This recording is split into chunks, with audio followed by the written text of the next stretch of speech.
In the 547th year of the Yong'an calendar, on December 25th, in the southern border county of Kuhai in the state of Qi, the last rays of the setting sun swept over this wild land and sank into a deep sleep as night fell.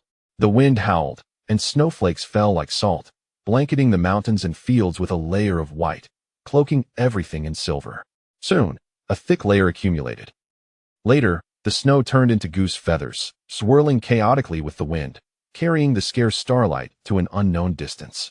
To the south of the county town, on the small path leading to the river and deep into the dense forest, a figure gradually emerged, struggling to drag something through the snow, heading towards the county town, leaving a long trail behind. It was a young man with a resolute expression and clear features, but with waxy yellow skin, appearing to be around 21 or 22 years old. He was wrapped in a deer skin, stuffed with old rags and dry grass. Although he looked bulky, the thick clothing clearly could not withstand such a heavy snowstorm. In fact, the young man's lips were already frozen blue, and if anyone came close to take a look, they would see his body trembling continuously, with parts of his exposed skin beginning to crack. What he was dragging was a woman, barely alive, placed on a small wooden cart. The woman was covered in wounds from blades, her bloodstains horrifying to behold. Her thin clothing provided no protection against the severe cold, and it was now the peak of winter in the state of Qi, with the river frozen over. A normal person dressed like this would not survive a moment in this chaotic blizzard. Yet, miraculously, the woman, covered by the heavy snow, still showed faint rises and falls in her chest, and there was breath escaping from her nostrils. The young man dragged the woman, stopping frequently. Every half-mile, he would pause to rub his hands together, jump in place to shake off the accumulated snow, and check whether the woman was alive or dead. When he stopped for the third time, squatting beside her and closely watching her chest, the injured woman suddenly opened her eyes and directed her indifferent gaze at him. The young man felt her gaze but showed no signs of panic, expressionless as he said, "You'd better not think I'm taking advantage of you, or I'll just leave you here. We've only met by chance, and braving this storm to save you is a great kindness. If you judge me with a petty mindset, they'll leave you to be buried in this cold snow for 3 months." The woman remained silent, not uttering a word. The young man then showed her his red, stiff, frostbitten hands, his voice trembling slightly as he said, "I can no longer feel your breath. You're not speaking, and your eyes are closed. I can only watch your chest to see if you're alive or dead. It's still at least 5 miles back. With the snow blocking the way, it's really hard to walk. I don't want to drag a corpse back." After a long silence, the woman weakly asked in a voice as hoarse as a dead person's, "Where are we going?" The young man, surprised that she could still speak, hurriedly pulled the cart back through the snow, saying as he walked, "To a dilapidated temple a mile outside the county town. Although it's freezing there, with wind seeping through the cracks and gaps, at least the snow can't get in. Last month, at the end of the month, I begged the hunter Zhang for a long time. He agreed to let me stay in the treehouse outside the county town to escape the wind for the winter. Although he spoke harshly, it was still a lifesaver otherwise. With this heavy snow in the state of Qi, I would have frozen to death after burning all the firewood in the dilapidated temple. He'll take you to the temple, and then I still have to go find him for the key." After a pause, his tone became firm as he said, "I can't take you to the treehouse. I simply don't have the strength to drag you up there through this storm. You'll have to stay in the dilapidated temple, and he'll come back to check on you in the morning. If you survive, you survive. If not, he'll just find a spot to bury you. I've done my best." The woman fell silent in the storm until she saw the outline of the dilapidated temple in the distance, then weakly asked, "What's your name?" The young man hesitated for a moment, but still replied vaguely, "Wenchao Sheng." The woman asked again, "Where's your home?" Wenchao Sheng, panting as he strained to pull her along, replied, "I'm not from the state of Qi. I'm a refugee, with no identity here. Most of the time, I can't enter the county town and usually live in the dilapidated temple outside the county. Where does your home come from?" The woman stared at Wenchao Sheng's back, her eyes narrowing, sometimes dazed, sometimes alert, and finally, she closed her eyes and stopped speaking. After dragging the woman to the dilapidated temple, both of them were covered in snow, looking like snowmen. The temple, as Wenchao Sheng said, could shield them from the snow but not from the wind. At this moment, the snowy night was vast, and the wind had become like knives. Blowing like this for an entire night could truly kill. Wenchao Sheng pulled the woman down from the wooden cart with great effort, placing her behind half of a stone statue in the dilapidated temple, where the wind was somewhat less fierce. Seeing the woman fall into a deep sleep, He brought some dry grass from a corner of the temple, regardless of the dust and dirt, and spread it directly over her. "This is all I can do, may you seek your own fortune." After saying this, he glanced at the exposed brick joints in the corner, hesitated for a moment, and then turned to leave. Outside was pitch black, and the wind and snow were fierce. The cold seemed to penetrate the night's endless darkness, reaching into the bones. Wenchao Sheng gritted his teeth, disregarding the cracked wounds on his hands, and plunged into the storm. Having traversed this land for 3 years, he had nothing, not even the identity of a Qi citizen, having been deemed a refugee and expelled from the county town. Whenever the county officials were on duty, these refugees could not enter. They could only go to the county town once a month on the 3rd day to apply for the identity of a Qi citizen. However, Kuhai County was a small border town, and according to the laws of the state of Qi, the annual quota for accepting foreign guests was limited, mostly for people from other countries. Those who could pay some silver or valuables would generally find the county magistrate turning a blind eye. But Wenchao Sheng was a refugee, having crossed over with nothing to his name. Not to mention valuables, he couldn't even produce a piece of bread or a grain of rice. So how could he bribe the officials? The outcome was predictable. He was excluded from the county town and couldn't step into it at all.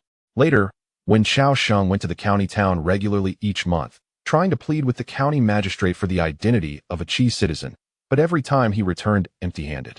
Eventually, the magistrate grew tired of him and clearly laid out the conditions. 10 taels of silver.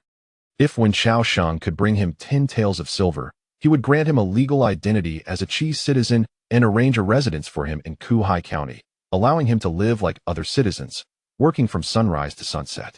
Otherwise, Wenchao Sheng would have to live as a refugee for 3 years, and if he survived after 3 years, it would be fate, and the magistrate would agree to give him a Qi citizen's identity.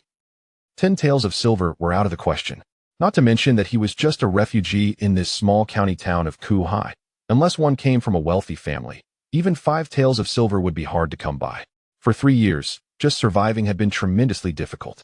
3 years ago, during that heavy snow in winter, it was an old black dog from the county town that found the nearly frozen Wenchao Sheng and brought him to the dilapidated temple hidden among the grass and dead branches, sharing half a bowl of unfinished scraps with him, allowing Wenchao Sheng to endure that night of wind and snow. The old black dog's owner had gone into the mountains years ago to find a spiritual herb for his sick mother, and it was later heard that he encountered a great beast and never returned. Since then, the old black dog would run outside the county town every day, waiting on a familiar mountain for a familiar person, undeterred by wind and snow. The dilapidated temple was on the path the old black dog frequently took. Counting the days, the 3-year period was almost up. On the 3rd day of next month, he would finally obtain the identity of a Qi citizen from the county magistrate and escape this daily struggle for survival. The most crucial thing right now was to survive this terrifying storm that had arrived early. Chapter 2: A blanket can withstand a night of snow. No matter how difficult the road, it must be traveled. Wenchao Sheng knew that he had no way out. Battling the vast wind and snow, he left behind a trail of indistinct footprints and continued onward, struggling to reach a small wooden house in the southeast of the county town. A gray-haired cabin. The windows of the wooden house were sealed with animal skins, obscuring the faint glow of the oil lamp inside, and regardless of whether the person inside was asleep or not, Wenchao Sheng knocked firmly on the door. The dull sound was quickly dispersed by the wind and snow. Knock, knock, knock. After several knocks, the frostbitten door of the wooden house finally creaked open. A dark, wrinkled face appeared behind the door. It was Zhang the hunter. He coldly glanced at Wenchao Sheng and scolded, "What time is it? You're not sleeping, and neither is anyone else." Before Wenchao Sheng could respond, Zhang the hunter tossed him a piece of deep blue cloth. The key was wrapped inside. Thanks. Wenchao Sheng only managed to say the first word when the door was heavily slammed shut again. He looked at the closed door without any hesitation, turned, and headed towards the darkness in the distance. He had barely taken a few steps when, from the dimly lit house, an elderly woman with silver hair lying on the bedding spoke up. "Old Zhang, why are you so fierce? I don't think that kid is a bad person. He's been pitiful for 3 years, and I haven't seen him steal or rob anyone anyway. That tree house is empty. It doesn't bother anyone." Zhang the hunter added some firewood to the stone bed, but didn't respond to the elderly woman. He only shouted with vigor, "Damn it! The snow is heavy, and it's falling all of a sudden. Tomorrow, the mountains will be sealed off, and we probably won't be able to hunt. They'll have to take a pickaxe to smash the ice on the river, and see if I can catch a couple of fish to make some fish soup." The elderly woman knew her old partner's temper and continued, "I know you're not feeling well, and life has been tough lately. But that kid, Chao Sheng, said a while ago that his 3-year agreement with the county magistrate is about to end. Once he becomes a citizen of our Qi country, and the magistrate has it on record, he'll be allocated some land, and he can be self-sufficient. Maybe he can even help us with some small matters." Old Zhang suddenly turned his head to look at the elderly woman on the bed, his tone urgent. 3-year agreement? What a joke. What kind of person is County Magistrate Lu Jin? What 3-year agreement? Besides that fool outside, who else believes it? Without money, how could he let the refugees into the county? What a joke. Huh.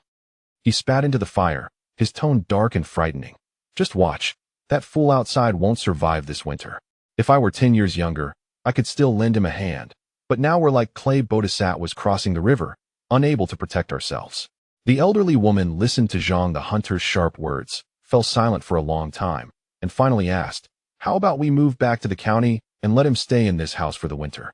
Zhang the hunter didn't respond. The firelight illuminated his aged face, shadows rolling in the creases. Looking at that face, the elderly woman suddenly froze, ultimately unable to speak further, closing her murky eyes with a sigh. The reason they chose to move out was that the place they lived was too far from the mountains where Zhang the hunter hunted. When they were younger, Zhang the hunter was strong and could walk dozens of miles a day without getting out of breath. But now, both of them were over 60, and with her illness and inability to walk, Zhang the hunter had no choice but to build a house in the nearby Qingtian, which allowed him to save at least 20 miles of walking each day when he returned from the mountains. This was convenient for hunting and gathering firewood, as well as taking care of her. The winter roads were extremely difficult to traverse, especially this year when the wind and snow were worse than in previous years. Moving back to the county would almost be equivalent to risking her old partner's life. In the past 2 years, her leg pain had been severe, and she couldn't walk far, let alone work in the fields. She relied entirely on Zhang the hunter's care to survive. Weighing the pros and cons, she naturally understood clearly. But listening to the sound of the snow falling outside, she couldn't help but think of their son who went off to war long ago, burying her head in the bedding and sighing. At this moment, Wenchao Sheng had struggled to arrive at the treehouse's location. His hands were almost completely numb. Fortunately, Zhang the hunter had left behind a wooden ladder. If he had only lowered a rope like before, he might not have been able to get up. Using all his strength, he reached the door of the treehouse, carefully took out the key, opened the door, and tumbled inside, then locked the door behind him. In an instant, the wind and snow were completely shut out. Wenchao Sheng felt as if he had come back to life. He fumbled around in the dark room for a while, suddenly froze, seemingly in disbelief, and reached into the corner again. Finally convinced, he found that it was indeed a blanket. Although it was quite old and had several holes, to Wenchao Sheng, this was a lifesaver. Having known Zhang the hunter for 3 years, although he was cold on the outside but warm on the inside, Wenchao Sheng truly didn't expect that this rough-looking old man would remember to leave a blanket for him in the treehouse. He didn't dare to take off his clothes, but pulled out the dry grass from inside and wrapped the blanket around himself. Feeling his stiff body gradually soften, Wenchao Sheng muttered to himself, a bit smug, "God, oh God, didn't expect this, did you? Am not dead, I survived. In a few days, on the 3rd of next month, I will be a true citizen of Qi country. Once I get land and a place to live, life will get better." The more he spoke, the more his previously gloomy tone gradually couldn't help but become excited. A smile that hadn't been seen for a long time reappeared on his face. But soon, this smile disappeared, as if Wenchao Sheng thought of something. A sharpness flashed in his eyes that was usually absent, then silently dissipated with time. Late at night, the weary Wenchao Sheng finally gradually fell asleep. In the wilderness, there was no rooster crowing. The next morning, he was awakened by the morning light seeping through the crack in the door. After waking up, he didn't care about the discomfort all over his body. He moved his muscles and bones, pulled the door open a crack, squinted to adapt to the brightness outside, then returned to the room, stuffed the dry grass back into his deerskin coat, and hid the key in the treehouse before leaving. On ordinary days, only Zhang the hunter would come here, so there was no need to lock the door, and the key needn't be taken. If he lost the key outside, it would be a big problem for him. Although Qi country was in the south of the 4 countries, it was hot in summer and cold in winter. Once the heavy winter snow fell, it wouldn't easily relent before spring came when the flowers bloomed. It would only get colder day by day. After leaving the treehouse, Wenchao Sheng had to busy himself with today's livelihood. Since it hadn't snowed during the day, he needed to make the most of this time. But before that, he had to go to the dilapidated temple to see if that strange woman he picked up in the mountains was dead or alive. Chapter 3. The Great Fire burned her surname after the heavy snow. The road became difficult to traverse. Fortunately, the treehouse was not far from the dilapidated temple, and it didn't take long for Wenchao Sheng to arrive inside. His thoughts were simple. If the woman was dead, he needed to quickly find a place to bury her. This was not spring or summer, but the harsh winter. Regardless of the troubles surrounding the woman, he could just dig a hole anywhere, and after a night of snow, everything would be erased, leaving nothing behind. The reason he chose to save this strange woman, who was covered in wounds, was simply because Wenchao Sheng saw that she was still alive despite her injuries. He thought of how he too was living in such a miserable state and couldn't help but feel a pang of compassion. In Wenchao Sheng's eyes, he might die any day, tomorrow or the day after. An illness or an accident could take his life at any moment. The world was not short of practitioners who could absorb the spiritual energy of heaven and earth, refining their bodies to become powerful, yet unable to fly or burn the heavens. However, such powers were far beyond Wenchao Sheng's reach, and he dared not think about them. The only thing he could think of was to survive. Because he was weak, he held a deep reverence for life. Upon entering the dilapidated temple, Wenchao Sheng pushed aside the weeds behind the stone statue, preparing to collect the woman's body. In his eyes, this woman could not and should not live. But at the moment he pushed aside the weeds, he saw a pair of cold and indifferent eyes. After a night of wind and snow, she had endured.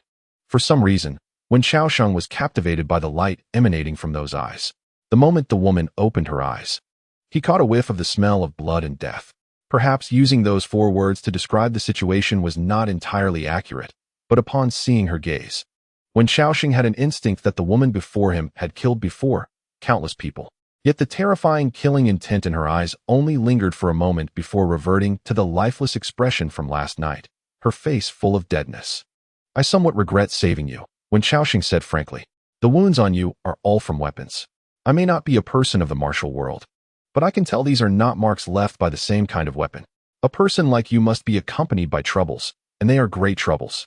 The woman didn't respond, her breath weak, as if she were contemplating or waiting for death. Seeing her like this, Wenchao Sheng furrowed his brows slightly and asked, "What is your name?" This time, the woman actually looked up at him, hesitated for a moment, and said, "A Shui." Wenchao Sheng was taken aback. "No surname?" The woman's voice was low, as if she were talking to herself. "I used to have one, but it was left in a city. A fire broke out in the city, burning for 7 days and nights, and my surname was burned away." Wenchao Sheng didn't fully understand what the woman was saying, but he knew that if the woman before him wasn't mentally troubled, she certainly had an untold story. However, all of that could wait. If the woman died, for Wenchao Sheng, the matter would be simple. He would just find a pit in the snow to bury her. He wasn't particularly interested in the story behind her wounds. Now that the woman was not dead, he didn't know how to handle the situation. "What are your plans next?" Wenchao Sheng asked casually, implying that he wanted her to leave quickly. His food was hard to come by, especially in winter. A single extra bite might mean an additional day of survival, and he didn't want to share with a stranger of unknown origin. But now that the woman was alive, if she lingered and he didn't provide her with food, and she ultimately died before him, Wenchao Sheng subconsciously felt as though he had killed her. He certainly could do such a thing, but it would leave him feeling uncomfortable with an unnecessary knot in his heart. For now, the best outcome would be to have her leave on her own. When asked this question, a Shui's eyes wandered for a long time before she finally said in confusion, "I came back to see my parents." Wenchao Sheng raised an eyebrow. "In Kuhai County." A Shui nodded slightly. Wenchao Sheng asked again, "What are their names?" A Shui replied, "My father's surname is Yun, and his name is Yun Zijing. My mother's surname is Go, and her name is Go Yu." Wenchao Sheng chuckled, "Never heard of them. But you're from the Qi Kingdom, and if you have identification, you can go directly to the county and find the county magistrate.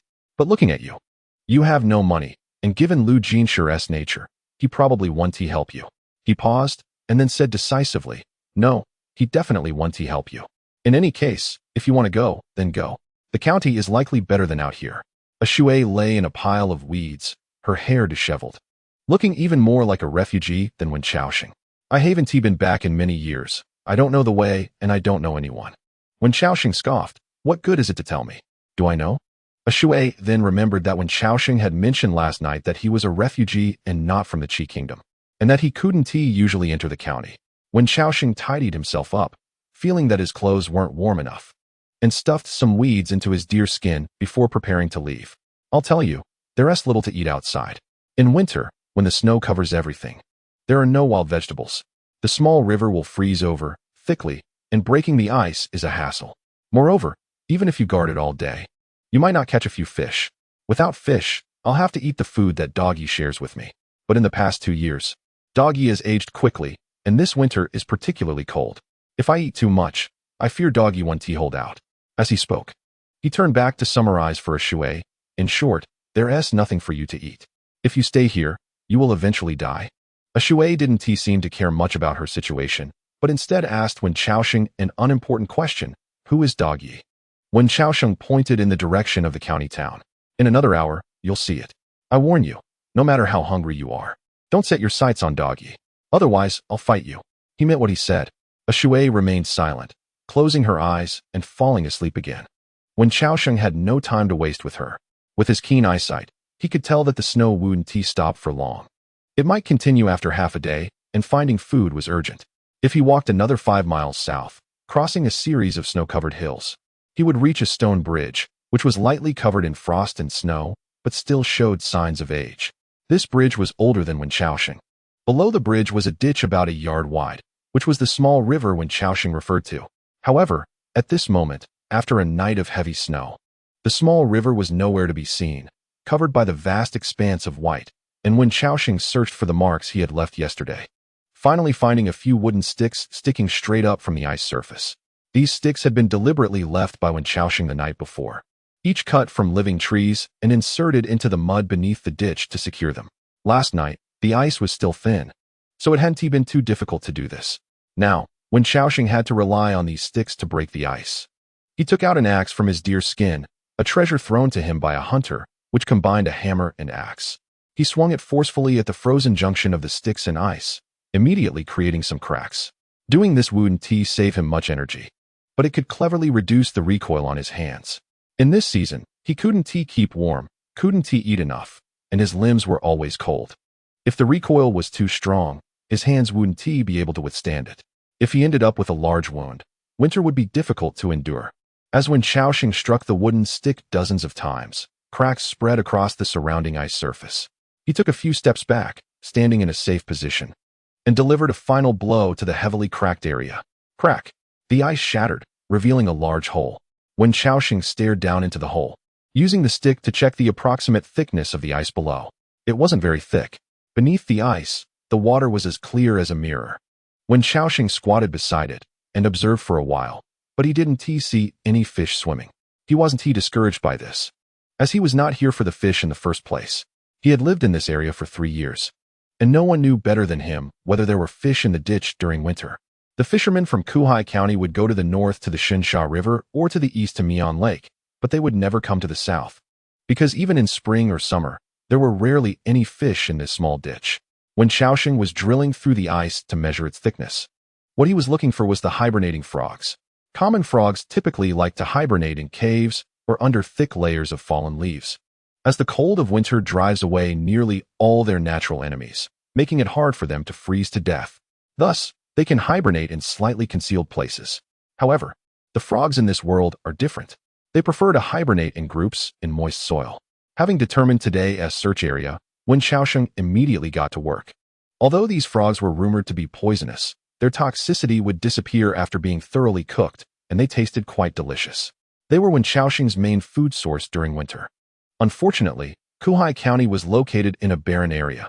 Although there were quite a few of these frogs, they were too widely distributed, and if luck was not on his side, he might not find even one in 2 or 3 days.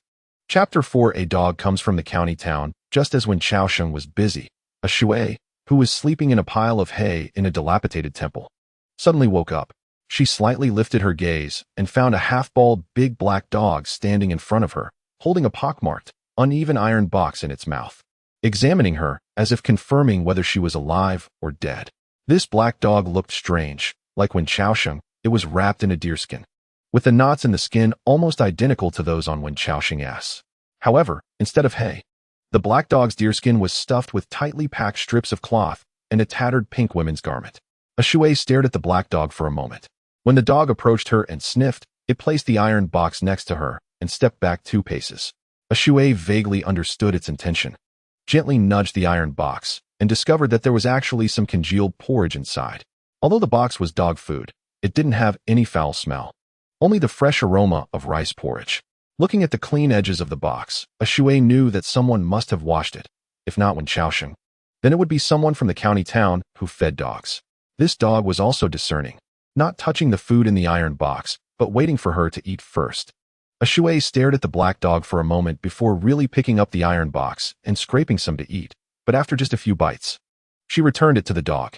With something in her empty stomach, she felt a bit of strength, leaned against the base of a stone statue, closed her eyes, and seemed to fall asleep again. Seeing her like this, the black dog didn't disturb her, and it began to eat, finishing all the food in the iron box before carrying it to a corner of the stone temple and placing it there. Then, it braved the wind and snow and ran off towards a small hill covered in snow in the distance. Soon, its frail figure disappeared beyond the small hill. At noon, the snow had stopped, and the sun was out, casting a golden layer over the mountains, making it hard for people to open their eyes. On the other side of the ditch, Zhang the hunter arrived at the small ditch in the south with a dirty, old fishing net. Rubbing his hands together as he looked at the ice surface of the ditch, he picked up a pickaxe and began to break the ice. This process wasn't easy. Even though he was stronger than Wenchao Sheng, he was getting older, and his heart and lungs were aging quickly, especially in the cold, dry winter wind. Every breath felt like 1,000 needles pricking him. He had to rest after working for a while. In terms of fishing, the south of the county town was certainly not a good place. However, County Magistrate Lu Jinshi had already arranged for his officers and some local ruffians to control the rivers to the north and east. If the commoners in the county wanted to go there to fish, they needed to pay taxes in advance. Lu Jinshi said that these rivers and lakes belonged to the public, and it was already a great favor for them to allow them to feed their families. If anyone was caught fishing without paying taxes, they would face a beating or even be thrown into jail for a month or 2. Zhang the hunter had been strong and capable in his youth, having hunted wolves and even single-handedly trapped the tigress. He had some reputation in the area and had saved some savings, but in recent years, he had spent most of his savings on treating his wife, Mi Fang's leg ailment. Those few savings were swindled away by various quacks and charlatans, leaving him with hardly anything left. The little food remaining at home was meant for winter. And Zhang the hunter knew that the county magistrate wouldn't even look at it, so he simply avoided the issue. After breaking the ditch ice with great difficulty, Zhang the hunter tried to cast his net, but he seemed to be out of practice. After a few attempts, the area of water he had just cleared was already showing signs of freezing again. His dark face didn't change much, but his nose was red from the cold air. In the past in Kuhai County, hunters never fished. This was the teaching of Zhang the hunter's father and grandfather.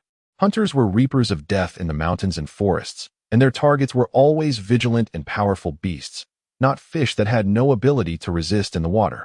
However, Zhang the hunter no longer thought about these things. The ice and snow had cooled the hot blood of his youth, and reality had crushed the pride he had built up. What he needed to do now was to figure out how to survive this difficult winter with his wife.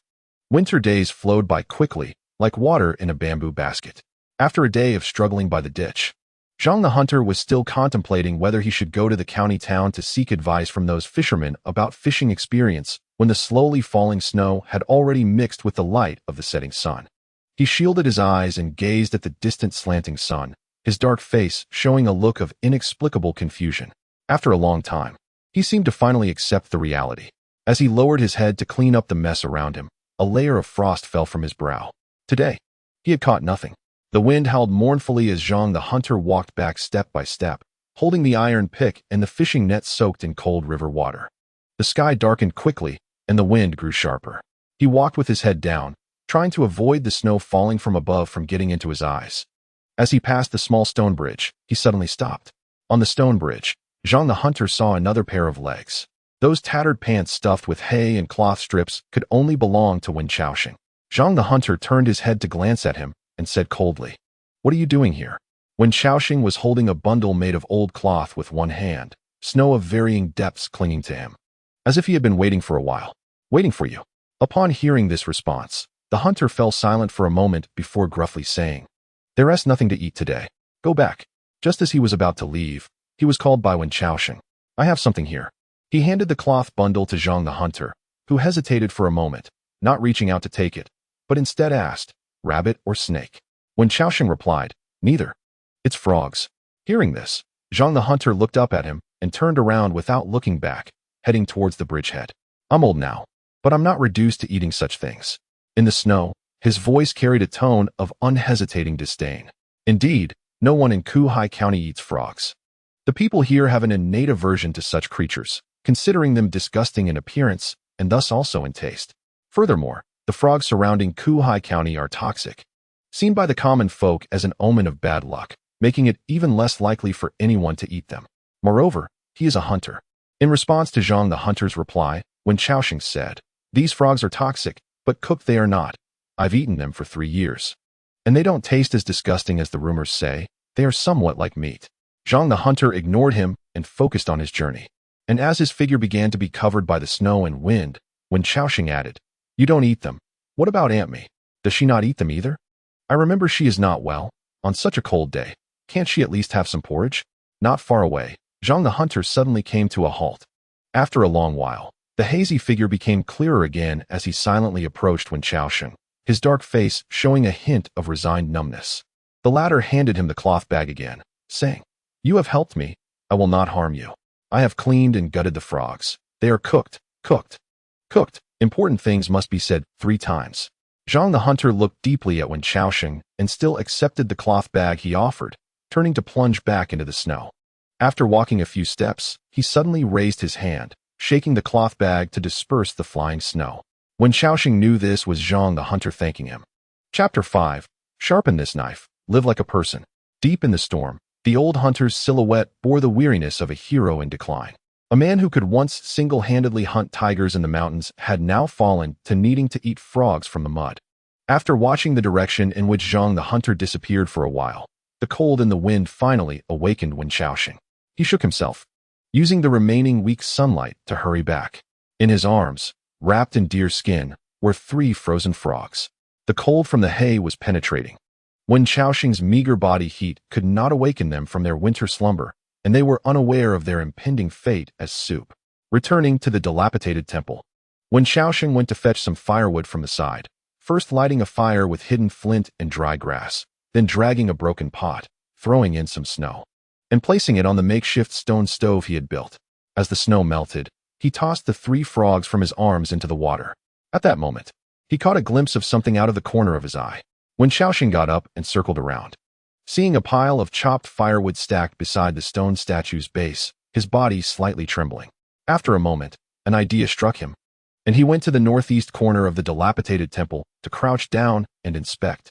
In the crevices of the bricks, there should have been a sharp, polished firewood knife, but now it was gone. A chill ran through Wenchao Sheng's heart, and just as he was about to reach out to search, he heard faint footsteps behind him. He turned to see Ashui. The thin figure was covered in white, limping on her right leg, with her left hand carrying a pile of chopped firewood, while her right hand held the sharp knife that had been hidden in the wall crevice of the dilapidated temple. Clatter! Ashui glanced at him indifferently, slowly walking to the fire, tossing the pile of firewood onto the ground, and then sitting cross-legged. Wenchao Sheng also sat down by the fire, but his gaze was fixed on the knife in her hand. The flames danced dangerously along the blade, revealing a hidden murderous intent. Is this knife yours? Ashui asked, looking at Wenchao Sheng, her disheveled hair falling casually across her face. She had an ordinary appearance, but there was a unique vigor in her brows that gave her an unusual allure. Wenchao Sheng stared at the knife, his eyelids flickering with the firelight. It's just a firewood knife, meant for chopping wood. Who am I going to kill? Ashui replied calmly.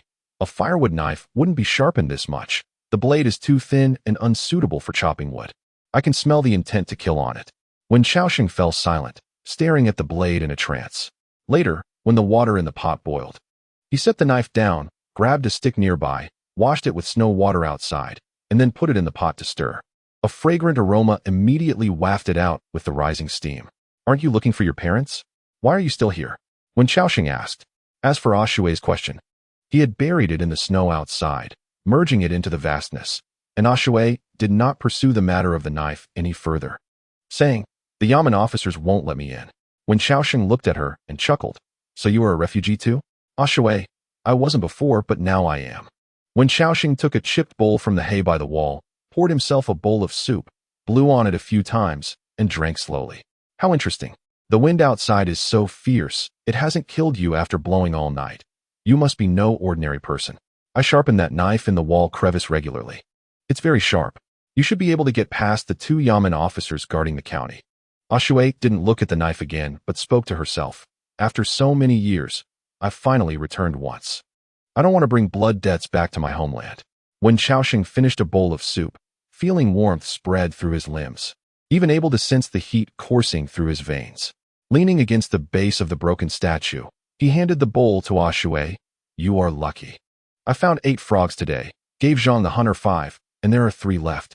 With the heavy snow outside, frog soup will fill you up tonight." Ashue didn't mind, pouring herself a bowl of hot soup, lightly shaking it twice before bringing it to her lips. When Chaosheng, feeling warm, opened up and asked, "Your father's surname is Yun, so you should also be called Yin Shui. Why aren't you called that?" Ashue shook her head. "I don't take my father's surname, nor my mother's." When Chaosheng frowned, "Why not?" Ashue raised her eyes, glancing at Wen Chaosheng. Her tone as calm and deep as a still lake. "Whoever asks dies." The latter recalled the moment Ashue opened her eyes that morning and knew she wasn't joking. Shaking his head, "Then I don't want to know. It's not worth losing a life over a secret." Ashue took another sip of soup and explained, "You are right about one thing. I indeed have a huge problem, and some words are like a guillotine hanging over my head. Hearing them could mean losing my life at any time. So the less you know, the safer you are. Though your life is worthless, you are a good person. I don't want to harm you." Then she seemed to think of something, her gaze flickering, putting down the bowl of soup. "Today the Yamen officers in the county told me that on the 3rd of each month, refugees can enter the county to apply for the identity of Chi people. Since you were struggling outside, why haven't you gone to the county?" Hearing this, Wen Chaosheng fell silent for a moment, only saying, "I will go next month." Ashue carefully observed the ripples that appeared on his expression, her tone slightly rising. "Didn't you go this month?" "I did. Didn't you go last month?" "I went too. I went recently for the past 3 months." Ashue stirred the frog soup in the pot with a wooden stick and said slowly, "Then I know who you want to kill." When Chaos Hen looked at the woman stirring the soup, smiled, and asked skeptically, "Who do I want to kill?" Ashue stared at the bubbling soup, her lips parted slightly, as if thunderstruck. "You want to kill the county magistrate of Kuhai County." Upon hearing this, the smile on Wen Chaoshen's face gradually faded, and the flicker of fire in his eyes began to swirl with murderous intent. Ashue scooped another bowl of soup and steadily handed it to Wen Chaos Hen, tapping the edge of the bowl lightly with her index finger, the crisp sound pulling the distracted Wen Chaos Hen back to reality. "Why do you want to kill him?" When Chaos Hen stared at the soup in front of him, took 2 gulps, and felt a burning heat in his chest and abdomen. After a long silence, he told Ashue about his 3-year agreement with the magistrate. When he finished, When Chaos Hen lowered his head, his words filled with an unprecedented calmness and coldness. "Every time I go to the county office, those bailiffs look at me as if I were a stray dog by the roadside, their eyes filled with mockery and disdain. Full of the pride of having played with a fool, I have lived outside the county for 3 years, eating dog food, gnawing on tree bark, eating bugs, and even earthworms." He looked up at Ashue and grinned. "You haven't eaten that stuff, have you? 1 bite is all the foul smell from the depths of the earth. Not even wild cats or dogs can swallow it. But I did. And I ate quite a bit. In these 3 years, I lived more wretchedly than a dog, sometimes even feeling like I might really be a dog. Many times I felt I couldn't go on, wanted to end it all, but I was unwilling. I know Lu Jinsher made the 3-year agreement just to get rid of me, finding any excuse to brush me off. But one should always hold on to hope, especially someone like me with a rotten fate. Hope is the most precious wealth for us. It is more important than anything else. I don't want to be a dog, so as long as there is a chance to live like a human, I will hold on tightly." The firelight lingered on Ashue's face, her eyes flickering as if ripples had formed. "If that's the case, why do you still sharpen your knife?" When Chaos Hen lowered his head to add firewood, his actions decisive and resolute as he fed the kindling into the flames. 3 years of wind and frost have left me with many ailments, but I've managed to grit my teeth and hold on because I'm young. At this rate, I want tea last much longer. With the 3-year agreement approaching, If he breaks it, I will fight him to the death with this knife. Trading a rotten life for a good one is not a loss. At this point, he and Ashui exchanged glances, the flames in his pupils bright and vigorous. When Chaos Hen spoke with an unprecedented seriousness, word by word, I have lived here like a wild dog for 3 years. Before I die, I want to be a person. Chapter 6. Braised pork arrives in the snow when Chao Shen's last few words pierced like a sharp sword into the chest. Ashui pursed her lips, lost in thought for a long time. Afterward, she no longer looked at When Chaos Hen, turning her head to gaze at the wind and snow outside. Her pupils reflecting countless snowflakes rushing in the storm as she said, Kuhai County is rich, yet as the local official, he cannot tolerate a single refugee. That is indeed hateful. When Chaos Hen picked up 2 dry twigs from the ground, grabbed a ripe frog, and slowly began to eat. The frog meat was tender, and although there were no seasonings, it became the most delicious food on this snowy night. This is the first time I've heard that Kuhai County is rich, he said vaguely. The only truly rich one is probably the magistrate Lu Jinshe. As for those common folks, many are so poor they can barely survive. Zhang the hunter, who lived in the west of the city, was once the most famous hunter in Kuhai County over a decade ago, capturing tigers alone. What a glorious feat. How many people dare not even dream of doing that? And now, such a glorious person has fallen to eating frogs in the mud like me. A subtle glimmer flashed in Ashui's eyes, her tone slightly urgent. That's not right. Clearly, the weather in Kuhai County is fine, the law and order stable, and the people living and working in peace. How could it be? When Chaos Hen chewed the frog bones carefully, swallowing them down. Where did you get that information? Ashui opened her mouth, but suddenly stopped, falling silent for a moment before saying, a friend.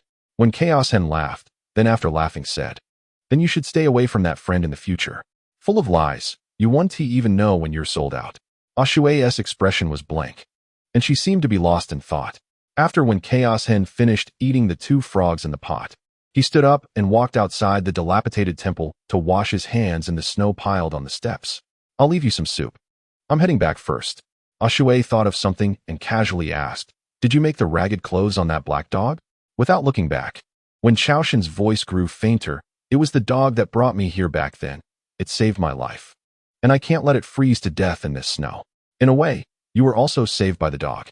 Ashui watched When Chao Shen's black silhouette disappear into the vast flying snow, lost in thought for a while before scooping herself another bowl of soup and slowly drinking it. The next day, the snow had not stopped. When Chaos Hen spent another night leaning against the bedding left by the old hunter. He left the tree house early, ready to try his luck by the ditch again. When he passed by the small stone bridge again today, he unexpectedly saw a black shadow there. As he approached, he discovered it was the old hunter. The old hunter was covered in white frost, appearing to have been waiting on the stone bridge for quite a while, and he had some common digging tools with him. When their eyes met, When Chaos Hen spoke first, did Aunt Me have any abnormalities last night? The old hunter mumbled a vague aha, looking at When Chaos Hen, as if wanting to say something. His lips moved, but could not form words. Seeing this, When Chaos Hen understood everything. The old hunter intended to dig frogs with him, but he couldn't bring himself to say it out loud, feeling embarrassed. Zhang the hunter was considered top-notch among his peers in Kuhai County, having enjoyed glory for most of his life with remarkable achievements. Many peers and juniors regarded him as a goal and a model. Yet now he had fallen to the point of needing to ask a refugee for advice on how to catch frogs to eat. Such behavior was akin to discarding the pride and dignity he had built over decades. Zhang the hunter was a proud man. When Chaos Hen never doubted that. The only thing that could make him compromise was the wife who had accompanied him for most of his life. There's snow today, so don't hold out too much hope. They're not as easy to find as you might think. I often went 2 or 3 days without finding frogs to eat, but if we're 2 people, the situation might be better. When Chaos Hen took the silent old hunter to search for frogs and shared his experience and insights about frog hunting with him. The old hunter was not an ordinary person, but a keen-scented hunter. Although he was old, some things ingrained in his bones would not be easily lost. With the old hunter's help, their search area expanded threefold today, and they managed to dig out 12 frogs. Although their luck wasn't as good as yesterday, their harvest was greater. By sunset, a rare vitality appeared on Zhang the hunter's weathered dark face, which was filled with wrinkles from the wind and frost. He carefully counted the frogs in the snakeskin bag, counting again and again, 3 times in total, before taking out half to give to When Chaos Hen, who only wanted 4. In fact, He had only found 3 today. The rest were all dug out by Zhang the hunter. Wenchao Sheng didn't know if there was some kind of beginner's protection mechanism in fishing, or if Zhang the hunter was indeed a veteran hunter with decades of experience, as his skills and keen eyesight were unmatched by one. In the end, he did not take the 2 frogs that Zhang had forcefully pushed into his hands, only reminding him to save some for later, as he might not be able to dig them up every day. Frogs that weren't eaten should be buried in the snow, as they would wake up from hibernation once they warmed up. After parting ways, Wenchao Sheng returned to the dilapidated temple. Today, a Shui was not around. He didn't know if she had left or gone to the county, but after she left, the broken temple once again fell into its usual desolation. Wenchao Sheng sighed with relief, just like he usually did after making a pot of soup with the frogs. During this time, he checked the corner of the broken temple, and the axe that had been polished to a shine was still stored there. After eating the frogs, Wenchao Sheng counted the days on his fingers and muttered to himself while looking at the flying snow outside the temple. The new year is coming. 1,000 years ago, this world originally had only one dynasty, but after the death of Emperor Yuan during the spring and autumn period, the realm split into 4 countries: Southern Qi, Northern Yan, Eastern Zhao, and Western Shun. In pursuit of unification, the 4 countries waged wars for years, refusing to yield to each other. It wasn't until over 500 years ago that the cultivators from the celestial realm of each country united to finally quell the chaos. And the kings of the 4 countries signed a treaty, collectively establishing the era named Yong'an. Thus, the wars finally ceased. However, Wenchao Sheng sometimes felt that perhaps he would have lived with more dignity in the chaotic times of war. After finishing his meal, he returned to the treehouse. For the next 4 days, he did not see a Shui. Wenchao Sheng thought this was a good thing. It proved that either a Shui had found her parents, or she had left this place. In any case, she was gone, and the trouble was gone as well. He no longer had to share the precious food he had with this dangerous woman of unknown origins. On New Year's Eve, the wind and snow were particularly heavy and cold. Wenchao Sheng almost froze to death on his way back after lingering outside the county to hear the sounds of firecrackers celebrating the new year. When he returned to the broken temple to make a fire, his legs trembled uncontrollably, and it took 3 bowls of hot soup for him to finally warm up. Once he was warm, Wenchao Sheng leaned against the stone statue to rest, and his mind began to rehearse how he should approach County Magistrate Lu Jinsher next month to demand his identity. If the other party refused, how could he end the other party? Whether to strike horizontally or vertically, whether to make 2 cuts or 3, whether to cut the neck or the belly. These were all things that needed to be thought out in advance. Although Wenchao Sheng had never killed anyone, he knew that life and death could change in an instant. Lu Jinsher certainly had many sycophants around him, and if he hesitated for even a moment, the opportunity might slip away. He was deep in thought, so much so that he didn't notice the increasingly clear footsteps behind him in the wind and snow until a crisp female voice broke the silence. "Chao Sheng Gu, are you there?" When Chao Sheng turned around to see a petite girl dressed in a red fur coat, wrapped in a layer of sheepskin blanket, standing at the temple entrance. She was pouting, her delicate face pale from the biting wind and snow. Upon seeing Wenchao Sheng, her eyes lit up, and then she broke into a smile, quickly running to sit by the fire pit behind the statue. When she spread out the sheepskin blanket, snowflakes fell all over the ground, but they quickly melted into nothingness under the firelight. "It's New Year's today, what are you doing here?" Wenchao Sheng asked in surprise, staring at the girl sitting across the fire. The girl placed a food basket in front of Wenchao Sheng, rubbed her cold little hands together, and with a mix of shyness and innocence on her face, whispered, "Yes, it's New Year's today. Mom said everyone should take a break, and even treated me and my sisters to braised pork. I secretly brought some with me." She looked at Wenchao Sheng's eyes, sparkling with firelight, suddenly feeling very nervous, forgetting what she wanted to say next. Her small face flushed, and finally, she took a deep breath, glanced aside, spread her soft, white hands, and said to the food basket, "Anyway, I invite you to eat." Chapter 7. A Journey Through the Snow in Kuhai County. There is a couple's building, one of only 2 lively places in the county, located in the east of the county. Besides providing special services for the county's nobles, it also offers delicious food and fine wine. Storytellers often go there to tell tales, and some self-proclaimed talented scholars also visit to compose poetry. Even if their words are nonsensical, as long as they wave some silver or copper coins, they can draw laughter and applause from the colorful girls. Apart from these, the couple's building has something special. There is a musician there, It is not uncommon for people in this world to understand music, but Kuhai County is located on the southern edge of Qi, with barren soil and poor road conditions.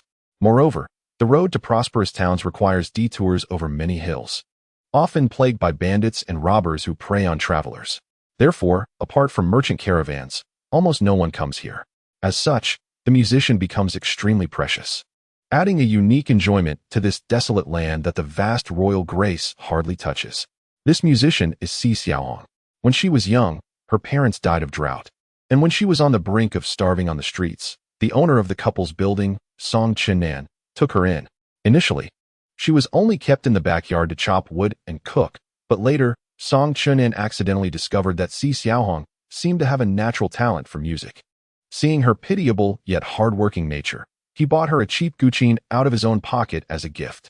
From then on, after finishing her chores, Si Xiaohong would often play with the guqin. Although she had no formal teacher, she managed to find her own way and became the only musician in this rural county in just 3 to 5 years. She happened to be 16 this year, and her acquaintance with Wenchao Sheng was a twist of fate. 2 months ago, for County Magistrate Lu Jinshi's 50th birthday, both the West City Zillanfang and East City couple's building were to celebrate for him. No one wanted to miss this opportunity to perform in front of Lu Jinshi, as it could significantly impact their future fortune. Both sides were nervously preparing and were quite troubled. Si Xiaohong had never seen such a scene and wanted to create a new piece, but under the immense pressure, she became increasingly flustered and anxious. The stress kept her awake all night. However, she was the only musician in the county, and there was no one else in Kuhai County who understood music. She felt frustrated and restless and couldn't express her feelings to anyone. So, on a sunny day, she took her guqin to the outskirts of the southern part of the county, hoping to calm herself with the mountains and waters. It was during that time that she met Wenchao Sheng, who was chopping wood. Does Wenchao Sheng understand music? No, but before his crossing, he had been exposed to many melodies, sad, joyful, passionate, and tranquil. Those melodies were all etched in his mind. After learning about Si Xiaohong's troubles, he hummed some cheerful tunes based on her descriptions. Once she became familiar with them, she used the guqin to adapt them.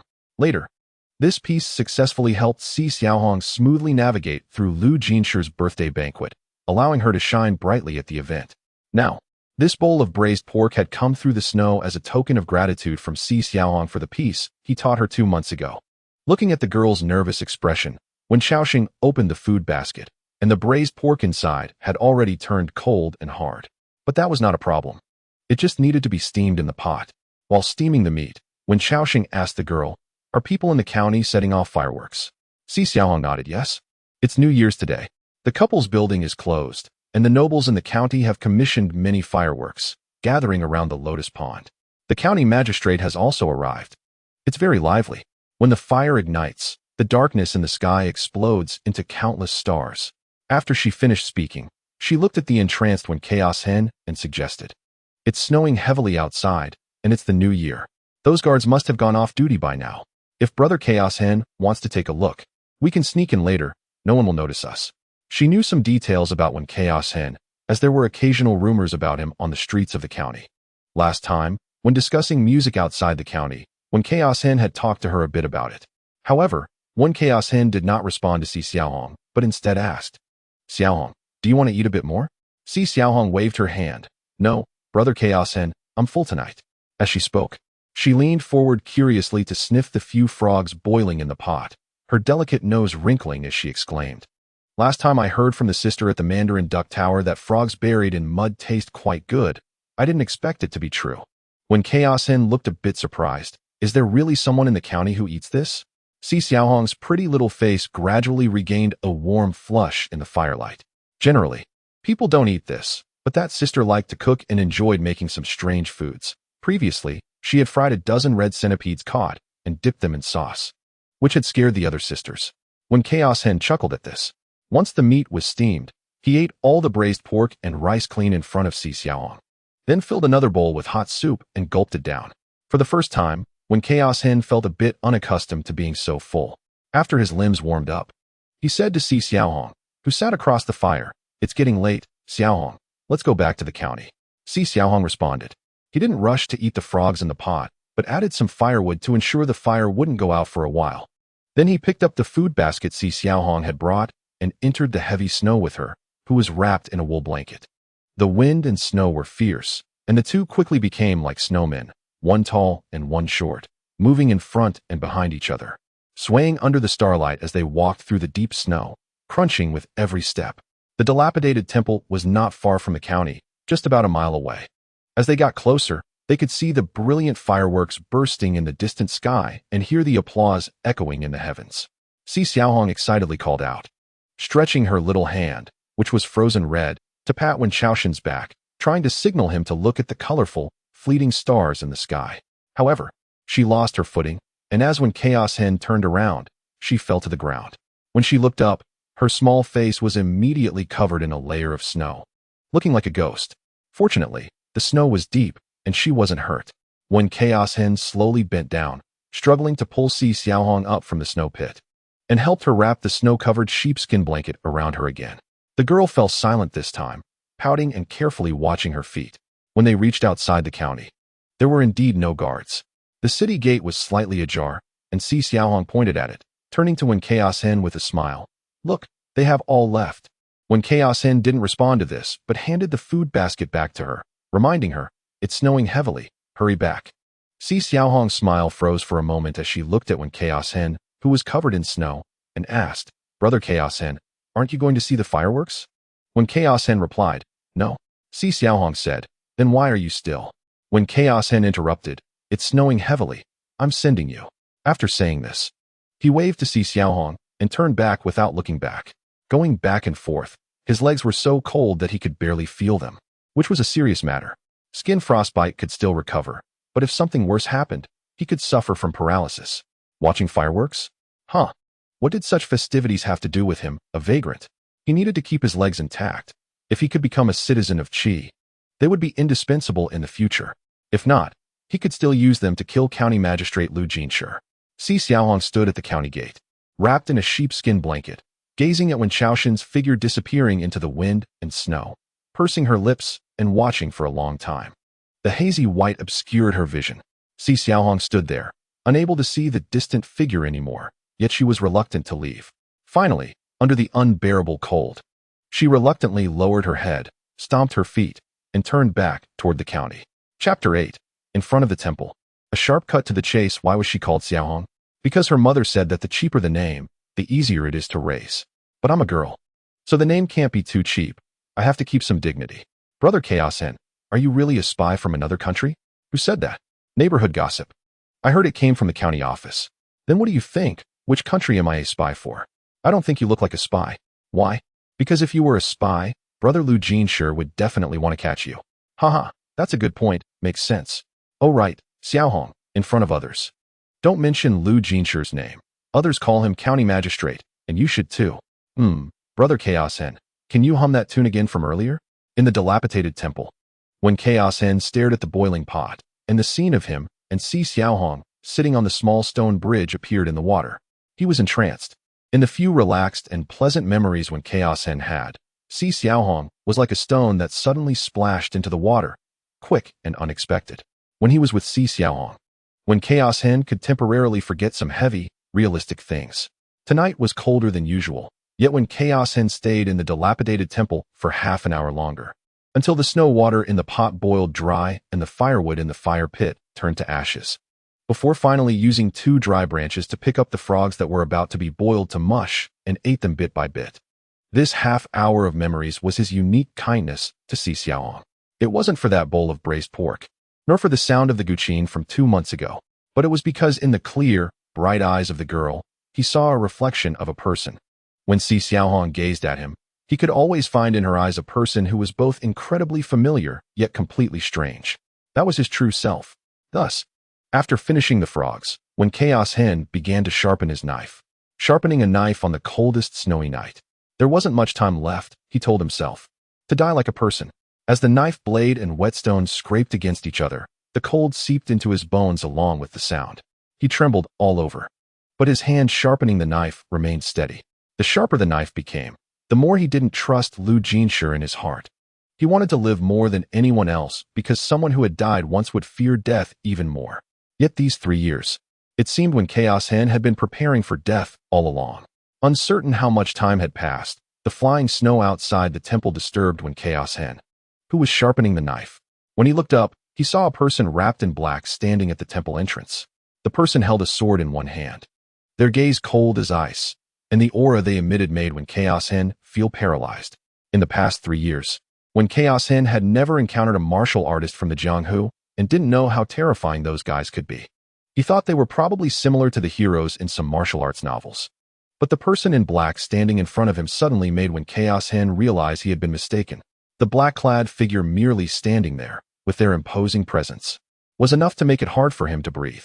Wenchao Sheng had no doubt that the other party wanted to kill him, as easy as stepping on an ant. But how could such a person suddenly appear in Kuhai? "Kid, I want to ask you about someone," the man in black said, his voice hoarse. "Have you seen a woman recently?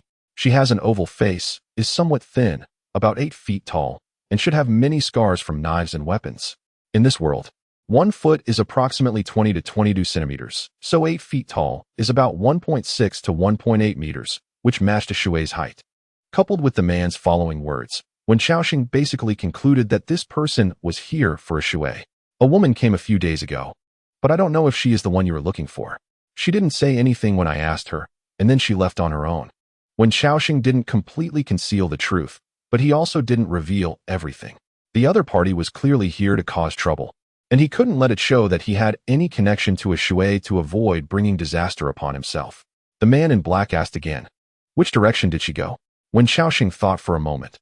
"I wasn't here when she left, but if she was as injured as you say, she would either go to the county town to heal or find a fast horse from somewhere and head east towards the Zhao kingdom across the wilderness." However, this year, the heavy snow in the Qi kingdom came too suddenly. The wilderness is covered with a layer thick enough to reach one's knees, so her chances of making it to Zhao are slim.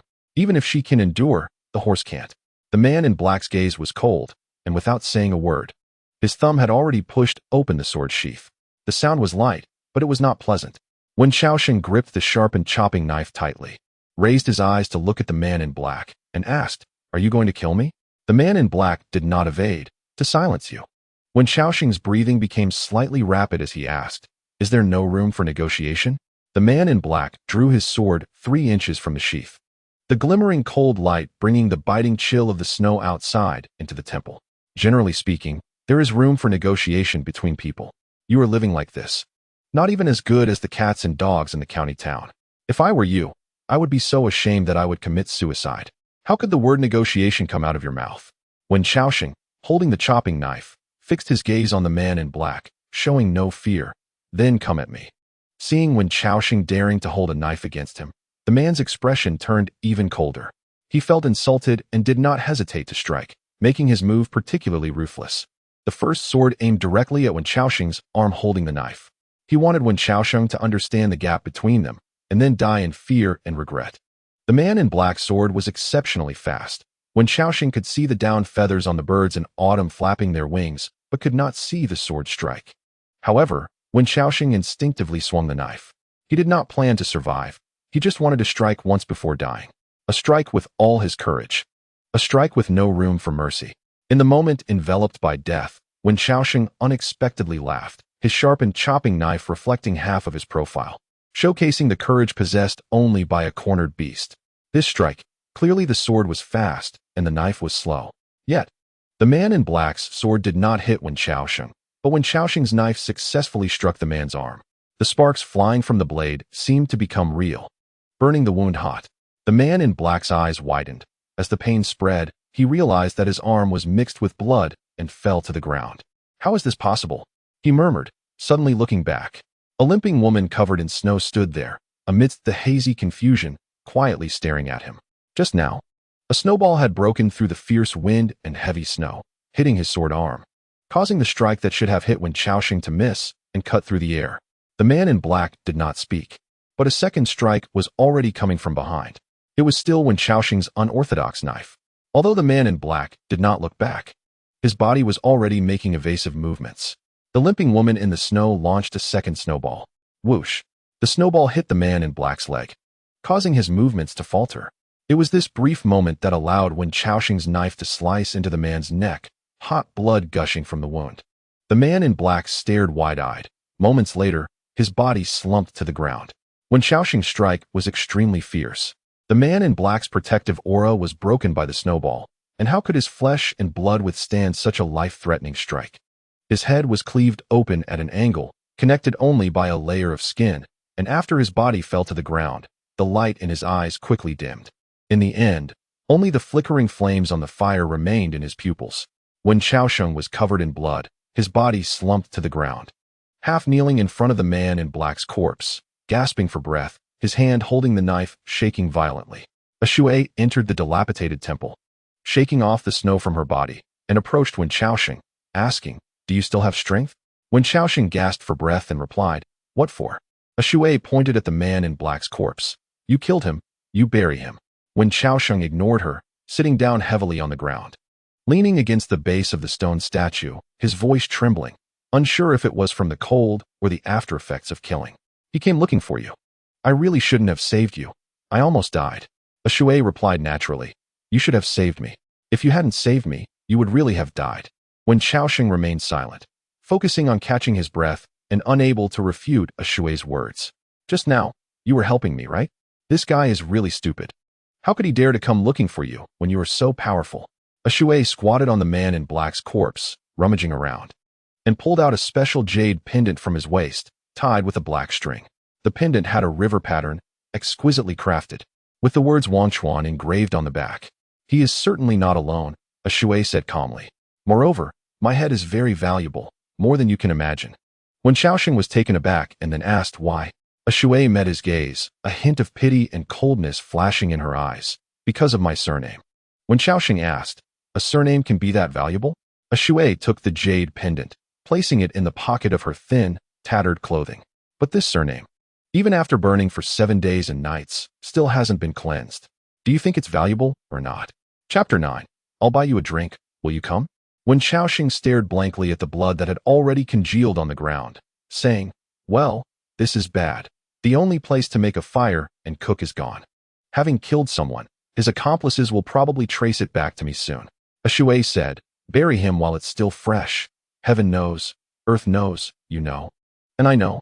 Wenchao Sheng pushed aside his collar, revealing scraps of cloth and straw inside. "I can't bury him, with this wind and snow outside. I would die after half an hour. The snow won't stop, so the body has to stay here."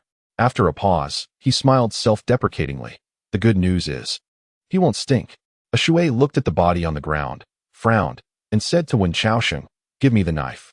Wenchao Sheng directly threw the knife in his hand to a shui, who caught it steadily, with one hand holding the knife and the other dragging the man in black's corpse into the vast snow. About a quarter of an hour later, a shui limped back to the dilapidated temple.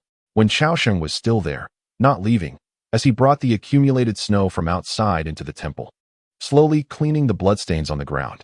Wenchao Sheng tilted his head to look at her and asked, "Did you bury him?" A shui replied, "No. I broke the ice in the canal, chopped him up, and threw him in the ditch." She returned the knife to Wenchao Sheng, the bloodstains already washed clean, looking as good as new. "You can come any time in the future. I'll be staying at the broken temple for a while." Wenchao Sheng paused in his action of wiping the bloodstains on the ground and looked up at a shui. "On the 3rd day of next month, I will go to find Lu Jinsher one last time. Regardless of whether it works or not, I won't come back here." That was indeed his plan. If it worked, he could live in the county in the future. If it didn't, both he and Lu Jinsher would die. A shui did not respond to this, and when Wenchao Sheng no longer continued to wipe the blood, the other party had made it clear they were going to face this mess directly. So whether or not to leave a trace was irrelevant. Before leaving, he asked a shui, "By the way, you haven't been around these days. You went to find your parents, right? Did you find them?" A shui, holding a piece of firewood, fiddled with the fire pit, and after a long silence, she answered evasively, "Come to the temple at noon tomorrow. I'll treat you to some wine." Saying this, she tilted her head to look at Wenchao Sheng. "Are you coming?" Wenchao Sheng exchanged a glance with her, and after a moment, he replied, "I will."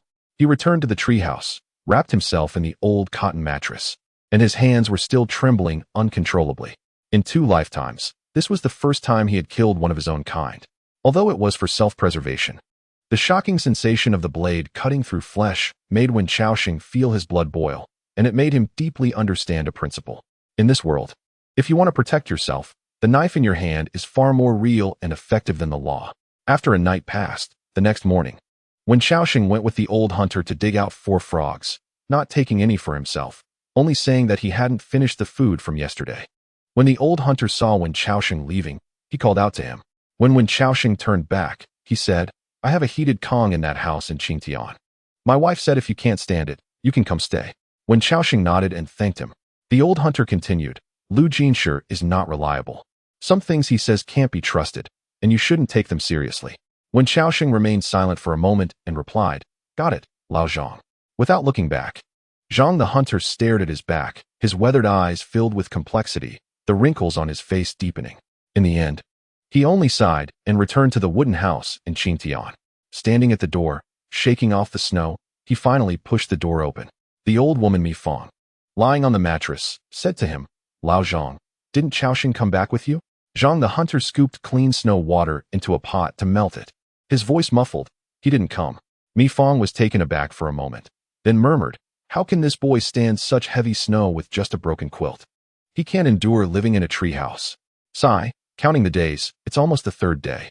Zhang the hunter unconsciously gripped the spoon tighter, turning to stare at his wife. Mi Fong felt a bit uneasy under his gaze and said, "Lao Zhang, why are you looking at me?" Zhang the hunter regained his senses, averted his gaze, and didn't dare to speak out. When he parted ways with Wenchao Sheng at noon today, Zhang the hunter sensed a murderous aura on Wenchao Sheng. He felt that something had changed in him. After he warned Wenchao Sheng, the latter showed no signs of surprise. Zhang the hunter's keen intuition told him that if Lu Jinshi did not keep his promise on the 3rd day of the month, something unpleasant might happen. But he did not share this worry with his wife. Mi Fong's health was poor. She felt that it was better to have one less worry than more. "Before we leave in the afternoon, I'll cook some porridge. Keep an eye on the fire in the room. Don't let it get too big, or it will burn the pot dry," he instructed his wife.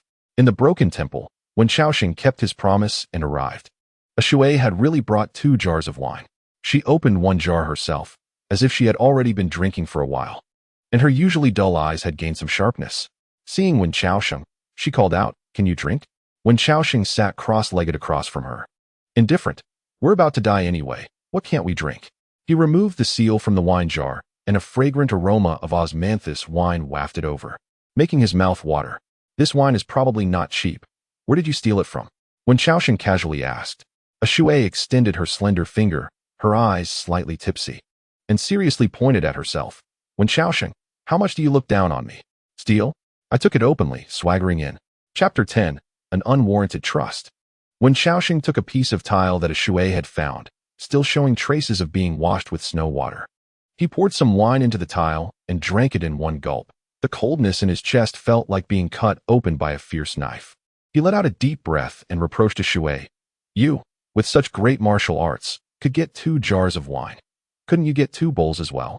A shui leaned forward, lightly tracing a circle in front of her with her finger, and mysteriously said, "Do you know whose wine this is?" Wenchao Sheng shook his head. No idea. In the past 3 years, he had only entered the county a handful of times, with the only one he knew somewhat being the county magistrate Lu Jinshi's office. A shui held the tile, tilted her head back to take a sip of wine, and smacked her lips. "This wine belongs to 7th Master." Wenchao Sheng poured her more wine and asked, "Who is 7th Master?"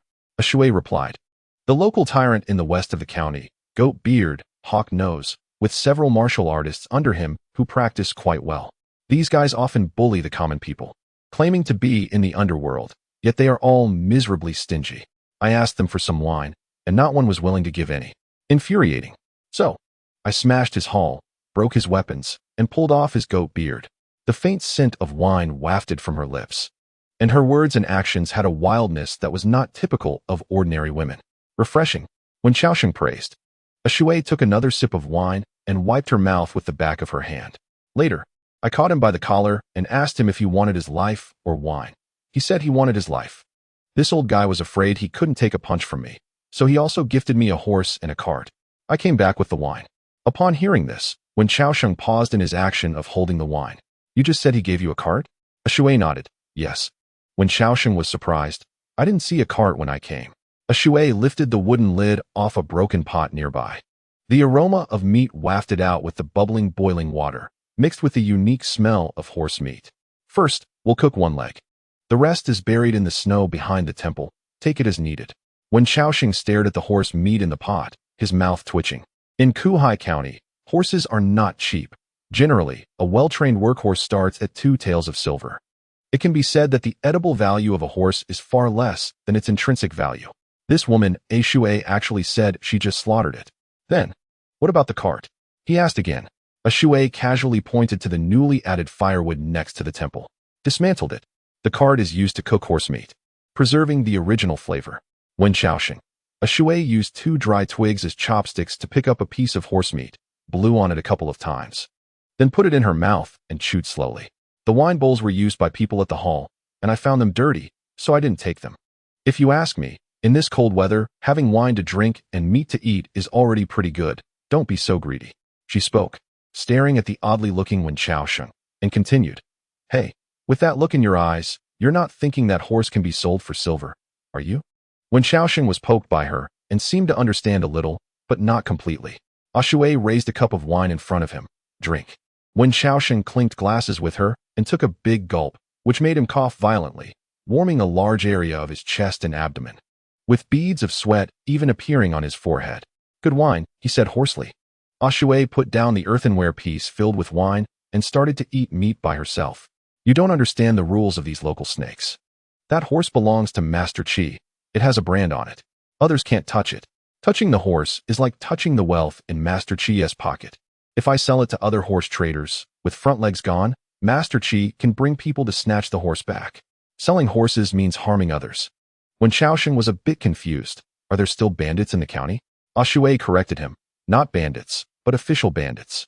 Lu Jinshi wears official robes and doesn't dare to openly violate the laws of the kingdom of Qi. But there are always some dirty jobs that need to be done. After listening, Wenchao Sheng pondered and looked up at her. You're not from Kuhai County. How do you know all this so clearly? A Shui sneered, swallowing a piece of horse meat. The rivers and lakes are the same everywhere.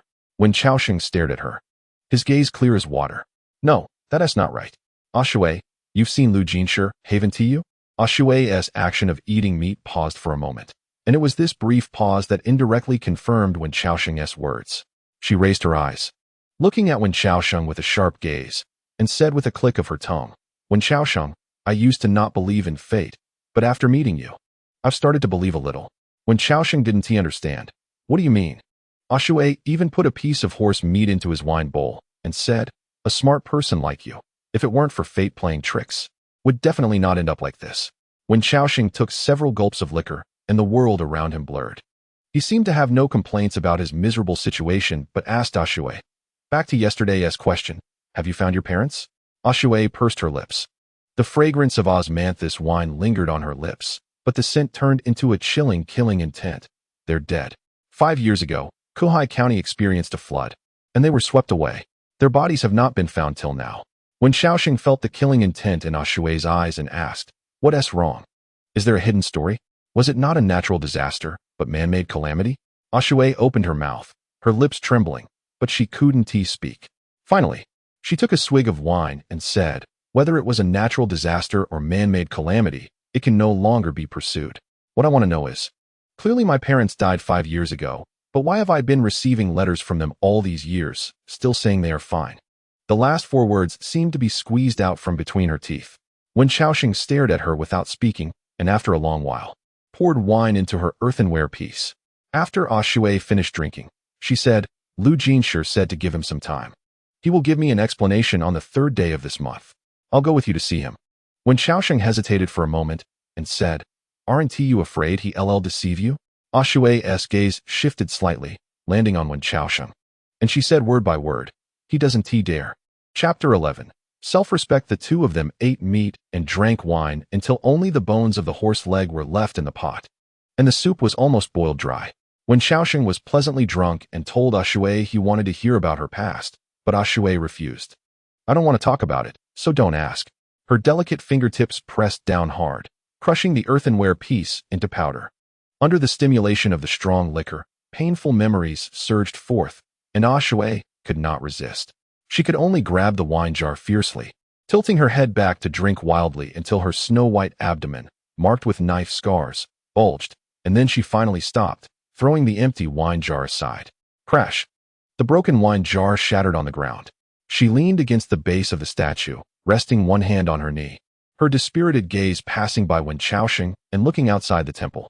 The painful fire in her eyes could not be extinguished even by the white, swirling snow. "I'm sorry, I shouldn't have asked, making you feel so uncomfortable." In response to Wenchao Sheng's apology, Ashui seemed to lose all her strength, remaining motionless, only her chest rising and falling. Wenchao Sheng noticed her fingers trembling. The terrifying memories that Ashui could not face were slicing through her soul, piece by piece. After taking a swig of wine, Wenchao Sheng changed the subject. "Ashui, can you teach me how to cultivate?" Upon hearing this, Ashui took a while to regain her senses, stiffly turned her head, a glimmer of light appearing in her eyes. But the words that came out made Wenchao Sheng's heart sink. "No, what I practice, you cannot." Wenchao Sheng chuckled. "How do you know?" Ashui stared at Wenchao Sheng for a while, her brows suddenly furrowing. She burped from the alcohol, then beckoned him closer with her finger. Wenchao Sheng sat beside her, and Ashui, disregarding the propriety between men and women, reached out directly to explore his shoulder, chest, waist, hips, and spine. Seeing her so casual, Wenchao Sheng felt a bit uncomfortable.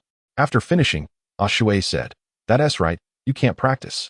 My skills are ordinary Jianghu routines. They must be practiced from a young age. After 15 or 16, a person's skeleton is basically set, and the skeleton affects the meridians, which in turn affects the dantian. If you want to cultivate now, you can't even practice ordinary martial arts. You can only follow the path of cultivation holy places. But those places are not easy to enter. Without connections, only those with exceptional talent might enter. Otherwise, you must encounter some particularly powerful masters from outside the world. You know, this requires fate. But based on my observations, you are probably the unluckiest unlucky person I have ever seen in my life. As for the masters from outside the world, I suggest you don't harbor any illusions." Wenchao Sheng looked at her with deep sadness and hatred. "Thank you." In Kuhai County, Lu's mansion, Lu Jinshi, dressed in official robes and plump in stature, hurried through the garden, the steward bending slightly behind him, continuously saying something. Lu Jinshi wore a somewhat excited smile on his face, as if some great fortune was about to befall him.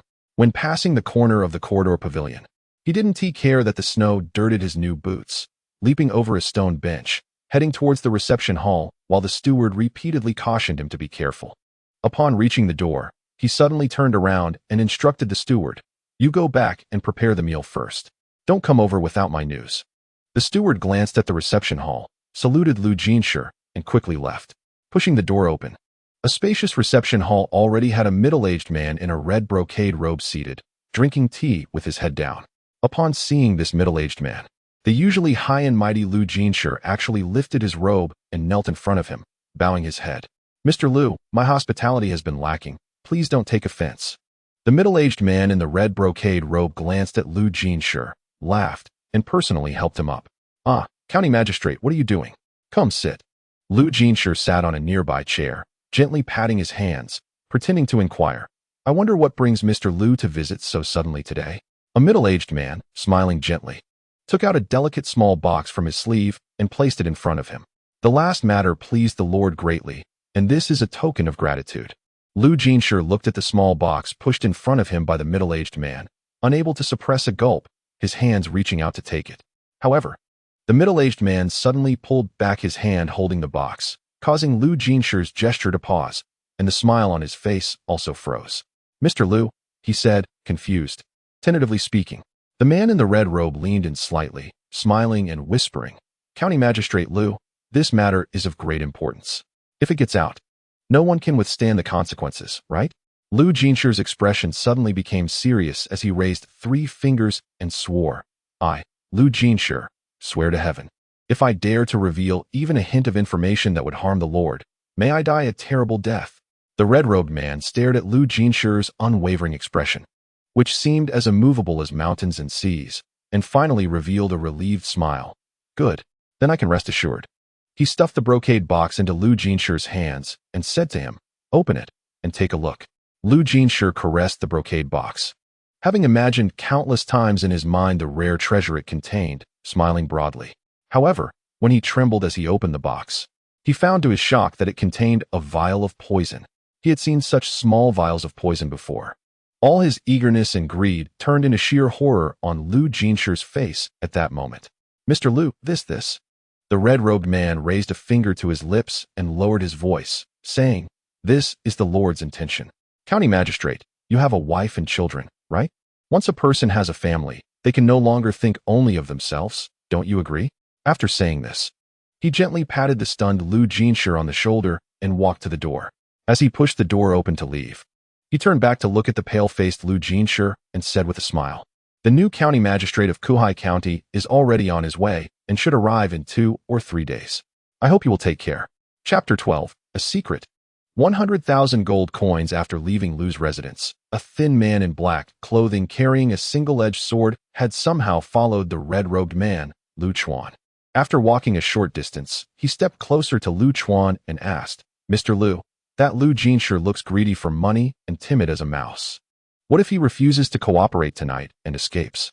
Lu Chuan stopped, turned around, and looked at the man with the sword calmly, saying in a gentle tone, "Where would he escape to? His son is only 8 years old. Where can he go? Besides, the people from Wenchao have also arrived. If he doesn't cooperate, we can have the people from Wenchao help him cooperate."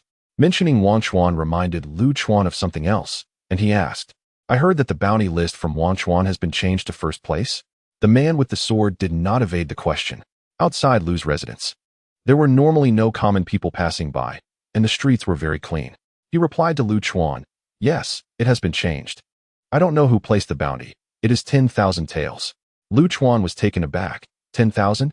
In silver? The man replied, "In gold." This time, it was Lu Chuan's turn to be silent. His eyes sparkled with disbelief as he said, "One person, 10,000 gold? Which lord has so much money to spare that they would create such a stir?" The man shook his head. "I'm not sure. Wenchao always keeps the information about their employers absolutely confidential. But this time, countless experts have come from Wenchao. It must be a very tough nut to crack." Lu Chuan pondered carefully and said, "Why would they come to Kuhai County, a place where no birds would defecate? What is the name of the wanted person?" he asked. The man replied, "No name, just said to be a woman, about 8 feet tall, with many injuries on her body." Lu Chuan frowned. "That's all?"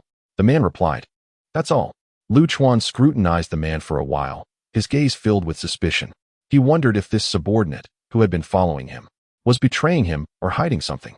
However, when he saw the other person's clear and honest eyes, Lu Chuan realized that the man was not deceiving him. He was very good at observing people's eyes. They are the windows to the soul. If someone hides something dirty in their heart, their eyes will betray them. How interesting. Truly interesting, he thought. With no specific information, aren't they afraid someone would casually bring a fake and cheat away that 10,000 gold? The person who issued the bounty seems very anxious. The man with the sword asked, "Mr. Lu, what do you think?" Lu Chuan stroked his goatee and thought for a moment before saying, "That woman holds a secret." The man was quite surprised. A secret worth 10,000 gold? Lu Chuan gently patted his shoulder and said confidently, "If someone is willing to spend 10,000 gold to buy the life of a person without even complete information, then the secret hidden by that wanted person is worth far more than 10,000 gold. Keep a close eye on it. Notify me if you find any clues." After saying this, he walked toward the end of the street.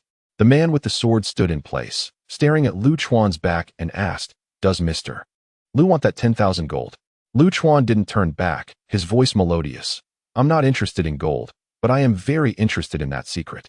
North of the county town, at the Huaguang Bridge, a large black dog dressed in strange deerskin clothing, carrying an iron box, left a long trail of paw prints on the green mossy alley until it stopped at the 8th small courtyard in the lane. It tilted its head to look at the courtyard door, seemingly confirming whether it had gone to the wrong place, and then tapped the closed door with the iron box. Not long after, the door was opened, and an elderly man in a blue shirt appeared. He opened the door, let the black dog into the courtyard, and then led it to the kitchen. First, he carefully washed the iron box carried by the black dog, then filled it with some warm porridge, covered the box, and handed it to the black dog.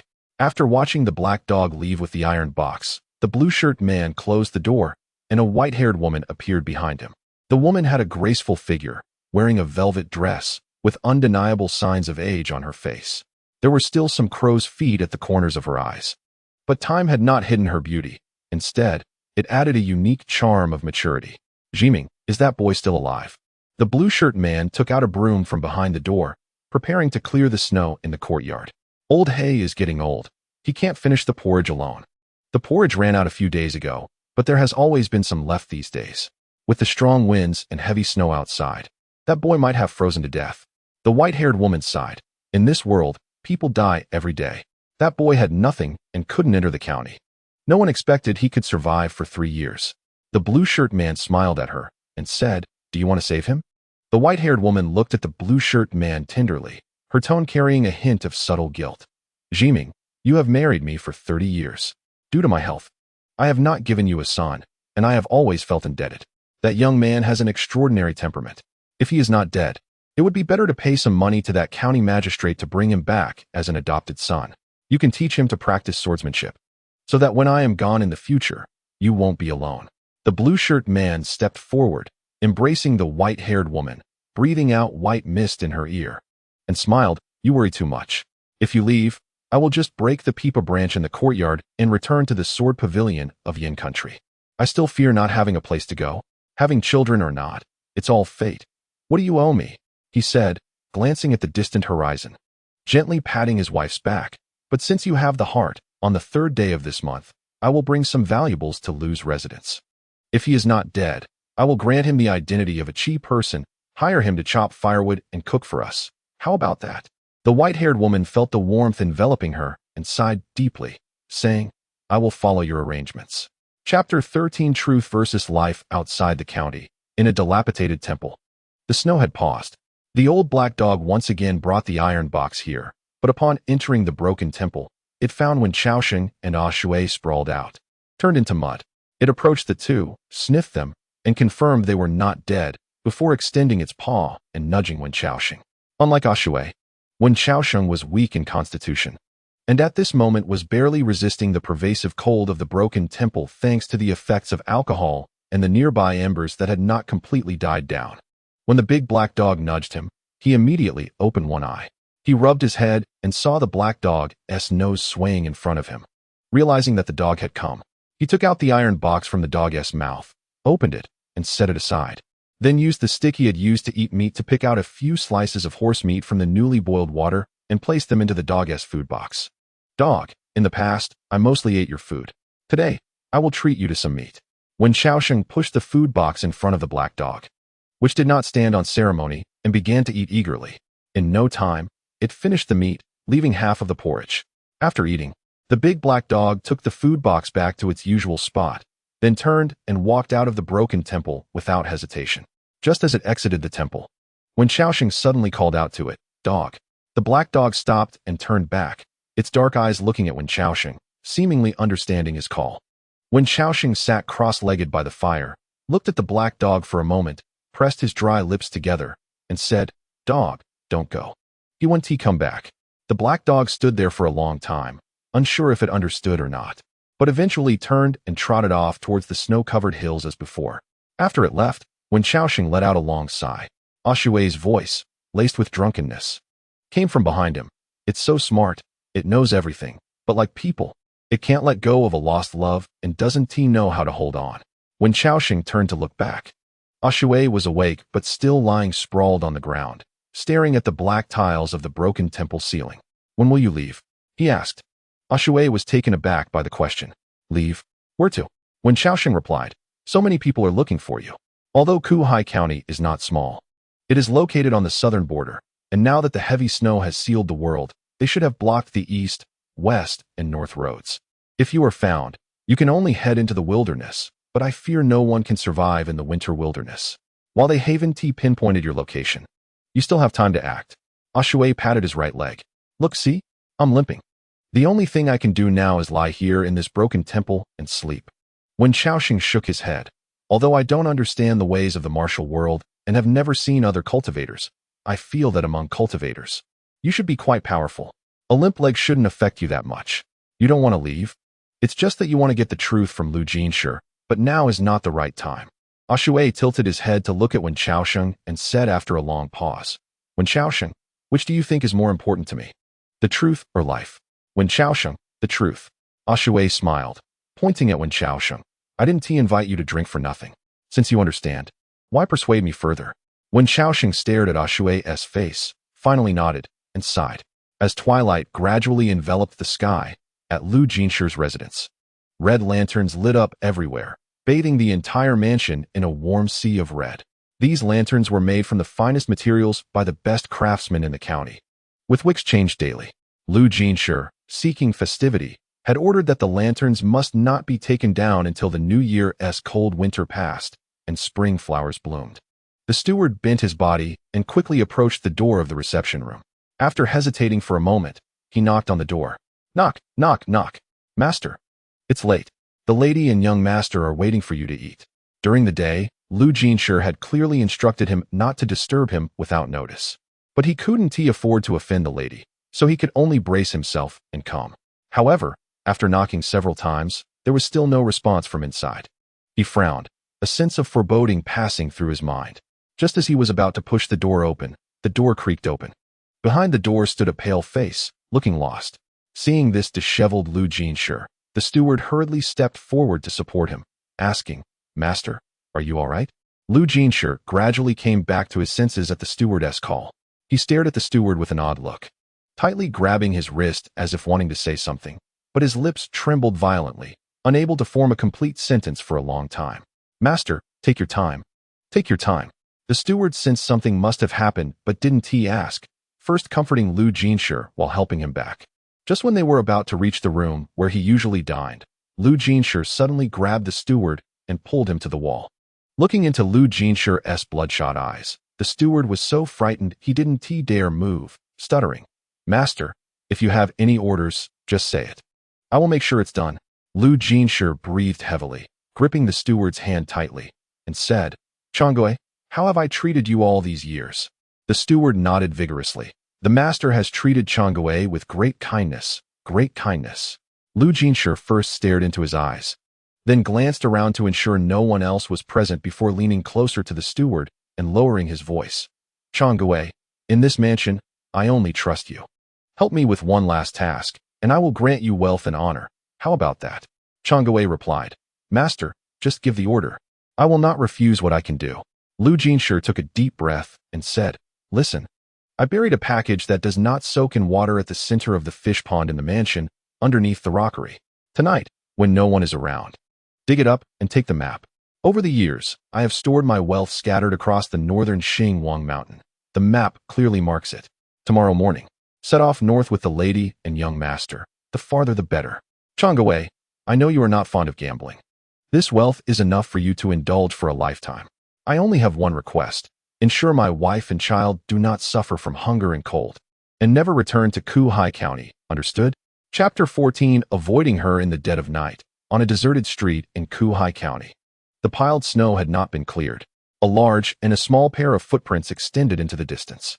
The cold moonlight, after the flying snow paused, finally shone once more on this corner of the world. At the end of the road, a little girl was supporting an old man, taking one step at a time. The girl was about 7 years old, with twin ponytails and a red rattle in her hand, her small face as fair as a porcelain doll. The old man had a broad back, white hair and beard, a serene expression, and a kindly face. He held the little girl with his left hand, while his right hand was empty, its sleeves swaying back and forth as he walked. Yes, the old man was missing one arm. He led the girl, stopping and going. And when the girl got tired, he took her to sit on the steps at the entrance of an unknown house, pulling out a piece of already hard bread for her to nibble on slowly. Each time her white teeth ground against the bread, it made a creaking sound on the empty street. The little girl was very patient, finishing the bread before tilting her head to ask the old man, Grandpa Ma, who are we looking for? The old man looked at her affectionately, stroked her hair, and said softly, Silly child, we are not looking for anyone. The girl's eyes filled with confusion as she looked up at the stars and murmured, But didn't that uncle say yesterday that we should go find an older sister? The old man replied quietly, We cannot look for her. We must avoid her. The girl, puzzled, blinked her sleepy eyes and asked why. The old man gazed into the distance of the alley, where it seemed like there were mountains of knives and seas of fire. Because she is a monster. Upon hearing this, the girl exclaimed with interest, her dark eyes rolling around. Grandpa Ma, are there really monsters in this world? The old man replied with certainty, Of course. Fire burns her, but she doesn't die. Knives strike her, but she doesn't perish. What else could she be but a monster? My arm was lost to her. The girl understood. Her eyes brightened. I get it, Grandpa Ma. We are pretending to look for her. The old man smiled and said, very smart. He withdrew his gaze and suddenly looked up, gently patting the little girl's back. Xiaoyang, you go back first. Grandpa will stroll a bit longer while the snow hasn't fallen yet, and we'll come home later. The little girl obediently nodded. Okay. She slowly stood up, brushed the snow off her clothes, and wobbled towards the end of the street. After her small figure completely vanished into the darkness, several shadows appeared on the eaves above the old man, seemingly out of nowhere. A young and cold female voice spoke from the eaves. Old Ma. The black cicada is missing. The old man, with his back to them, stood up and sighed, eager for quick success, refusing to listen to good advice. Every year, there are young people in Wenchao with high aspirations, but weak lives. After a pause, he furrowed his brow slightly. What a pity. Although he is ambitious, he is indeed a good seed in martial arts. I heard he comes from a clan in Huaibei, and at a young age, he broke through the dragon's chant realm. Considered a master in the Jianghu. Unfortunately, another middle-aged man with a hook at his waist on the eaves asked in a deep voice, Old Ma, what is the background of that woman who escaped from Wind City? The old man walked down the steps, moving to the center of the street, following the footprints left by the little girl. As he walked, the shadows on the eaves followed him. Don't ask so much. Just one piece of advice. This job is not to be touched. We are here because we cannot refuse. This bounty comes from the royal city, raining down 100,000 taels of gold, all figures from the clouds. Wealth is merely a facade. Power is the core. No matter who is wanted, we must maintain appearances. But this person we cannot handle. If you see her, keep your distance, or you may lose your life for nothing. The old man's words displeased the shadows. The earlier cold woman spoke again, her voice filled with killing intent. Once someone enters Wenchao, as long as someone pays. Who wouldn't dare to kill? No matter how powerful she is not a celestial being. What can't be touched? This time, at least 100 people from Wenchao came to Kuhai County, considered a first-rate force in the four nations Jianghu. Old Ma's words seemed to overly inflate others' power. At that time, the fire didn't kill her. She was lucky, but this time she may not be so fortunate. Old Ma waved his hand, turning his back to the crowd. I've said all I can. If you want to make a name for yourselves and rise in rank, go ahead and try. Kuhai County is not big, and there are many local snakes. If you really want to find someone, it's simple. If this matter succeeds, all subsequent affairs will have nothing to do with me. I am old and lacking in spirit, and I want to compete for credit with you all. The shadows on the eaves watched him leave, no longer following him. Under the moonlight, the cold wind howled, causing the green sashes at their waists to flutter and carry the killing intent far into the unknown. Chapter 15. Sudden Death on the third day of the Lunar New Year. Early in the morning, Wenchao Sheng climbed out of the tree house, simply washed his face with snow, and hurried to the broken temple. In fact, he and T slept much the previous night. This day was extremely special for Wenchao Sheng. It seemed like an ordinary day, but he had waited for 3 years. Originally, today he planned to confront the county magistrate Lu Jinshi of Kuhai County with a firewood knife, demanding blood if the other party did not keep his promise. But now, because of a Shuai's intervention, he felt that Lu Jinshi would likely agree. Having become a citizen of Qi, he had many plans in his mind, simulated countless times, that could make him rich within 5 years. Once he had money in the future, he could do much more. Since it hadn't snowed last night, traces remained on the ground. As Wenchao Sheng passed by, he noticed a long, dragging mark. His brows furrowed slightly as a vague sense of foreboding swept through him. So he quickened his pace to the broken temple, where he saw a Shuai resting inside, which relieved him a bit. But soon, he spotted a pile of iron weapons in the corner of the broken temple. Had someone come last night? He directly asked a Shuai, who was boiling some snow water. Her eyes not fully opened, looking as if she hadn't woken up. Someone came? Who came? Wenchao Sheng pointed at the weapons in the corner, among which there seemed to be a long hook. No one came. Where did these things come from? A Shuai lazily rubbed her hair and casually said, I found them. Seeing her indifferent demeanor, Wenchao Sheng sat down by the fire, warming his arms while saying, it didn't snow last night. What people do at night leaves traces.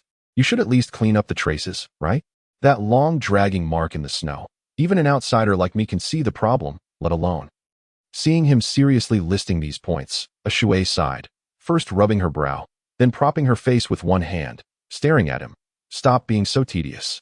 Wenchao Sheng, Do you really think that Kuhai County is such a rundown place that it can hide people? Wenchao Sheng was taken aback. A shui pointed at the wine jar in the broken temple that had been smashed and not fully cleaned up, saying, I went to find the local snakes in Kuhai County for wine, and if I didn't kill them to silence them, it would have already leaked traces. If someone is determined to find me, this winter snow definitely can't hide it. The reason no one has come is that those people are all waiting. Wenchao Sheng didn't understand. Waiting for what? Ashui stared at him, a chilling smile appearing on his face. They are waiting to see if the person who survived that big fire back then is really incapable now. Those people sent some fools to test me, and I will kill for them to see whether I can or not. Wenchao Sheng looked at Ashui, and after a long while, raised an eyebrow and said, so damn cool. Ashui dismissed it with a scoff. Cool? If you enter the martial world in the future, you might not think so. Wenchao Sheng replied, I understand this. Once you enter the martial world, you are no longer in control of yourself. The last 8 words made Ashui's gaze towards Wenchao Sheng change slightly. Once you enter the martial world, you are no longer in control of yourself. She repeated, then murmured to herself, what a lack of control. Wenchao Sheng, I ask you, in the future, when you become a citizen of Qi, what do you want to do? Wenchao Sheng, make money, cultivate. Ashui, is that it? Wenchao Sheng thought for a moment and replied, whatever I want to do, I will do it. The two looked at each other, and for some reason, Ashui felt that the light projected from Wenchao Sheng's eyes was sharp, both bright and piercing. She silently drank a bowl of hot water, no longer mentioning the topic, stood up, and brushed off the dust on her clothes. Let's go, find Lu Jinshi. Wenchao Sheng nodded and went to the county town with Ashui, but when they arrived outside the county town, Wenchao Sheng noticed that there were no guards with knives on duty at the gate today. His brow furrowed slightly, and a bad premonition crossed his mind. Although Lu Jinshi had not done much for the people during these years in Kuhai County, he had done enough surface work regarding public security, even in snowy weather. Those guards who ate the government's food could not slack off. They had to be on duty. But now, the year had just passed, and in broad daylight. Not a single guard was present, which was indeed strange. Entering the county town, the streets of Nanmen were empty. Ashui's sharp eyes scanned the surroundings, a look of confusion crossing her gaze. The two hurried to the county office, but saw a large crowd from a distance on that street. They exchanged glances and immediately squeezed into the center of the crowd. Wenchao Sheng struggled to reach the entrance of the county office. And the moment he looked at the entrance, he was stunned, speechless in shock. People around him were whispering, some were pushing him, but he was completely oblivious, standing there like a wooden puppet. At the entrance of the county office, he saw Lu Jinshi, whom he hadn't seen for a month. But now he had turned into a corpse. Lu Jinshi was dead. He had hanged himself. The body was hanging at the entrance of the county office, facing the street, with a bluish-purple face. When the wind blew, the body swayed, looking particularly horrifying. Wenchao Sheng stared blankly at Lu Jinshi's corpse, not knowing how long it had been. He seemed to lose all his strength, collapsing to the ground, laughing nervously. The people around him, seeing this, either feared he might be mad or worried he was trying to scam them, and they all moved away a bit. Some nearby residents, who knew some things about Wenchao Sheng, began to spread either true or false stories to those who were unaware. In an instant, many people cast sympathetic glances at Wenchao Sheng. After a while, a loud shout came from a distance. The officials are handling the case. All idle people, clear the way. Chapter 16. A wave of golden leaves blows through the street. A large group of people dressed in luxurious clothing arrived at the scene. First with knife-wielding guards clearing the way, followed by a slightly pale man in white riding a horse. He had a gentle appearance, a tall figure, wide eyebrows, and deep-set eyes, exuding the aura of a scholar. The crowd parted to make way until they reached the dazed Wenchao Sheng sitting on the ground. The knife-wielding guard frowned and shouted, but Wenchao Sheng paid no attention, just staring blankly at Lu Jinshi's corpse. The guard, seeing Wenchao Sheng's attire, assumed he was a madman or a beggar in the county and was impolite, immediately drawing his knife. Ashui and the crowd frowned, pinching a small stone she had picked up from somewhere. Just as the guard was about to warn Wenchao Sheng again, the man in white suddenly spoke, "Do not harm him." He blocked the way, saying, "Drag him away." The guard, seeing the white-clad man's command, immediately sheathed his knife and came to Wenchao Sheng's side, pulling him away from the entrance of the county office. Wenchao Sheng did not resist. His focus still entirely on Lu Jinshi's corpse, his gaze frighteningly intense. The man in white looked Wenchao Sheng over, said nothing, and with the escort of several guards, approached the entrance of the county office. Facing those wearing official attire, he pulled out a special iron badge from his chest, which bore the royal seal of the Qi Kingdom. This kind of official seal is extremely difficult to counterfeit, and once discovered, not only would the forger face death, but their entire family would also be implicated. It represented the unique power of the Qi royal family. Let me introduce myself. My name is Chun Xiong, and I come from the Wancheng Langang Pavilion. I am here with the official seal to replace the former county magistrate Lu Jinshi in Kuhai County. Lu Jinshi has worked hard over the years in governing the county and should have had a power and document handover with the current county magistrate, and then go to the Wancheng to receive his rewards. Now that an accident has occurred, everything is delayed. I, the current county magistrate, will first investigate Lu Jinshi's cause of death. If you have no business, please disperse. Give me some time to investigate Lu Jinshi's matter. I will make sure to clarify it. The white-clad man Chun Xiong spoke clearly, cupping his fists toward the gathered citizens, his words polite. Seeing that he had spoken, the crowd slowly began to disperse. Although the people here liked to join in the excitement, they were not fools. The white-clad man was an official, and they were commoners. They could not let the politeness of the other party lead them to lose their sense of boundaries. As the surrounding crowd gradually dispersed, the white-clad man approached Wenchao Sheng, squatted down to look at him, took out some scattered silver coins from his sleeve, placed them in front of Wenchao Sheng, patted him, and said, "Little brother, let's go. We need to investigate the case. Staying here will affect us." Wenchao Sheng did not take the silver offered by Chun Xiong, but instead looked up at him and asked, "Are you the new county magistrate of Kuhai County?" Chun Xiong nodded, "Yes. Is there anything I can help you with, little brother?" Wenchao Sheng spoke frankly, "I want a citizen identity of the Qi Kingdom." Chun Xiong's eyes shifted slightly. "You are not a citizen of Qi?" Wenchao Sheng shook his head. "I am a refugee." Chun Xiong was silent for a moment and said to him, "Then sorry, little brother, you may need to come with us." Wenchao Sheng's gaze suddenly became sharp. "You want to pin Lu Jinshi's death on me?" Chun Xiong smiled. "How could that be? Once we confirm you are indeed not the murderer, we will naturally let you go, and I will also consider handling your identity as a citizen of Qi." Looking at the spring-like smile on Chun Xiong's face, Wenchao Sheng's hand slowly reached behind him. The chopper was hidden at his lower back. It had been waiting for a long time. And just because it suddenly lost its original target, it did not mean it was not sharp. As long as Wenchao Sheng needed it, it could kill at any time. I have been outside the county for 3 years, and aside from being able to enter the county to apply for identity with Lu Jinshi on the 3rd day of each month, I can't step into the county at all. If you really want to investigate me, there is no need to arrest me. You just need to confirm with the guards who were on duty before. Chun Xiong shrugged, still wearing a smile. That's hard to say. What if they were dozing off while on duty when you claimed you weren't the murderer? There must be someone to vouch for you, right?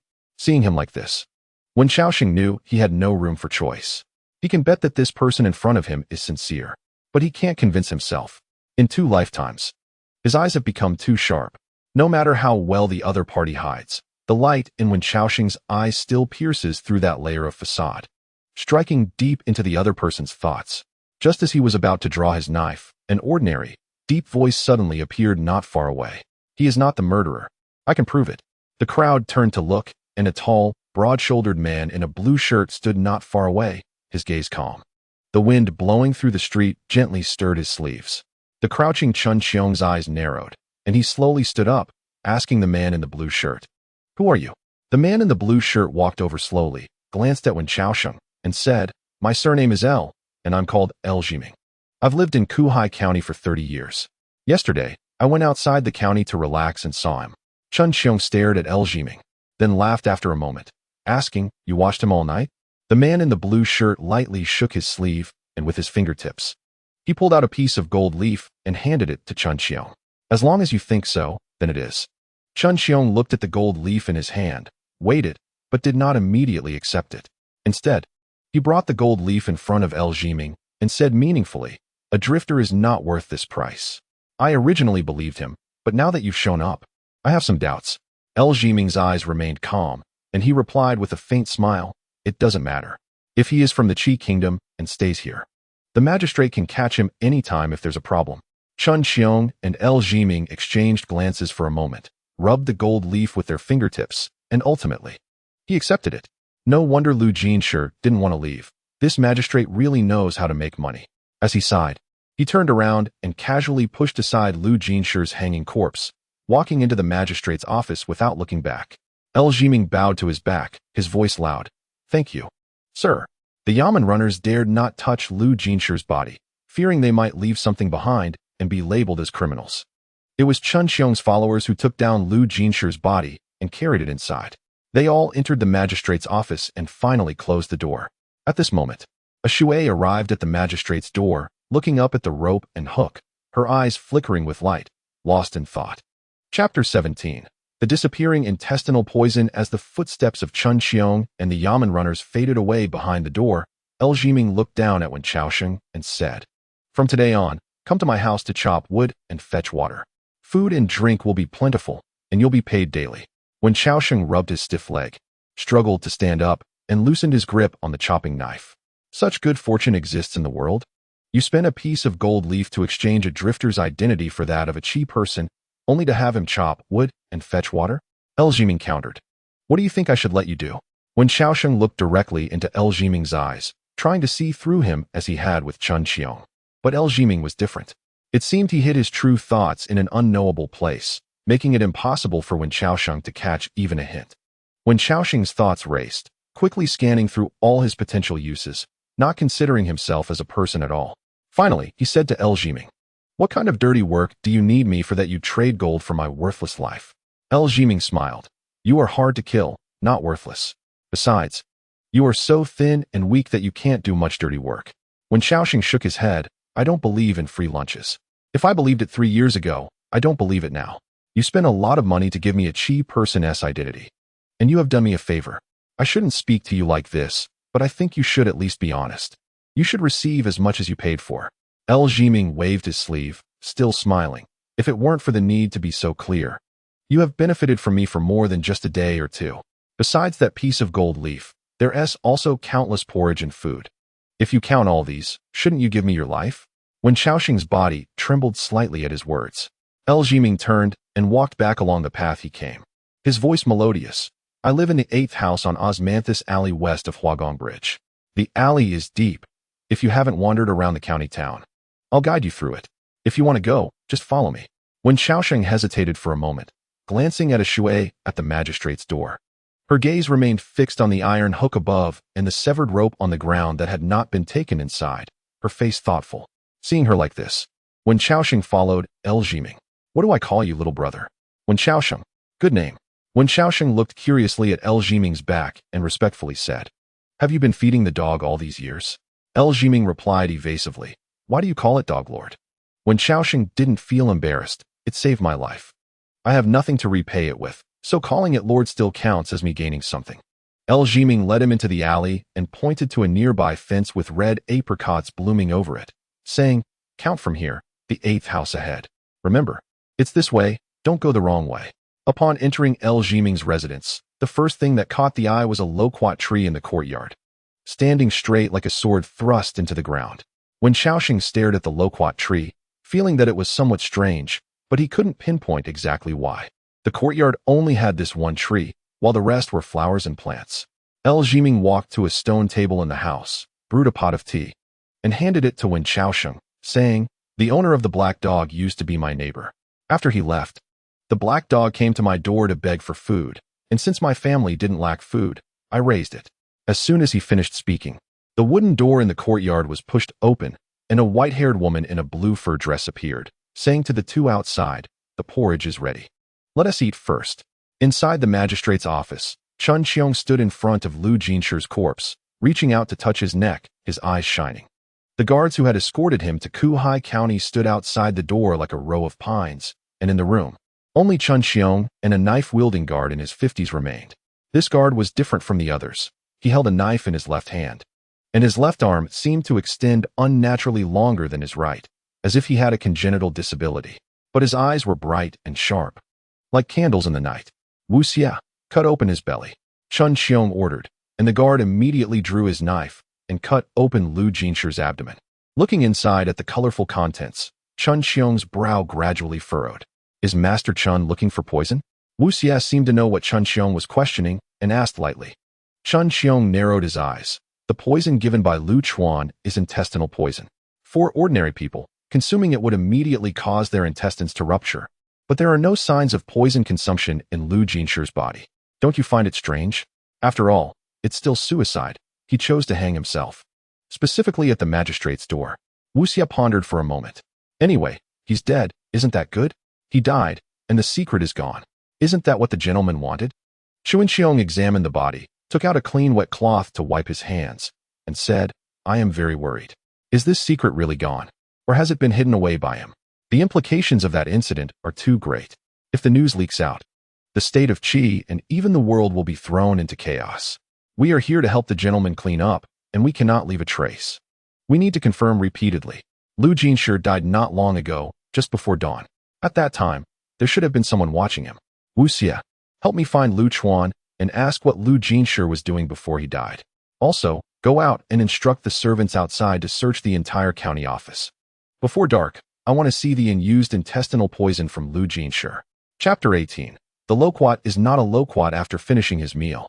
Jiming put down his chopsticks and said to Wenchao Sheng, after you rest for a while, go chop wood in the woodshed. I have only one requirement. Every day you must chop all the large wood in the woodshed to match the small wood piled over there. He pointed, and Wenchao Sheng saw a large pile of neatly stacked small wood under the eaves. I will pay you 50 won a day, if you save it. After a year you can buy your own land in Kuhai County. Although it's not big, it will be enough for one person. Wenchao Sheng, puzzled, replied, with the identity of a Qi person, won't the county magistrate directly allocate a piece of land to me? Jiming patiently explained, Qi has this clear law, but it has never been well implemented. If you want a place to live, you have to spend your own money to buy it from the county magistrate. Wenchao Sheng fell silent for a moment and slowly took out the chopping knife from behind him. Just a few steps out the door, he suddenly stopped, turned to Jiming, and asked, Mr. L, why is there a loquat tree in the center of the yard? Upon hearing this, Jiming's expression showed a hint of surprise. He then looked at Wenchao Sheng very seriously. Behind him, the white-haired woman who was tidying up the dishes in the room also stiffened for a moment, casting her gaze outside. Isn't it normal to have a tree in the yard? The courtyard is so big, if you don't plant a tree, it will seem very empty. Wenchao Sheng asked, then why not plant a few more? Jiming, intrigued, said, why did you suddenly ask about one tree? It's just there. It doesn't block your way. Wenchao Sheng hesitated for a moment, his eyes somewhat blank. I don't know. I just feel it is very special. Jiming asked, how special? Wenchao Sheng pondered that feeling carefully. When I first entered this courtyard, I noticed this tree. I can't quite describe what that feeling was. But I always felt it shouldn't be a tree. It should be something else. Saying this, he seemed to think that talking about a tree was meaningless. So he took the chopping knife and went to the woodshed. Soon, the sound of Wenchao Sheng chopping wood came from inside. The white-haired woman began tidying up the dishes again. As she walked past Jiming, her tone carried a hint of concealed pride. This time, did you pick up a treasure? Jiming stared at the loquat tree in the courtyard and said, this branch of loquat comes from the extreme north.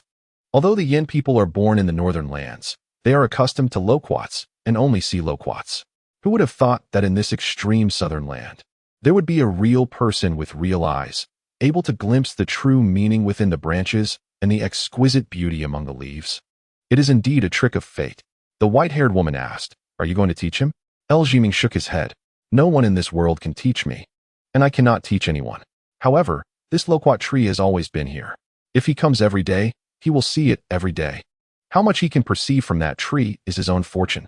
At the county magistrate's residence, it was getting close to evening, and the snow that had finally stopped for a while began to fall again. Wuxia, standing at the door with a sword, knocked 3 times. After a crack opened in the door, the official inside changed his expression upon seeing the person outside and immediately made way. Wuxia hurried to Lu Jinshi's autopsy room, where Wenchao was still standing inside.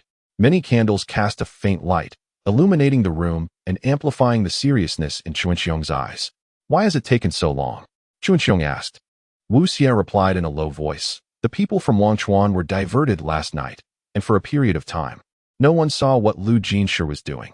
Probably the hour before he committed suicide. Wenchao frowned. Diverted? By whom? Wuxia explained. Some people were diverted by Lu Jinshi's released family members. Just before dawn today, a carriage escaped from Lu Jinshi's residence under the lingering night.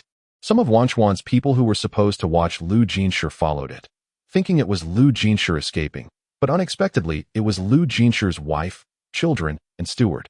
Wenchao said, where are they now? Wuxia responded, they have been dealt with. This matter is of great importance. The bodies of the three are in Lu Chuan's hands. Lu Chuan has invited the gentleman to meet at the Mandarin Duck building tomorrow. It seems he wants to speak with the gentleman privately. Wenchao paced in the room, stepping on his own shadow as the candlelight flickered, seemingly reflecting his inner turmoil. What about the others? The spies from Wenchao who were watching Lu Jinshi must have been professionally trained. They couldn't all have chased after that one carriage. If they are that foolish, I think we can directly write a letter to the gentleman to inform him, and if trouble arises later, I won't be too entangled in the consequences. Wenchao has gained fame in the rivers and lakes as a killer organization that spans across the 4 states, growing stronger over the past 100 years. Not to mention the common folk, even those in the court, as long as they pay, they dare to kill. There are rumors in the market that the core members of Wenchao have connections with the royal families of the 4 states. Behind the souls and lives they have taken is an immeasurable amount of gold and silver treasures, dazzling and splendid. The professionalism of this group of people is beyond doubt. Wu Xie explained, there was originally a group of people who should have been watching there. Wenchao's people are usually meticulous, but something unexpected happened that night. Wenchao's gaze was as sharp as stars. What kind of unexpected event? Chapter 19. Poison. Wenchao could not have imagined that in a poor and remote place like Kuhai County, there would be unexpected events. Wu Xie recalled the information received from Lu Chuan earlier and said, last night, a person from Wenchao had their arm torn off and stumbled to Lu Jinshi's residence for help. Wenchao's eyes narrowed, interrupting him. You just said their arm was torn off? Wu Xie confirmed. That's the news from Lu Chuan. The assassin who sought help last night had their arm torn off by someone. Her heart had a fatal injury. But since she was born with her heart on the right side, she didn't die immediately. She managed to escape back, wanting to seek help from others. But no one expected she would lead the person who killed her back. Wenchao was silent for a long time without speaking. So, all the people at the door of Lu Jinshi's residence at that time are dead? Wu Xie replied. Only one person is still alive. That person was lucky. They had a stomachache and went to the toilet, and when they returned, they saw everything. They wanted to join the fight, but within just a few breaths, the battle was over. Perhaps it couldn't even be considered a battle. Fortunately, holding a lantern, they looked like a night patrolman in the residence and managed to escape a calamity. Wenchao began to move again and said, there are quite a few people coming from Wenchao this time. When we set out earlier, I felt something was off. If it were just to help the adults handle some matters, it wouldn't require such a show. Moreover, these assassins have varying strengths and don't seem to belong to the same faction. After thinking for a long time today, the only thing I can think of is a bounty. Recently, there seems to be some rumors in the martial world that a big bounty has appeared on Wenchao's bounty list. Wu Xie opened his fingers that were holding the knife and then slowly tightened his grip again. We are not very familiar with matters concerning Wenchao, nor do we have any influence rooted there. If the adults need information, they might have to find Lu Chuan. Wenchao nodded and said, I happen to see him tomorrow. I'll ask him. Over the years, Wenchao has offended quite a few people. If it were just petty grievances, that would be fine. But what worries me is if the things done previously have leaked out and reached Panlong Palace. Mentioning Panlong Palace, Wu Xie's entire body tensed up instantly. Clearly, he also understood the seriousness of the matter. However, he soon relaxed again. That person from Panlong Palace should have not been in charge for many years, right? Wu Xie's hand began to make that little movement again. This was a sign that he felt relaxed. Wenchao stared at the flickering candlelight in the room, stretched out his hand, and gently pinched the flame. The scorching fire did not leave a single scar on his skin upon contact. Upon closer observation, there were almost invisible gaps between the flame and his skin, as if the flame was separated by some kind of power. For 10 years, indulgence and extravagance. A pool of wine and a forest of meat. People all over the world think that the person from Panlong Palace has long been a useless person. Over the past decade, the court officials in the palace have paid less and less attention to him. Strangely, for the past 10 years, everything in Qi country, from the royal city to the localities, seems to have been arranged in an orderly manner, and there has been no report of turmoil. Behind all this, it seems that there is an invisible hand controlling everything. Wu Xie said, inside the Langan Pavilion, countless eyes are watching him. Even that towering forbidden place occasionally casts a glance. If it really was him, there wouldn't be no traces left at all. The adults' worries might be unnecessary. More importantly, this opportunity is unique. The adults might consider putting more energy into that matter. If successful, a year later, the adults can enter the Langan Pavilion for further study. Or even, Chun Xiong pondered for a moment, then turned and said, "You go back first. I need to think some more." Wenchao Sheng dragged a large pile of split firewood, struggling back to the dilapidated temple, under the stars and moon. Most of the traces left by the firewood cart had already been erased, leaving only vague and messy marks. He had already changed into a clean cotton jacket, looking much less disheveled than before. After returning to the dilapidated temple, he not only did not feel cold, but even broke into a sweat. Shui was sitting cross-legged by the fire, and upon seeing Wenchao Sheng, he asked, "Aren't you staying in the tree house tonight?" Wenchao Sheng replied, "If there's enough firewood. The dilapidated temple should be warmer.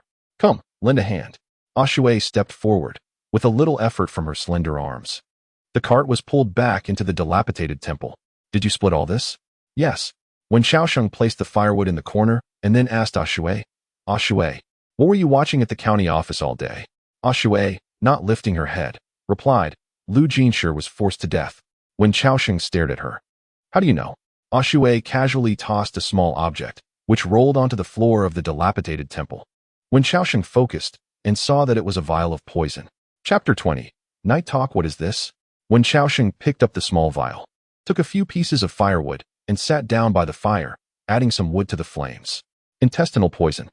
Shui's voice was calm as she gently turned the horse meat skewered on a stick. As the flames roasted it, golden fat dripped down, sizzling and turning the fishy smell into an inviting aroma. The horse meat was all torn off in strips, with clear muscle fibers that further stimulated one's appetite. That thing is Wenchao's signature poison, concocted by Peach Bamboo Immortal. The poison is colorless, odorless, and has a taste. A regular person would die immediately after drinking it, with their intestines bursting and organs dissolving. This poison acts quickly and is only effective on humans. Other animals show no abnormal reactions after drinking it. So once mixed in food and water, it is extremely difficult to detect. Listening to Shui's description, Wenchao Sheng couldn't help but be curious, since it's colorless and odorless. "How can you be so sure it's poison?" Shui glanced at him, picked up the vial of poison from the ground, and shook it gently, producing a sound of liquid inside. Half drunk, Wenchao Sheng's breath caught. He imagined that Shui had a special way to identify poison. So far, although he didn't know her well, her sharp and discerning eyes revealed that she was no ordinary person. However, he truly didn't expect that her method of confirming the poison was so straightforward. The two exchanged glances for a moment, and Wenchao Sheng felt a bit dry in his mouth. He racked his brains to follow up on Shui's seemingly unconnectable response. "Is it good?" Shui raised her right eyebrow slowly. "Very salty." Wenchao Sheng fell silent, leaning against the fire to warm himself. As the firewood was added, the flames slowly grew larger, and the warmth countered the strong wind blowing from outside the dilapidated temple. "Life is unpredictable. After waiting 3 years, I didn't die, but Lu Jinshi did. Who could have imagined this 3 years ago?" he said, suddenly changing the subject. "However, Lu Jinshi's death is indeed very strange. According to Chun Xiong, the new magistrate of Kuhai County, Lu Jinshi should have been promoted and prospered. There was absolutely no motive for suicide. Unless Chun Xiong lied. Lu Jinshi was not promoted and prospered. But as the new magistrate, Chun Xiong had no need to lie. Whether Lu Jinshi was dismissed for committing a crime or for other reasons, he has some absolute power in Kuhai County. So, analyzing this leads to two possibilities. Either Lu Jinshi was murdered out of personal grudges, and Chun Xiong had nothing to do with it, or Lu Jinshi's death was orchestrated by Chun Xiong and his team." Listening to Wenchao Sheng's calm analysis, Shui's gaze towards him changed subtly. "Wenchao Sheng, I didn't realize you could investigate cases." Wenchao Sheng shook his head. "This isn't an investigation. It's just a simple analysis." Shui sat up straight. Her voice seemed to become a bit more serious as she addressed Wenchao Sheng. "Then which possibility do you think is more likely?" Wenchao Sheng answered without hesitation, "The latter." Shui asked why. The firelight in Wenchao Sheng's eyes emitted danger. "The timing is too coincidental. One just died, and the other arrived. Of course, that's just my one-sided thought. I have no evidence to confirm it. You lingered at Lu Jinshi's residence this morning for so long. Didn't you discover something unusual?" Shui's gaze shifted to a corner of the dilapidated temple, where a pile of weapons was stacked. "Actually, I went to Lu Jinshi's residence last night. Some reckless assassins, driven mad by the desire for money, came to find me. I buried them in the snow behind an old temple. One female assassin had her heart on the right side. I pierced her lung with a single sword strike. She didn't die immediately. So I chased her into the county town and killed 11 more. Later, a man came holding a lantern. He didn't attack, so I didn't kill him. This morning, Lu Jinshi was found dead. I suspected it was related to the River of Forgetfulness, but I wasn't sure, so I investigated the scene. What I could confirm was that Lu Jinshi indeed committed suicide. However, the facts align more closely with your speculation. He didn't kill himself by his own choice, but was forced to do so. The reason he chose to hang himself with a rope was intentional. Wenchao Sheng was taken aback by what he heard. Intentional? Why? Chapter 21. He wants to borrow a knife regarding the method and reason for Lu Jinshi's suicide. Ashui said, the rope he used to hang himself was meant for tying cattle, extremely sturdy, and the knot was quite special, combined with the hook to secure it. Even with the wind, the corpse's head wouldn't easily sway. When I investigated, the knot and iron hook caught my attention. If he had simply been unable to accept his fate or was forced into suicide, there would have been no need for such trouble. The mansion is filled with large beams. A piece of white cloth would have sufficed. Yet, he went through great lengths to create such a complicated knot and hook, and chose to hang himself at the county office entrance. I found it strange. So I deduced Lu Jinshi's head position based on the knot's length and iron hook. Then found this bottle of poison buried in the corner according to the direction of his gaze. As Ashui narrated, Wenchao Sheng immediately understood her implication. So Lu Jinshi went to great lengths to commit suicide at the county office entrance to hint at the location of the buried poison to others? No, that is not right. His body had been hanging there for so long without any family members coming to collect it, indicating that his family likely also met with misfortune. Given this, Lu Jinshi probably didn't have anyone with exceptional martial arts skills to help him take revenge, making his actions meaningless unless. Ashui noticed when Wenchao Sheng was building suspense. She stared at his face illuminated by the firelight and said, "Hey, can you just say it all at once?" When Wenchao Sheng met her gaze, a subtle expression on his face. "Unless Lu Jinshi was waiting for you." Ashui's eyes narrowed. "Waiting for me?" When Wenchao Sheng said, "You had met him before. You could make him listen so obediently. You must have threatened him. Therefore, Lu Jinshi should know you possess formidable martial arts. You are the only one who could possibly help him take revenge." Ashui replied playfully. "You mean Lu Jinshi expected a complete stranger to help him take revenge?" When Wenchao Sheng toyed with a piece of firewood, seemingly organizing his thoughts. Soon, he tossed the wood into the fire, and the sparks flew, disappearing into the depths of his vision. It must be this way. If all of this is not a coincidence, then Lu Jinshi had no choice but to act this way. Before the new county magistrate Wenchao took office, he was definitely threatened, knowing he had to die, and his family likely wouldn't survive either. A cornered dog will jump over the wall, and a rabbit will bite when cornered. How much more so for someone like Lu Jinshi? From my 3 years of understanding him, he is meticulous and vengeful. If someone from the River of Forgetfulness targeted him, he wouldn't simply let it go. Besides, to him, although you are a stranger, you indeed have reasons to help him. After speaking, when Wenchao Sheng gently tapped the half bottle of poison in Ashui's hand with a stick, and she became lost in thought. "You mean the answer I sought from Lu Jinshi is related to his death?" When Wenchao Sheng nodded. "Yes." Ashui closed her eyes, rubbing her temples as countless waves surged within her. She just wanted to know why, even though her parents had died 5 years ago. She continued to receive letters from them during these 5 years. This should have been a very simple matter, but now it seemed to have become complicated. When Wenchao Sheng, while sifting through the ashes in the fire, spoke in a calm voice. "Moreover, when you went to find Lu Jinshi a few days ago, he clearly knew the answer to this matter but insisted on delaying, saying he would tell you in a few days. Looking back now, he wanted to delay until Wenchao came to take over, intending to leave with the secret, but he didn't expect Wenchao would come to take his life. Thus, Lu Jinshi racked his brains to leave this bottle of poison for you, wanting to inform you that the reason you continue to receive letters after your parents' death is related to Wenchao and his group. Lu Jinshi knew you wouldn't give up easily. As long as you sought the truth, he could use your hand to take revenge." When Wenchao Sheng glanced at Ashui, who had fallen silent, and spoke with a strange tone. "Now the two biggest questions are, why did the new county magistrate have to force Lu Jinshi to death? And what is the relationship between this and your parents' matter?" Chapter 22. Help me a favor, or not in just a few short days.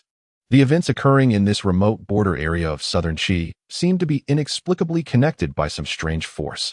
In the old temple, under Wenchao Sheng's narration, two seemingly unrelated matters were linked together.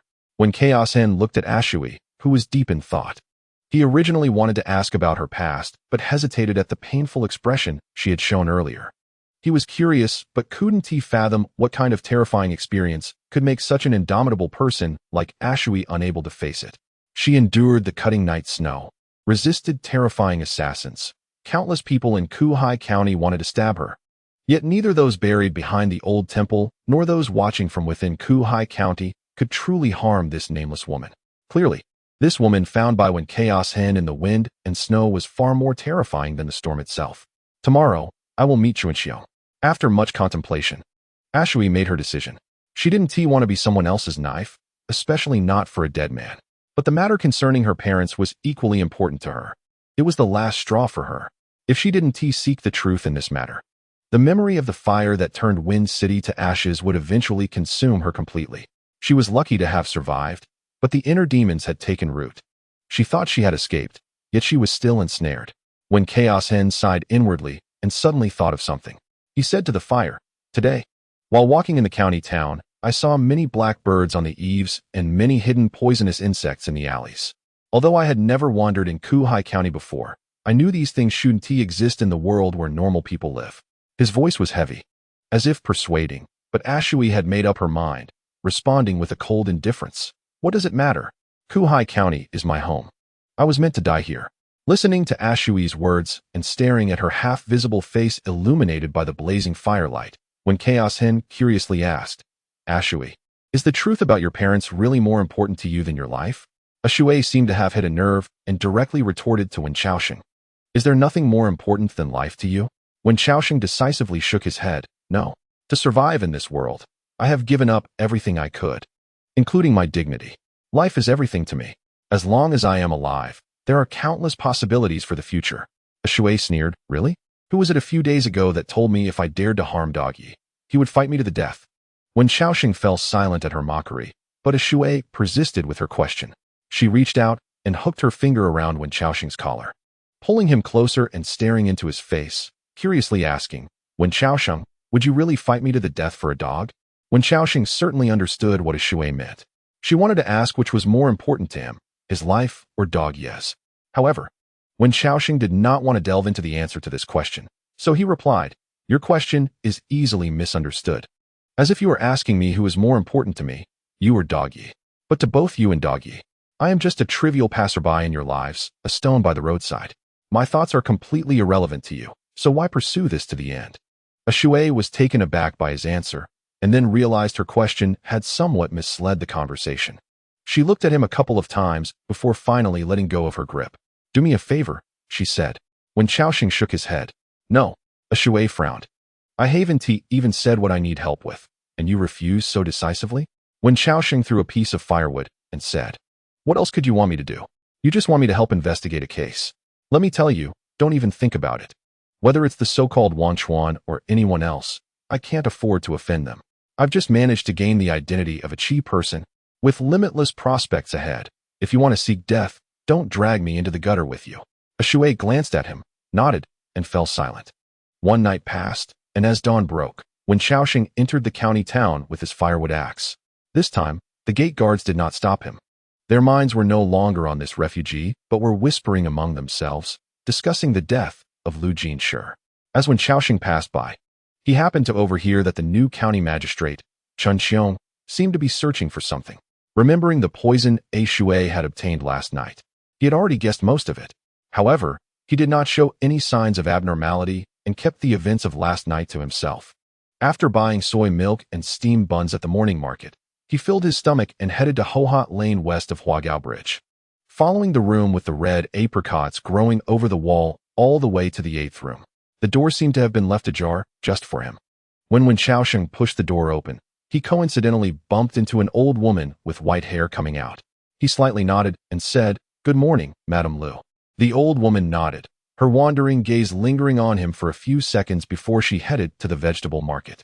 As Wenchao Sheng entered, the first thing he saw was the loquat tree in the courtyard. Just like yesterday, this tree gave him a strange feeling. From the south of the county town all the way here, he could see willows and water firs in the gaps between some houses or along the Ming'an River that runs east to west. Those trees were much taller and more beautiful than the loquat tree in Lu Jiming's yard, Yet none could capture Wenchao Sheng's attention except for this loquat tree. Unknowingly, he found himself standing in front of the loquat tree, staring at it for a long time, his gaze moving from the leaves to the trunk and then to the roots. But no matter how he looked, the tree remained just a tree, unchanged into anything else. Later, after staring at the branches and leaves for too long, the sunlight piercing through the gaps made his eyes uncomfortable. He finally came back to his senses, stood there in confusion for a while, and picked up the firewood axe to chop wood. Arriving at the wood shed, Wenchao Sheng, as before, placed the wood he was about to chop upright, then took out the axe, raised it high, and aimed for the center of the wood. Whoosh! The axe swung down. Yesterday, he had to chop wood of similar thickness 7 or 8 times, but today, as the axe fell, the piece of cedar wood, thick as 3 of his arms, split apart with a sound. Chapter 23. It is a sword looking at the wood on the ground that had been split in two. Wenchao Sheng first showed a faint look of confusion. The cedar wood in Lu Jiming's woodshed was almost all raw logs. He didn't know where these logs came from, but splitting them into firewood would consume a lot of his physical strength.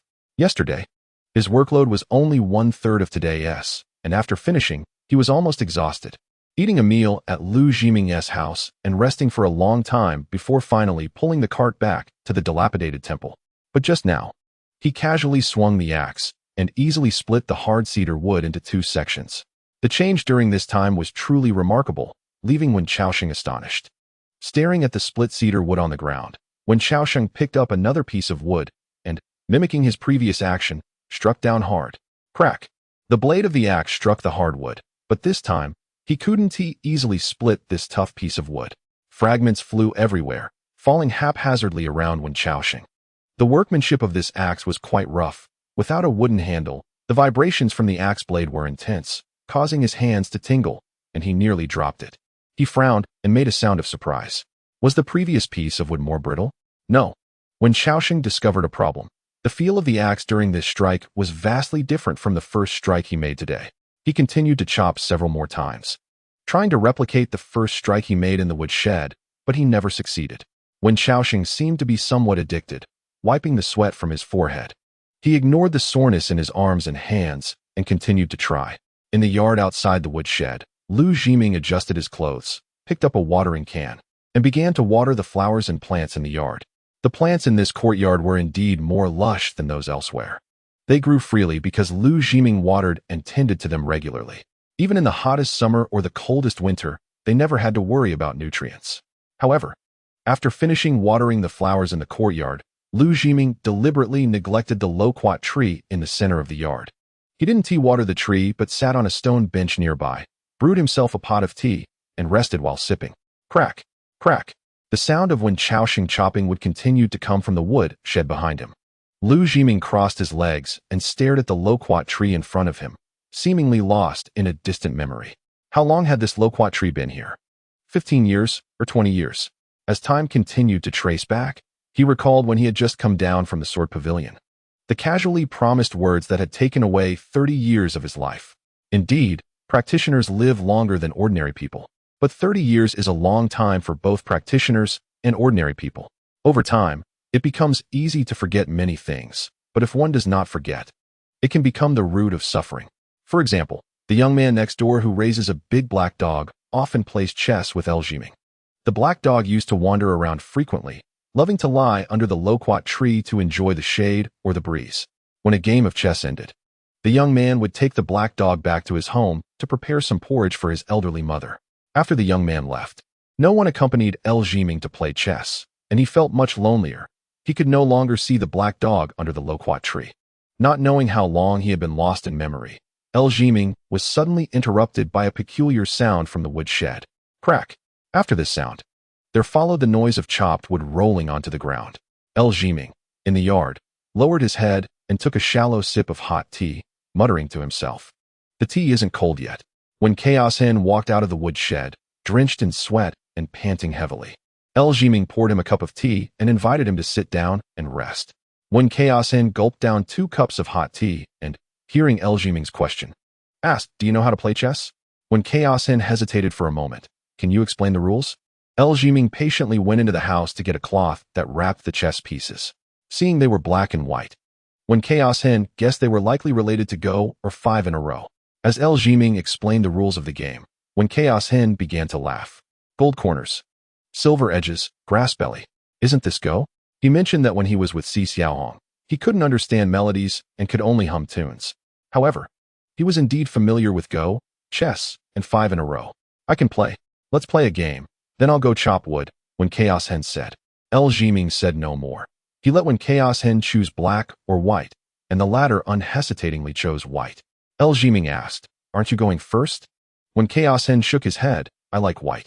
Hearing this, El Jiming couldn't help but smile, placing a black piece on the board. The two began to compete on this small chessboard, taking turns placing their pieces. Unlike El Jiming, when Chaos Hen placed his pieces quickly, hardly needing to think, while El Jiming, halfway through, although not at a disadvantage, took a long time to consider each move. After 150 pieces, while El Jiming was pondering, when Chaos Hen grew bored and stared at the loquat tree in a daze. As the wind blew, the leaves rustled, and the swaying branches seemed to reflect the glint of swords. When Chaos Hen became aware, he felt something incredibly sharp pressed against his throat, and instinctively, he stood up and stepped back, scattering the white pieces he held in a panic. Clatter!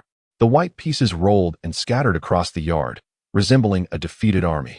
When he came back to his senses, when Chaos Hen was already drenched in sweat, still shaken, he touched his throat, confirming there was no wound, then asked El Jiming, Mr. El, what kind of tree is that? El Jiming smiled and replied, it's a loquat tree. There are loquat trees in the south. You should have seen them. When Chaos Hen shook his head, no, that's not a loquat tree. El Jiming took a sip of tea and countered, what do you think it is? Recalling everything that had just happened, when Chaos Hen stared at El Jiming's face and slowly uttered 2 words, it's a sword. Chapter 24, People and Trees in the Courtyard. The breeze stirred, lifting a corner of the green robe. The winter's chill brushed past El Jiming's brow, but it didn't penetrate. He stared at the cup of tea in his hand and said, different people see different things. The same person, at different times, may also see the same thing differently. For me, when I first got to know it, it was a loquat tree, and it still is now. If what you see now is a sword, perhaps in the future it won't be.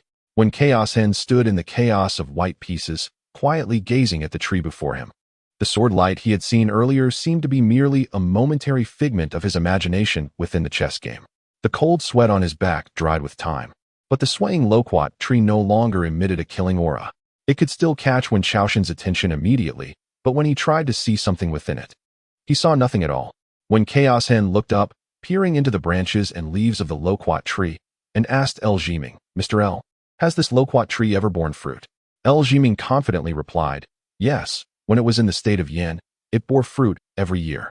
When Chaos Hen exclaimed, in this world, are people divided by north and south, and trees too? El Jiming smiled slightly and took a shallow sip of tea. Whether trees are divided by north and south is one thing, but how can people be divided by north and south? Are there really that many differences between the people of Yin and the people of Qi? When Chaos Hen bent down to pick up the scattered white pieces, placing them one by one back into the cloth pouch. Though I've been outside the county for 3 years, I've seen many things within the county. Many common people spend their whole lives without earning even a fraction of the gold leaf you casually pulled out. Their glory is but a moment, and their lives are confined to a small patch of land beneath their feet. For them, what is divided by north and south is not just people. After pondering for a moment, El Jiming said, I came from the north, and I heard a scholar from Qi say 4 words, poverty breeds change. He said that when a person is in dire straits, they should strive to change their situation, not be constrained by their environment. I think he makes sense. When Chaos Hen paused in picking up the pieces and then said, Mr. L, many people know countless profound truths, yet they still cannot live well in their own lives. I pride myself on being wise, even thinking that most people in this world are not as good as I am, but with a single sentence from Lu Jinshi, an identity as a refugee, and 10 taels of silver, I was blocked outside the county for 3 years. In these 3 years, to survive, I tried everything, but if I hadn't met Dog Yi, you, and Hunter Zhang, I would have died countless times. Some stand at the pinnacle, looking down at the world in one glance. Some are like frogs at the bottom of a well, looking up for 100 years, still stuck in a small space. The principle that poverty breeds change is correct. But people are different. Whether they can change or not depends on both themselves and their environment. Compared to people, trees are much simpler. If a tree from the north can survive in the south, it should be able to blossom and bear fruit. El Jiming did not refute Wenchao Sheng's views because of his age and experience. He pondered for a while, a thoughtful expression appearing in his eyes. For me, people and trees are actually quite similar, he said. This loquat tree has not borne flowers or fruit for a very long time. It has probably forgotten that it is a tree. Wenchao Sheng picked up another piece, looking at El Jiming curiously. Mr. L, why do you carry a tree with you while traveling the world? El Jiming gently tapped the lid of his teacup, producing a crisp sound. A tree cannot live without roots. I am not carrying a tree down the mountain. It's just that the journey is long and far, and I fear forgetting the taste of my hometown. When I left, I broke a branch from the loquat tree, and later, after starting a family, I bought a house here. I buried that loquat branch in the ground, and who would have thought that after a cold snow, it actually took root? With the spring breeze, it became a tree again. After finishing, El Jiming smiled at Wenchao Sheng. Chao Sheng, I have been here for over 30 years. The dust of travel has long faded. How do you know I once roamed the world? Wenchao Sheng did not shy away. My eyes can see things that ordinary people cannot. El Jiming, oh, for example? Wenchao Sheng finally picked up all the white pieces from the ground and handed the cloth bag to El Jiming. For instance, when you play chess with me, you are always thinking about other things. It's clear that you have many worries. After saying this, Wenchao Sheng turned and walked towards the woodshed. El Jiming stared at Wenchao Sheng's back, lost in thought, until the sound of chopping wood came from the woodshed again, which brought him back to reality. He casually poured the now-cold tea from his cup under the loquat tree. At the morning market, a white-haired woman bought the vegetables and meat she needed for the day, placing them all in a stone basket, covering it with a black cloth, and then turning towards the market entrance. There was a paifong, a traditional Chinese archway, at the market entrance, with a plaque that read, "Fish and Rice Forest." This paifong had stood here for some years. Built 27 years ago, the year before Liu Jinshi took office in Kuhai County. Since Liu Jinshi took office, the paifong in Kuhai County had hardly been changed. But every year he would apply for funds from Wenchao. As for where that money ultimately went, the people of Kuhai County did not know. As the white-haired woman passed through the paifong, she suddenly stopped in her tracks. In front of her stood an old man dressed in a brown cloth robe, slightly hunched over, with kind eyes and a smiling face. "Madam L, would you mind catching up with an old friend?" he said. "It's windy today, and the streets are bustling. No one wants to linger outside." The passers-by wrapped themselves tightly in their clothes, paying no attention to them. Upon seeing the old man, Madame L's brows furrowed slightly with coldness. She ignored him and turned to leave his side. After taking 2 or 3 steps, the old man spoke again. "The people from Wenchao are not here to find you. Meeting you is my personal intention. I have kept your secret for 30 years without uttering a word. Now, I would like to ask you for a favor." Chapter 25. The Bait at the Mandarin Duck Tower. After passing through the lively front hall, a delicate garden appeared before them. Some snow still clung to the treetops, adding a unique beauty to the garden. Deeper within the garden, there were some exquisite small wooden buildings. This was the quietest place in the Mandarin Duck Tower. Only special guests could reach this place, and on the small building along the eastern wall, Lu Chuan had set a large table of fine dishes, awaiting Chun Xiong's arrival. The man in black with a sword on his back still stood in the corner of the room.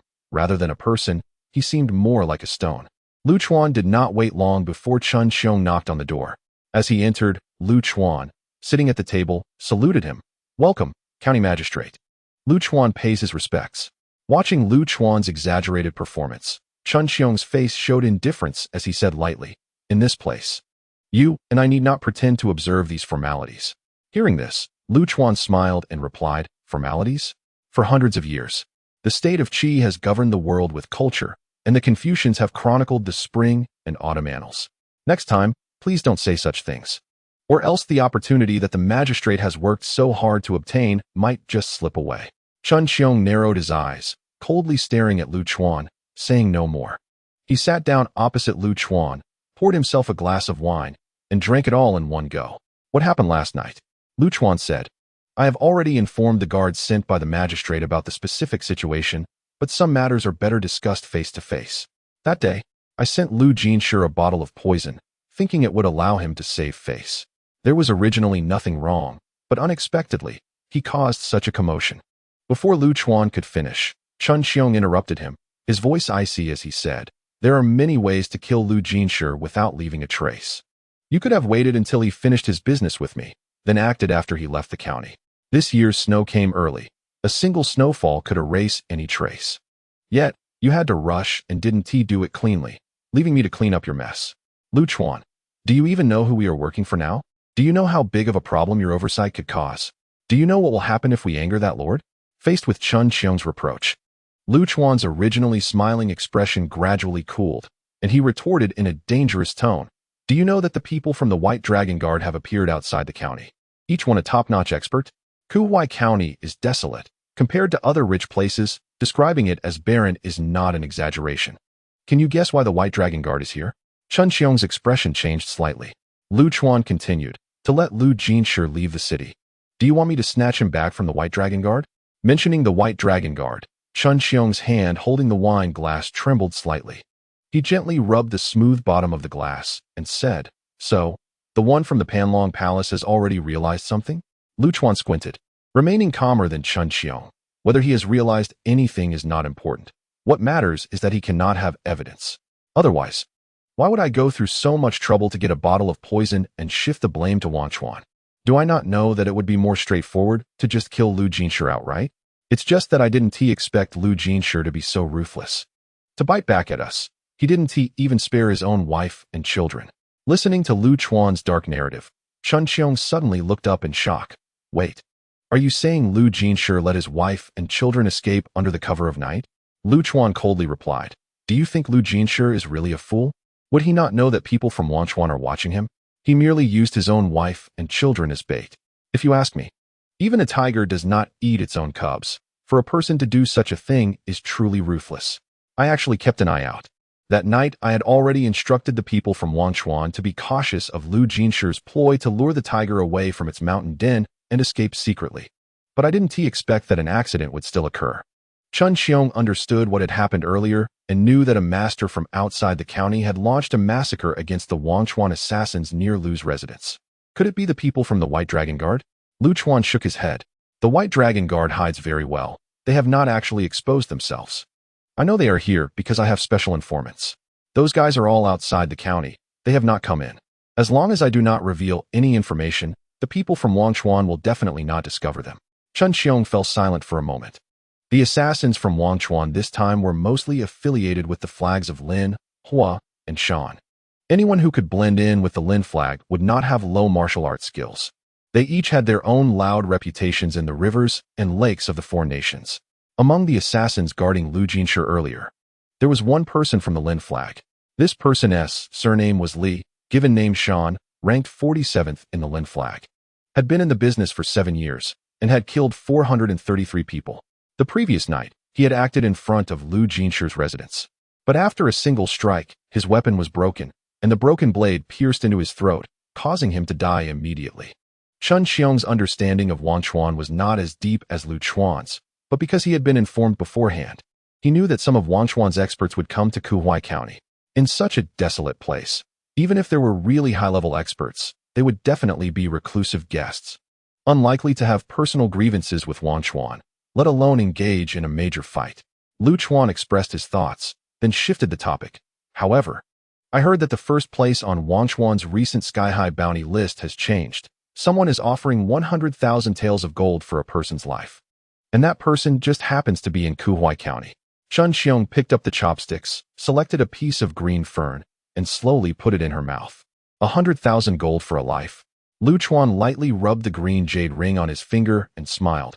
It's hard to understand, isn't it? I don't know which great person is behind this, but as far as I know, that person has come to Kuhai County. She has many injuries, stands 8 feet tall, and is a woman. I don't know any other clues. Nor do I know if the people from Wenchao are deliberately hiding this, or if they truly don't know. Chun Xiong stared at the smile on Lu Chuan's face, her gaze fluctuating. Are you suspecting that the person who invaded the county city the night before is the one with the first bounty from Wenchao? Lu Chuan replied, Exactly.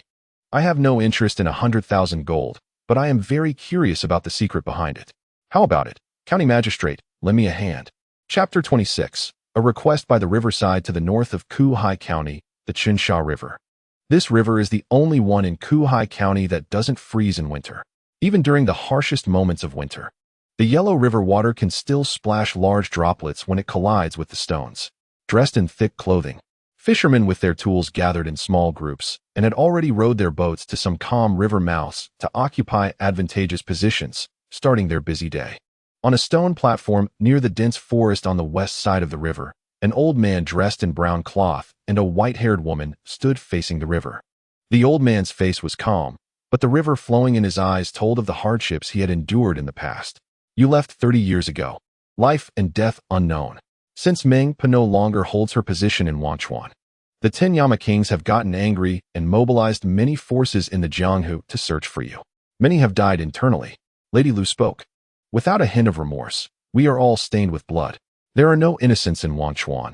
They perished because of me, which counts as atoning for the sins I committed in my youth.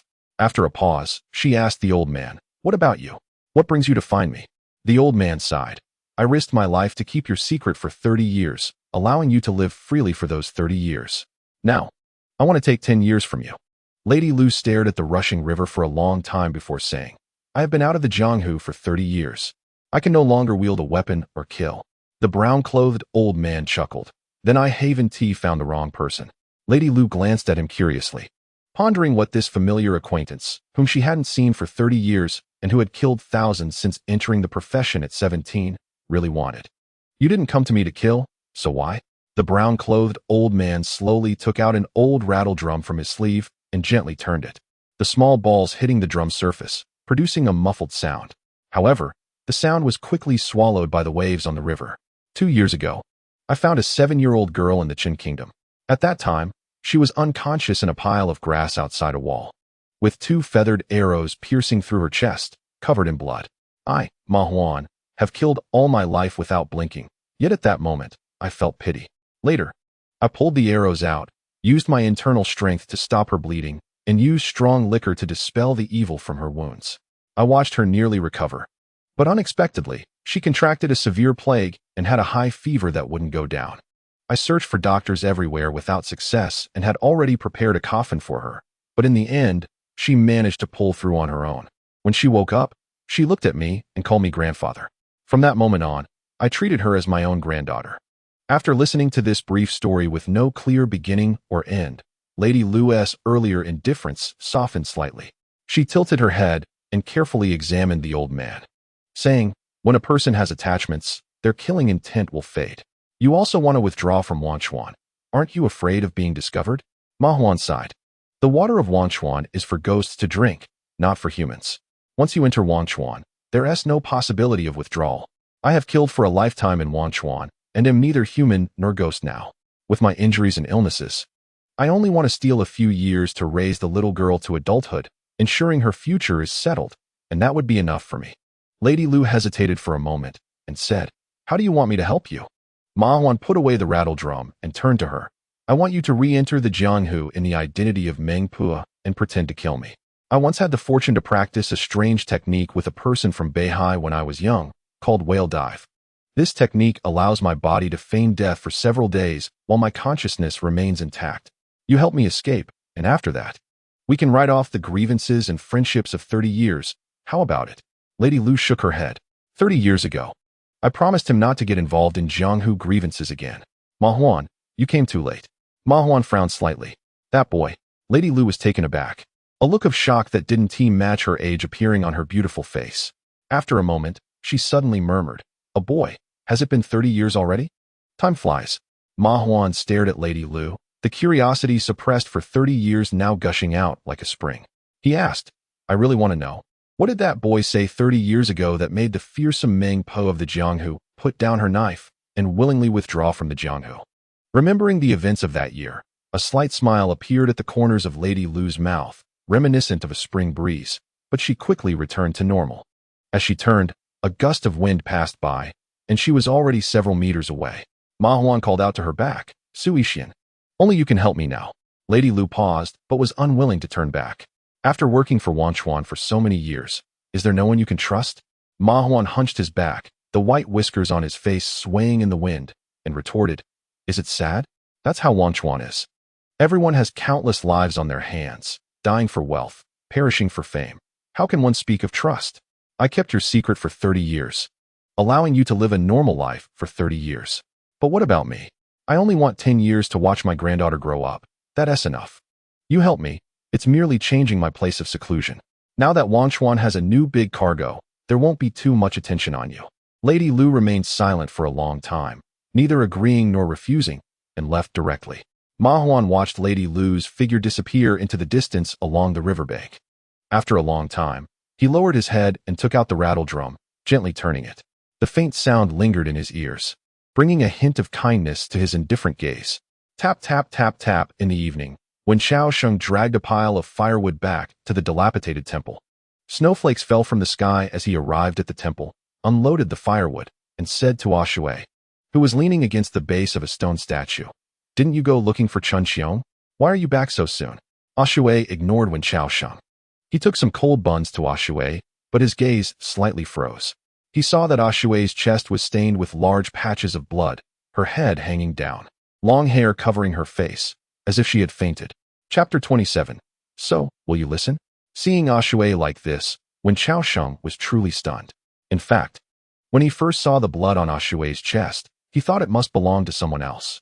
But even though he didn't understand cultivation, he could tell from Shui's breathing and other details that this deep-rooted woman was truly injured, and quite seriously. Hesitating for a moment, Wenchao Sheng stepped forward and slowly reached out towards Shui's chest, wanting to lift her clothing to see the wound. This action was certainly both alluring and dangerous for Wenchao Sheng, but he did it anyway. However, just as his hand was about to touch Shui's ample chest, another cold hand suddenly grasped his wrist at the same moment, and then Wenchao Sheng saw a pair of extremely cold eyes. Under the gaze of those eyes, the flames burning in the dilapidated temple and the cold wind blowing through the cracks in the wall both seemed to take on a layer of blood red. This gaze was not unfamiliar to Wenchao Sheng, because just a few days earlier, when he first came to the dilapidated temple to check on Shui's life or death, she had shown this very expression. The two stared at each other, and after a brief silence, the murderous intent in Shui's eyes gradually faded. She asked Wenchao Sheng in a hoarse voice, "Can I take a look?" Wenchao Sheng naturally understood what Shui meant and replied, "Can you survive? If you can survive, then there's no need to look." Shui released his hand and coughed twice. "I can survive, I won't die." Upon hearing this, Wenchao Sheng withdrew his hand, placed the already cooled bun beside her, and went to get a pot to boil some snow water for her. As the water in the pot began to boil, Wenchao Sheng filled a bowl and set it outside in the wind and snow, waiting until the water cooled to a drinkable temperature before bringing it to Shui. "Drink some hot water." Shui took the water Wenchao Sheng handed her and gulped it down in one go. The hot water couldn't heal her wounds, but it did make her feel a bit more comfortable. "Thank you." Shui returned the bowl to Wenchao Sheng, who then filled another bowl for himself and placed it aside. He sat cross-legged next to the fire, adding firewood while asking, "Did you encounter a master?" Leaning against the base of the stone statue, Shui half opened her eyes and said, "Not really a master." Wenchao Sheng looked at Shui's weak appearance and shook his head slightly. "Even in this state, your mouth is still so tough. Not a master. Yet you were injured like this?" Shui did not retort, only replied calmly, "It's just an old injury flaring up." Wenchao Sheng, who was picking up firewood, paused as he remembered that when he first found Shui, her body was covered in knife wounds, some of which were deep enough to affect her internal organs. Even though she was a martial artist, it was impossible for her to recover so quickly. His gaze slowly moved up to Shui's face, partially obscured by her disheveled hair. "Have you seen Chun Xiong?" Shui replied, "I haven't seen him. I wanted to see Lu Jinshi's corpse, but I encountered a person guarding the corpse. That guy is Chun Xiong's guard, and seems to be congenitally disabled, with one arm shorter than the other. But he wields a knife very skillfully." Wenchao Sheng was a bit curious about the situation at that time. "Is he dead?" Shui shook her head slightly. "Not dead. I miscalculated and cut off one of his arms." After a pause, she moistened her dry lips and said, "Wenchao Sheng, you were right. Lu Jinshi's death indeed has issues. And it's a big problem. They performed simple embalming on Lu Jinshi's corpse, and there are stitches on his abdomen, probably looking for that bottle of poison."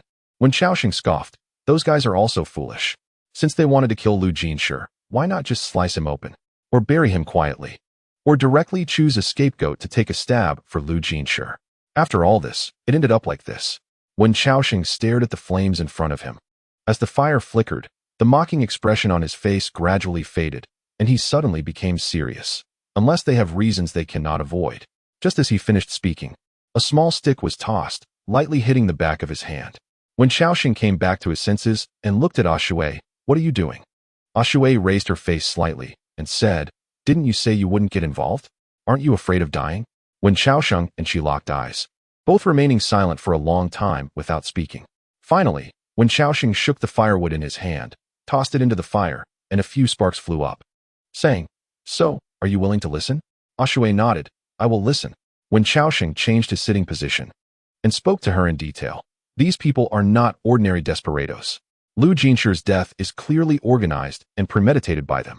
I don't know their identities, but the fact that they can make this group of people repeatedly do such foolish things, which even I, an outsider, can see are foolish, indicates that there must be some external force compelling them.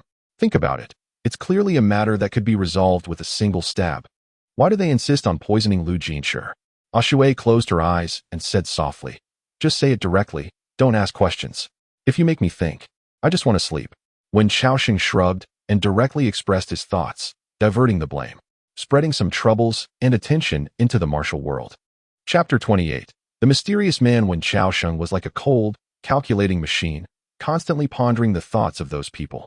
These individuals were connected to the assassin organizations in the martial world, and Lu Jinshi was just a small county magistrate in a remote area, with no one to rely on, and should have no significant connection to the martial world.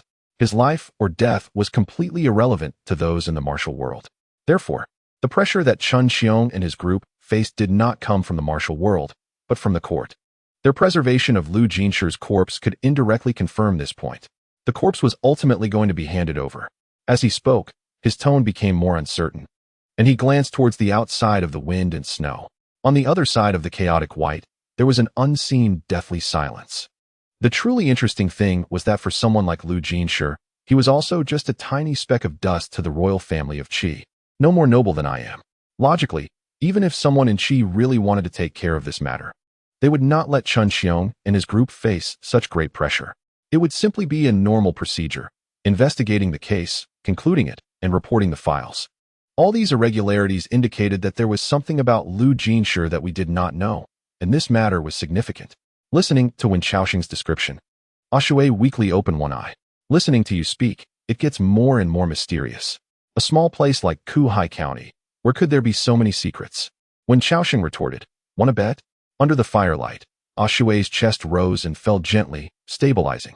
She looked at Wenchao Sheng for a while and said, what is there to bet on?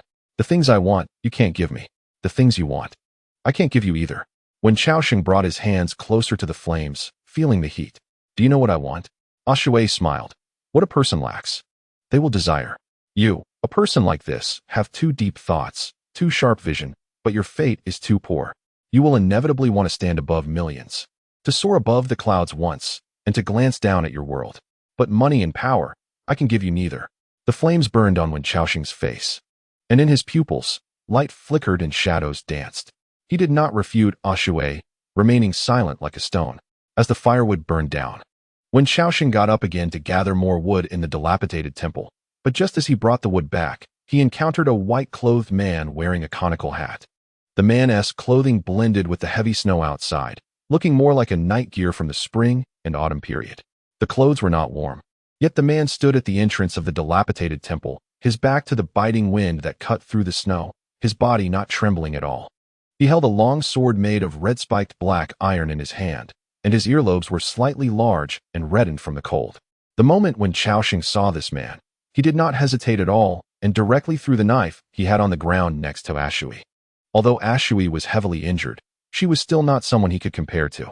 The person before him, appearing at this time in the dilapidated temple outside the county, was most likely not here with good intentions. If a conflict really occurred, he would have to rely on Ashui to get through it. I'm not here to cause trouble, the man said in a detached tone, which was deep, yet felt like a machine devoid of emotion. He had a pendant hanging from his waist, a black string connected to a pocket-sized black iron ghost mask that swayed back and forth with the cold wind. He glanced at Wenchao Sheng, his gaze seemingly carrying special scrutiny, then frowned slightly, shook his head, and walked past Wenchao Sheng to the fire pit. Smart move, the man in white said, his back to Wenchao Sheng. His words were clearly a compliment, but his tone was thick with disdain, inadvertently spilling out sarcasm to the utmost. But if I were really here to cause trouble, you wouldn't even have had the chance to throw your knife. He did not even look at Wenchao Sheng again. Approaching the fire pit and staring at Ashui, who was leaning against a stone statue, asking, "Did you come from Wind City?" Ashui lowered her head, not bothering to pick up the knife, not even lifting her eyelids. "If you have something to say, say it. If not, get lost." Unlike her gentle tone when speaking to Wenchao Sheng, Ashui had no patience for the man in white, even though he seemed equally difficult to provoke. She did not show him a shred of courtesy. The man in white tightened his grip on the sword, a hint of displeasure flashing in his eyes. His voice contemptuous. "I thought your current situation was like that of a drowning dog. I've already said I'm not here to cause trouble, which means I might be able to help you. If you want to stay alive, you should at least show me some respect." Ashui replied coldly. "The word respect coming out of your mouth is quite sharp and bitter. Besides, whether I'm a drowning dog or not has nothing to do with you. Which of your eyes saw that I need your help?" Under Ashui's sharp and stubborn retort, a barely noticeable anger surfaced on the man's face. His grip on the long sword tightening, but he ultimately held it in, responding with an extremely provocative tone. "Do you know? You and those people from Wind City have fallen to your current state because of your stubbornness. How many people died in that fire? Have you counted?" As soon as he finished speaking, a gust of cold wind that had blown through the stone crevice was suddenly cut off. The chopping knife that had been lying on the ground was now gripped in Ashui's hand without him noticing. The moonlight was obscured by the falling snow, and in the blink of an eye, the sword and knife clashed. So fast, Wenchao Sheng couldn't see clearly, and no one could, when the sound of metal shattering echoed. Crimson blood had already spread across the shoulder of the man in white. The chopping knife Ashui held slashed down diagonally from his neck to his spine, nearly cleaving the man in white in half. The sword in the man's hand had completely shattered, and he stared wide-eyed at Ashui, blood frothing from the corner of his mouth. He never expected that someone heavily injured could wield a knife so quickly and powerfully. Ashui watched as the spark in the man's eyes gradually faded, her voice icy as she said, "If you're not here to cause trouble, then you shouldn't provoke me. If you are here to cause trouble, you shouldn't get this close to me. The corpse keeper I met in the county office of Kuhai County is much smarter than you." Chapter 29, Wangchuan, 9 songs. Wenchao Sheng, standing aside, knew that the woman he had picked up in the snowstorm was not to be trifled with. The scars on her body, like tattoo carvings, testified to the brutal battles she had endured, revealing her strength and terror. However, he had not anticipated that Ashui's strike would be so decisive, so ruthless, and so merciless. In Wenchao Sheng's past understanding, Ashui was definitely an easygoing person. She did not possess the usual pretentiousness of a typical woman, acted decisively, and was not narrow-minded. She would say whatever came to her mind and never got angry over his inappropriate words or actions. But at this moment, it was the first time he saw Ashui angry, the first time he witnessed the terrifying killing intent radiating from her. The moment Ashui struck, Wenchao Sheng found himself unable to move, feeling as if he was surrounded by a mountain of corpses, becoming one of them. Her killing intent was so heavy that it could almost influence reality. Only then did Wenchao Sheng truly realize the tip of the iceberg of Ashui's terrifying strength. And this was still in her heavily injured state. He did not know what Ashui had done in the past, as he had not inquired about her past since that day they drank together. To Wenchao Sheng, Ashui was merely a fleeting figure in his life, and there was no need for him to risk delving deeper into understanding her. However, his curiosity about Ashui had always existed. He truly could not understand what kind of past she had that could cultivate such a terrifying killing intent. What kind of tragic and horrifying experiences had she endured that even someone as unbreakable as her could not bear or face directly? Swish! Ashui calmly pulled the chopping knife from the man in white's body, turned around, and with a casual flick of her wrist, all the blood on the knife flew off. Not a single drop remaining. Then, she limped outside the temple, crouching down to wash the residual blood off the blade in the snow. Wenchao Sheng walked over and said to her, "Let me wash it." Ashui tilted her head and glanced at him. Although she did not speak, she still handed the knife to him. Wenchao Sheng took the knife, washed the blade a few times, then placed the chopping knife next to the fire pit. He then began to drag the already cold body of the man in white, preparing to dispose of it. Just as he was about to drag the body out of the dilapidated temple, Ashui suddenly called out to him, "Wenchao Sheng, throw me that pendant from his waist." Wenchao Sheng complied, then dragged the body towards the distant wilderness, tossing it into an inconspicuous thicket, and returned to the dilapidated temple. Fortunately, in the past 2 days, he had been chopping wood for El Jiming, and with a lot of physical activity, plus having eaten well, although his hands and feet were numb when he returned. It was not a big deal. After warming himself by the fire for a while, he returned to normal. Thank you. Wenchao Sheng added some firewood and suddenly thanked Ashui, causing her, who was examining the pocket-sized ghost mask pendant, to be taken aback. Confusion hung on her brow as she asked softly, "Thank you for what?" Wenchao Sheng honestly replied, "That day when we drank, I also mentioned things from the past, and I must thank you for not killing me." Ashui stared at Wenchao Sheng's serious expression, and for a moment, she couldn't help but chuckle. When she smiled, her body gently trembled, seemingly triggering her old injury. And she covered the blood-stained area on her chest, saying to Wenchao Sheng, "It's clear that you really fear death." Wenchao Sheng corrected her, "It's not fear of death. It's cherishing life." "Ashui, is there a difference?" Wenchao Sheng answered seriously, "Yes, and it's a significant difference." At night, the two lay on opposite sides of the campfire. Ashui rested her hands on her pillow, staring at the black tiles of the dilapidated temple's roof covered in spider webs. Suddenly breaking the silence inside the temple, "The ones who came tonight are the White Dragon Guards. These guys are tough to deal with. If someone dies, the others won't rest easy. I suggest you stay away from this broken temple for the next few days. Anyway, you already have the identity of a Chi person, and there are places in the county town where you can find shelter. It's definitely safer there than in this dilapidated temple." Wenchao Sheng, with his eyes closed, asked, "What organization are the White Dragon Guards?"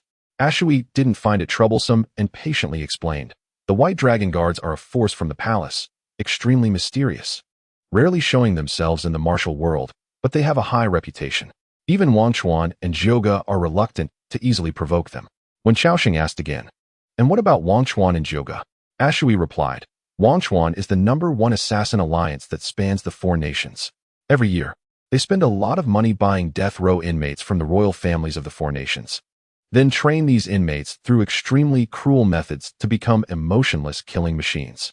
These people can kill anyone, from high officials to commoners, as long as the price is right. The organization is divided into 4 banners: wind, forest, fire, and mountain, with the wind banner's assassins being the most terrifying. The 12 members are infamous figures in the martial world of the 4 nations, with unfathomable martial arts skills. Zhouge, on the other hand, originated from the Western Qin Kingdom and is the largest trading group in the world, with influence spreading to every corner of the 4 nations. Wherever there is money to be made, they will be there." Wenchao Sheng, a bit curious, asked, "The largest trading group, how big is it?" Ashui calmly replied, "Wealth can communicate with the divine, rich enough to rival a country." Upon hearing this, Wenchao Sheng felt a solemnity in his heart. In this world where martial power is paramount, a common man is innocent, but possessing wealth can be a crime. If a person lacks strength that matches their wealth, then that wealth becomes the most dangerous and terrifying thing. Zhouge's status as the #1 trading group speaks for itself. My understanding of them is not deep, so I can only briefly discuss it with you. In short, given your current situation, no matter who it is, you can't afford to provoke them. Staying honestly in the county town is your best choice. Chapter 30. No Danhai. Faced with Ashui's kind reminder and advice, Wenchao Sheng neither expressed his gratitude nor responded. His attention seemed to be focused on other, more important matters. After a moment of silence, he politely and firmly asked Ashui, "Can I really not learn your skills?" The shadow of Ashui on the wall appeared very silent. "Do you really want to practice with me?"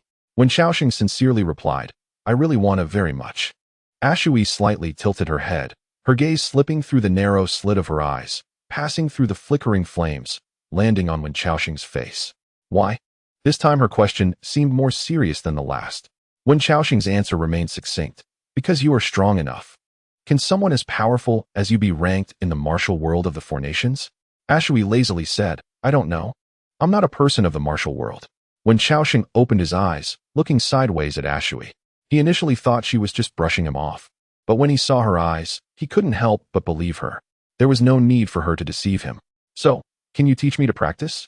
he asked again, but still received Ashui's indifferent reply. "Wenchao Sheng, I can't teach you." She looked at the big boy on the other side of the fire, speaking in a slightly softer tone, revealing a fact that left Wenchao Sheng in despair. "Not just me, but most people in this world can't teach you. Not even those rumored practitioners from sacred places. The last time you asked me, I told you that you couldn't learn my skills because you were too old, and your bone structure is set, affecting your Danhai. But in fact, that is not the case at all. The fundamental reason you cannot practice is that you simply do not have a Danhai. Wenchao Sheng sat up from the ground, fully awake. Are you sure? Ashui affirmed. I am sure. I can see this at a glance, but at that time I wasn't certain, because there are very few people in the world without a Danhai. You might not even find one in 100,000 people. So I deliberately explored a bit on you, and ultimately found that you indeed do not have a Danhai. That's why I said you are the first unlucky person I've encountered. Wenchao Sheng stared at Ashui for a long time, pressing his lips tightly together. Unable to say a word, Ashui continued. The reason that White Dragon Guard looked down on you is that he also saw you are someone who cannot practice at all. Danhai is the way for humans to communicate with the natural world.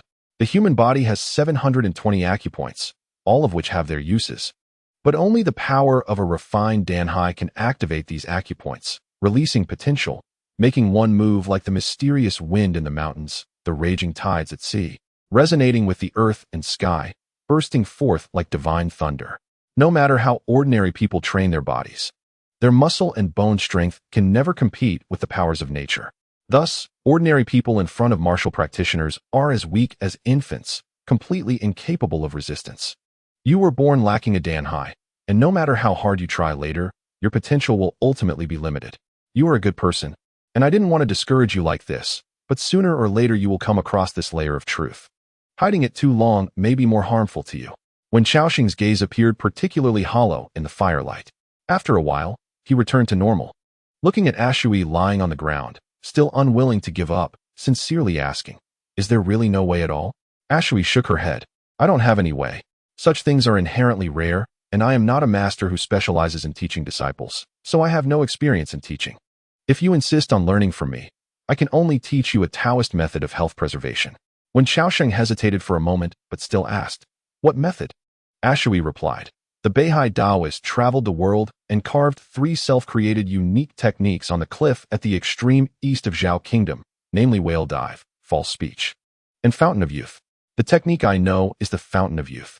This technique is quite special. It can be practiced without a Danhai, but the effects vary from person to person, and it can only strengthen the body and prolong life.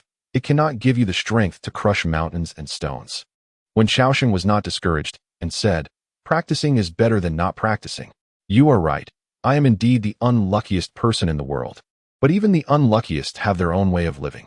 If I didn't want to live, I should have died 3 years ago. At least I wouldn't have to go through so much torment. For the past 3 years, I have been thinking about how to survive, how to live better. Compared to that, not having a Danhai doesn't seem like such a serious issue. Ashui stared at Wenchao Sheng's face. And only then did she realize she had underestimated his belief in life. An indescribable feeling slowly spread in her chest, as if the pain of those old wounds was gradually being covered. Ashui turned her face, closed her eyes, and said, let's sleep. Tomorrow morning, I will teach you the mantra and how to guide it. Kuhai County, County Office. The light from the stars and moon was obscured by the wind and snow. Chuanxiong stood in the room where Lu Jinshi's body was stored, while Wuxia remained by his side, still holding a knife. However, his shorter arm had been stitched up with dense threads, and his elbow was suspended by a white cloth tied around his neck. Lu Jinshi's body had only been turned over once. Aside from that, there were no other abnormalities.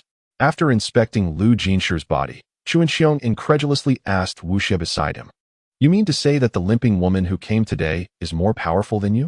Wuxia's lips appeared slightly pale, and the scene of their earlier confrontation flashed in his indifferent eyes as he replied, far surpasses me.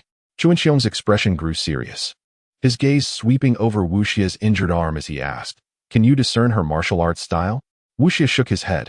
No discernible style. She wielded the guard's long knife with horizontal slashes and vertical thrusts, but every move was a lethal strike that could not be blocked. Fortunately, she was limping and her movement was hindered. I exchanged 10 moves with her and lost an arm in the process. Moreover, she was injured and not lightly. Had her old wounds not flared up at a critical moment, that knife would have severed my head. Chuanxiong listened to Wuxia's description, feeling his scalp tingle. Wuxia, you entered the Yong'an realm 15 years ago, yet you couldn't withstand a single move from this person? Chapter 31. I have no Dan Si since ancient times. There has been no first in literature and no second in martial arts. Chuanxiong had come from the royal city with a carefully selected entourage, among whom Wuxia had served the family for over 20 years. Chuanxiong was very clear about his strength. He did not understand why such a terrifying master would appear in a remote place like Kuhai County.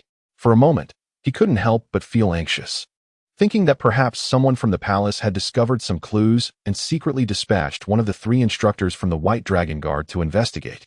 According to rumors, one of the 3 instructors of the White Dragon Guard was a woman with unfathomable martial arts skills, who had once single-handedly fought against 1,800 bandits in the western frontier, ultimately killing their leader and escaping unscathed. Could it be that the person who came to examine Lu Jinshi's body was the female instructor of the White Dragon Guard? Wenchau's thoughts became chaotic, and many details were cast aside. At this moment, he felt as if his feet were on steel needles, and each step sent a shiver through him. Wuxia sensed Wenchau's disturbed aura and hoarsely comforted him. "My lord, do not panic. Worrying only leads to confusion. Today, I noticed that the woman was dressed in tattered clothes, like a refugee, and had many shocking scars on her body. It seems she herself carries a great deal of trouble. Such a person is likely unrelated to the palace. Once she enters the Jianghu, what is considered a major issue becomes a minor one." Wuxia's words gradually calmed Wenchau's racing thoughts. He took a few deep breaths, turned to face Lu Jinshi's body, and said, "You speak wisely. Today, while I was discussing last night's events with Lu Chuan at the Mandarin Duck Tower, he told me a secret, that a large bounty had recently appeared on the Tianzi reward list from Wan Chuan, worth 100,000 gold, and it is also a woman, 8 feet tall, covered in injuries. Now it seems that the person who came to the county office to examine the corpse today is likely her. But why would she care so much about Lu Jinshi's life and death?" The light in Wenchau's eyes flickered uncertainly. He still felt uneasy. Lu Jinshi's body must ultimately be submitted along with the case files to the judicial authorities affiliated with the great city of Guanghan. Only after they confirm everything is correct will all procedures be sent back to the royal city. This matter must be thoroughly understood. If he showed any obvious signs of abnormality, those accompanying him from the White Dragon Guard might notice him. Wenchao was not afraid of the White Dragon Guard.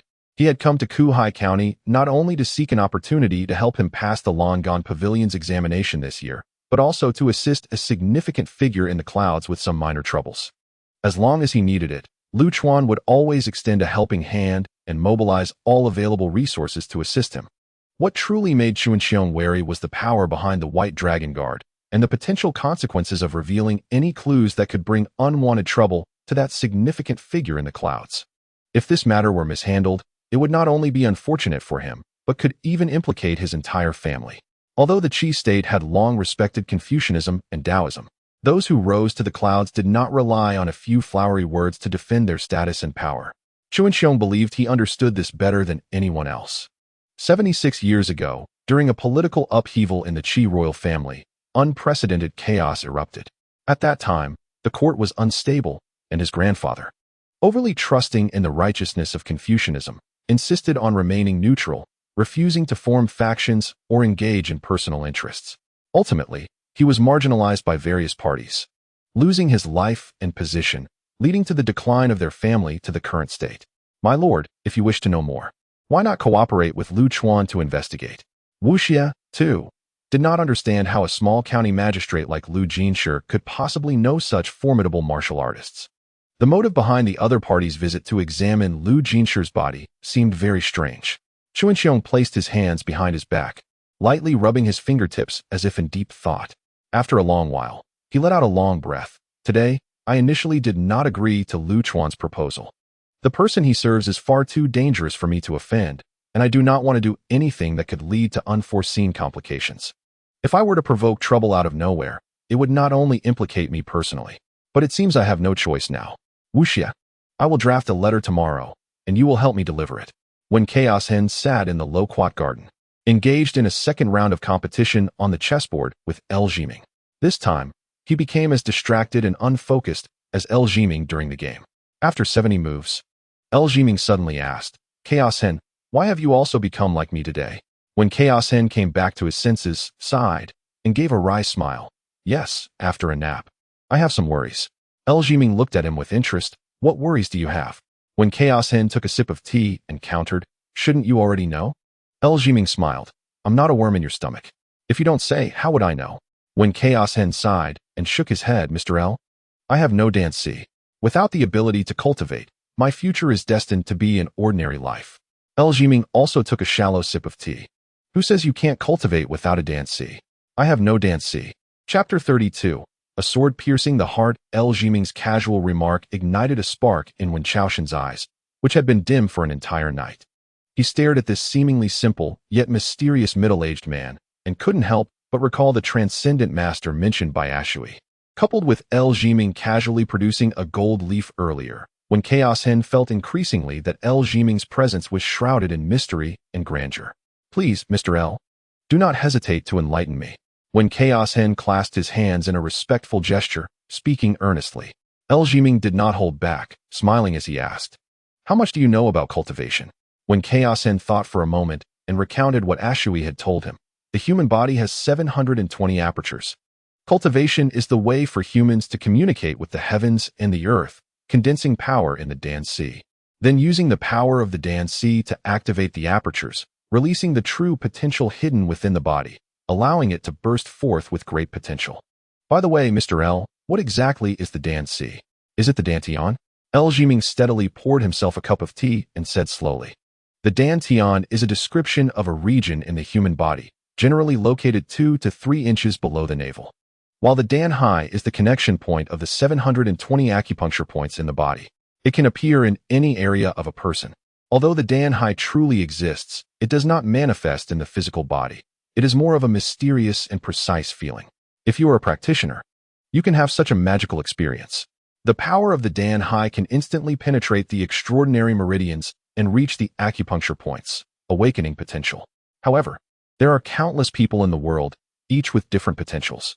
Some have naturally blocked meridians and cannot carry the power of the danhai, while others have naturally decayed acupuncture points, with only half of the 720 points open. There are more than 1 million practitioners in the world, but those who can tap into the potential of more than 600 points are very few. Of course, the concept of acupuncture points is just a common method of practice in the world. It represents the potential of cultivation.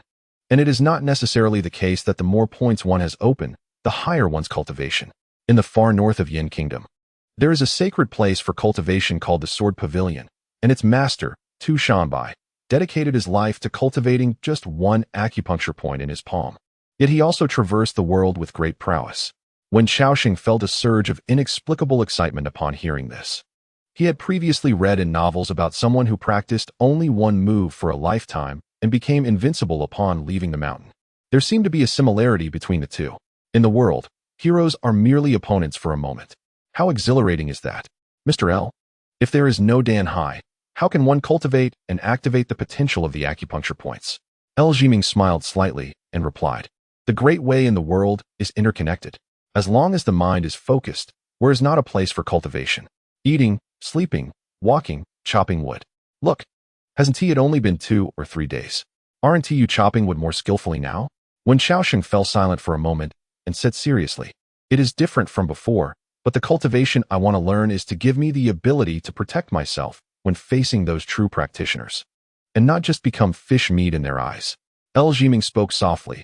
What's wrong with practitioners? Do practitioners not eat or sleep? They are all human. Although they say they are different, in fact, they are all the same. Wenchao Sheng looked into Jiming's eyes, which had a glimmer of humor deep within. He always felt that what Jiming said had other meanings, but for a while, he couldn't reach the place Jiming was guiding him to. After pondering for a long time, he finally looked up and asked, what should I do, Mr. L? Jiming poured him a cup of tea and smiled. Drink tea. Play chess. Eat. Chop wood. As the saying goes, reading a book 1,000 times reveals its meaning. Whatever you do is essentially similar. Everyone in the world thinks about cultivation, but what is the essence of cultivation, and how many people truly understand it? After saying this, he stood up, clasped his hands behind his back, and slowly walked toward the courtyard outside. I'll take a walk by the river. If you get tired chopping wood, come to the courtyard for tea. After Jiming left, Wenchao Sheng sat in place, staring at the cup of tea on the table for a long time. A tea leaf floated in the green water, swaying and not sinking to the bottom of the cup for quite some time, like a drifting boat struggling in the sea. For some reason, Wenchao Sheng suddenly became interested in this seemingly insignificant scene. He slightly arched his back, leaned over the table, brought his face closer to the cup, and focused his gaze on the cup, gradually forgetting everything around him. Suddenly, a gentle breeze blew into the courtyard, coming from the distant Mian Lake to the east. disturbing the clear lake surface. The ripples that rose layer upon layer seemed to be blown into the cup, and in an instant, Wenchao Sheng felt himself on the drifting boat in the cup, surrounded by rolling waves like dragons, ready to completely swallow him. Wenchao Sheng lost his balance and quickly crouched down, gripping a corner of the drifting boat tightly, staring in shock at his surroundings. Wasn't he in the courtyard? When did he arrive in this cup world? Just thinking about encountering something like crossing over, it didn't seem so surprising that he suddenly shrank in size. He was about to adjust his mind when a wave hit him. Wenchao Sheng hurriedly bent down, just dodging it. But the corner of the drifting boat he held onto slipped from his grip, and he fell into the deep sea beneath him. The terrifying sensation of weightlessness struck him, and Wenchao Sheng stared upwards at the surface of the sea. The drifting boat made of tea leaves seemed to be knocked down by the waves, heading straight towards him. Although he was underwater, Wenchao Sheng didn't feel suffocated or any buoyancy. The speed at which the drifting boat fell towards him increased rapidly, and the pointed end gradually broke through the water flow between them. Then, flames ignited at the tip of the drifting boat, growing larger until it engulfed the entire boat. Wenchao Sheng fixed his gaze on the drifting boat consumed by flames, when suddenly a sword-like sound broke through the waves, creating a vacuum around him. Clang! In the next moment, an incredibly sharp long sword pierced through the flames, suddenly thrusting through Wenchao Sheng's chest. The indescribable, absolutely pure sharpness, free of any impurities, made Wenchao Sheng feel ice-cold all over. He suddenly woke up, and when he came to his senses, he was still leaning over the table, staring at the cup of tea in front of him, his whole body soaked in cold sweat. The tea leaf that had been floating in the cup had already sunk to the bottom. Chapter 33. The one who uses words to repay debts in the evening. Wenchao Sheng dragged a cart of firewood he had chopped during the day along the deserted flat road out of the city. The cold wind howled, carrying a lot of flying snow. On the road, just before exiting the city, he encountered another person dragging a cart of firewood. The other person was dressed very thickly, but even through the heavy winter clothes, his emaciated figure could not be concealed. Due to long-term food shortages, Wenchao Sheng had suffered from malnutrition, and his physical condition was somewhat worse than that of normal people. The thin man approaching him, whose face was hard to see, appeared even more miserable than Wenchao Sheng. His cart was filled with small branches and deadwood, and the total amount was less than half of what Wenchao Sheng had, making it particularly difficult for him to drag. Wenchao Sheng had actually seen this man when he left the city yesterday, and he did not expect to encounter him again today. The two brushed past each other, and as Wenchao Sheng looked at the snow piling up on the man's shoulder, he suddenly stopped and called out to him. "Hey!" The man, numb from the cold and the snow, seemed not to hear Wenchao Sheng calling him. After taking a few steps, Wenchao Sheng called out to him again, and only then did the man realize, turning around with a puzzled expression to look at Wenchao Sheng. On the street, the two men, buffeted by the flying snow, looked like a pair of unfortunate brothers. Wenchao Sheng pointed to the firewood on his cart and said, "Do you need this?" The other man stood still, staring at Wenchao Sheng for a while before finally putting down the rope on his cart and slowly walking over to Wenchao Sheng's side, asking, "How much?"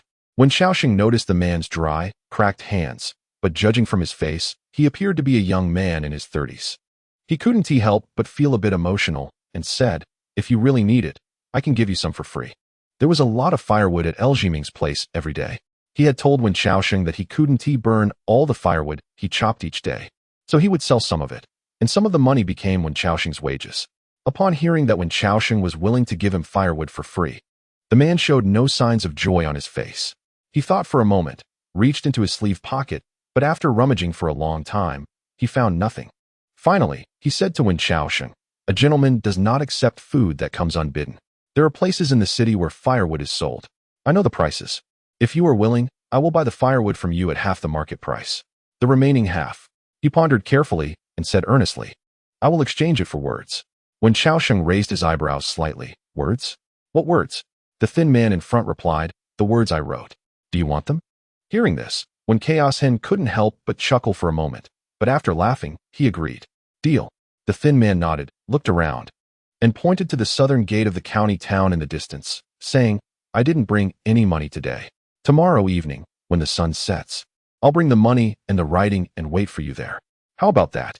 Wenchao Sheng helped him move firewood. "Sure." The two of them moved 1/3 of the firewood from Wenchao Sheng's cart to the thin man's cart, and then he shook off the snow from his body and said to the thin man, "That's enough. I see you don't have much strength. If there's more, you won't be able to carry it and might freeze to death on the street. I don't want your life to be on my conscience." The thin man lowered his head to prevent the flying snow from blowing into his eyes. He secured the firewood on his cart with a rope and said, "If I freeze to death, that's my own misfortune. My surname is Chung, and my given name is Feng. You must come tomorrow. I'll wait for you at the gate." Wenchao Sheng said, "No problem. My name is Wenchao Sheng. Let's meet at the county gate tomorrow evening." The two parted ways, with Wenchao Sheng heading outside the county, while Chung Feng struggled to drag the heavy cart back home. Outside the dilapidated temple, Wenchao Sheng immediately saw a Shui's shadow illuminated by the firelight on the wall. He dragged the cart back to the temple, unloaded the firewood, took some to the fire, and saw a Shui cooking horse meat. Hearing footsteps, a Shui didn't look up. She stirred the horse meat in the pot with a stick and said, "Didn't I tell you not to come back?" Wenchao Sheng sat down by the fire, warming his frozen hands, and said, "If I told you I came back because I was worried about your safety, would you believe me?" A Shui scoffed. "What a klitsch excuse." She filled a bowl with horse meat soup that wasn't very tasty but warm enough and handed it to Wenchao Sheng. He held the bowl with his clothes and blew on it, sipping it slowly.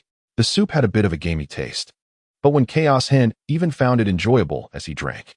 "You have too much pride. If I were you, I would definitely stay in that wealthy person's firewood room and refuse to come out, no matter what. Being looked down upon is better than losing my life." Wenchao Sheng raised his eyes slightly to meet a Shui's gaze, his frosted eyebrows knitting together. "You sound just like a parasite in my belly." A Shui said, "We're eating? Don't say such disgusting things." Wenchao Sheng put down the bowl and asked a Shui, "Did anyone come looking for you today?" A Shui shook her head, stretching lazily. Her voice laced with fatigue.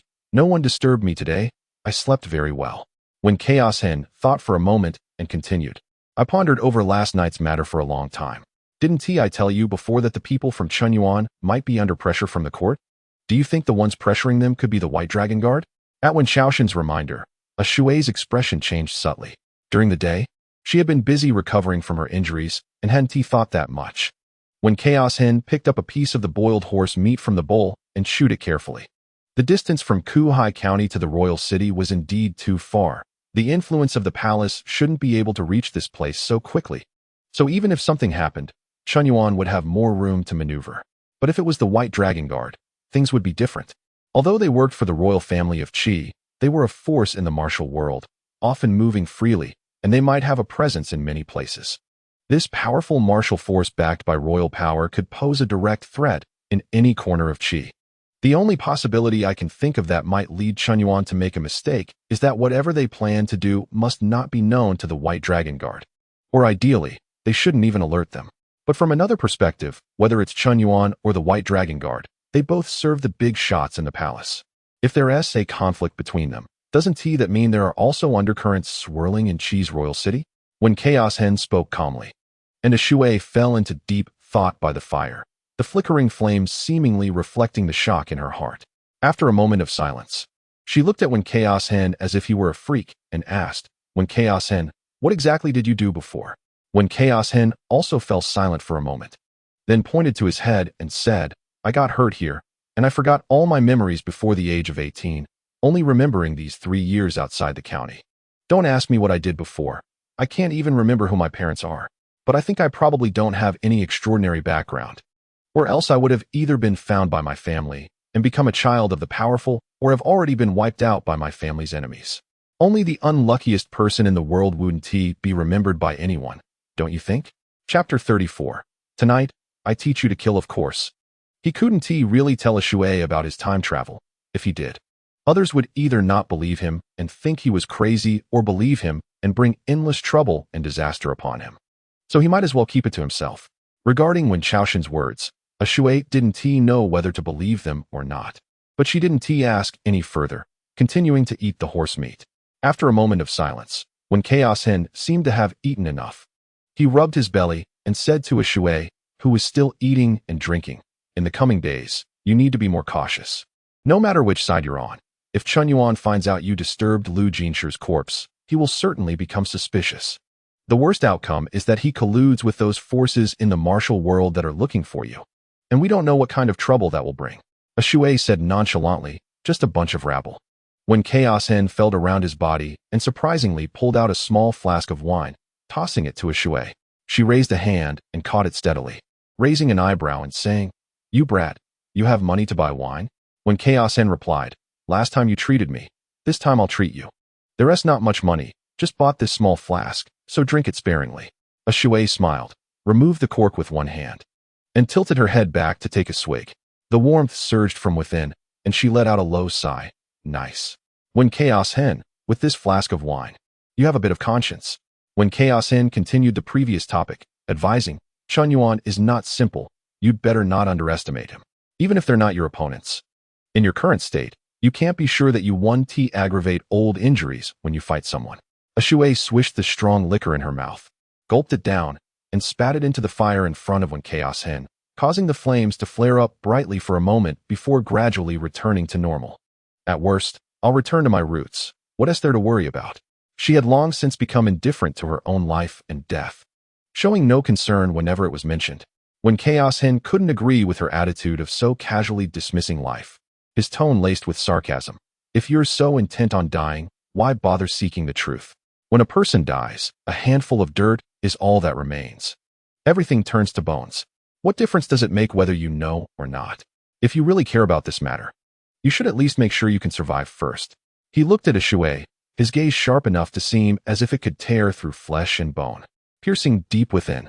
However, when Wenchao Sheng heard a Shui's words, he abruptly stopped and did not continue. The two stared at each other for a moment, and then a Shui suddenly averted his eyes and said in an annoyed tone, "Your eyes are really unpleasant. They see too deeply. I have never liked others prying into my secrets."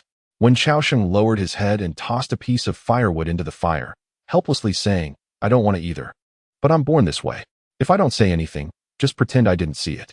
A Shui sneered, "I'm starting to regret befriending someone like you." Wenchao Sheng smiled and asked, "How much do you regret it?"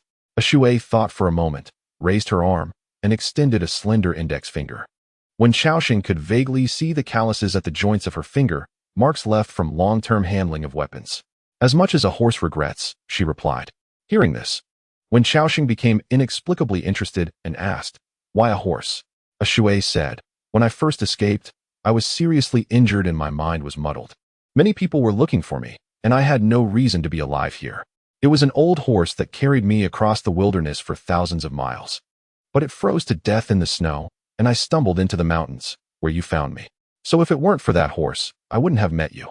When Shaoxing looked at a Shui's sideways glance through the strands of her hair and smiled, "I can tell that you've indeed had a hard time since meeting me." A Shui sighed, shook her head gently, and threw the half-empty wine jug to him. "Not drinking anymore?" When Shaoxing asked, a Shui lay down, resting her hands under her head, and closed her eyes lazily, saying, "I'm tired. You drink by yourself." When Shaoxing was not polite and tilted his head to finish the remaining wine. The terrifying spiciness transformed into a pain that shot straight through his throat and into his intestines, and he let out a satisfying sound, capped the wine jug, placed it aside, and lay down as well.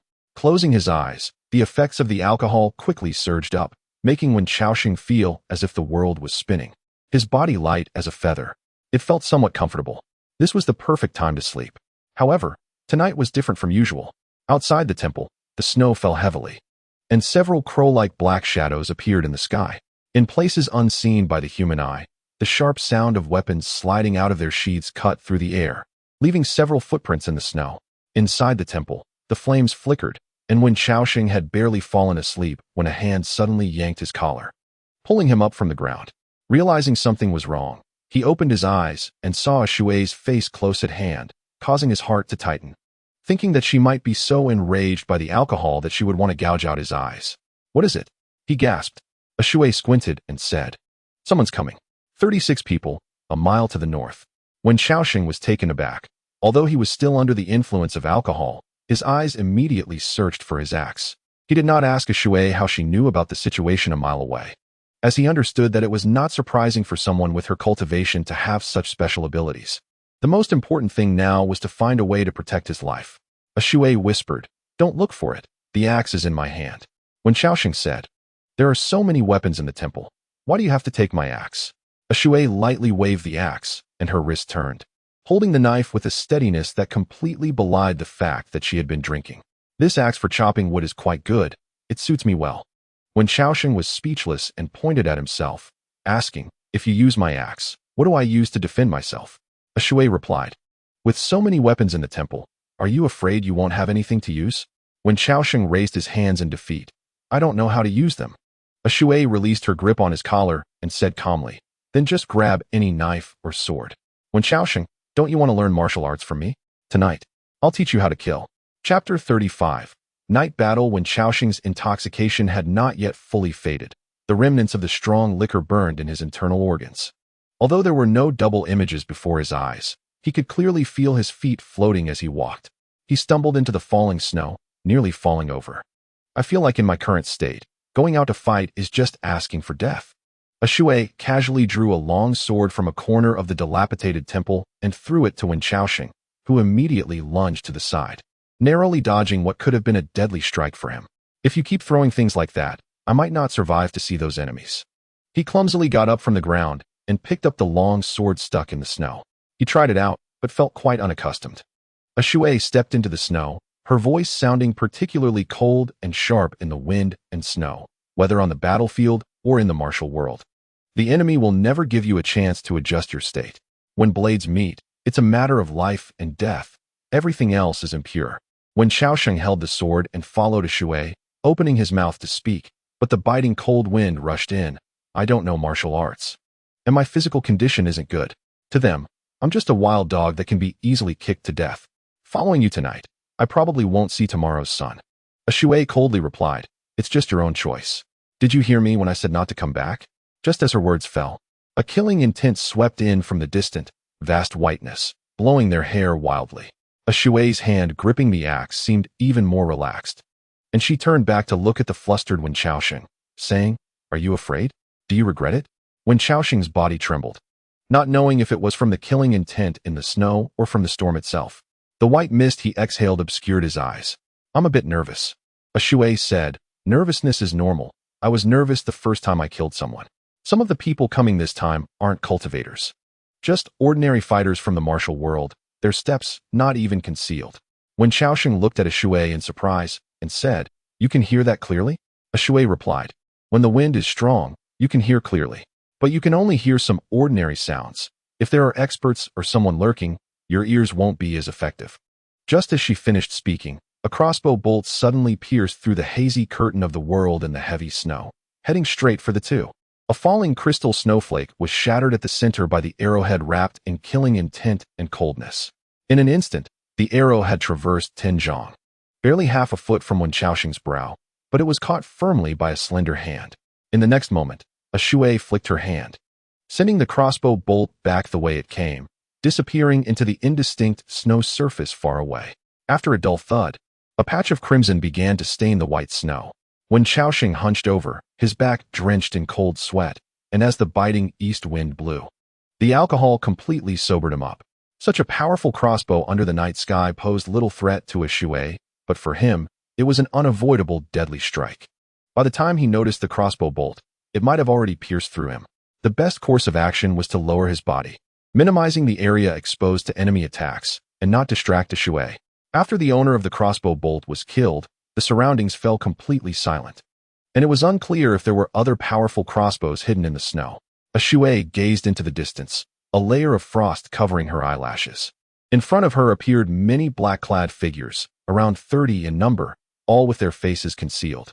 The oppressive aura of murder surpassed the biting wind and snow, and the killing intent wove around them like a spider's web, completely enveloping the two. These individuals were all practitioners, with a lame leg. I needed time to deal with them. Wenchao Sheng, listen to me. Don't look at the crossbow bolts. You need to listen. Hearing Shui's reminder, Wenchao Sheng felt his limbs grow cold and lowered his voice, saying, I haven't practiced my hearing either. I'm afraid I won't judge accurately. Shui replied, then try to judge accurately. Saying this, she lifted her knife and, limping, walked towards the black shadows in the distance, leaving Wenchao Sheng behind.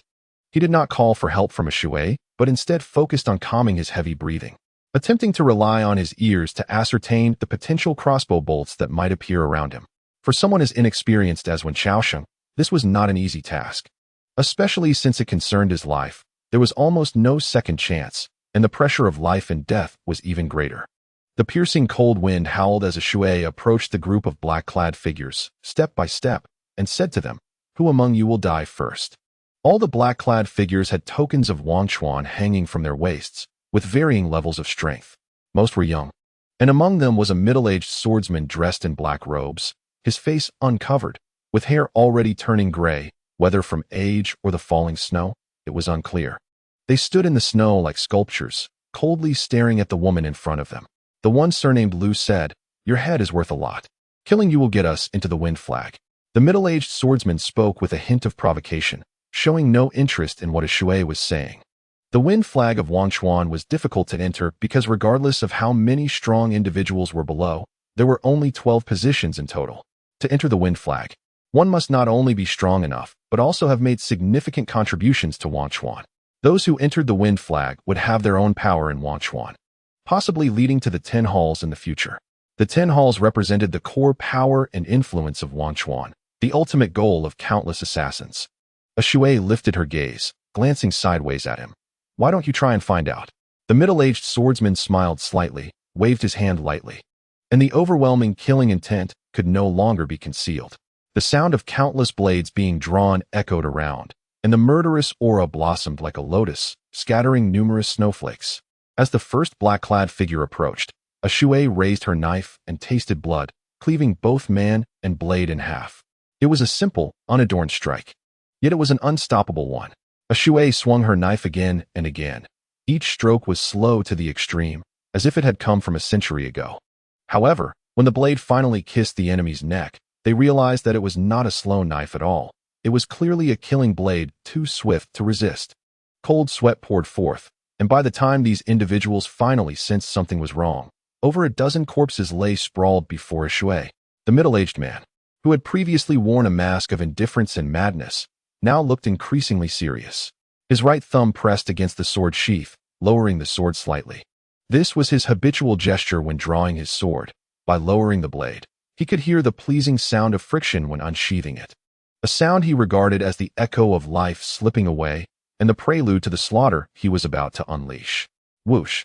As a shui raised her knife to strike down at a nearby assassin, a crossbow bolt suddenly flew from the distant snowy ground, aiming for a shui's back. A shui's motion paused. It was as if her back had eyes. She turned her body slightly, narrowly dodging the crossbow bolt by a hair's breadth. However, the assassin in front of her was not so fortunate. He had been preparing to fend off a shui's attack, but his reaction was clearly not as swift as hers. When a shui suddenly withdrew her knife, he momentarily froze, and it was in that instant that he lost the chance to defend against the crossbow bolt. The powerful crossbow shot from the mechanism possessed a penetrating power that ordinary bows and arrows lacked. His protective aura clearly could not withstand it, and the sound of the bolt piercing flesh echoed dully in the air. The assassin looked down at the crossbow bolt embedded deep in his abdomen, frowned, rolled to the side, and reached out to pull out the bolt. For individuals like them, as long as the heart and lungs were unharmed, they generally wouldn't die. The power of the Dan Si could seal the wound, significantly slowing the loss of blood. However, as soon as his hand touched the crossbow bolt, his expression changed drastically, and he immediately spat out a mouthful of black blood. After a few spasms, he collapsed to the ground, clearly poisoned by the bolt. The crossbowman hiding in the snow, seeing that his first shot had missed, aimed to shoot a second arrow at a shui. Just as he was about to take aim, he heard footsteps behind him.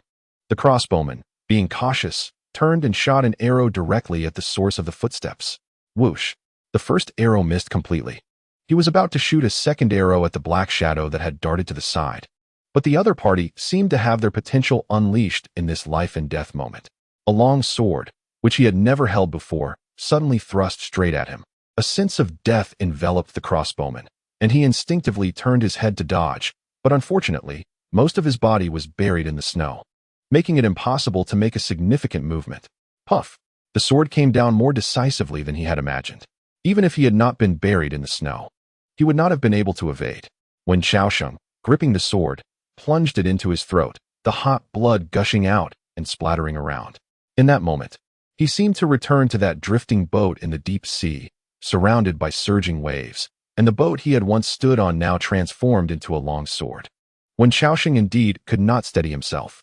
He once again plummeted into the deep sea, once again saw flames, once again pierced by that incomparably sharp, pure flying sword. The cold in his chest left Wenchao Sheng numb all over, and the instinct to survive was ignited to the extreme at that moment. He hadn't even noticed that his hand, holding the long sword, had already struck out. A thrust he had never practiced, nor learned, was executed in a way that seemed perfect and refined by some unseen hand, clashing with the arrowhead of the crossbow bolt rushing towards him. In the next moment, the arrow emitted a mournful cry, shattering into pieces. The other party seemed not to have expected that Wenchao Sheng, who appeared to have no cultivation, could block the arrow at such a close distance, thinking he was a pig pretending to be a tiger, frozen in place for a moment. Finally, it was Wenchao Sheng who reacted first. He stepped forward a few paces, and the long sword in his hand fell like chopping wood. Thud.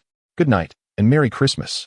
Chapter 36. The last gamble of this life. A head rolled away, spinning a few times in the snow, and the fresh warm blood quickly cooled. Wenchao Sheng's heart raced as he felt the long sword in his hand, and for a moment, he experienced an unprecedented sense of control. Just now, was he killing someone or chopping wood? He himself was unclear. In a daze, his own voice echoed in his ears. What should I do, Mr. Liu? Chop wood. Chop wood. Wenchao Sheng murmured softly, his thoughts drifting to the wood shed at Liu Jiming's home, where he had been continuously raising and dropping the knife for days, chopping until his arms ached and his palms throbbed, just to find that sublime feeling from the first strike. Although he had experienced the subtlety close to the first strike later on, there was still a gap. Only the sword that pierced through the powerful crossbow earlier allowed him to once again find the feeling of replicating the first strike. Unintentional and effortless. It seemed to arise naturally. This was not a sword technique that belonged to him.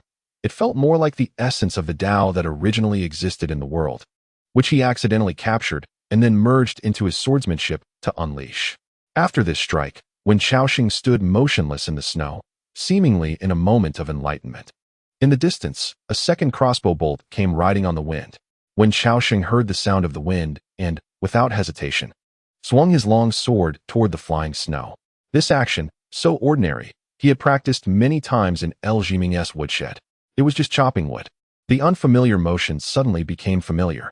At the moment he faced the sharp, powerful arrow, Wenchao Sheng was uncertain whether he could truly break it before being hit, and even less certain if his judgment of sound was accurate enough. He cast aside distracting thoughts and treated this as nothing more than an ordinary wood-chopping action. In the instant he swung the sword, the immense pressure between life and death dissipated. Crack! He struck true. The powerful arrow in the air lost its force, and before the two broken segments of its body could hit the ground, the sound of a third arrow breaking through the air had already struck against Wenchao Sheng's eardrum. Without thinking, he swung his sword again. The moonlight that had stained the blade collided with the edge of the crossbow bolt, creating a dazzling spark. Wenchao Sheng felt a tingle in his palm, and the long sword nearly slipped from his grasp. This strike was clearly far inferior to the earlier effortless one, but he understood that this was a moment of life and death. Bearing the risk and pain of his split palm, he firmly gripped the long sword and charged toward the direction of the sound. Wenchao Sheng's ability to discern sounds was far inferior to a Shuai's, but he knew that his opponent wanted to kill him and would surely strike again. Whether he could catch the next crossbow bolt at close range was uncertain. But he remembered a Shuai's earlier words. When it comes to close combat, there is only life and death. Everything else is a distraction. The only possibility of survival was to eliminate all threats. In the distance, a Shuai was surrounded by corpses, her hatchet smeared with a thick layer of blood and frost. The remaining few black-clad men circled her, no one daring to approach easily. Though these men were desperate, they were now intimidated by a Shuai's ferocity and strength, knowing there was a vast gap between them that mere numbers could not bridge. One of them, feeling a desire to retreat, took 2 steps back, but a fishbone-shaped long sword pierced through his back. The assassin's eyes widened in shock, and as he slightly turned his head, he saw a middle-aged man with a cold expression behind him. As a member of Wangchuan, being timid in battle was truly unacceptable. He slowly drew out the long sword, and the blood stained a large area of the snow on the ground. This man fixed his gaze on a Shuai, who was trembling slightly, her breath heavy. You've sustained such serious injuries, damaging the essence of your life, yet you've managed to hold on until now. Quite impressive. However, this also indirectly proves that your head is indeed worth this price. I, by Yu, have roamed the rivers and lakes for most of my life. Most fond of gambling and romance. I don't know how much silver I've thrown away, yet I've never encountered such great fortune. I never understood before. But now I see that my luck was saved by the heavens for today. In the wind flag, some old-timers have aged beyond measure, and some have mysteriously disappeared, with their corpses never found. Several positions should have been vacated long ago. I've always wanted to get in, but I lacked a stepping stone. Today, I ask you to help me. Bai Yoyu stepped forward with his sword, one step at a time, towards Shui, the flying snow settling on his shoulders, making him appear even more imposing. Shui's lips were pale, still holding the hatchet in place, breathing heavily. The remaining black-clad assassins saw Bai Yoyu preparing to join the battle and lost any thoughts of retreat, ready to rush in with him. They certainly did not dare to compete with Bai Yoyu for credit, but as long as they helped him, once he became a figure of authority in the wind flag, their status would likely rise with the tide. Really? Shui's gaze pierced through the snow-laden strands of hair, and a faint smirk crossed her lips. Based on my years of experience, people do not remain lucky all the time, but they do tend to be unlucky continuously. Gamblers also have a very interesting trait. After each loss, they always believe they can win back the next time. But for you, this may be your last gamble in this lifetime. Bai Yoyu seemed to have hit a nerve with Shui, his already dark expression turning even more sinister and strange at that moment. Once the fishbone in my hand pierces your heart, you will know how foolish you are. As his words fell, the flurry of snow suddenly stopped, the fierce wind ceased, and Wenchao Sheng, who was about to slay the last crossbowman in the distance, also halted his movements. This corner of the world seemed to fall into absolute silence. Time naturally could not stop, but someone was too fast. So fast that even the wind and flying snow could not react. Clang! The fishbone thrust out into the void, the cold light sweeping past the moonlight, enveloping the chill of winter's killing intent, first blooming at Shui's heart. The cold gleam had arrived. This sword came too skewed, too precise, too abrupt. Before the other assassins could even draw their swords, Bai Yoyu's sword edge had already reached Shui's heart. Just as he had said earlier, he aimed to pierce Shui's heart with one strike. When a person is stabbed in the heart, they do not die immediately. Thus, Bai Yoyu could see the terror and despair in Shui's eyes. He relished the expression that prey showed just before death. The sharp tip of the sword had already pierced through Shui's chest skin. Looking at the embedded sword tip, Bai Yoyu smiled, knowing that all his cultivated energy was in his hands and feet. His speed was such that even many great figures in the ethereal realm could not match it. He could strike first, and at close range, it was not impossible to kill a martial artist in the ethereal realm, especially since the woman before him was already on the brink of exhaustion and severely injured. Thud! The sword tip pierced into the chest, spilling a large amount of blood. Bai Yoyu stared at the woman before him, sneering. Now, what will you do? Shui coldly gazed at him, her pupils showing no sign of wavering. In a brief moment, Bai Yoyu felt something was off. Just as he was about to withdraw, a hatchet was already poised at his neck, the terrifying killing intent sealing off all his options to retreat. Bai Yoyu's face froze. He was certain that his sword had indeed pierced Shui's heart. But why did she appear so unaffected? Are you sure you really hit? She spoke coldly, and Bai Yoyu's gaze froze, his hand gripping the sword trembling slightly. He felt the heartbeat coming from the sword body. This strike did not pierce Shui's heart. Uft! Shui swung her hatchet, and Bai Yoyu's head flew off, blood raining up into the goosefeather snow. With Bai Yoyu dead, the other black-clad men should have felt a desire to retreat.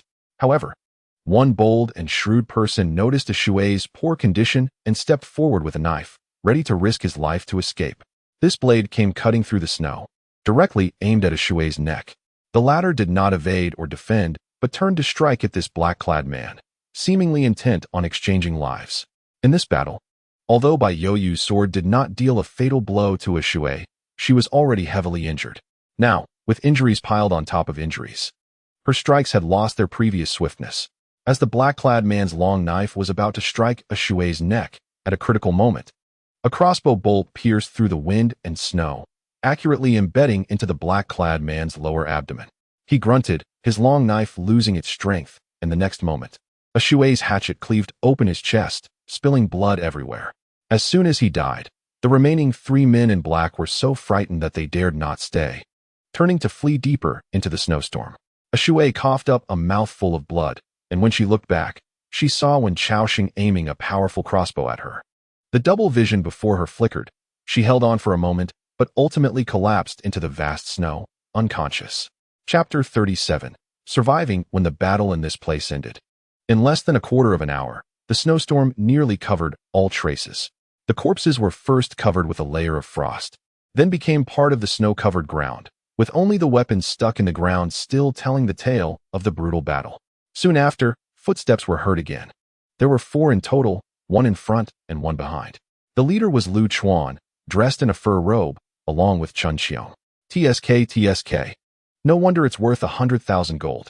Not a single person from the martial world or the officials remains. What a ruthless attack. Lu Chuan spoke without a hint of fear, then turned to the slender man in black beside him, who was carrying a single-edged broadsword. Qian Lu, dig out the bodies and see what is going on. Upon hearing this, the slender man drew out the broadsword with one hand and easily used it like a shovel to dig out all the corpses buried in the snow. Qian Lu's strength was completely disproportionate to his slender frame. He seemed weak, but could easily handle the 100-pound broadsword. After laying out dozens of corpses, he said to Lu Chuan, "Mr. Lu, all these people were killed in a single strike."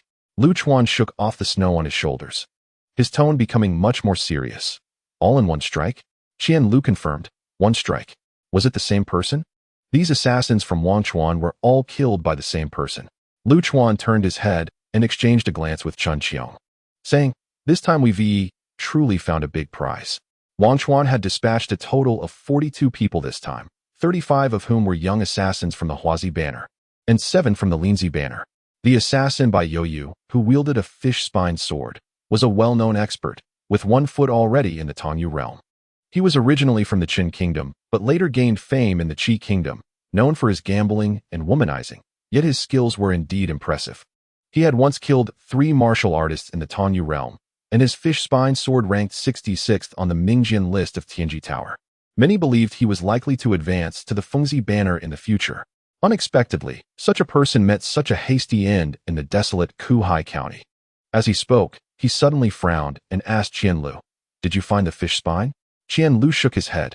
"I've already searched the area. I didn't see it." Lu Chuan stroked his chin, his brow furrowed, lost in thought. Chun Xiong glanced at the corpses on the ground and said lightly, "The Qi kingdom values culture over martial prowess, and even in such a border area, there are some well-trained crossbow troops. It's difficult for ordinary martial artists in the Lighthong realm to withstand the specially made repeating crossbows of the Qi kingdom at night. However, with 50 or 60 people dispatched tonight, they couldn't capture that one person. We might need to reassess the opponent's strength. Although I am currently the county magistrate of Kuhai County, and the officials far away in the royal city aren't very concerned about the actual situation here. If too many people die, it will also be hard for me to explain." Lu Chuan smiled, gently patted his shoulder, and then pinched it. "Relax, county magistrate. If she had no problems, she wouldn't have gone to check Lu Jin's body. We have the same purpose this time. I would never harm you. Moreover, while tonight's battle was indeed brutal, we still gained something, didn't we? The fish spine is easy to enter but hard to exit. I don't think that woman left here unscathed." Chun Xiong ignored him, turned, and left with Wu Xie towards the county town. "If you're not afraid of death, then go ahead. The snow is heavy. I want to accompany you." Watching Chun Xiong's figure disappear into the distance, Lu Chuan's smile did not fade. He turned to the white-covered Qian Lu and asked, "If it were you tonight, could you kill these 42 Wenchao people?" Qian Lu stood in the cold wind, his slender figure seeming like it would be blown over at any moment. He calmly replied, "I could." Lu Chuan raised his eyebrows. "So, that person's strength is about the same as yours?" Qian Lu shook his head, slowly placing the black iron long sword on his back. "Stronger than me. Judging from the wounds on these corpses, the woman who was wanted must have been injured, and quite severely. When martial artists are injured, the impact in one-on-one situations might not be significant, but once they encounter multiple opponents, their disadvantages become immediately apparent. If I were severely injured, I estimate I could only kill less than half of the people present. This is still under the condition that Bai Youyu stood by and did nothing. That woman is not only stronger than me, but also highly skilled in one-to-many combat. These are all areas where I cannot match her." Lu Chuan gazed into the vastness of the flying snow, remaining silent for a while. He then shook off the snow on his body and said to Qian Lu, "Let us go. It's so cold. Let us go back and have some snake soup. Old Yang has been cooking for quite a while. It should be ready." Qian Lu slightly nodded and followed Lu Chuan. Not long after they left, the corpses in that place were completely buried by the falling snow. In the ruined temple, Wenchao Sheng lit a fire, boiled hot water, and fed some to the unconscious Shui, also pinching her philtrum. The weak Shui groggily woke up, her eyes hazy. Wenchao Sheng hesitated for a moment, then gently patted her cheek. Shui shook her heavy head lightly and heard Wenchao Sheng ask, "How do we handle this sword in your chest?" "I don't know medicine. I'm afraid to pull it out recklessly." Shui coughed a couple of times, the intense pain in her chest making her furrow her brows, and some blood seeped from the corner of her mouth. "The blade of the fish spine sword has barbs. It can't be pulled out directly. You need to find a weapon over there to hook the exposed barbs on my back and let this sword completely pierce me to save my life." Regarding life and death, Wenchao Sheng did not care about anything else. He went to the corner of the ruined temple and picked up the long knife that Shui had thrown earlier. The blade was thicker than the sword, making it less likely to break. He used the curved back of the knife to hook the barbs of the fish spine sword and said to Shui, "Should I pull it straight back?" Shui breathed lightly. "Pull it. I want to die." Wenchao Sheng said, "You hold on." After saying that, he adjusted the angle and directly yanked the fish spine sword out of Shui's body. She let out a muffled groan and collapsed, falling unconscious again. At noon, a warm and piercing ray of sunlight landed on Shui's eyelids. She frowned and opened her eyes. Crack, crack. The sound of chopping wood reached her ears, and Shui was startled, immediately sitting up to find herself lying on a soft bed. Her body had already been cleaned, her clothes changed to new ones, and the wound on her chest stitched up. A force of true energy was hidden around her acupoints, helping to stabilize her injuries. Due to blood loss, any slight movement of her head caused pain. After adapting for a while, she groped to get out of bed just as the door opened, and Madame Lu entered with a bowl of prepared medicine, placing it on the table. She said to Shui, "You're awake?" Shui stared at her. "Where is this?" Madame Lu smiled slightly and said, "You can ask that young man chopping wood. He carried you back through the snow last night." She finished speaking, turned, and walked towards the door. As she pushed the door open, she said, "I'm going to buy some groceries. You drink your medicine by yourself. Your injuries are too severe, and my medical skills are limited. I can only help you relieve it temporarily. If your injuries flare up in the future, whether you can survive depends on your own luck." Chapter 38. "My surname is Feng." Shui glanced at the medicine on the table, and without hesitation, drank it all down. Whether the medicine was effective or not was secondary. She was indeed thirsty. Having lost too much blood, her throat felt as if it were on fire. After the medicine entered her stomach, a warm, soothing coolness spread from her lower abdomen, making Shui feel a bit better. The sound of chopping wood came again from outside. Shui stumbled and leaned against the door as she stepped out, taking a while to adapt to the feeling of weakness. The courtyard was empty, with only a loquat tree, a stone table, and 4 stone stools. She walked to the woodshed and saw Wenchao Sheng chopping wood. The latter had beads of fine sweat on his forehead. He looked up and met her gaze, exclaiming, "I always thought my life was the toughest in the world. Last night, I carried you to find Mr. L, and my cotton jacket was almost soaked with blood. I never expected you would survive. The physique of a cultivator is indeed extraordinary." Shui shook her head, leaning against the door, and said, "It has nothing to do with the physique of a cultivator. That sword last night should have pierced my heart. For cultivators below the heavenly realm, if pierced through the heart by a sword, there would be no chance of survival. But I have practiced the everlasting spring technique. As I mentioned before, the effects of this peculiar technique vary from person to person. I can adjust the positions of my internal organs to a certain extent because of this technique, which is the fundamental reason I am still alive." Wenchao Sheng, upon hearing this, focused his gaze on Shui. He remembered when he first found her in the heavy snow, she was covered in gruesome knife wounds, many of which were deep and obviously extended to her internal organs. Yet, Shui did not die. She endured a whole night of wind and snow. Moreover, the everlasting spring technique itself benefits the recovery of bodily injuries. Many ordinary warriors cannot recover from injuries that I can. Wenchao Sheng raised his eyebrows, stopped chopping wood, and said in surprise, "A peculiar technique can have such marvelous effects. If that's the case, what level of cultivation must the Northern Sea person who created these 3 peculiar techniques have reached?" Shui licked her dry lips and patiently replied, "The master of the Heavenly Machine Tower, Li Lianxiu, personally visited heroes around the world for 21 years. He finally met the Northern Sea person at the burial of immortals. They discussed for a tea's time, and Li Lianxiu said his cultivation was unfathomable. Among the countless cultivators in the 4 countries, only 7 or 8 could compete with him. However, the Northern Sea person is famously lazy, loving mountains and rivers, but not worldly disputes. He has spent most of his life wandering the world without a fixed residence. If one doesn't have the fortune, it's hard to see him in the human realm. Wenchao Sheng thought for a moment and said, "Is this the so-called recluse you mentioned?" A Shui responded with a soft leaning against the door and glancing at Wenchao Sheng for a moment before saying thank you. Wenchao Sheng looked at a Shui's serious expression and smiled. "It's rare to hear you say thank you, but it seems really unnecessary. You helped me block an arrow, and I returned the favor with an arrow. We're even." A Shui slowly walked in front of Wenchao Sheng and extended her hand towards him. Seeing this, Wenchao Sheng put down his axe and shook her hand. A Shui's hand was small and a bit cold. They exchanged a glance, and the atmosphere became strange in the silence. A Shui rolled her eyes helplessly and slapped Wenchao Sheng's hand away, without any tacit understanding. "I meant for you to give me some money." Wenchao Sheng coughed and searched his pockets, tossing a handful of copper coins to a Shui, asking, "What do you need money for?" A Shui, "To buy wine." Wenchao Sheng frowned. "In your current condition, can you drink alcohol?" A Shui turned and limped towards the woodshed, and Wenchao Sheng called after her, "Hey, give me back my money." A Shui ignored him, and Wenchao Sheng reluctantly chased after her, saying, "It's broad daylight, and there are so many people in the county. Do you think it's appropriate to go out now? Can you not cause trouble?"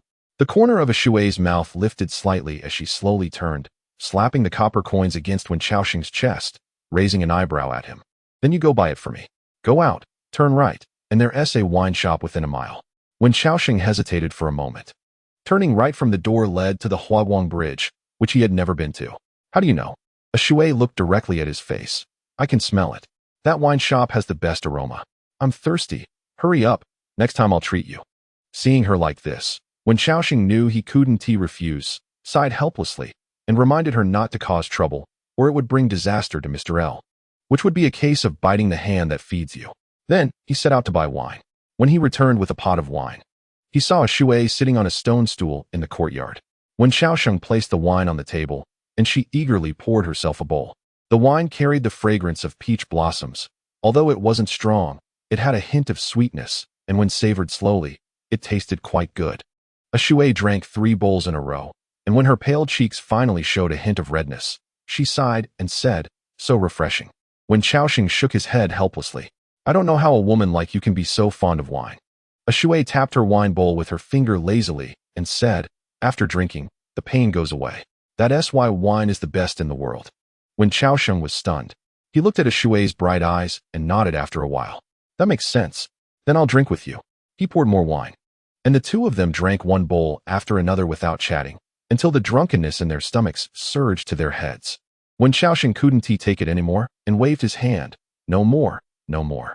I still have to chop wood. You drink by yourself and go to sleep after you finish." As he supported himself on the table to stand up and was about to go to the woodshed, a warm, soft hand suddenly grabbed his wrist.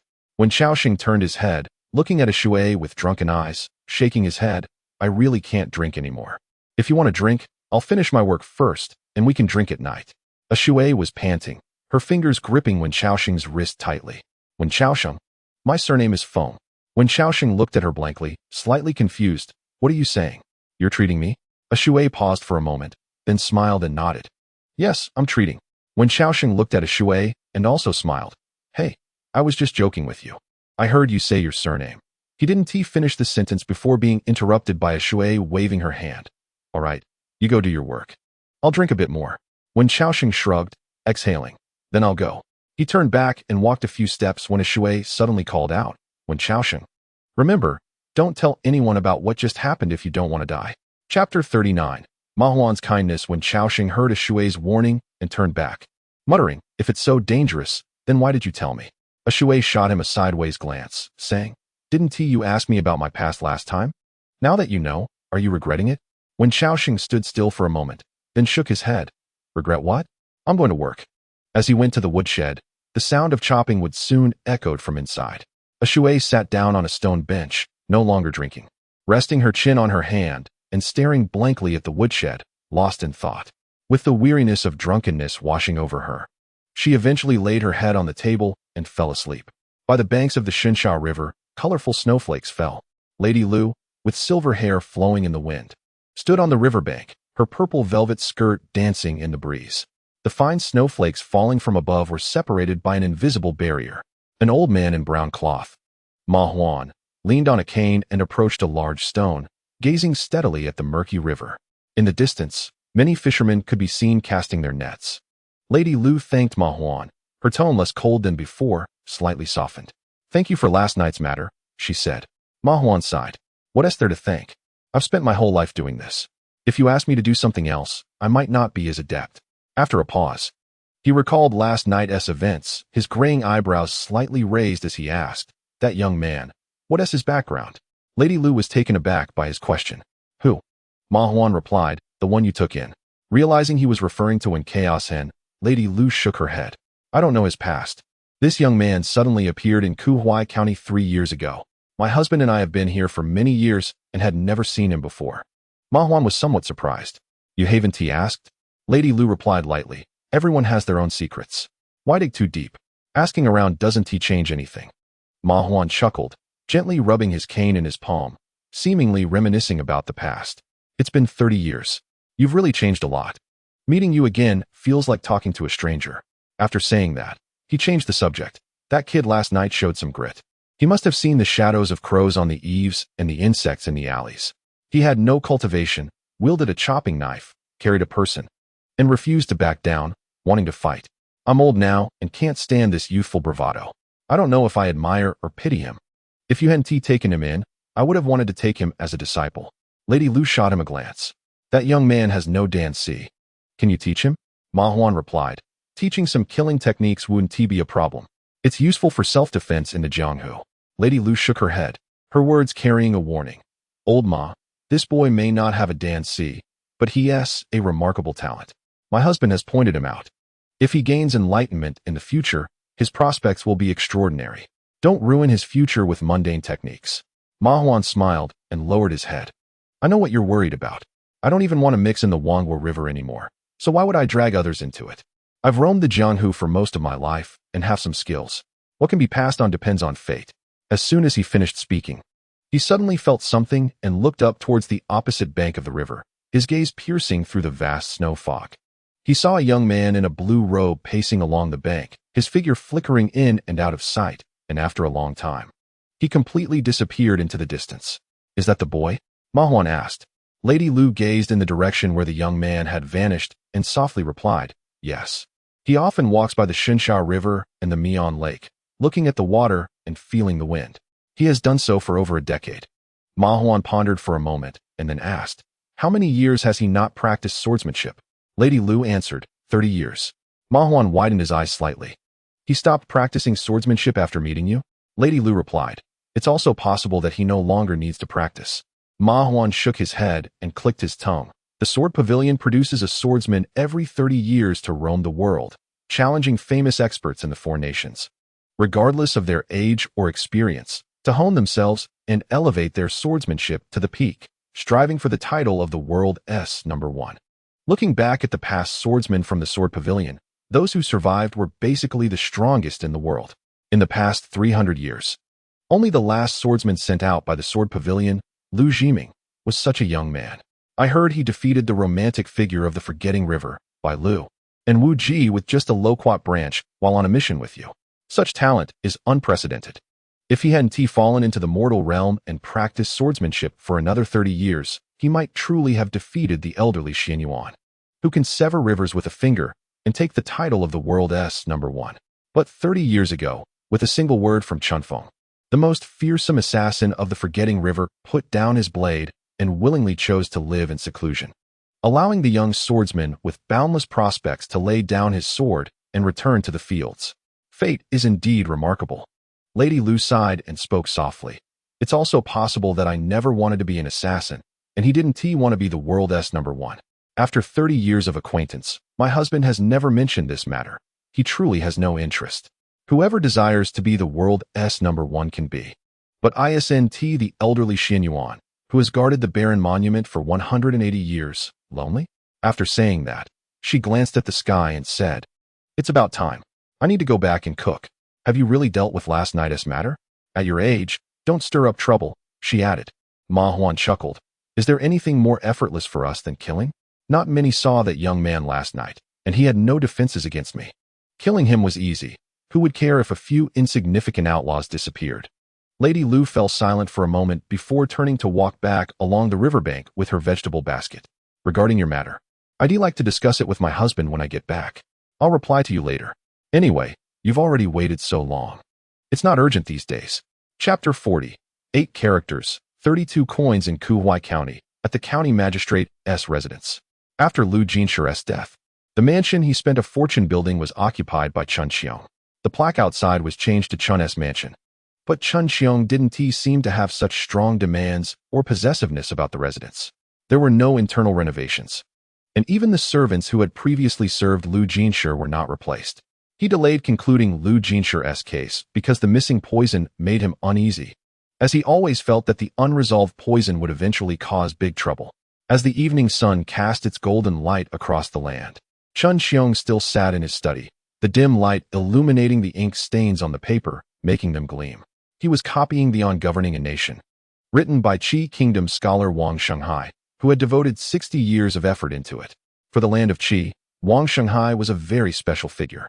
As a scholar from the sacred site of Qi, the Langan Pavilion, he never dabbled in cultivation but devoted all his energy to governing and nurturing the people. 6 years ago, after Wang Shenghai passed away, even the usually indulgent Qi king, who never cared for state affairs, abstained from alcohol and music for 3 days, posthumously granting him a noble title and burying him at the foot of the former king's mausoleum. In recent years, Langan Pavilion had become increasingly strict and serious about enrolling outsiders. If outsiders wished to enter Langan Pavilion, mastering the On Governing a Nation was fundamental. As the highest Confucian sacred site within the Qi Kingdom, Langan Pavilion was a fast track to the bureaucratic system and almost the only opportunity for impoverished individuals to rise to prominence. Chun Xiong desperately wanted an opportunity to enter Langan Pavilion because he aimed to use his abilities to reclaim what his family had lost. Gaining admission to Langan Pavilion was undoubtedly the fastest, safest, and most likely path to achieve that. He stared blankly at the handwriting on the table in front of him, until the night pulled away the remaining light of the setting sun, and the dark study door was pushed open. Chun Xiong's gaze returned from the distant memories, glancing back to confirm that the person at the door was Wuxia. Among the guards Wuxia brought, he was the only one Chun Xiong allowed to directly push open his room door. "Did you find out anything?" Chun Xiong asked. Wuxia entered the room, closed the door tightly, and nodded. "Today, we spent 500 taels of silver, and there is still no news. If there is any, it should come within 3 days." Pausing, Wuxia's tone held a hint of doubt. In such a remote place as Kuhai County, for a student to be able to pass the exam for the Langan Pavilion is no small matter. Furthermore, he was dismissed last year for violating the rules in the Langan Pavilion and sent back home, making him the first in decades. Logically, this should have caused quite a stir.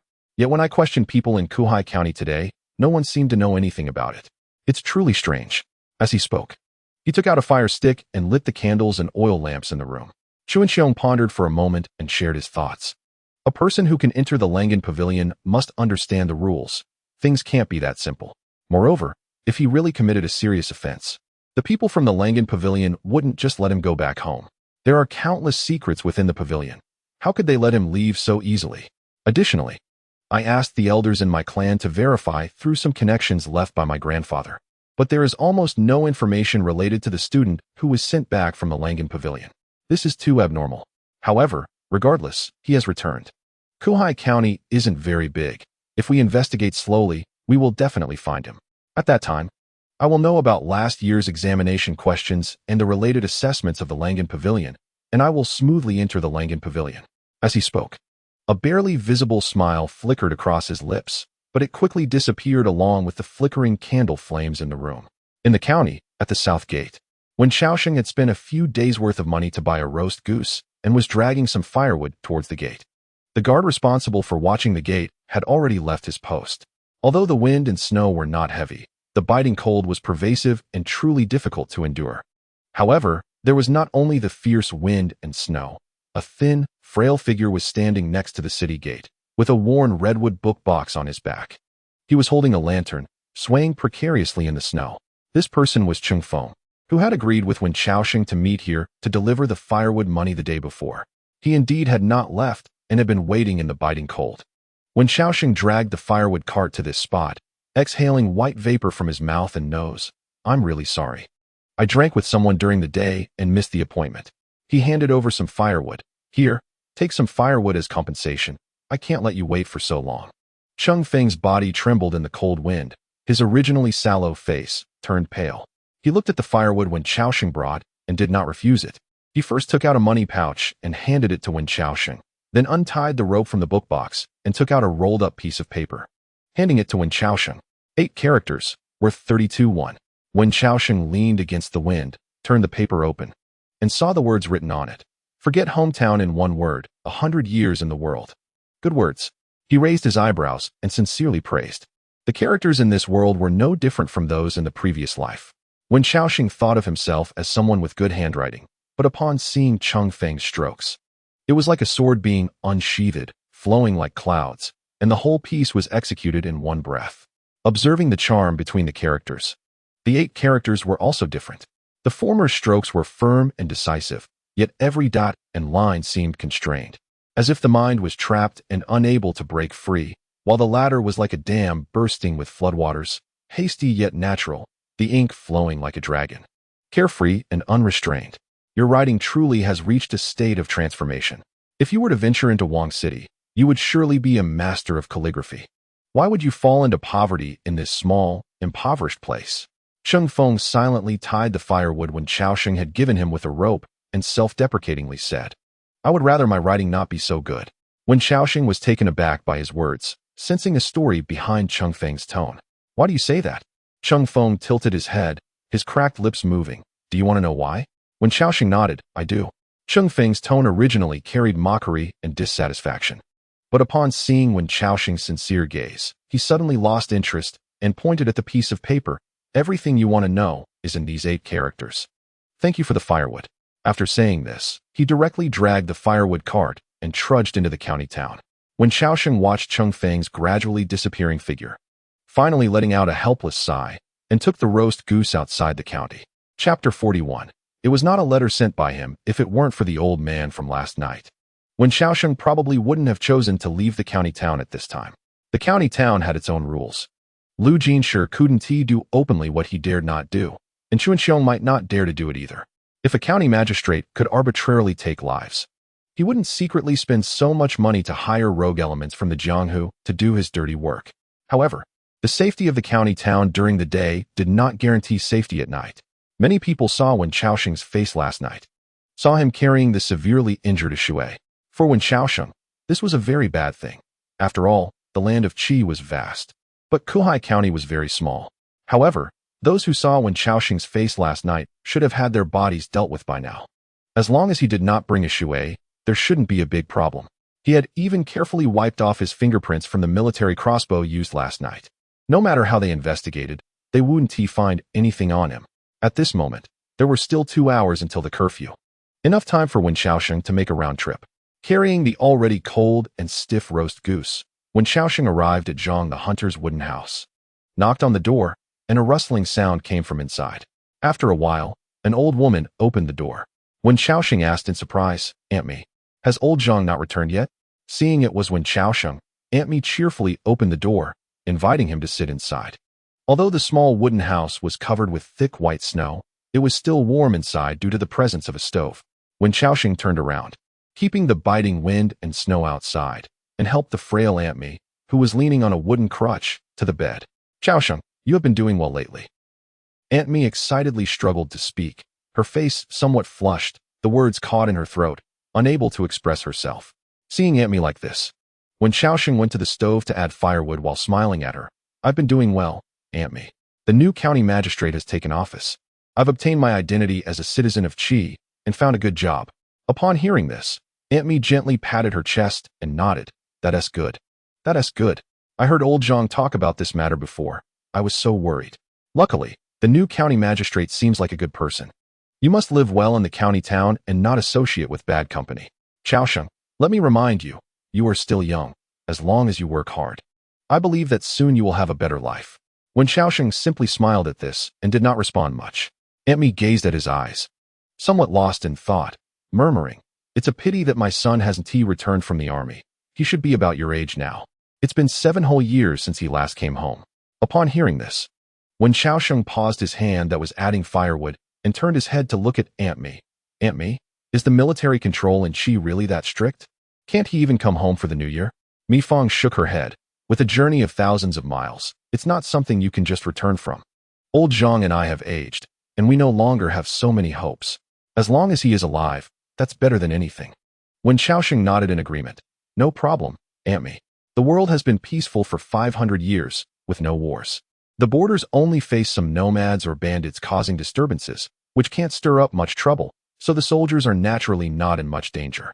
His words were merely to comfort Mi Fang. From the perspective of the crossbow troops in Kuhai County, one could tell that even if there were no wars between great nations, the world was far from the imagined peace. Aside from the 4 nations of Yan, Chun, Zhao, and Qi, there were also several small states and principalities scattered around the great nations. These countries had a complex web of interests, leading to collusion among the martial world forces, with groups of nomads and bandits frequently harassing the national borders, committing arson, murder, and plunder. Fortunately, the southern plains of Kuhai County were thousands of miles unsuitable for human habitation. Otherwise, Wenchao Sheng would have had no chance of survival in these 3 years. Hearing Wenchao Sheng's comfort, Mi Fang's wrinkles relaxed, and she smiled as she said, "That's true. When Chang Gong was a child, he had a lot of brute strength and loved to fight. Old Zhang beat him a few times, but he wouldn't listen. I didn't expect him to join the army and, after some training, develop such beautiful handwriting. In these past few years, the letters he sends us are getting prettier and prettier."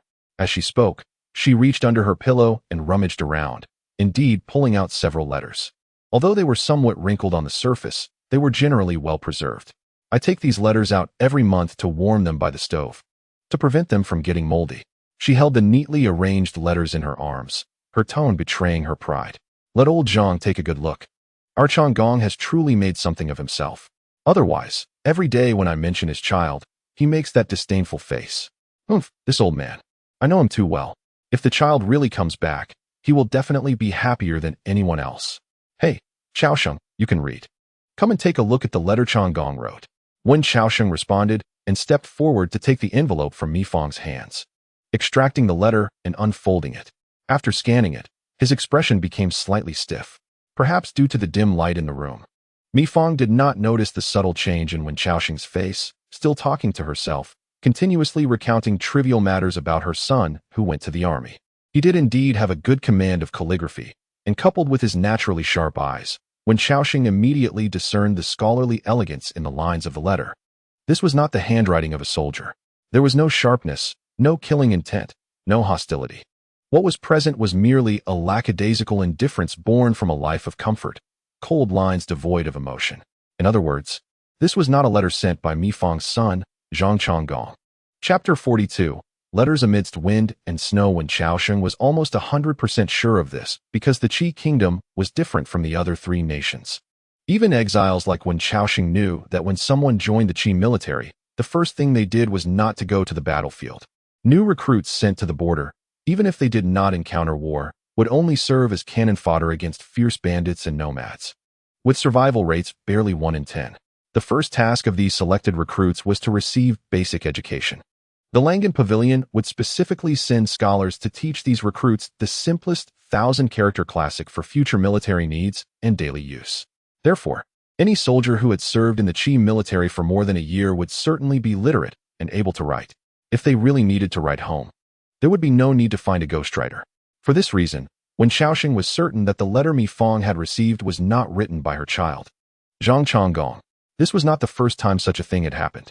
The first person Wenchao Sheng thought of was a Shui. This was because a Shui had also received fake letters from her parents for several years, only to find out after returning that her parents had died years ago. The moment this truth was revealed became a source of inner torment for a Shui. For some reason, Wenchao Sheng sensed a dangerous undertone from these fake letters. A Shui was extraordinarily capable. Although Wenchao Sheng did not have deep connections in the martial world, he could tell that if a Shui had not been injured, she would definitely be among the most formidable figures in the Four Nations martial world. For such a person, using her parents to stabilize her was a very normal thing. But what about Zhang the hunter and his wife? They were just ordinary commoners, with no money or power. Even if they had grievances, they would simply endure. Why would they spend energy on such deception? Did Zhang the hunter and his wife have some unknown identity? Wenchao Sheng felt that this possibility was too slim. The early winter snow that had arrived in Kuhai County had nearly killed him and had also pushed Zhang the hunter and his wife, Mi Fong, into a desperate situation. If Zhang the hunter were truly some hidden master, he could certainly conceal himself among common folk, but seclusion was merely for living a simple life, not for enduring hardship. If all the hidden masters in the world had to live like a stray dog on the street, then surely no one would want to hide away. After all, great figures were just weary of conflict, not masochists. While Wenchao Sheng was lost in thought with the letter in hand, the wooden door was suddenly pushed open. Both of them paused in what they were doing and looked toward the door. Zhang the hunter entered, carrying a snakeskin bag that likely contained frogs or something else. But the bag was deflated. Given the numbness on Zhang the hunter's face, Wenchao Sheng roughly understood that he hadn't had much luck today. He was not surprised by this. After digging for frogs outside for 3 years, he knew better than anyone how hard or easy it was to find them. When Zhang the hunter saw Wenchao Sheng, he was somewhat surprised, but then he noticed the letter in Wenchao Sheng's hand. After hesitating for a moment, he entered and sat by the stove, pulling out 2 frogs from the snakeskin bag, and without resting, began preparing porridge. What is the use of staring at these useless things every day? What good is writing all these letters? After so many years, not even a shadow has appeared. I don't even know if he is dead or alive. Zhang the hunter muttered impatiently, while Mi Fong held the letters as if they were treasures. Glaring at him, "You mouthy old man, can't you say something nice?" If Chang Gong was in trouble, would we still receive his letters every year? If in the future Chang Gong achieves merit and gains an official position, wouldn't that bring glory to your old self? And besides, the fact that Chang Gong hasn't returned from the border for so long indicates what? It shows that our Chang Gong is doing well, that he is capable, and that the border cannot do without him. Faced with Mi Fong's fierce counterattack, Zhang the hunter hung his head, washing rice with melted snow water, and said nothing. Wenchao Sheng watched Mi Fong's unwavering expression, moved his lips, and finally echoed, "Chang Gong's handwriting has indeed become more and more beautiful, old Zhang. I brought you roast goose. Although it's cold, it can still be eaten after steaming." Zhang the hunter glanced at the roast goose Wenchao Sheng had set aside and suddenly asked, "Is there a place to stay?" Wenchao Sheng replied, "There is a place to live." The two exchanged glances, and Zhang the hunter set down his work, went to the bedside, and pulled out a hidden iron key from the foot of the bed, handing it to Wenchao Sheng. "There is no one living there. The house isn't big, but it has everything you need. If you can't find it, just go to the vegetable market west of the county town. The butchers there all know me. Just tell them, and they will direct you to where I live." Looking at the key handed over, Wenchao Sheng did not refuse. He accepted it, put it away, thanked Zhang the hunter, and got up to leave. He didn't really need the key, but Wenchao Sheng understood Zhang the hunter. If he didn't accept the key, the roast goose he brought would make the other party uncomfortable. The word charity was the greatest insult to someone like Zhang the hunter. "Aren't you going to eat?"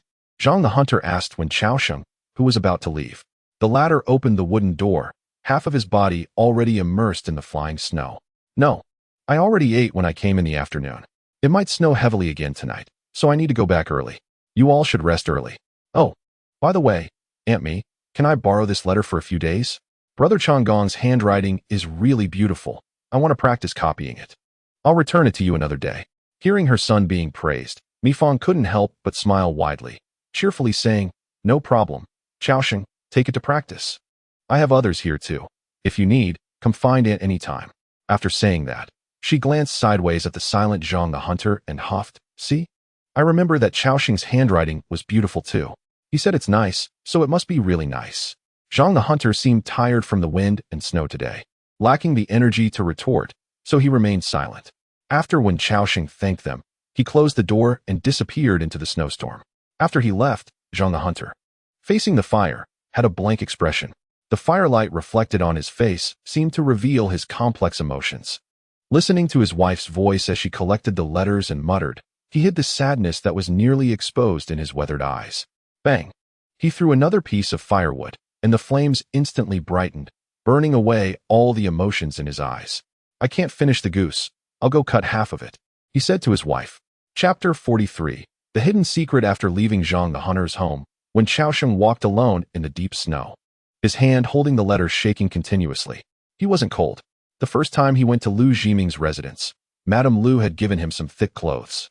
Those clothes weren't a perfect fit, but they were enough to keep him warm. The reason his hand shook was due to fear, observing the leaves knowing autumn. Wenchao Sheng had a vague thought that the letter in his hand likely involved a matter of great significance. These issues affected everyone from the court to commoners. In the cold, swirling wind and snow, two memories kept flashing in his mind, that of Ashui and Cheng Feng. What I want to know is, even though my parents died 5 years ago, why have I been receiving letters from them for the past 5 years, still saying they are well? Your handwriting is truly transcendent. If you were to venture into the capital, you'd surely be a master of calligraphy. Why do you want to languish in this impoverished place? I'd rather my writing not be this good. Do you want to know why? It's all in these 8 characters. These conversations lingered in Wenchao Sheng's mind. He didn't even wait to return to the county town and took out the characters Cheng Feng had given him at the south gate. The word forget hometown and in the human world for 100 years. What secrets are hidden here? In the snow, Wenchao Sheng stared at these 8 characters for a long time.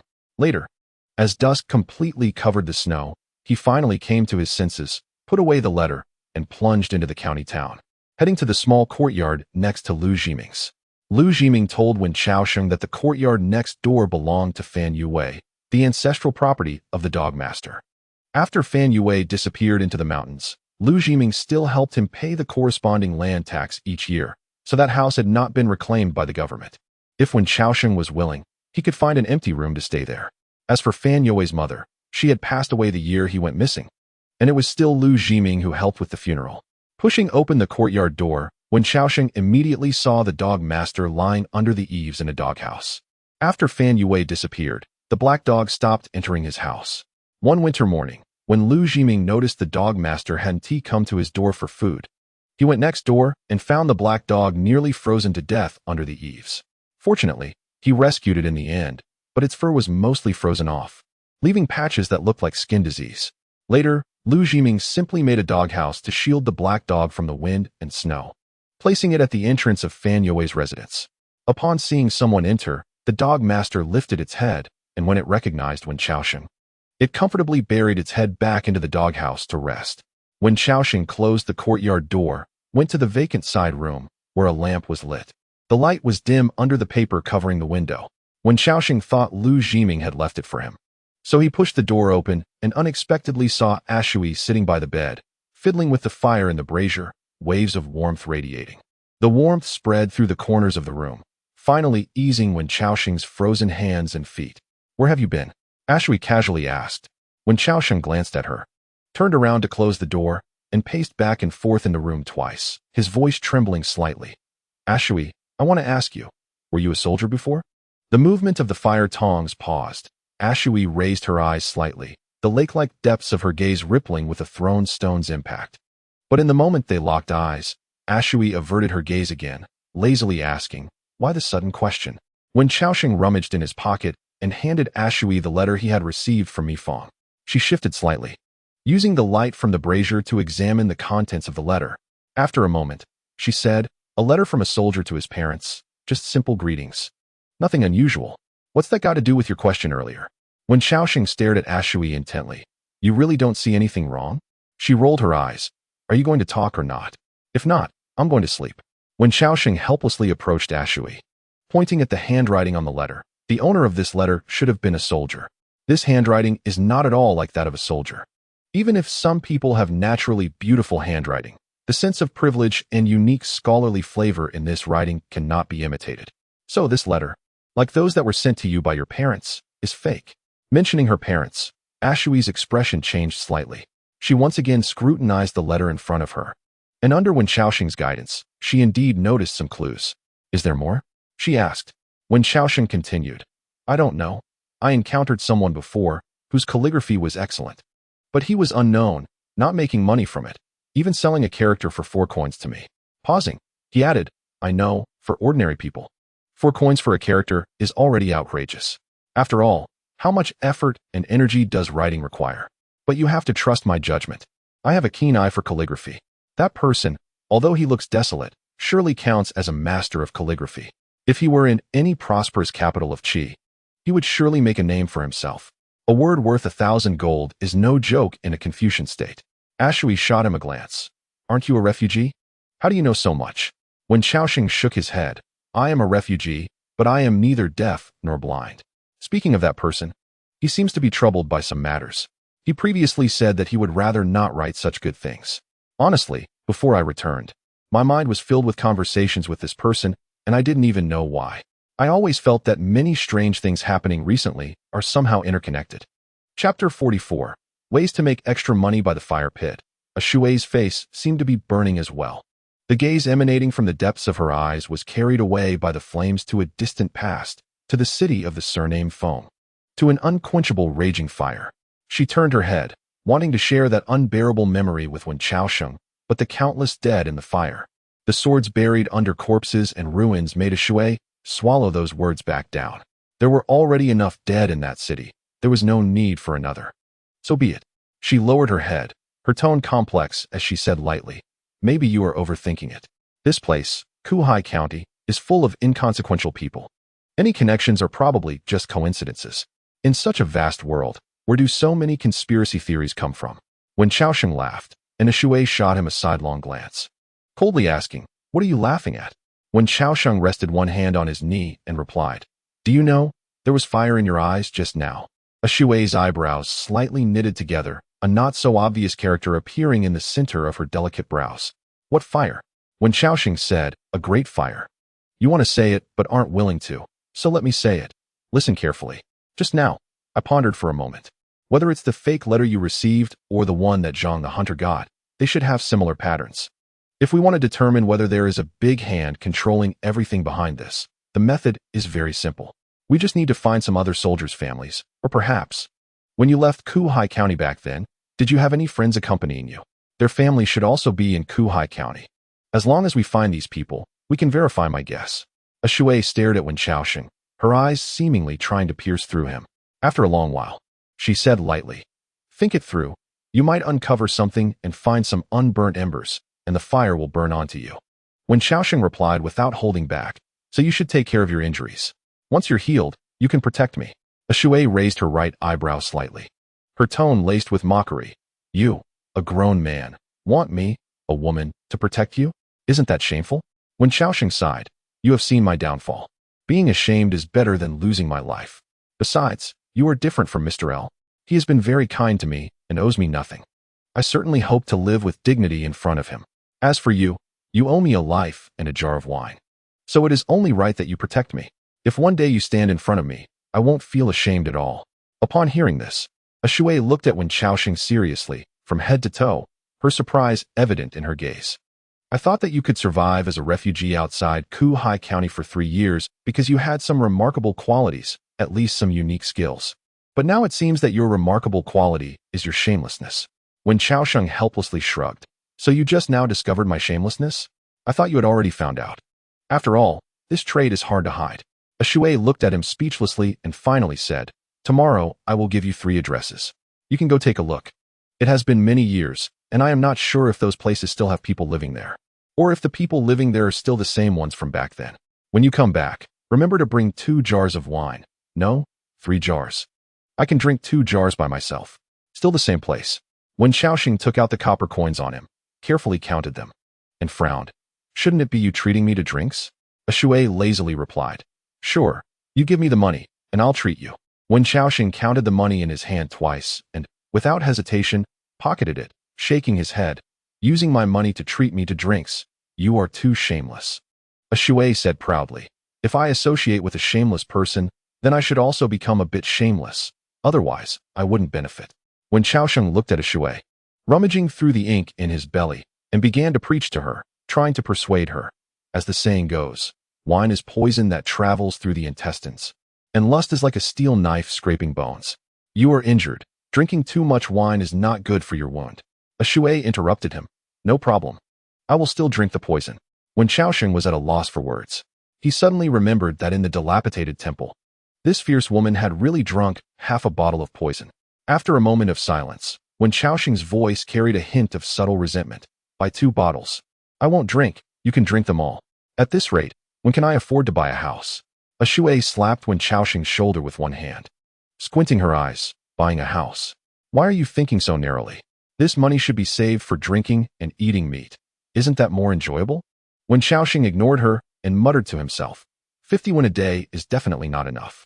Fortunately, I've chopped so much firewood. If Mr. L doesn't want it, I can find someone to sell it for some extra income. Now that my body is better than before, once I get skilled at chopping wood, I can save half the time in a day and go to the county town to find something else to do. Listening to his ramblings, a shui found it overwhelming and came up with a bold idea. Didn't you say you have some research on calligraphy? You can sell your writing in the pleasure quarters. Many nobles like to show off their literary talents. If your writing is truly good, you might catch the eye of some noble, and the money will come rolling in. Wenchao Sheng paused upon hearing this, first tilting his head to look at a shui, then shaking his head. No way. I have studied calligraphy, but I can't enter the Hall of Fame. It only looks good in form. The words do not express my own character and charm. Those who truly love calligraphy and painting often appreciate the inner spirit, and I am just a half-baked scholar. A shui scoffed. In the impoverished rural area of Kuhai County, how many true connoisseurs of calligraphy and painting are there? You are overthinking it. Tomorrow, if you have time, you might as well give it a try. If you really make money, I won't take a cent. Just treat me to more drinks. Chapter 45. Zhu Baiyu at night. Wenchao Sheng slept on the bed while a shui still leaned against the bedside and the fire pit to rest. She told Wenchao Sheng that she was not used to sleeping in a bed. It was a habit formed over many years. The two had known each other for a while, and Wenchao Sheng had a general understanding of a shui's temperament. So he did not persuade her otherwise and comfortably lay down. Although the bed was hard, it was much more comfortable than the floor of the dilapidated temple. And before long, he fell into a deep sleep. In the courtyard next door, Madame L stood under the moonlight, gazing at the loquat tree with a distant expression. Why was she feeling sentimental at night? L Jiming appeared behind her at some point, his thin clothing fluttering in the cold wind. Madame L was startled and turned around to see a streak of white at L Jiming's temples. She thought it was newly grown white hair and reached out to touch it, only to find it was just snow. She felt a bit reluctant. She sighed softly and, after a long hesitation, finally recounted the incident of Ma Huan finding her. Madame Lu felt a sense of guilt. The wedding vows from 30 years ago still echoed in her ears. She had promised Lu Jiming that after their marriage, she would no longer involve herself in any affairs of the martial world. Yet now, she was about to tear apart her own vows with her own hands. After saying this, she had prepared herself to face her husband's questioning, but unexpectedly, Lu Jiming merely squeezed her shoulder gently and said softly, "Since it's an old friend looking for you, then help them out. It's just a simple favor. Debts of human kindness should be repaid. What's so difficult to say?" Madame Lu raised her eyes, gazing at Lu Jiming with a complex expression, her lips feeling bitter as she said, "I once promised you." She struggled to speak, her words laden with regret, but before she could finish, Lu Jiming's gentle voice interrupted her. "I've forgotten." Su Yixian was taken aback, and after a moment, she heard Lu Jiming say, "I'm not a deity. 30 years is a long time. How could I possibly remember everything? The world is vast. If you feel tired, it's good to go out for a stroll. Staying in one place all the time can be stifling." Under the snow, she suddenly embraced the person in front of her tightly. After a long while, he gently exhaled, causing the snowflakes on her head to disperse lightly. "Let's go back and rest, my lady. The snow is getting heavy." To the north of the county town, on Xinguang Mountain, a man in a white night cloak and a hat moved like a ghost, swiftly carrying a corpse through the night, moving faster than birds, almost invisible. Until deep in the snow-covered mountains, a temporary tavern appeared, brightly lit inside, with the sounds of drinking and revelry faintly audible. The man in the hat slowed his footsteps, and, upon reaching outside the tavern, the sounds of drinking immediately ceased, leaving an eerie silence. He raised his hand and gently knocked on the door, saying, "Boss Zhu, we found the corpse of 15. He was killed with one blow." A lazy voice came from inside. "Did you bring the corpse back?" The man in the hat replied, "Yes, I brought it back." The person who buried the corpse wasn't very professional, and since the snow hasn't been as heavy these past few days, it wasn't difficult to find. The door creaked open, and a young man with a jade-like face stepped out, his complexion rosy as if he had drunk quite a bit. He was dressed differently from the man outside, wearing a wide-sleeved white brocade robe adorned with the unique dragon pattern of the Qi royal family. exuding a distinct aura of authority. This person was Zhu Baiyu, one of the 3 instructors of the White Dragon Guard. He was the most mysterious instructor, rarely showing himself in the martial world, with many only knowing his name but not his appearance. Few knew what he looked like or how profound his martial arts were.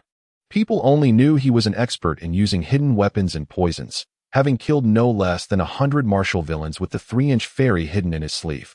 Those villains were all formidable figures in their own right, relying on their strong martial arts to act recklessly in the world, only to meet their demise in an inconspicuous place and time at the hands of this grim reaper.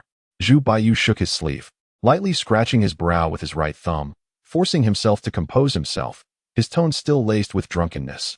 13. Come, take a look at the corpse. The man referred to as 13 set the already frozen corpse upright in front of Zhu Baiyu. The latter squatted down to examine the corpse carefully, running his fingers over the slash wound that diagonally cut down from the neck. At some point, another masked figure in white appeared behind him, petite in stature, though possessing an Adam's apple, spoke in a seductive female voice. TSK, to be hacked to this state. What great resentment this must be. 13 said. 15's martial arts surpassed mine.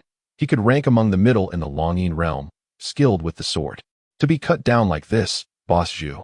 What exactly is that woman from Fengcheng? Zhu Baiyu stroked his chin, his tone unusually cold. Don't ask what you shouldn't. Matters concerning her are troublesome, very troublesome. As for resentment, anyone who could survive coming out of that city must have a lot of it. News from Fengcheng was still sealed. The upper echelons were serious for the first time. Even General Longbeuf was alarmed. The incident in Fengcheng supposedly involved a significant figure within the royal family. Until things were clarified, we could only keep dragging it out with the Zhao King's side. 15 was sharp-tongued and impatient for quick results. I didn't let him go before, but it seems he didn't heed the advice. She is not a killer by nature, but 15 must have said something he shouldn't have for her to cut him down like this. The white-clad figure behind Zhu Baiyu extended her delicate hands to massage his shoulders and said softly, "How about I go talk to her? I have a sweet tongue. I won't provoke her." Zhu Baiyu laughed and said, "Shao Qi, your sweet tongue can't withstand her swift blade. Don't disturb her for now. Our main focus this time is to clarify the matter of Lu Jinshi. Previously, we received intelligence that 2 months ago, a letter was sent from Kuhai County to Zhao Country, needing the official seal and documents from at least a county magistrate-level official in Qi to reach the Zhao border. I originally thought to find Lu Jinshi to inquire about this matter, but before I could reach him, he died. I don't believe there's nothing sinister about this." Shao Qi narrowed her eyes, and a hint of killing intent emerged in her soft voice.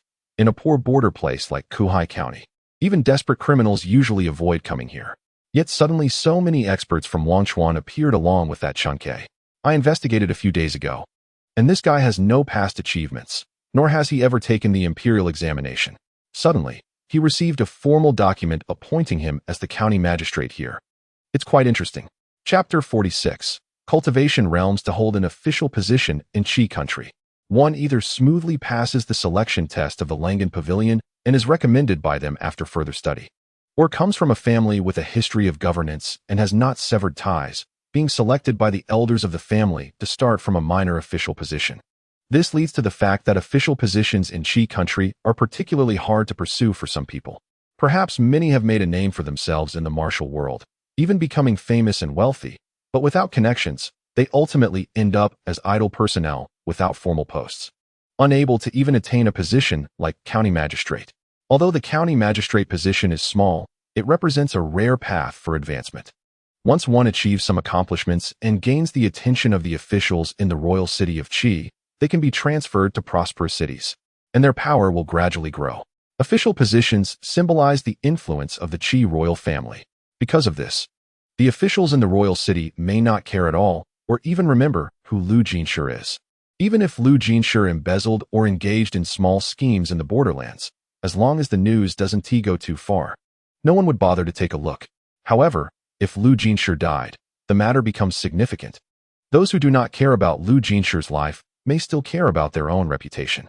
After Shao Qi described the unusual rise of Chunke, Zhu Baiyu gently shook his sleeve, not knowing where he pulled out a flask of wine, lightly pouring it over 15's face, still carrying a hint of drunkenness in his voice. That's why I said this matter is difficult.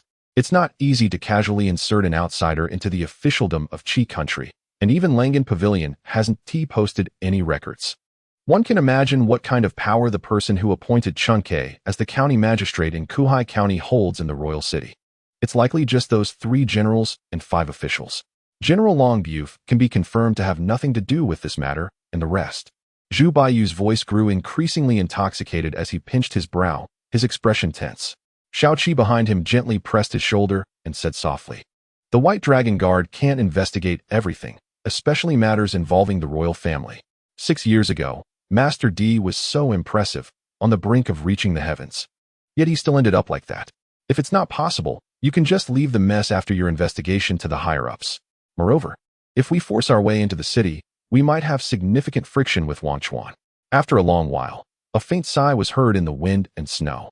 Zhu Baiyu stood up, one hand around Shaoqi's neck, and the latter helped him into the inn. "I'm tired, Sher-san, go bury 15. After following me for so long. Though he hasn't been obedient, he hasn't done anything to betray me either. It's really not right to let him rot in the wilderness." After spending a few days, Wenchao Sheng's speed of chopping wood had increased by almost half. To quickly investigate the truth behind the fake letter, he had been focused on chopping wood these past 2 days, constantly searching for the feeling he had when he first struck the wood and when he drew his sword on that snowy night. The cedar wood was very hard, but if he could accurately split it with 1 stroke each time, he could save a lot of working time. It turned out that this search was effective. As he focused more, each swing of the axe brought him closer to that sense of mystery. After thousands of swings, Wenchao Sheng's breathing became more rapid, but his heart grew calmer. The calmer his heart, the less he saw, but the more he perceived. When Wenchao Sheng got tired, he would still go to the courtyard to drink tea, play chess with El Jiming, and look at that loquat tree. Lost in thought, El Jiming asked him what he saw in the tree. "Is it still the sword?" Wenchao Sheng replied, "It doesn't seem like it anymore. Besides the flashes of blades and swords, it seems I also saw a young man sitting cross-legged under the tree." Hearing this, El Jiming burst into laughter, and after laughing, he said that Wenchao Sheng must have brewed a hallucination from drinking tea, or he had some talent for cultivation. "I heard that 1,000 years ago, during the spring and autumn period, there was a Taoist ancestor who dreamed of a butterfly. Every time he entered meditation, extraordinary phenomena would appear around him. Countless colorful butterflies flying about, transforming into a rainbow bridge. Those who crossed the bridge would be free from all diseases, blessed abundantly. It's said to be a bit mystical. And now there are countless versions, but who knows what's true or false." Wenchao Sheng glanced at him and sincerely said, "Mr. L, I have something I want to ask you." El Jiming took a sip of tea and clicked his tongue. "Is it about cultivation?" Wenchao Sheng's eyes lit up. "Mr. L can read minds too?" El Jiming waved his hand. "Mind reading? Where is there such a miraculous skill in this world that can delve into someone's head and see what they are thinking?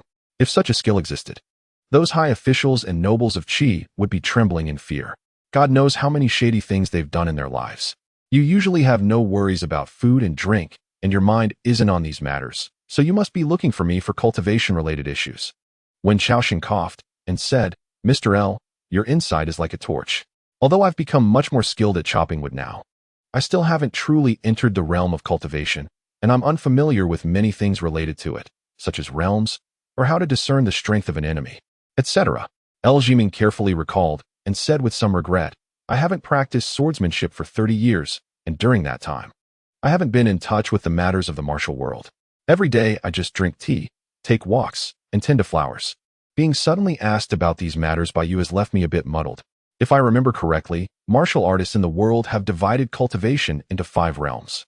When first entering cultivation, through external and internal skills, one hones the body, allowing consciousness to mobilize the body's vital energy like a dragon. This is called moving blood. After moving blood, martial artists can skillfully control their vital energy and begin to refine essence into energy, radiating the strength of their vital energy to their limbs, striking like thunder and moving like wind. With coordinated steps, their bodies can become as light as birds. At this level, martial artists have already fundamentally differed from ordinary people and are called Light Hong. After Light Hong comes Dragon Roar. With strong limbs, the power of vital energy spreads inward, nourishing the lungs and strengthening the body, activating the acupoints, allowing them to become vessels for the Tao's essence of heaven and earth, awakening powerful abilities that ordinary people do not possess.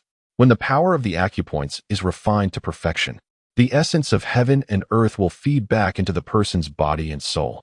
At this point, the potential in the acupoints begins to be gradually hidden and refined, returning to its original state. These individuals appear no longer to exude the exuberance of dragon roar martial artists and seem almost identical to ordinary people, but in reality, their bodies possess the essence of the Tao, as solid as iron and stone, and even soft leaves in their hands can become extraordinary weapons. This realm is called communicating with the mysterious. After communicating with the mysterious comes the fifth realm of cultivation, known as heavenly man. This type of cultivator has almost transcended the realm of mortals, and every movement and gesture reveals the essence of heaven and earth, shrinking the earth to an inch, transforming mustard seeds into Mount Sumeru, calling forth wind and rain, and invoking thunder. Skills that only exist in legends can become reality for them. Chapter 47, Wang Kuan Mr. L. Is there a realm beyond heavenly man? In response to Wenchao Sheng's curious inquiry, L. Jiming teased, since you can't reach it, why ask so much? Wenchao Sheng scratched his head, feeling a bit unwilling, his curiosity thoroughly piqued. I hope Mr. L can enlighten me. Although, as you said, these things are unattainable for a mortal like me, it would be nice to hear for fun. L. Jiming took a sip of tea, spat the tea leaves onto the loquat tree, and said slowly, there are very few experts in the heavenly man realm in the world. 99 of them are in the holy places of cultivation in the four nations. For these people, earthly matters can hardly move them, and they all remain hidden in places with deep Tao essence, carefully savoring the grandeur of the natural universe, attempting to advance their cultivation further. The old heavenly men in the Sword Pavilion have vaguely mentioned that after the heavenly man realm, there are, confusing me, and freedom. And some people from the Chun dynasty's Buddhist country refer to freedom as Tathgata. However, those people are all quite eccentric in their martial practices, and their words may not be taken seriously. As for how to perceive the realm of others, it relies entirely on experience and intuition. In the future, as you interact more, you won't need to engage in combat to roughly perceive how others' realms compare to your own. Wenchao Sheng silently committed everything discussed today to memory. He tilted his head back and drank the hot tea in his cup, preparing to continue chopping wood. Today he was making good progress. He should have enough time in the afternoon to finally verify the matter regarding the letter with the address Shui had given him. After walking a few steps, he suddenly thought of another question and turned to L. Jiming, asking, Mr. L, I have another question. What realm are you currently in? This question was indeed very important to Wenchao Sheng. Since neither of them had a Dan C, the realm L. Jiming could reach should also be attainable for him. Facing his inquiry, L. Jiming, sitting in place, slightly shook his head. I don't even know myself. Wenchao Sheng opened his mouth, wanting to ask something, but in the end, he held back. He knew that whether L. Jiming was deliberately concealing it or truly didn't know, he would not get the answer he sought. After finishing the remaining wood, Wenchao Sheng was already drenched in sweat. He went to the backyard to boil a pot of hot water, took a hot shower, changed into fresh clothes, grabbed the address Shui had written for him, and left L. Jiming's residence, heading towards Baisang Street in the west of the county town.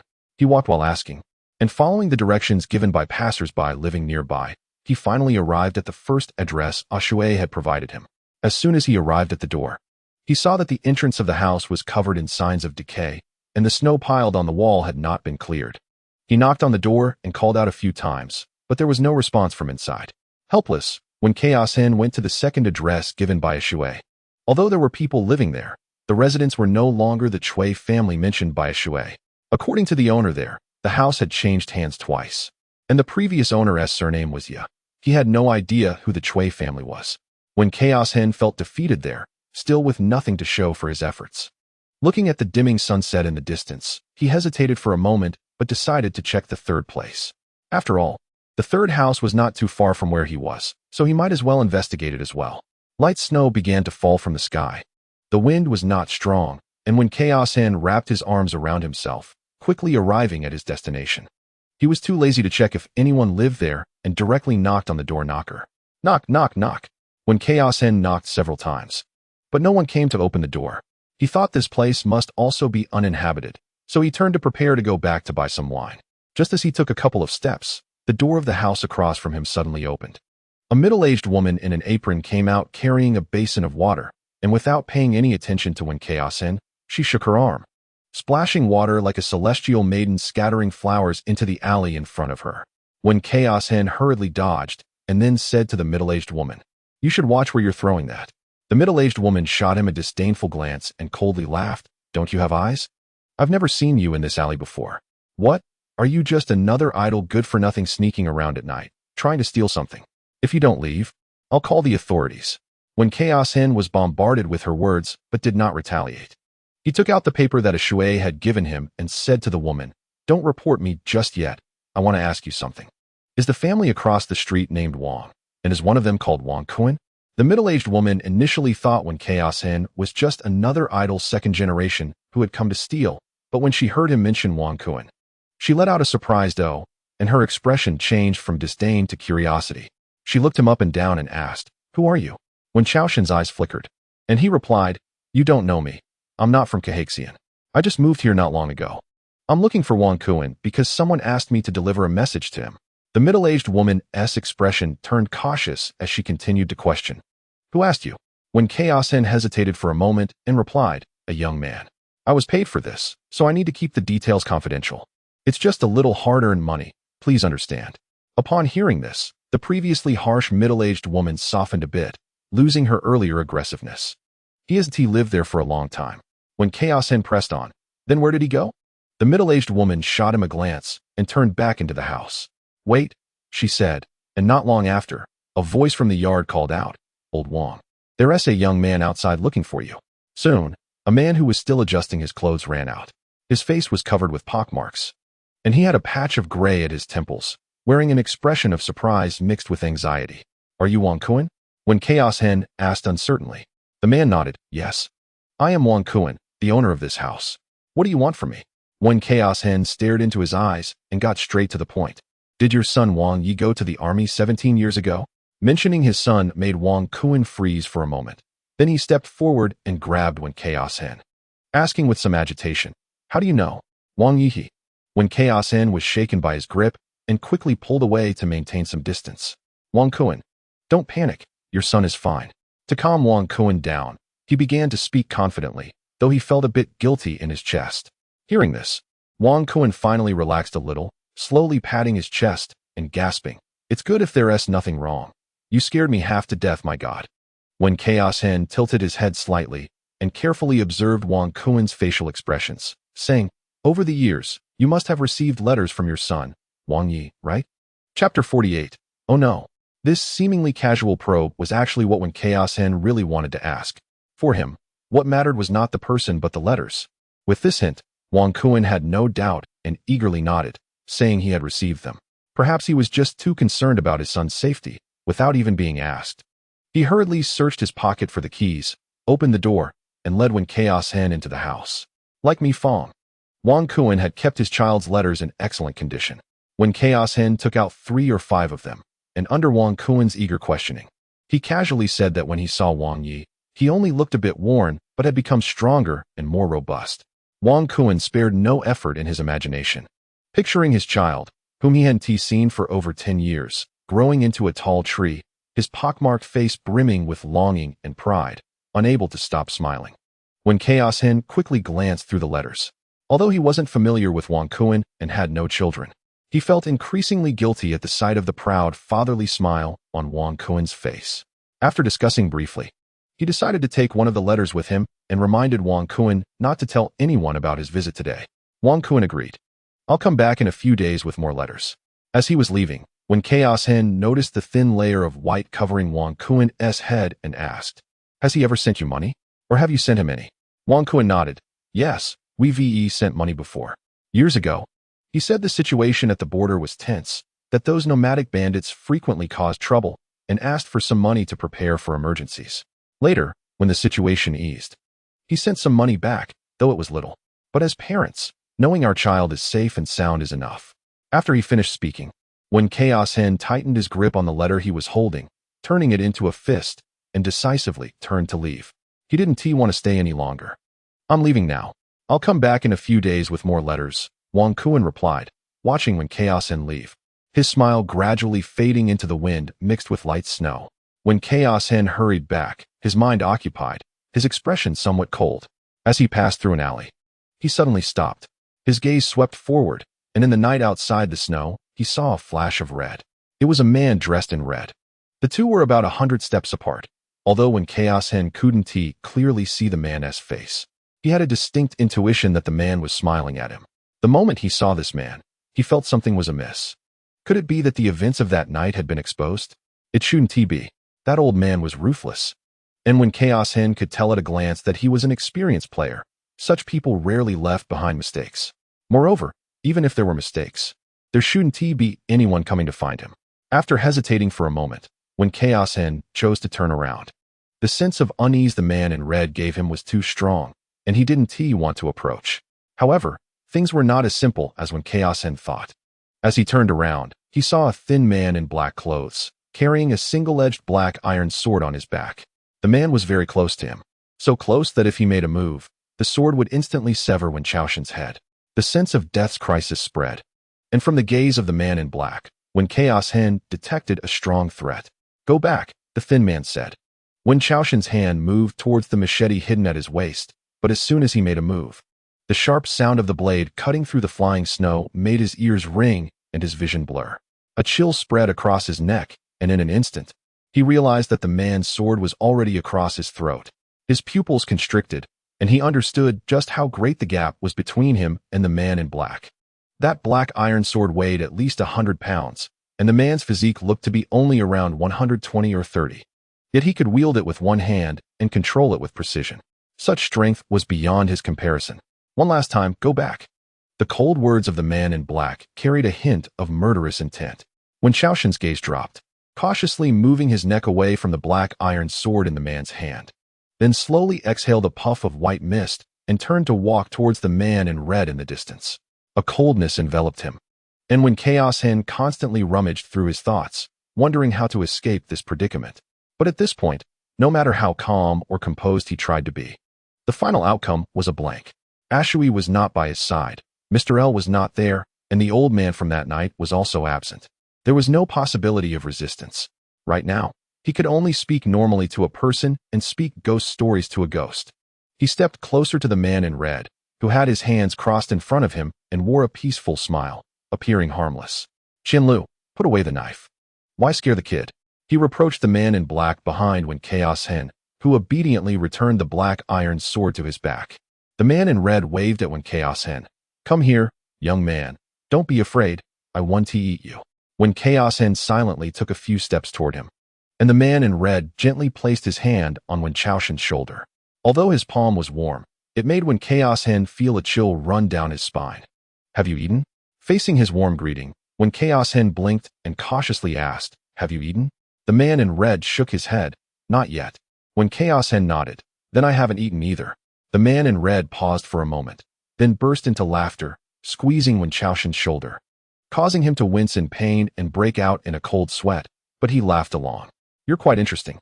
Very interesting," he repeated with a hint of meaning and released his grip on Wenchao Sheng's shoulder. "Let us go. I'll treat you to a meal. At the Yuanyang building. Have you been there before?"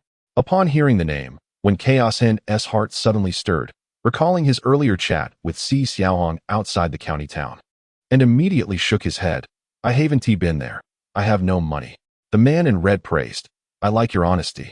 Although you don't look like an honest person. My name is Lu Chuan, and you?" Wenchao Sheng replied. "Wenchao Sheng." Lu Chuan asked, "Who do you work for?" Faced with this question, Wenchao Sheng hesitated for a moment. Considering his current situation, he had no reason not to respond to Lu Chuan. This kind of smiling tiger was the most difficult to deal with. Outwardly amiable, yet could take a life at the slightest disagreement, especially for someone as insignificant as him. His hesitation was not about whether to lie, but rather about not wanting to bring any trouble to El Jiming. Chapter 49. The pot is coming. Just as when Chaos Hen told Ashui, he valued his life, not that he was afraid of death. Back then, to avoid being looked down upon by El Jiming. When Chaos Hen risked his life to insist on returning to the dilapidated temple to stay. Now, facing the guillotine that could fall at any moment on his neck. When Chaos Hen was surprised he could hold back from responding. After a brief silence, Lu Chuan looked at When Chaos Hen with concern and asked, "Why aren't you speaking? Is it too cold?" When Chaos Hen came back to his senses, his thoughts racing, and with a somewhat difficult tone said, "Lord Lu, you see, the the water dilemma has come. Hasn't he it? Lu Chuan's eyes flashed with interest as he asked, "What water dilemma?"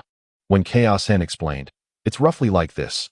Your wife and your mother fall into the water at the same time, but neither can swim, and you can only save one. Who would you save?" Lu Chuan pondered for a moment, ready to blurt out an answer. But Wenchao Sheng added, "Your wife is pregnant with your child." Lu Chuan's mouth opened, but then froze again. After a moment of silence, he asked in a strange tone, "What does this have to do with my question?" Wenchao Sheng patiently explained, "I'm just an ordinary person, and to someone like you, I might not even count as a person, just a wild dog that could be kicked to death on the roadside. But I can see that you and the person next to you are not simple, and I can't afford to offend you. I'm not sure if the person who employs me has any grievances with you. If so, then I would be the one to have harmed my benefactor. But if you ask me and I don't answer, I will definitely die. So right now, I'm considering whether to save myself or save my benefactor." Lu Chuan sighed. "Your honesty makes me feel quite embarrassed. Well, I'll be honest too. Perhaps today, no one can be saved." Wenchao Sheng furrowed his brow and sincerely asked, "Lord Lu, I really don't understand how a bug in the grass like me could provoke someone as high and mighty as you."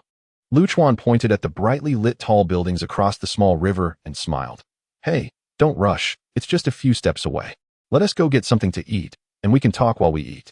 Upon arriving at the Yong'an building, the girls greeted Lu Chuan like they had seen their crush, all rushing over in a flurry, the scent of perfume filling the air.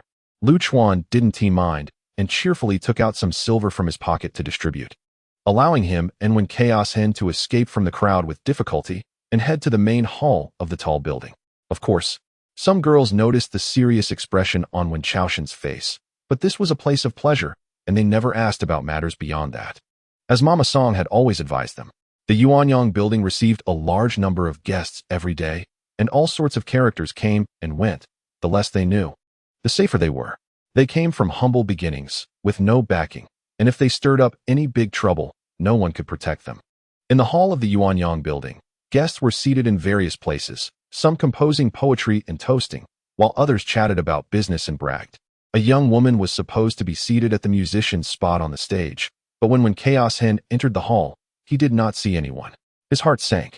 Tonight seemed particularly unlucky. Not only was he trapped, but all potential help around him had been erased. Was there really no way out? Wenchao Sheng did not know Lu Chuan and was sure he had never met him before, but he could be certain of one thing. Someone like Lu Chuan, after knowing what he wanted to know, would definitely kill to silence him, leaving no trace behind. Lu Chuan arrived at a relatively secluded corner of the lobby, where no one was around. He ordered some food and drinks, and the girl first brought some drinks and sunflower seeds. As for the man in black, named Qian Lu, he had disappeared without anyone noticing. Wenchao Sheng picked up the wine pot and poured a glass for Lu Chuan. He wasn't trying to win Lu Chuan's favor through such details. He simply didn't dare let Lu Chuan touch the wine pot. "Speak, Lord Lu. What brings you to me tonight?" Lu Chuan raised his glass, lightly clinked it with Wenchao Sheng's, and drank it down. He then clapped his hands and said, "Let me correct you, Wenchao Sheng. I didn't come here for you, and I don't actually know you. The reason I'm suddenly seeking you out tonight is because of the thing you took." Wenchao Sheng's eyes moved slightly, and he silently took out the letter he had obtained from Wang Kuan earlier and placed it on the table. "This." Lu Chuan took the letter, glanced at it casually, and said lightly, "This is just an ordinary family letter. What do you need it for?" Wenchao Sheng hesitated for a moment, his expression becoming much more serious as he said to Lu Chuan, "Does Lord Lu really want to know?" Lu Chuan picked up a peanut with his chopsticks and tossed it into his mouth. "Stop playing coy. It's just the two of us here. Just say what you want to say." Wenchao Sheng took a deep breath, as if he had made a certain decision, and lowered his voice by a long way. Lu Chuan's hand holding the chopsticks paused, his brow furrowing together, and the previously gentle and even loving gaze immediately turned cold. "Say that again." Wenchao Sheng helplessly said, "You don't believe me, but what reason do I have to deceive you? A person like me, you don't care about, and certainly, the people of Bai Long Wei don't care either. There was a lord inside who saved my life and gave me some money, asking me to help him look into some small matters. This year's snow in Kuhai County has been heavy and urgent, and I need this money to survive. For both emotional and logical reasons, I had no reason to refuse him." Lu Chuan gently rubbed the chopsticks in his hand and asked, "Tell me what that person looks like." Wenchao Sheng replied, "I didn't see his true appearance. The benefactor wore a veil and a hat, dressed entirely in white. and carried a long sword, about this long. There seemed to be a special pendant at his waist. He detailed everything he had seen and heard that night in the dilapidated temple. This was certainly a reluctant move, but after considering it, Wenchao Sheng still felt that he could not betray Mr. Liu, no matter whether the troubles he faced were considered troubles for Liu Jiming. Leading the trouble towards his benefactor was something Wenchao Sheng felt he could not do. Since the truth could not be spoken, he decided to fabricate a story. Coincidentally, the person who came that night had a very sharp tongue, which Wenchao Sheng disliked. After such a detailed description from Wenchao Sheng, Lu Chuan's original suspicion diminished significantly, and he was convinced to a certain extent. A nearby made broad and steaming dishes, and the table was filled with dishes that Wenchao Sheng usually did not have access to, the aroma permeating the air, but neither of them touched their chopsticks. Their gazes solely on each other. So this letter is what Bai Longwei wants. Lu Chuan enunciated each word, his expression now filled with unprecedented seriousness. Wenchao Sheng nodded. Yes, I don't know anything else. They wouldn't tell someone like me. Chapter 50. Nonsense. Wenchao Sheng led the trouble to Bai Longwei, convincing the red-clad man before him that he truly knew Bai Longwei. Among the well-known forces in the martial world, Bai Longwei was the most mysterious, an existence that ordinary people could hardly reach. Their service targets were the royal family of Qi. Forces like Tianji Tower, Jiugu, and Wang Chuan were only able to connect with the royal families of the four nations because they were large enough and had sufficient value to be utilized. But such connections would not be too deep. Bai Longwei was born because the royal family of Qi needed them, and those who interacted with them were basically all of high status. A commoner like Wenchao Sheng, who had never practiced and dressed simply, would never have the chance to come into contact with an existence like Bai Longwei without some fortuitous encounter. This is why, after Wenchao Sheng detailed the appearance of Bai Longwei, Lu Chuan chose to believe him. He pondered over the letter Wenchao Sheng had presented for a while. And then Qian Lu appeared here. The latter had already taken off his long knife and was wearing a simple black robe. He walked straight to Lu Chuan and handed him a piece of paper. Lu Chuan glanced at the contents of the paper. Wenchao Sheng just recently became a citizen of Qi. What country were you from before? If you had a good life at home, why did you come to Qi? And why come to such a poor place as Kuhai County? Wenchao Sheng took a sip of tea, his gaze sweeping across the Qin platform. Noticing it was still empty, and he pondered how to continue delaying time. This is a long story. I wonder if you have time to listen? Lu Chuan tapped the plate with his chopsticks and smiled. Go ahead. I have time until the meal is finished. If you entertain me well, who knows? You might just save your life. Wenchao Sheng certainly did not believe the absurd words about saving his life from the person before him, but he still subtly revealed a hint of joy and then began to weave a story for him. He was very good at telling stories. Compared to Lu Chuan, Wenchao Sheng had seen and learned far too much. He fabricated a non-existent small country called Ming and spent half an hour convincing Lu Chuan of its existence. The other party was originally not very interested in the story he was telling, but when he learned that the founding emperor of Ming was a beggar, his interest was piqued. Once a person has an appetite, they also have patience. The reason I came to Kuhai County is that I had no choice. Because Ming is on the other side of the wasteland, over 10,000 miles away, our group escaped early due to a royal rebellion. And I was the only one who survived. The former county magistrate Lu Jin refused to let me enter the county town because I couldn't produce 10 taels of silver and locked me outside for 3 years. Fortunately, I had rich survival experience in the wasteland. Otherwise, I wouldn't have survived these 3 years. Lu Chuan glanced at the black-clad man Qian Lu. Who? This is not written in the records, but when I went to investigate earlier, the clerk responsible for handling cultural information in Kuhai County mentioned that Wenchao Sheng was indeed locked outside the county for 3 years. And it was after Chen Xiong took office that he was granted the identity of a citizen of Qi. Lu Chuan clicked his tongue and said, Chen Xiong is so kind-hearted, allowing a mere refugee to enter during such sensitive times. Isn't he afraid of stirring up big trouble? I thought he was very cautious in his work, but it seems I have to come clean up after him. Upon hearing the phrase clean up after him, Wenchao Sheng's heart tightened. He looked at Lu Chuan, wanting to ask if he was doomed today, but his gaze suddenly caught sight of the Qin platform. And he exclaimed loudly, Hey, the Qin player is here. Everyone was disturbed by his voice and instinctively looked towards the Qin platform, where the returning Si Xiaohong was just as surprised, looking at Wenchao Sheng with a puzzled expression. In the moment their eyes met, Wenchao Sheng's fingers immediately traced a vertical wave in the air. Si Xiaohong's eyes flickered. Her surprised little face gradually returned to normal. She suddenly stood up, holding her stomach, her eyebrows slightly furrowed, and bowed to the people present, saying crisply, "Gentlemen, I sincerely apologize tonight. I'm not feeling well. I probably ate something bad. If I disturbed your enjoyment, I hope everyone can forgive me." After speaking, Si Xiaohong disregarded the pleas and shouts of the guests below and hurriedly left through the back door. Strange, when Wenchao Sheng picked up a peanut with his chopsticks, tossed it into his mouth, and asked Lu Chuan, "Lord Lu, you used to come to the Mandarin Duck Tower often, right? I heard that the musician there is the only one in the county who understands music theory. Now that I see her, she doesn't seem to be in good health, but it doesn't make sense. A few days ago, during Lu Jin's 50th birthday celebration, she helped to please that gentleman at the Mandarin Duck Tower. Such a rare money tree. The old madam of the Mandarin Duck Tower must care more about her health than she does herself. However, I observe that she is quite blind. A person of Lord Lu's status is sitting right here, and she just glanced this way before getting up to leave. I wonder if it's really due to discomfort or if she took a private job on the side. Would Lord Lu like to investigate?" His words made Lu Chuan frown.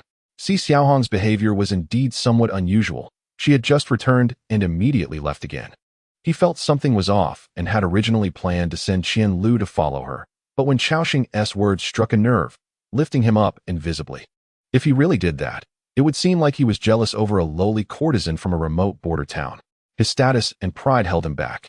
Silently, he picked up a piece of nearly cold meat from the table and put it in his mouth, chewing as he said lightly, "You really haven't seen much of the world. Have you heard of the frog at the bottom of the well? When you look up, the sky seems just a small patch, and you think that's your whole world. Back in the royal capital, countless beauties would pay to meet me. It was as difficult as ascending to the heavens, and besides, I don't like those who are too young. They lack taste."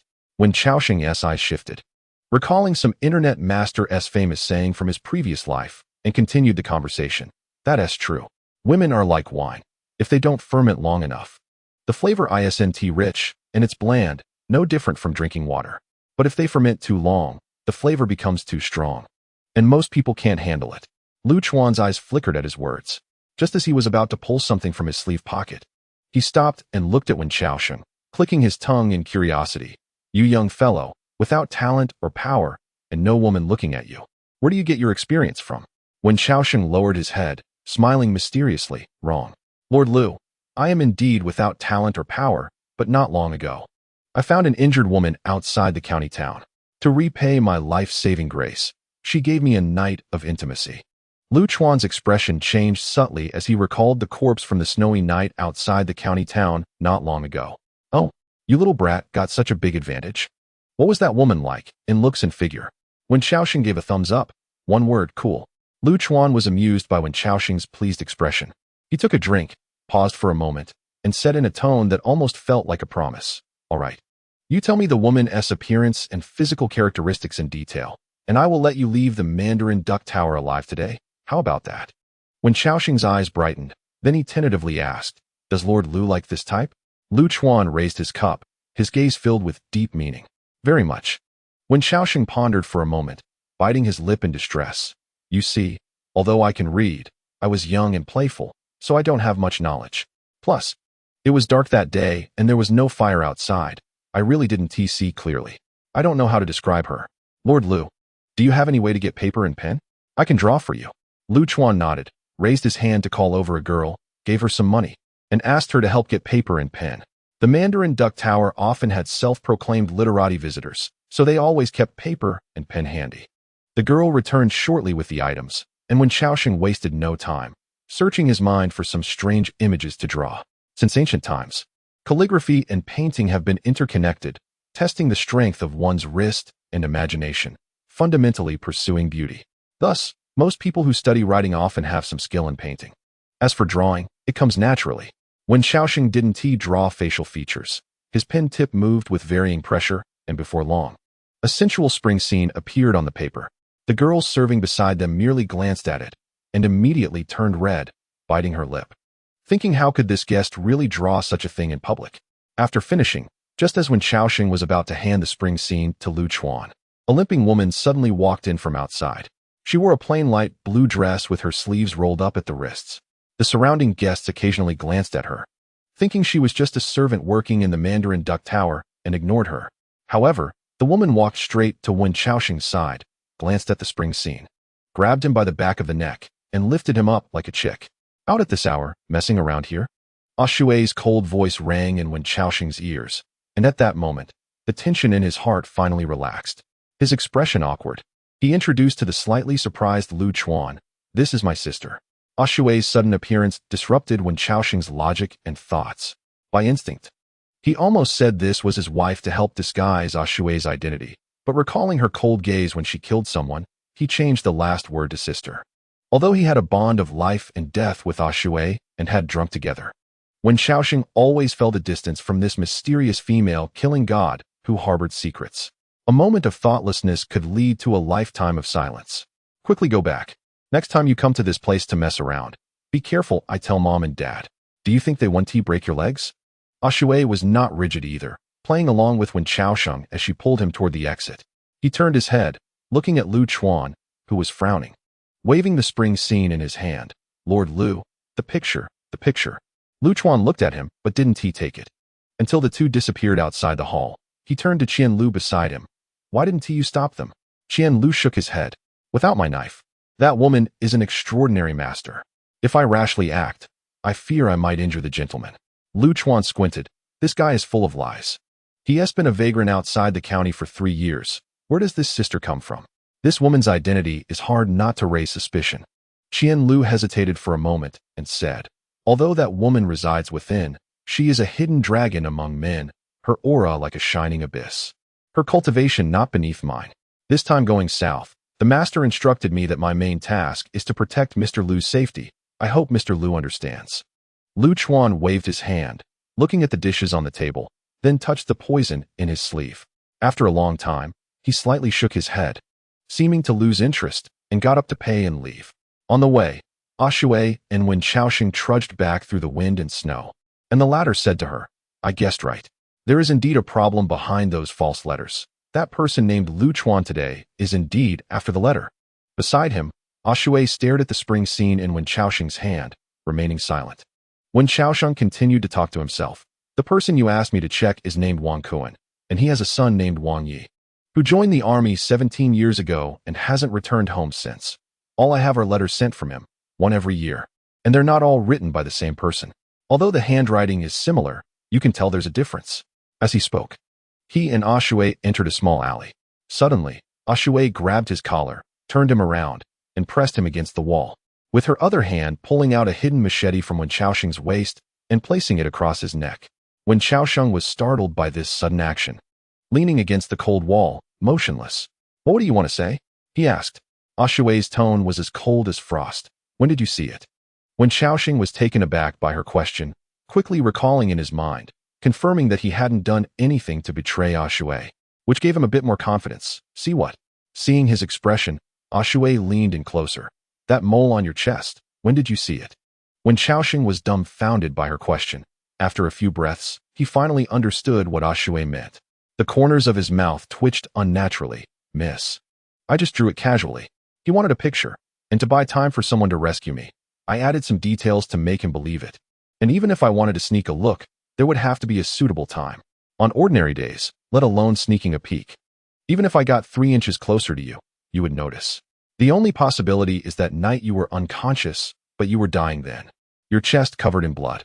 If I had that kind of leisure, do you think you would still be alive? The two stared at each other. And Wenchao Sheng's gaze did not evade. He really hadn't looked. After a long time, Shui's cold gaze softened.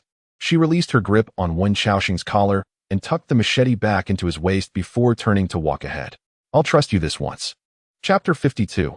I don't care about that. Seeing that Shui no longer had murderous intent, Wenchao Sheng let out a slight sigh of relief. He crumpled the spring painting in his hand into a ball and stuffed it into his clothes, hurriedly catching up to Shui. However, whether intentional or not, Shui's pace was always a bit faster than his, making it impossible for him to see her face. There's another thing, Wenchao Sheng said helplessly, slowing down to follow behind Shui. That guy named Lu Chuan should know of your existence, but doesn't recognize you. The cold wind blew towards them, bringing Shui's confusion. How did you figure that out? Wenchao Sheng spoke without reservation, detailing how he had rambled on to buy time earlier. When discussing the injured woman outside the dilapidated temple, Lu Chuan's subtle expression had not escaped his eyes. Ashui stopped in her tracks and turned to glare at Wenchao Sheng. You said that injured woman spent a night of passion with you? Elaborate, I want to hear. Wenchao Sheng's expression froze. Then he raised his hands in surrender. Shouldn't the focus be on Lu Chuan anxiously asking me about you after hearing news that might be related to you? Ashui replied, I don't care about that. Wenchao Sheng rolled his eyes. I didn't mention any characteristics about you. There are many injured women in the world. Who knows who the person I rambled about is? I just casually brought up that topic to buy time from my life, distracting him. Otherwise, when you came tonight, I would have already been a corpse. Besides, the woman I drew was plump and overweight, deliberately avoiding your body type. How could that be considered offensive? If you don't believe me, do you want to take another look? As he spoke, he pulled out the crumpled spring painting from his clothes. But before he could unfold it, Ashui snatched it away. Holding the paper ball in one hand, she glanced at Wenchao Sheng and, with a softer tone, said, if it was really to save your life, next time you can throw me under the bus. It's fine. Hearing this, Wenchao Sheng sighed. It's not that simple. The person tonight came from Wangcheng and seems to have a high status. Such a person coming to Kuhai County must be here for something very important. The more I say, the more it proves I know, and I would definitely die. Unfortunately, this time he remembered my face, after dark. I don't dare to wander around the county. Ashui looked at the somewhat dejected Wenchao Sheng and said lightly, next time, when you investigate something, I'll go with you. They operate secretly and must be hiding something. Perhaps it's the Bailong Guard, so in broad daylight, they are basically safe. If things escalate, it would be hard for them to wrap it up. You can't stir up big trouble for a small inconvenience, she said, then leaned closer to Wenchao Sheng's ear and, in a serious yet soft tone, added, one more thing, next time you draw a woman, do not draw a mole on her left breast. Do you understand? Wenchao Sheng's eyes instinctively glanced down, then quickly returned to normal. Do you really have one? Ashui raised an eyebrow. Do you want to see? Wenchao Sheng took a step back, refusing this question of death. No, I won't look, and I won't draw it anymore. With that, the matter was put to rest. Ashui took the drawing and no longer pressed the issue. On their way back, Wenchao Sheng looked at her limping figure and asked, is your injury better? Do you need me to get you some medicine? Ashui's voice was faint in the wind. I won't die. Upon returning to Fan Yue's home, Wenchao Sheng went to throw some firewood into the brazier, then boiled a pot of water for foot soaking. After that, he took a large wooden basin and filled it with snow. When he poured hot water over it, steam rose. And as Wenchao Sheng soaked his feet and warmed himself by the fire, his body quickly warmed up. Before long, another pair of small, fair feet also slipped in. When the hot water reached Ashui's ankles, her brows relaxed. After soaking for a while, fine beads of sweat appeared on her face, softening her fierce aura under the glow of the firelight. Wenchao Sheng thought of what had happened tonight and suddenly asked her, you haven't healed yet. And you went to the county office tonight? Ashui countered. If I hadn't gone, you would have died tonight. Are you expecting that guy Chun Xiong to save you? Wenchao Sheng shook his head. I know that. What I meant was, why did you go find Chun Xiong? Ashui replied, to investigate Lu Jinshi's cause of death. Wenchao Sheng was taken aback for a moment, then said, you just asked like that? Did you hold a knife to his neck? Ashui, pretty much. Those without shoes are not afraid of those with shoes. He has his concerns, but I don't. This guy doesn't want to go down with me. He wants to negotiate. Later, that girl beat the drum at the county office door, saying something happened at the Yuanyang Tower. When asked what happened, she wouldn't say. I sensed something was off, so I came first.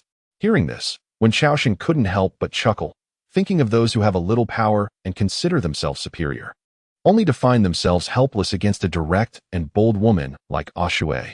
They could handle Ashui, but it would come at a huge cost and would cause a major uproar.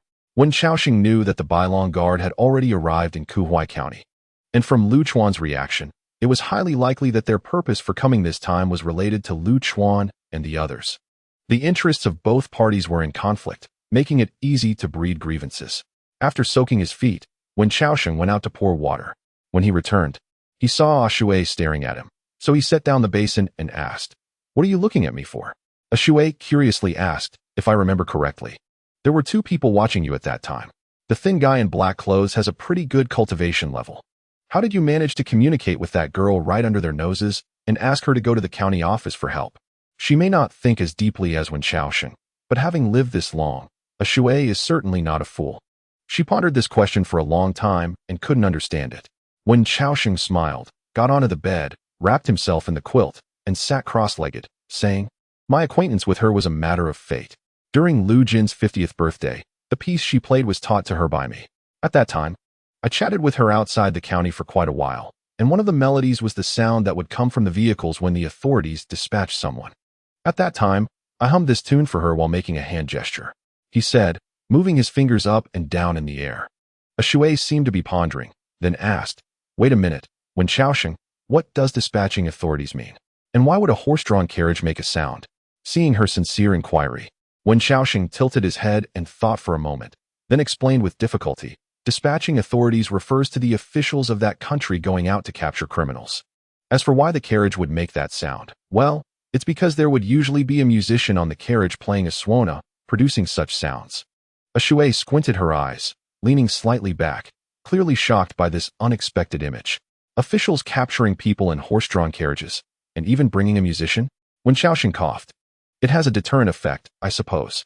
Mainly because that country is bustling with traffic, and when people hear that sound, they know the authorities are out handling a case and should quickly make way." Chapter 53. The Mystery of the Fountain of Youth. Wenchao Sheng described to Shui about the country where officials would capture people in horse-drawn carriages and bring musicians along, and she listened with great interest. However, after finishing, she looked at Wenchao Sheng with an interrogative gaze. "Wait a minute. I remember you said you forgot about the past and only remembered these 3 years outside of Kuhai County." Bang!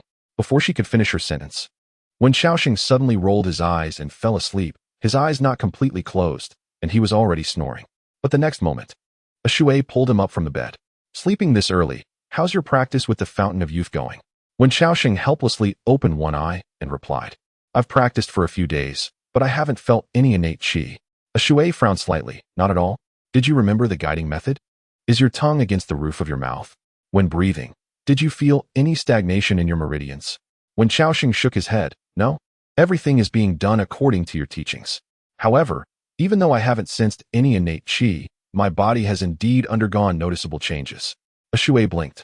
Knowing that the Fountain of Youth's mysterious technique varies from person to person, so she was curious about what changes had occurred in Wenchao Sheng. "What changed?" Wenchao Sheng replied, "My appetite has improved." The two looked at each other for a moment, and Shui finally unwillingly released her grip, sighed. After practicing the mental method for so many days without sensing the existence of qi, Wenchao Sheng, you truly are an ordinary person like none other I've seen. Wenchao Sheng scratched his head. He could tell Shui's words were not malicious, but rather a lament for his mediocre talents. If she didn't truly care about him, Shui wouldn't have shown that tone of disappointment. However, Wenchao Sheng felt no discouragement or slackness regarding his talents and circumstances. Heaven had given him a chance with a probability that might be 1 in several hundred billion, allowing him to live again. No matter what suffering he faced, he would not easily give up. He wanted to make this hard-won life as brilliant and varied as possible. He had already endured enough suffering and trials. He wasn't short of this little bit more. Thus, when Wenchao Sheng smiled at Shui in a relaxed tone, "Perhaps your talent is just too good." That day, I asked Mr. Liu about cultivation, and he told me that there are 720 acupoints in the human body, representing the potential of a cultivator. There are very few martial artists in the world who can unlock more than 600 acupoints. Shui, you are so young, yet have such profound martial arts accomplishments. You must have unlocked many acupoints for your potential. Shui glanced at him, initially worried that her earlier words might have discouraged him, but seeing Wenchao Sheng like this, she realized she was overthinking it. She shook her head and sat against the edge of the bed. "I thought your life was already strong enough. But now it seems your will is even stronger than your life. With such determination, if placed in a body with some talent, your future achievements will be limitless." After a moment of reflection, she felt that telling Wenchao Sheng about cultivation was not very meaningful, but still said, "I have opened 717 acupoints. Except for 3 unactivated acupoints around my right knee, the rest are all connected." Shui's words froze the smile on Wenchao Sheng's face. He sat on the bed, looking down at the woman by the fire pit with a strange expression. "How many have you opened?" 717. "Are you even human?" Shui tossed a piece of wood into the fire pit and said flatly, "You should ask yourself." Wenchao Sheng stared at her for a long time, finally exhaling deeply, his body slumping onto the bed as if he had lost all strength. Then he turned over, facing away from Shui, pulling the quilt over his head, mumbling, "I'm going to sleep." Under the dim light of the fire, the atmosphere in the room became extraordinarily silent. After a while, Wenchao Sheng remembered something and turned to ask Shui, "By the way, Shui, you just said that even with the mental method, I can't sense the qi. So when you were practicing back then, you actually didn't have a mental method?" Shui responded with a slight The mental method is something I summarized after achieving some success in practice, outlining the rules of qi operation, which can help you avoid many detours. If you can't learn it even with the mental method, I really don't know what to do. A hint of unease appeared in her tone. After all, she had never taught a student before and had no experience in guiding cultivation. Hearing this, Wenchao Sheng sat up with a flip, his tone even a bit excited. The problem might lie here. You mentioned before that the Fountain of Youth technique varies from person to person. Is there a possibility that the detours you mentioned might actually be the correct path for others? Shui was taken aback by his words. Initially, she thought Wenchao Sheng's idea was somewhat far-fetched, but after careful consideration, she became uncertain. The Northern Sea Taoist gained fame over 200 years ago. Born in the Yin Kingdom, later wandering through Chun, Qi, and Zhao, having visited countless renowned figures across the world, excelling in cultivation, medicine, and divination. All at the top tier, especially in cultivation, his accomplishments were unparalleled, with very few able to stand alongside him. The three extraordinary techniques of whale diving, false speech, and the Fountain of Youth were obtained by him 100 years ago at Jieshur and then recorded and passed down to the world. The mysteries of the Fountain of Youth, even she hadn't fully grasped.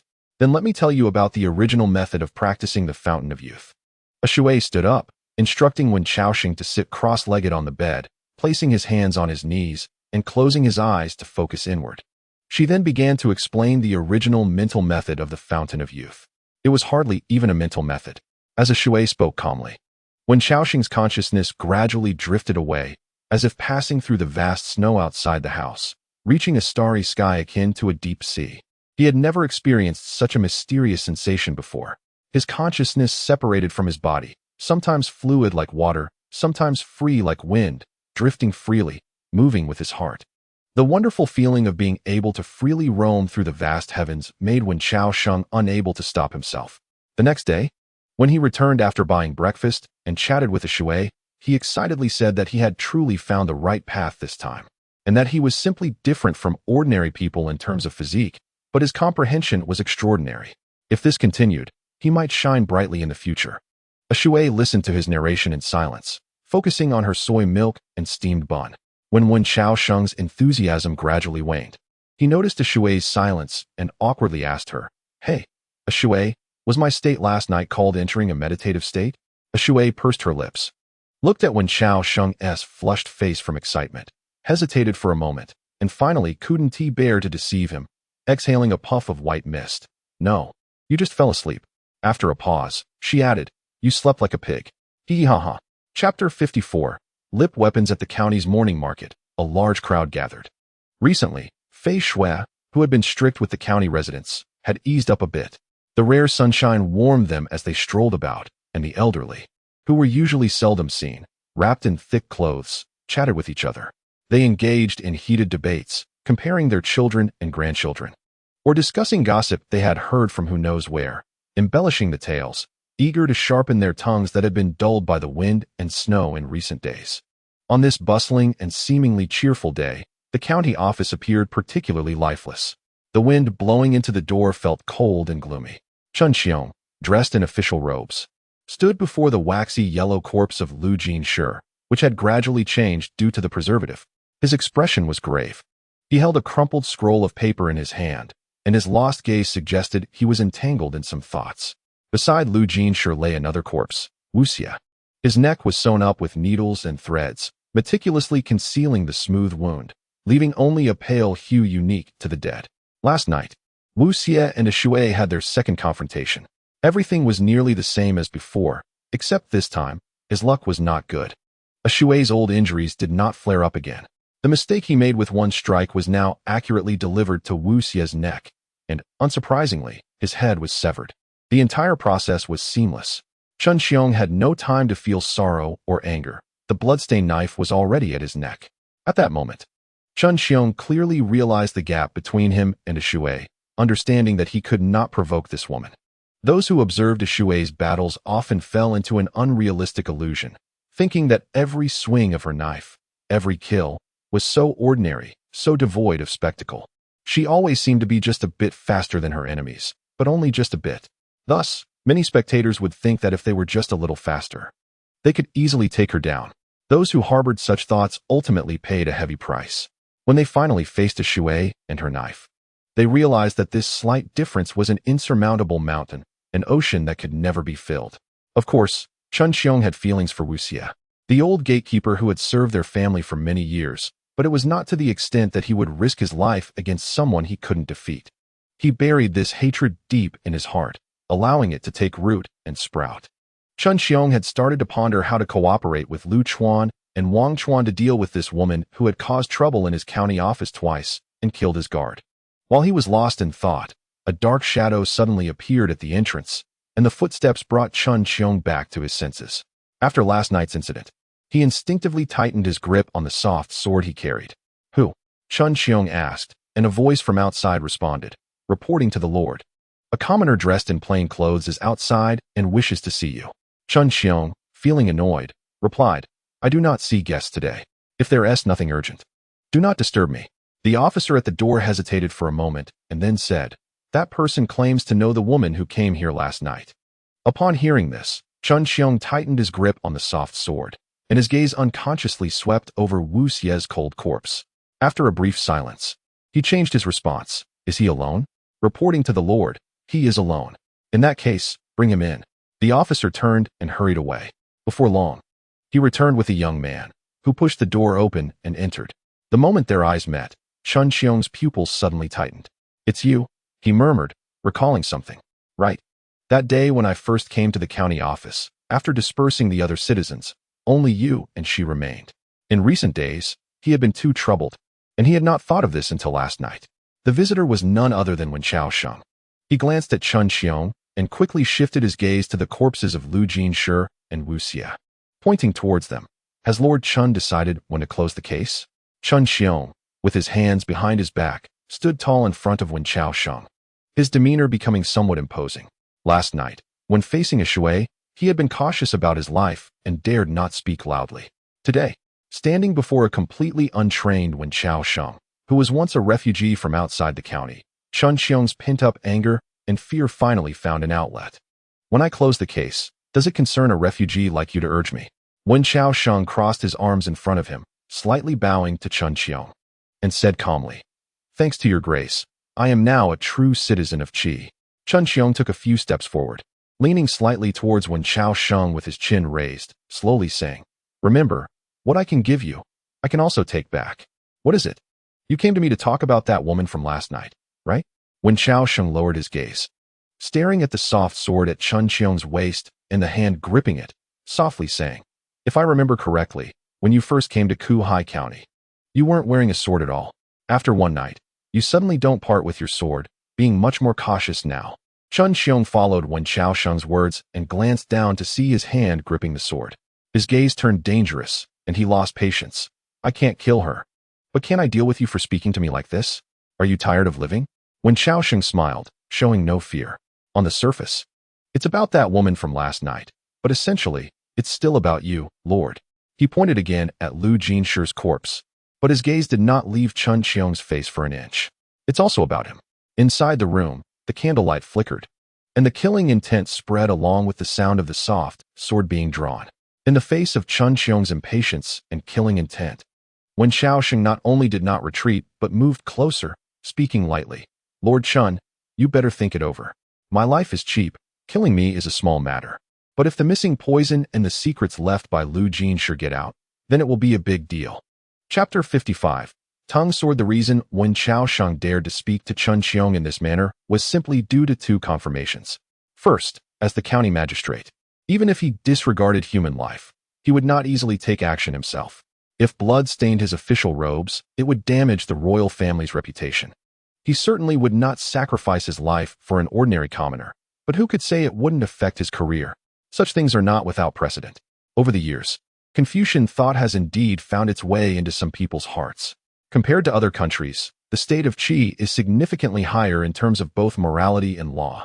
There was once a marquis from a big city who, relying on the title passed down from his ancestors, acted tyrannically in the city, oppressing the common people. Many young and beautiful girls died in his backyard. Their bodies were all thrown into a well. Later, when the matter was exposed and local officials came to investigate, the Marquis obstructed them in every possible way and threatened them. The news reached the royal city, and soon after, his title was forcibly revoked. The so-called honor passed down for generations was merely a word from the officials in the palace, without consulting the Marquis's opinion. This incident served as a shock and a warning to all officials in the state of Qi, at least on the surface.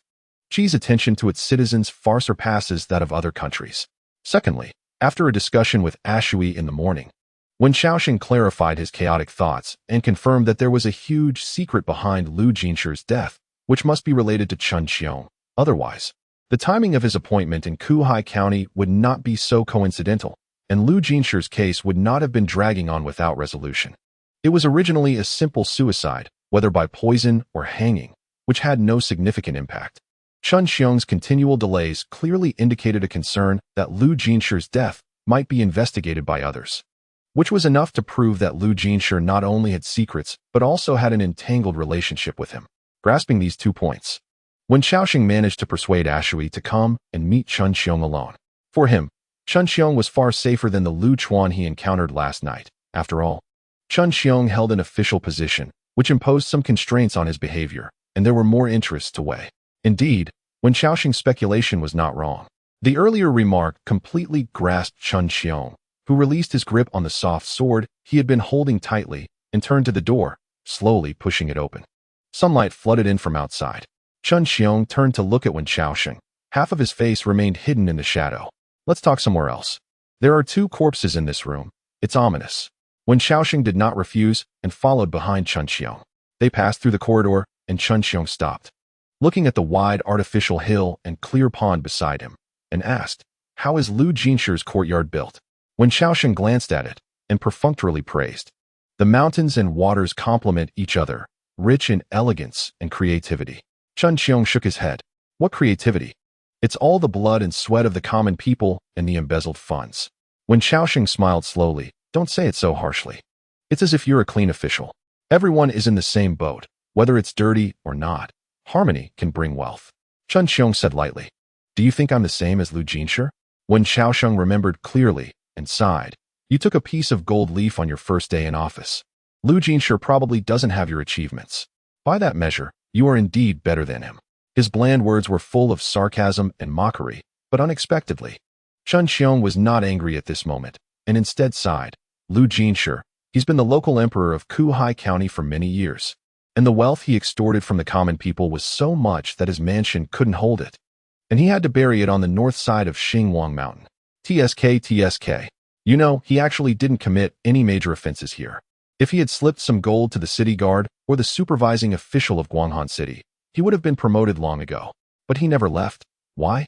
Because Kuhai County is remote, with few affairs. There's money to be made without wars, and even the outlaws rarely come here. If I were him, I wouldn't want to leave either. But just like that, this local emperor, in one night, lost everything, and there's not even a reason. Wenchao Sheng stared at the red koi in the unfrozen pond and said, Are you trying to say that you and Lu Jinshi are both mere pawns, unable to determine your own fate? Chen Qiong shook his head slightly. Not me, but us. You are like me.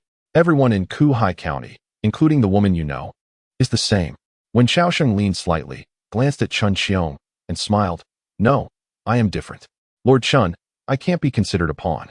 Whether it's you, or Lu Chuan, or those big shots in the clouds far above, I am just a speck of dust, a wild grass, not even in your eyes. Chen Qiong's expression stiffened for a moment, but quickly returned to normal, squinting. You know Lu Chuan? Wenchao Sheng turned his face. A slight arc appeared at the corner of his mouth, and then disappeared, returning to normal. Yes. Everything happens for a reason. For example, if I hadn't met Lu Chuan last night, the woman who came to find you wouldn't have come to save me, and you would likely have died at her hands. Lord Chen, your survival last night was heaven's will. Chen Qiong fell silent for a moment, and then asked, What did Lu Chuan want from you? Wenchao Sheng lowered his head and smiled. As I just mentioned, you big shots, how could you ever see me as a person? He certainly didn't come to look for me, but for something else. Chen Qiong frowned. He seemed a bit weary of this cryptic way of chatting, and said to Wenchao Sheng, Can you speak plainly? Guessing like this is meaningless. Since you are here and I have seen you, let us speak directly. Wenchao Sheng thought for a moment and nodded. All right. Lord Chun, I'll speak plainly. Today I came to find you alone to discuss cooperation. That woman is too aggressive. I didn't bring her along because her blade is fast, and I fear my words won't keep up. Chun Xiong glanced at Wenchao Sheng with some disbelief. You want to cooperate with me? I don't think there's any collaboration possible between us. Wenchao Sheng did not mind Chun Xiong's wariness and hostility.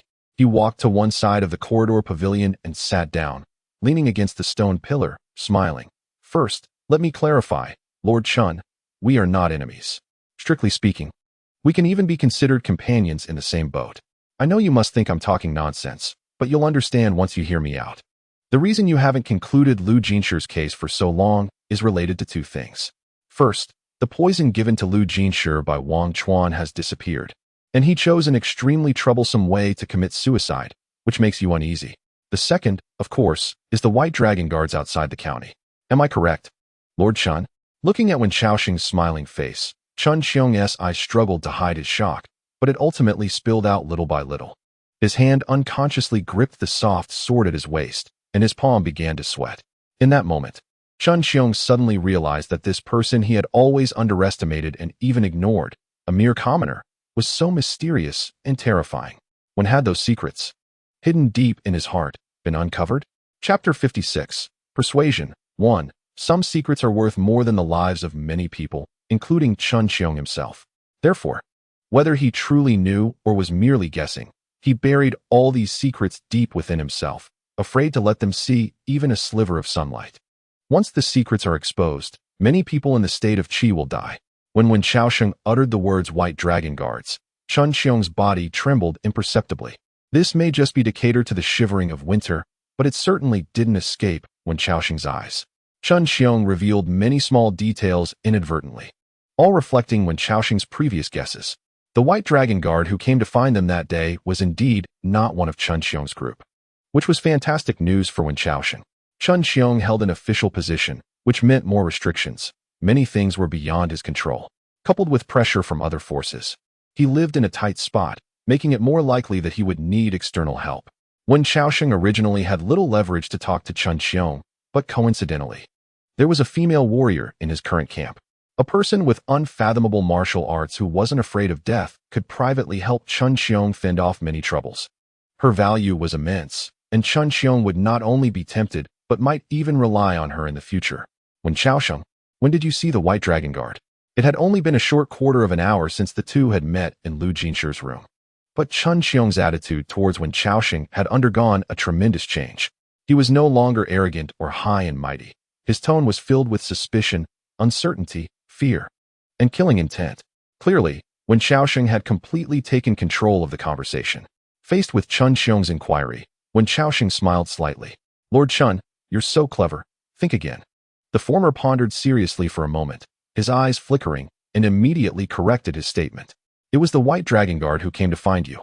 You're just a wandering commoner. Why would they come looking for you? Wenchao Sheng had already lied once to Lu Chuan, and that lie had been very successful. Now, he decided to continue that lie. Why would they come looking for me, my lord? Didn't I already tell you the answer before? Wenchao Sheng pointed to his nose, smiling. But his tone was cold. You may notice any Qi people in the county town, or the street vendors trying to make a living, or the fishermen chatting idly under the bridge, or even the middle-aged women arguing over trivial matters in the alley, but no one would look at me more than once. Neither you nor Lu Chuan, Chun Xiong said, but last night, Lu Chuan clearly came to find you. Wenchao Sheng replied, that's because I found something that gave him chills. Chun Xiong glanced at him, frowning. What thing? Wenchao Sheng lowered his voice. This secret, my lord, you may not know it either. What will you use to exchange for it? Chun Xiong's eyelids drooped, and his gaze towards Wenchao Sheng became particularly complex. Wenchao Sheng continued. I asked the woman who came to find you last night. You know Lu Chuan, and you both came from the same place, Kuhai County, at the same time. So, Lu Jinshi's death is not only related to you, but also to him. Wang Chuan is the largest killer organization in the martial world, with countless dirty debts of human lives. You wear the official robe of Qi, so you can't interact with them openly. Therefore, I guess the poison found on Lu Jinshi was given by Lu Chuan, and he must have the same purpose in coming to you. As you said, Lu Jinshi. who had been a local emperor in Kuhai County for so many years, shouldn't have any cause and effect unless he did something he shouldn't have done. And that matter is related to a certain big shot in Wenchao. As soon as he finished speaking, Wenchao suddenly drew his sword. The soft sword's blade swayed in the cold air. The sword's wave passed from the blade to the tip, and finally returned to calm. The sword's edge was across Wenchao Sheng's neck. Wenchao's hand trembled slightly, causing a small cut. The sharp pain spread across Wenchao Sheng's neck, along with the standing hairs and goosebumps. He didn't dare to move. Although his body was tense, his expression remained unchanged.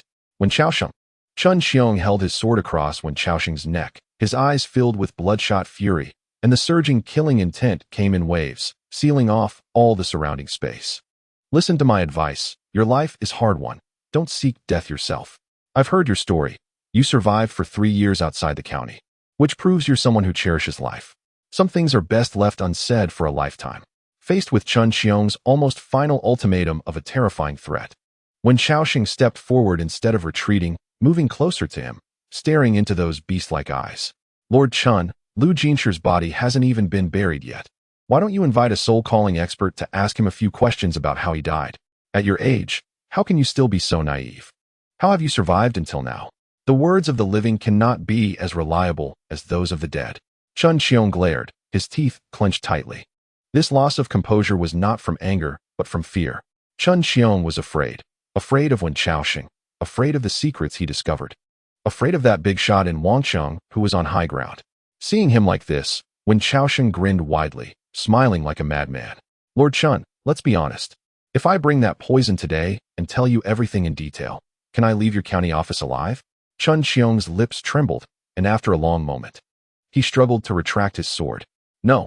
Wenchao Sheng's smile disappeared with Wenchao's action of sheathing the sword, his gaze becoming sharper and more dangerous than ever. Then what do you think? If you obediently help Lu Chuan complete what that big shot in Wenchao instructed, do you think you can leave alive? As soon as he finished speaking, Wenchao's body trembled, and it seemed that his breathing had stopped altogether. Chapter 57, Persuasion, Part 2. It was originally a very simple reasoning. Didn't Wenchao know? How could he not know?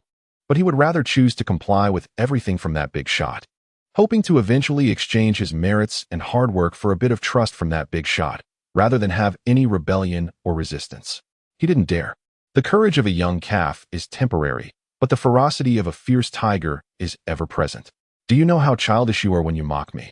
How narrow-minded your vision is? Do you know who that big shot you speak of is, and what kind of means and power he possesses? You know nothing. You're just here talking big. Although Wenchao had sheathed his sword, he suddenly grabbed Wenchao Sheng by the collar. At that moment, he no longer regarded himself as the county magistrate of Kuhai County, but as just a passerby in a quarrel. Wenchao Sheng grasped the other's arms with both hands, pressing down calmly, coldly saying to the agitated Wenchao, "Talking big? Let me tell you, Wenchao, your life is the most important thing. No matter what you want to do, what ambitions you have, or whom you want to protect, if your life is gone, then you have nothing left. Lu Jinshi's body is right there. Look at him. Do you want to end up like him?" Wenchao retorted indignantly, "I'm not like him." Wenchao Sheng also became heated, disregarding any offense, not retreating an inch. Not like him? Let me tell you, if this continues, not only will you become Lu Jinshi, but there will also be a third one, a fourth one. They just say one thing. Lu Jinshi's whole family died, and you all were driven to this godforsaken place. Are you any different? To them, you are nothing. Wenchao was left bewildered by Wenchao Sheng's scolding, his neck and face turning red with veins bulging. He exerted his arms forcefully, directly lifting Wenchao Sheng and slamming him against the pillar, gritting his teeth and saying, "Am I nothing? But you're still better than a useless vagrant who doesn't even have parents. Even if you really unearth some secrets, so what? Do you think you can wrestle with powerful figures just with this little bit of information? Is your brain filled with sand or water? I've never seen such a stupid donkey in my life." Wenchao Sheng squeezed out a voice from his throat and retorted, "Wenchao, you are the stupid donkey." If he really didn't care, Lu Jinshi wouldn't have died. When a big shot from the clouds specifically bends down to crush an ant, it proves he has compromised. What can make such a person compromise is either an overwhelming benefit or a more terrifying threat. The internal power structure of the Qi state must have mutual checks and balances. If he were the sole authority, would he have the leisure to care about Lu Jinshi? The more insignificant Lu Jinshi's identity, the more it proves that the secret he carries poses a great threat to that lord. Do you understand? He had never argued with such a low, intense tone before.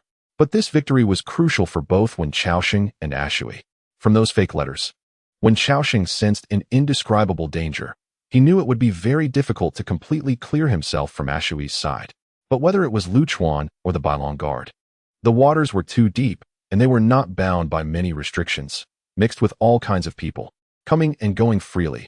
Wenchao Sheng couldn't control the negotiations or cooperation with them. Ashui was certainly a sharp and intimidating sword, but only Wenchao Sheng knew that she bore very serious injuries. Some were from blades, others left by masters.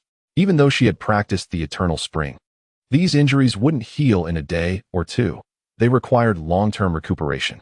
If she were to encounter a master ambush, she wouldn't survive. Therefore, Wenchao Sheng needed to continue investigating, and he needed Chuanxiong. The last few low and hoarse insults seemed to momentarily awaken the irrational Chuanxiong. He lost strength in his hands, took a few steps back, and sat down on a bench at the edge of the corridor, staring blankly at the ground. The breeze had turned cold. Both were just catching their breath, remaining silent. After an unknown period, Chuanxiong propped himself on his knees, painfully leaning against a stone pillar, and asked Wenchao Sheng, "How did you discover that bottle of poison?" This question and his gaze already indicated his compromise towards Wenchao Sheng. The latter smiled. This was thanks to Lu Jinshi.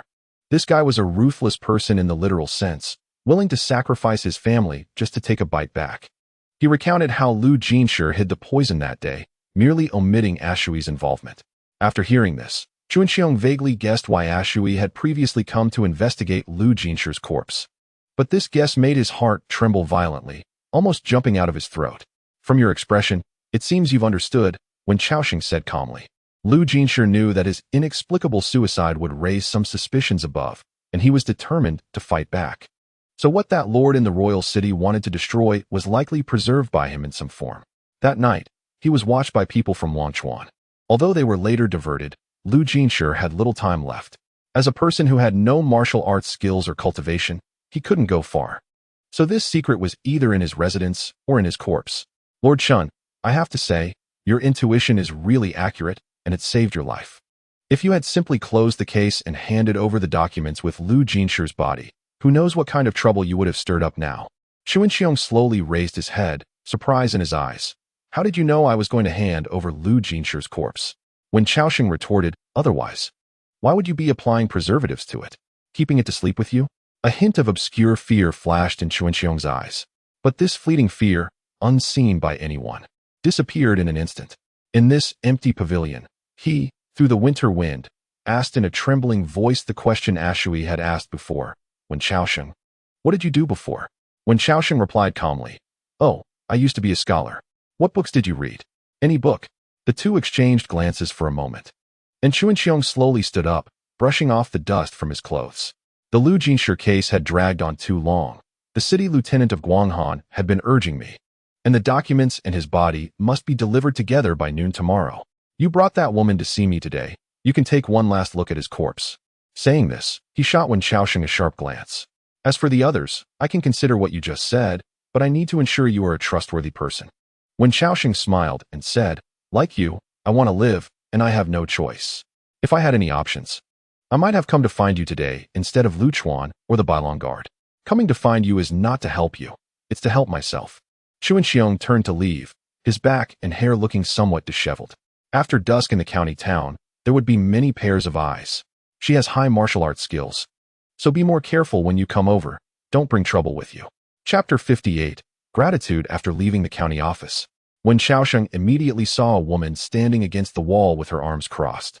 He walked over to her and said, "Did you hear everything?" Ashui glanced at him. "Do you really think I have ears like a hawk and can hear everything?" Wenchao Sheng walked back with her, recounting the events of the Snow Night murder. "But you really heard it that night, and so clearly." Ashui lazily replied, "Rather than say I heard it, it's better to say I sensed the killing intent. Besides, I'm in a bustling market now. Back then, there was only the sound of wind and snow at night. Can it be the same?" Wenchao Sheng coughed, feeling a bit disillusioned with the martial power system of this world. He truly believed that cultivators in this world could fly through the sky and escape the earth like in novels from his past life. But he didn't expect that even a strong person like Ashui didn't have much sharper hearing than an ordinary person. By the way, Wenchao Sheng, how did your conversation with Chuanxiong go? Ashui's question brought Wenchao Sheng back to his senses, and he smiled. I can only say it was like meeting an old friend. Ashui's gaze flickered. Really? It seems I heard you two cursing at each other? Wenchao Sheng pointed at her. Hey, you said you couldn't hear. That's too much.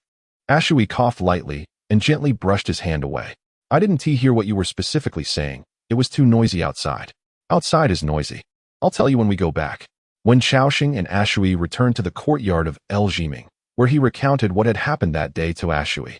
After listening to the details of Wenchao Sheng's discussion with Chuanxiong, Ashui's gaze towards him underwent a subtle change.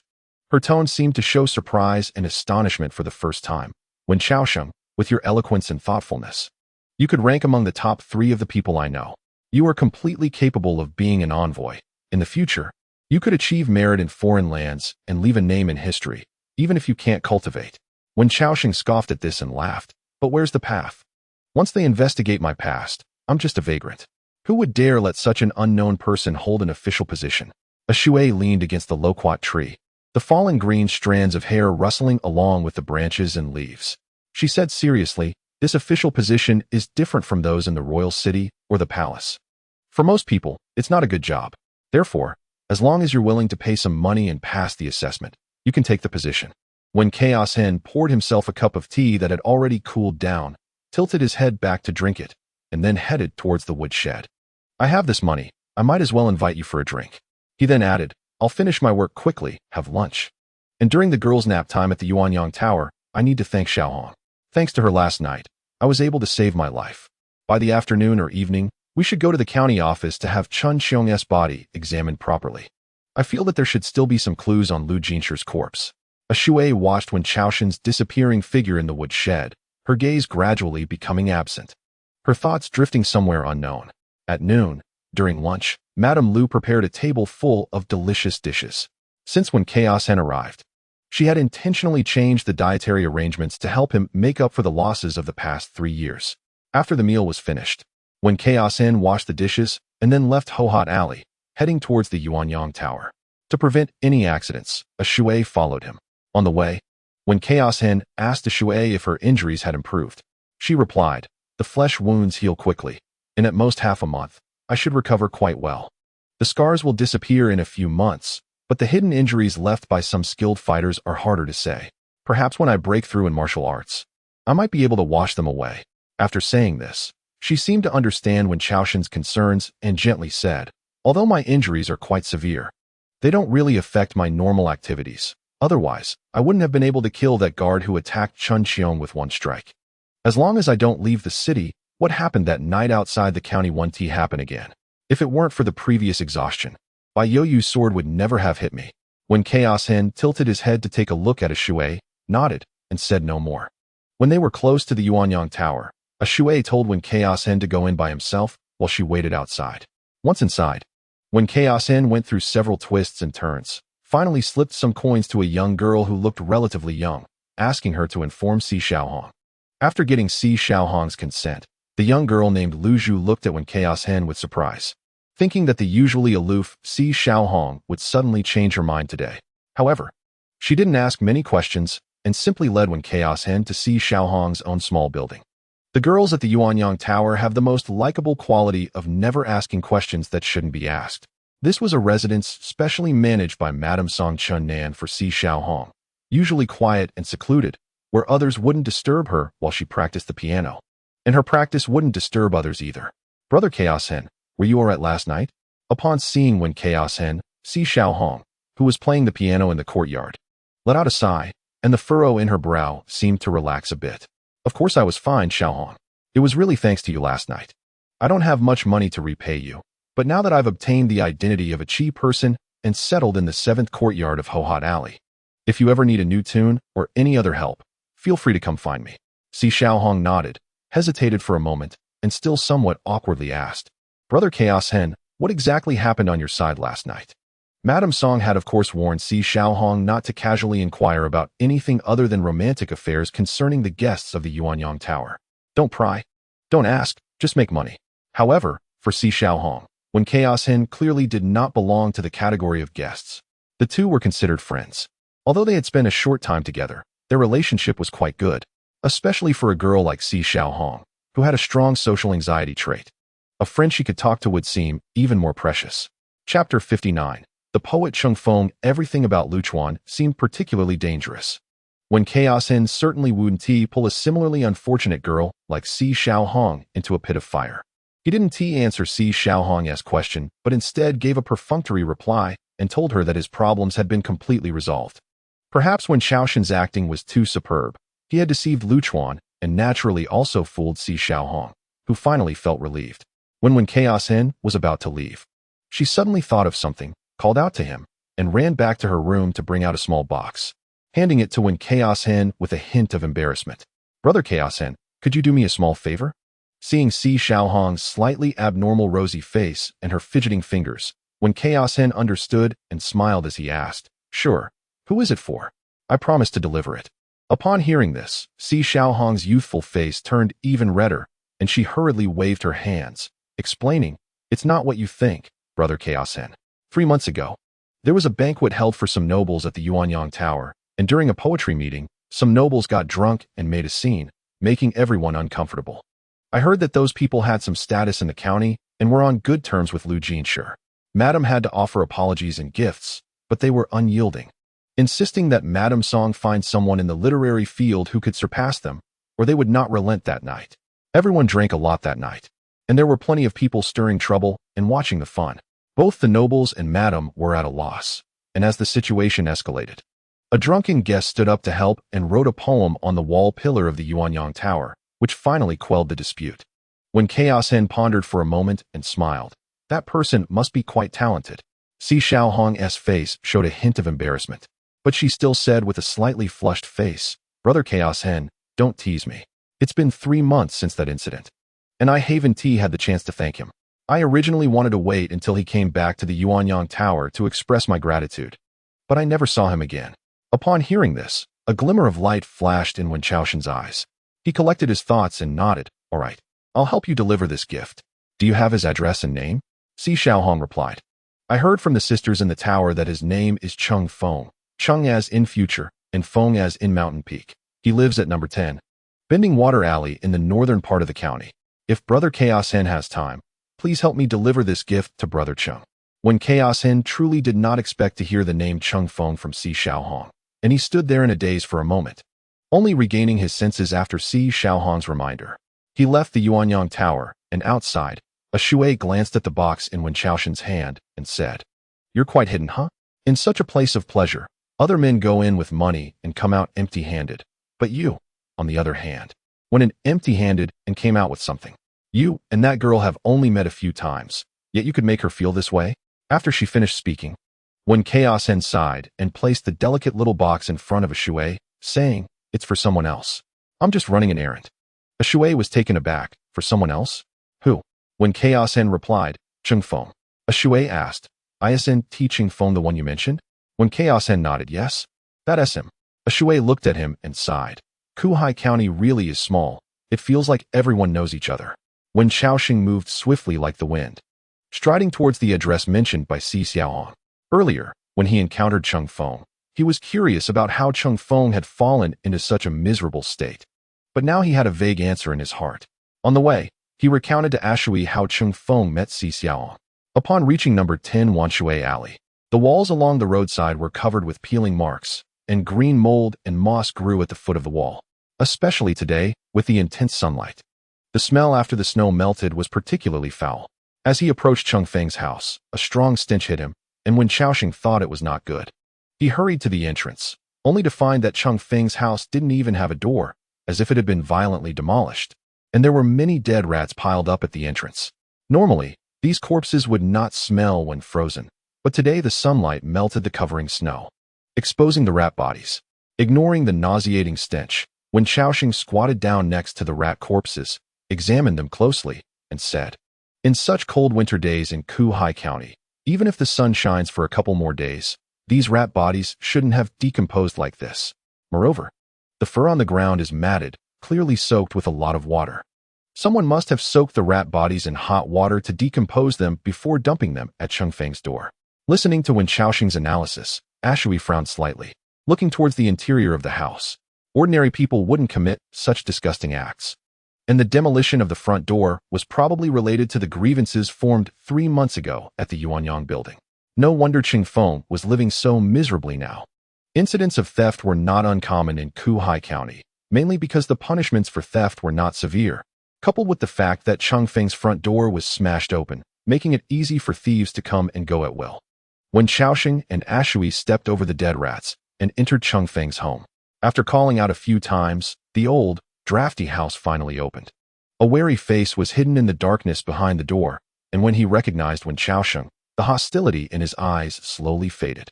With a creak, the door was fully opened, and he limped out, his face bruised. What caught their attention was that Cheng Feng was still gripping a kitchen knife in his hand. "How did you find me?" Cheng Feng asked, showing no joy at Wenchao Sheng's visit, his tone rather urgent. Seeing Cheng Feng's disheveled appearance, Wenchao Sheng laughed. "What's wrong? Did someone beat you up?" Cheng Feng glanced at him without responding, turning to head back into the house. Until Wenchao Sheng spoke again. "I'm not the one looking for you. It's a girl from the Yuanyang building." Cheng Feng immediately stopped in his tracks. When he turned back, Wenchao Sheng was already in front of him, flipping his wrist to reveal an exquisite box in his palm. "The girl was originally going to thank you in person when you next visited the Yuanyang building, but she didn't expect you to go missing after that poetry meeting.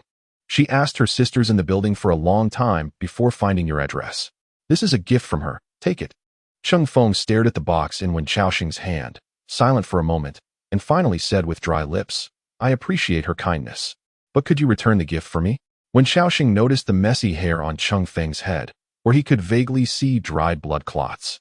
Coming to his front, Wenchao Sheng stuffed Si Xiaohong's gift into his hand and asked seriously for the second time, "Who beat you up?" Before Cheng Feng could even answer, footsteps and extremely arrogant shouts came from outside the door. "Cheng Feng, ha, have you got today's meal money ready?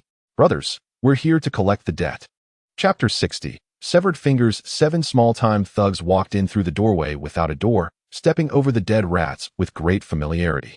The people who loaf around in Kuhai County generally have one characteristic. They tend to dress thinner than average during winter, rolling up their sleeves to show off their health, looking somewhat like martial artists, which gives them a more intimidating presence.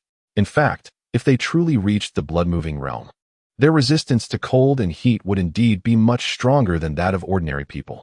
Of course, given the choice, they would still wear thick clothes in winter, as being resistant to the cold does not mean they cannot feel it. As they entered, they saw Wenchao Sheng and Ashui, and the thugs' lewd gazes roamed over the two. The tall, skinny leader approached Wenchao Sheng and patted his chest, grinning. "Are you two here on business too?" Though he used polite terms, there was no respect in his tone, and a glimmer of threat flashed in his eyes. Clearly, he thought that Wenchao Sheng and Ashui had come to take over their turf, which was not a good thing for them. These people spent their days loafing around, unwilling to rise early and work hard like their parents just to make a living, yet they looked down on learning a trade, dreaming all day of becoming someone in the underworld, where beauty and money would come to them without effort. The leader's 6 henchmen pulled out knives and clubs from their bodies, moving forward to create an intimidating atmosphere. In the county, there were not many restrictions on civilians carrying weapons, except in some inns and restaurants where weapons were not allowed inside and needed to be stored. Seeing the atmosphere turn tense, Cheng Feng immediately limped over, trembling as he pointed the kitchen knife at the leading thug, saying, "Su Xiaojia, this is our business. It has nothing to do with them." His desperate tone barely rose when Su Xiaojia, the thug, had not even spoken yet, and when Wenchao Sheng interjected, "What does it have to do with you?" Cheng Feng was stunned. Su Xiaojia was also momentarily taken aback.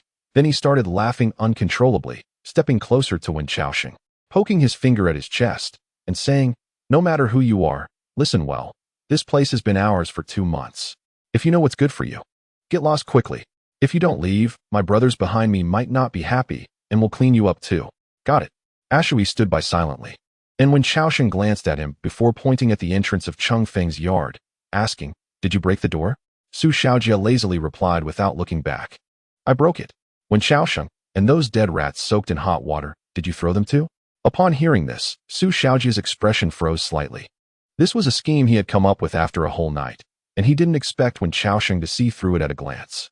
"Oh, didn't see that coming. You have quite the eye." Before he could finish, Wenchao Sheng suddenly moved. The wind hadn't even had time to blow through his ear before his hand had drawn a concealed machete from behind his waist, slicing downward. The entire motion was smooth and direct, so fluid that even Ashui cast a surprised glance at him. Su Xiaojie instinctively reacted. After all, he had been a thug for some time, having fought since childhood, and his reflexes and skills were stronger than those of ordinary people. However, this reaction was of no use against Wenchao Sheng. Thus, the knife that was supposed to be aimed at his fingers ended up cutting into his fingers. The initial feeling was one of coldness, merging with the chill between his fingers, followed by pain that spread from his fingertips to his entire body, tearing at his heart and lungs. Su Xiaojie watched as his previously pointed finger that had jabbed into Wenchao Sheng's chest flew away, crimson blood gushing out. He immediately clutched his right hand, crouching down and screaming in agony. Both the ruffians behind him and Cheng Feng were startled by this scene. They often fought, but strictly speaking, they weren't martial artists. They didn't usually resort to knives or sever fingers and toes. Typically, they only used wooden sticks and small knives, as causing a death would bring them to the attention of the authorities, and a few beatings could leave someone severely disabled for life. Su Xiaojie's screams echoed in Cheng Feng's courtyard. There weren't many people living around Ben Sui Alley, and during the day, they were all out farming, so naturally, no one heard it. However, the noisy, piercing cries made the few ruffians tremble in fear. Wenchao Sheng, wielding a chopping knife, advanced toward them. With each step he took, they retreated. When he finally stood beside Su Xiaojie, he grabbed Su Xiaojie's hair with his left hand and said to him, "What did you just say? To let me roll out?" Su Xiaojie looked at Wenchao Sheng, whose blood-stained knife was now poised against his neck. The fierce expression on his face vanished, and the ruthlessness in his eyes was deeply concealed as he pleaded, "I didn't recognize the great mountain. Please let me go. I swear I won't come again." Wenchao Sheng asked, "You really won't come? Or is that just a lie?" Su Xiaojie gritted his teeth and declared firmly, "I really won't come." Wenchao Sheng raised his eyes and asked the other ruffians, "What about you?" The ruffians glanced at Su Xiaojie and his bleeding fingers, fear surfacing in their eyes. 5 of them hesitated for a moment before stammering that they wouldn't come again. However, one ruffian seemed unconvinced. He took a few steps back and then yelled at Wenchao Sheng, "Don't think you're something special just because you have some skills. Let me tell you, our boss is 7th Master. If you provoke us, you're making enemies with 7th Master." Wenchao Sheng was not unfamiliar with the name 7th Master. Previously, at the broken temple outside the county, the wine and horse meat Ashui treated him to were all generously provided by 7th Master. He glanced at the ruffian, then lowered his head, pulling Su Xiaojie's hair tightly, forcing him to look at the other ruffians, and whispered in his ear, "Remember their faces. Your second finger was severed because of that person who spoke. He threatened me, but I couldn't catch him. Since he was brought here by you, you'll have to take the blame for him." Upon hearing this, Su Xiaojie felt a sense of dread and cried out, "Wait a minute." Unfortunately, he was too late. Wenchao Sheng turned his knife around and struck one of Su Xiaojie's fingers hard and accurately with the back of the blade. The force was significant, and the sound of the knife hitting flesh was accompanied by a faint cracking of bones. "Ah!" Su Xiaojie screamed in agony, tears and snot flowing freely. In the face of Wenchao Sheng's intimidation, the ruffians eventually fled in fear. Throughout this, Wenchao Sheng remained calm, as if nothing had happened. Cheng Feng, who had been silent, felt shocked, while only Ashui looked at Wenchao Sheng with a rare hint of admiration in her eyes. Of course, she was also curious about how Wenchao Sheng, who had never practiced martial arts, could suddenly wield a knife with such speed and precision. After the ruffians left, Wenchao Sheng went to a nearby bucket, washed the blood off the blade, wiped it clean on his clothes, and put it away. Once he finished, Cheng Feng's trembling voice came from the side. "You shouldn't have interfered in my affairs." That person wasn't joking. These people suddenly approached me, surely at the instigation of some local bullies. Otherwise, they wouldn't dare to be so outrageous. These bullies are entangled with the authorities, and your momentary bravado may invite endless trouble in the future. Wenchao Sheng looked at him and said, "Do you think I saved you just to show off?" Cheng Feng was taken aback. Wenchao Sheng pointed to the small box in Cheng Feng's hand and said, "This girl who gave you the box during the New Year braved the heavy snow to bring me a bowl of braised meat. She's so kind. If you don't accept her gift, she'll be sad." Cheng Feng looked down at the box in his hand, feeling mixed emotions. "Why did I help her that day?" Wenchao Sheng asked again. That young girl was being bullied by so many people. Everyone there just wanted to see her make a fool of herself, and no one spoke up for her. How pitiful. I was drunk, my head wasn't clear, and I didn't know better, so I helped her out, Cheng Feng said, tossing away the kitchen knife and slowly opening the box. Inside was a sachet sewn by Si Xiaoyang herself, with a design of a person's silhouette writing poetry on a pillar in the Yuanyang Tower. The person's back was straight, and their posture was wild, with the blurry stitches filled with youthful spirit. Staring at the image, Cheng Feng was lost in thought for a long time. Wenchao Sheng sat on a wooden stool in his courtyard, his gaze moving. Is it really that simple? Cheng Feng stared at the sachet, lost in thought. I used to be like that, getting into trouble far away, and when adults wanted to take my life, no one spoke up for me. I asked them if I had done something wrong, but no one replied, no one dared to respond. Later, a noble person from the academy intervened and saved me, sending me back home. After a long silence, Ashui keenly caught two words, looking up and asking, Academy? Are you referring to the Langan Pavilion? Wait, are you the student who was expelled from Langan Pavilion? Cheng Feng seemed to realize he had said something wrong and immediately turned his head aside. You're joking. There are so many academies in the world. I'm just a poor student, talentless and incapable. Where do I have the qualifications to enter Langan Pavilion? Ashui exchanged a glance with Wenchao Sheng, who felt a stir in his heart. Though he didn't know the specifics, he still smiled and said, It seems you are. Cheng Feng sincerely told them, You really have the wrong person. Wenchao Sheng stared into his eyes and said, Cheng Feng, you know, people have a characteristic. The more they try to conceal something, the more it proves something. Upon hearing this, Cheng Feng's heart tightened, and he blurted out, All right. Then I am. Wenchao Sheng nodded, stepped in front of him, and patted his shoulder. That's your own admission. You can't backtrack on it later. Cheng Feng. A big question mark was written in his small eyes, as if he wanted to explain further, but Wenchao Sheng had already changed the subject. By the way, Cheng Feng, I've had a question in my mind these past few days, related to you and another matter. Can you help me with an answer? After a moment of hesitation, Cheng Feng nodded and said, Ask away, and if I know, I'll try to tell you. Wenchao Sheng nodded, took out several letters, laid them out in front of Cheng Feng, and said, Look at these handwriting. Is it familiar to you? Wenchao Sheng spoke, his gaze never leaving Cheng Feng's face. He believed that Cheng Feng would not easily reveal certain things, so he needed to judge and obtain the answers he sought through more subtle cues. Wenchao Sheng was skilled at this, as his eyes were inherently different. Ashui was similar to Wenchao Sheng, keeping her focus on Cheng Feng, who looked at the letters spread out by Wenchao Sheng, his expression grave and breath held. After a brief pause, he shook his head and said, I don't recognize these handwriting. Wenchao Sheng hooked one hand around his shoulder. Hey, that's not interesting. I came to deliver something and even helped you avoid disaster. Doesn't that make me your benefactor? Or are you too timid and need a couple of drinks before you dare to speak the truth? If that's the case, I'll go buy some liquor right now. Cheng Feng's expression fluctuated, and after a long while, he released his white-knuckled grip and sighed. I'm sorry. I promised that noble person that the secret must not leave the academy. I can give you my life as compensation. I'll go find Chi Yi later to settle today's grievances. How about that? When Chao Sheng shook his head, What would I want your life for? You can't say it, and I won't force you. Cheng Feng, you are a master of calligraphy. I just need to confirm one thing with you. These letters were not written by soldiers, right? Cheng Feng pondered carefully. This question seemed not to directly touch the core issue, and given that Wenchao Sheng had indeed helped him greatly today, causing him some trouble in the process, he felt he couldn't refuse any longer, and said, No. Most soldiers' handwriting carries some killing intent and hostility, and the strokes are not very coherent. Even though Chi's state values culture and respects Confucianism, the soldiers fighting at the border have no time or mood to refine their calligraphy. The handwriting in these letters is coherent and uses the techniques of the eternal character 8 solutions, clearly not written by ordinary soldiers. As he spoke, his gaze seemed to dart away, and he asked Wenchao Sheng and Ashui, Where did you get these letters?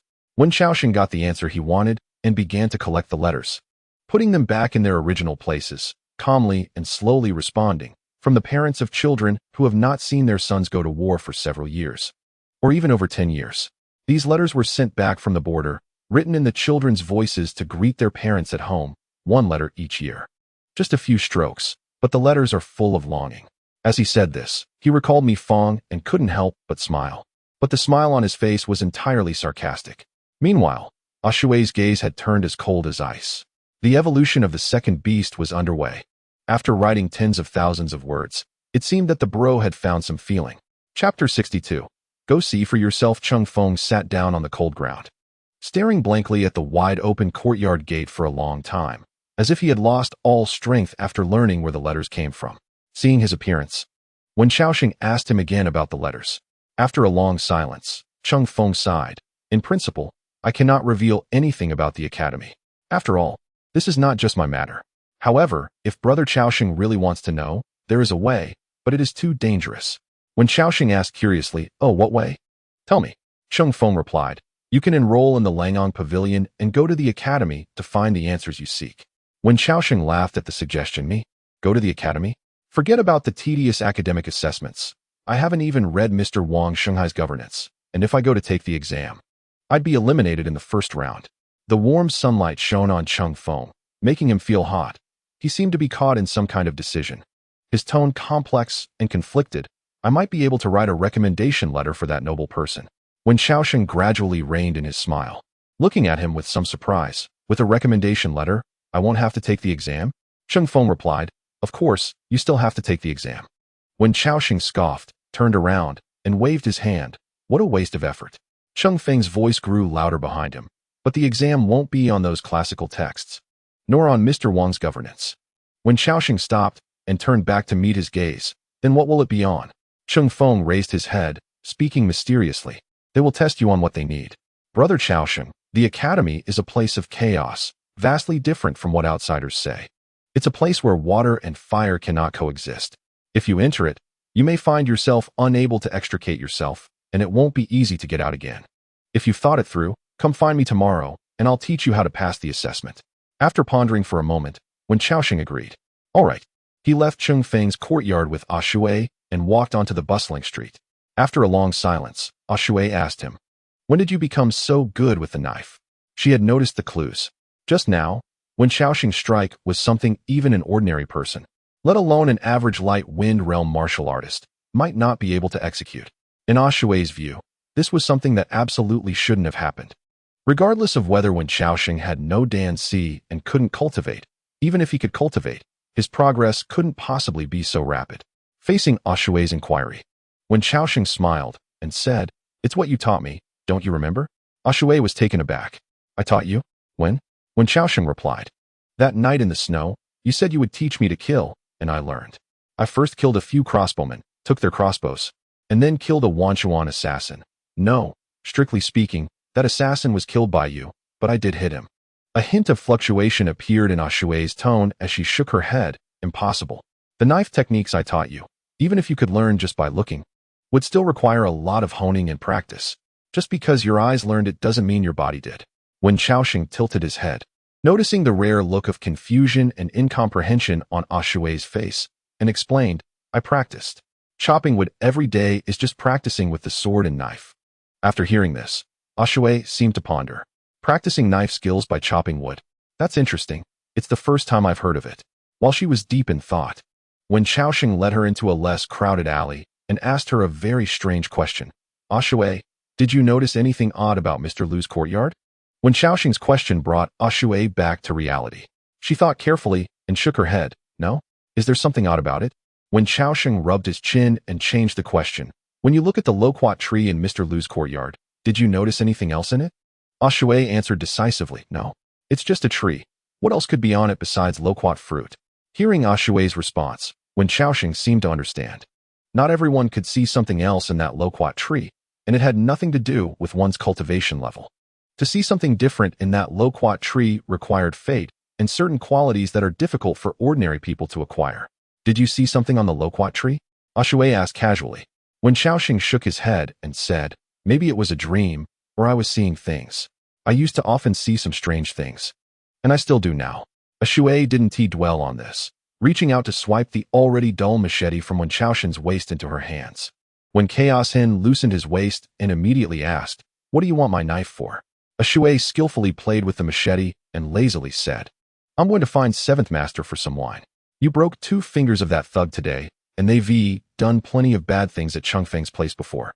So they definitely won't dare report it to the authorities. But they can't swallow this anger, so in the end, they can only push the matter to 7th Master, the local snake. Rather than waiting for 7th Master to go after Cheng Feng, we might as well find 7th Master first to settle this score. When Chaos Hen sighed and took the knife back from a Shui, the Jianghu isn't just about fighting.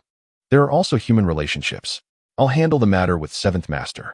A Shui glanced at Wen Chaos Hen, crossing her arms. Wen Chaos Hen, your knife skills are a bit subpar now, and you're probably not qualified to deal with 7th Master.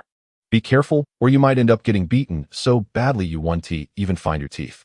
When Chaos Hen tucked the knife away, patted his waist, and said seriously, I said, I want to fight him. I want to keep this piece on the chessboard to test Chun Xiong's sincerity. As for the letter, there is currently no way to investigate it. If we dig deeper, we'll have to head toward the royal city. I don't know if you can go to the royal city, but I need a suitable identity to go there. And I can only get this identity from Cheng Feng for now. A Shui walked a few steps forward with him and suddenly said, actually, you don't need to continue investigating. This matter isn't really related to you. Anything that gets to the royal city will become especially complicated. Anyone involved, any thread, could lead to your family's destruction. When Chaos Hen laughed and said, family destruction? There must be a family first. As for me, I'm the only one left of the 9 clans. A Shui pursed her lips, casting a complicated look at Wen Chaos Hen. Aren't you afraid of death? When Chaos Hen replied, let me correct you again, I'm not afraid of death. I cherish my life. I certainly don't want to investigate this matter. But I owe a favor to Aunt Me, and I must at least find out whether her son, Zhang Changgong, is alive or dead and where he is now. As he spoke, he stepped closer to a Shui and whispered, Aunt Me is such a good person. She has saved my life twice. She is 63 this year. Her legs aren't good, and her health isn't holding up. She relies on the few letters from her son and the scenery of the small plot of land by the window to get through her days. Now that even those letters are fake, what in her remaining life is real? I don't necessarily have to tell her the truth. But I can't just stand by and watch her get deceived. If possible, I must at least find her son and bring him back. Chapter 63 In the Courtyard. An old tree. In the afternoon when they returned, when Chaos Hen once again played chess with El Jiming, the two went back and forth. With when Chaos Hen still playing as white, not much different from before. El Jiming's chess skills were exquisite, and even though Wenchao Sheng's mind wasn't fully on the game, he still found it hard to gain an advantage from him. As the game went on, El Jiming took a long time to think over each move. When Chaos Hen didn't rush him, when El Jiming furrowed his brow, he would exchange glances with the loquat tree nearby, even if it was one-sided. When Chaos Hen still found it enjoyable, he discovered that he could always see something new in that tree. Mr. L, it's your turn. After a long time without a move, when Chaos Hen reminded El Jiming, who then jolted awake and awkwardly smiled. Sorry, it's an old habit of mine. Whenever I play chess, I tend to think of some past events. When Chaos Hen poured him a cup of hot tea, and the steam immediately swirled around the table. I thought a person like you, Mr. L, would have such accomplishments in the path of cultivation and wouldn't be troubled by anything. El Jiming shook his head with a bitter smile. The affairs of the world are the most disturbing. If all matters were as simple as cultivation, that would be nice. When Chaos Hen choked on his tea when he heard El Jiming's words. Is cultivation simple? El Jiming looked at When Chaos Hen with a smile, remaining silent. When Chaos Hen was taken aback by his gaze, then suddenly recalled a Shui's question to him on the street not long ago, and his body trembled. Up until now, he had only been chopping wood, looking at trees, and drinking tea, and suddenly he could strike with a blow that even a practitioner at the Light Wing realm might not be able to achieve. It seems that cultivation really is quite simple. While he was lost in thought, El Jiming took a sip of tea and spoke again. Of course, cultivation isn't simple. Some people leap and bound, while others walk and stop. Chao Sheng, your future path is still very long. You will come to understand. When Chaos Hen seemed to vaguely understand something, and he didn't ask the questions he had in mind, letting them remain ambiguous. After a moment, he looked at El Jiming and smiled, asking, So, what exactly is it that can trouble you, Mr. L? El Jiming didn't avoid the question and said, Sometimes, I feel that this courtyard, this small county has trapped me and my wife. We have lived here for 30 years, and we have slowly taken root like the tree in the courtyard. When Chaos Hen looked at the loquat tree and said, Are you unhappy living here, Mr. L? El Jiming replied, Happy, but living too comfortably makes life inevitably a bit dull. When Chaos Hen was somewhat confused. A person like you, if you wanted to, couldn't you go anywhere in the world? El Jiming laughed. It's not that simple, Chao Sheng. When I was young, I came down from the mountain, full of ambition, holding a loquat branch I brought down, wanting to be the best in the world. But after coming down, I met a woman. When the spring breeze blew, I forgot my ambitions. We agreed to step back from the Jianghu and live an ordinary life, no longer participating in any Jianghu disputes. And so, 30 years have passed. Later, when I wanted to pick up the promise I made when I came down the mountain, I found that I could no longer do so. The dream of my youth has long gone. He occasionally curses me, blaming me for not keeping my promise from back then. I also lament that I'm getting older, even though my skills are better than before. I no longer have that drive. The year before last, on the Double Ninth Festival, I sent a letter to my master, asking if he remembered my vow to return as the best in the world.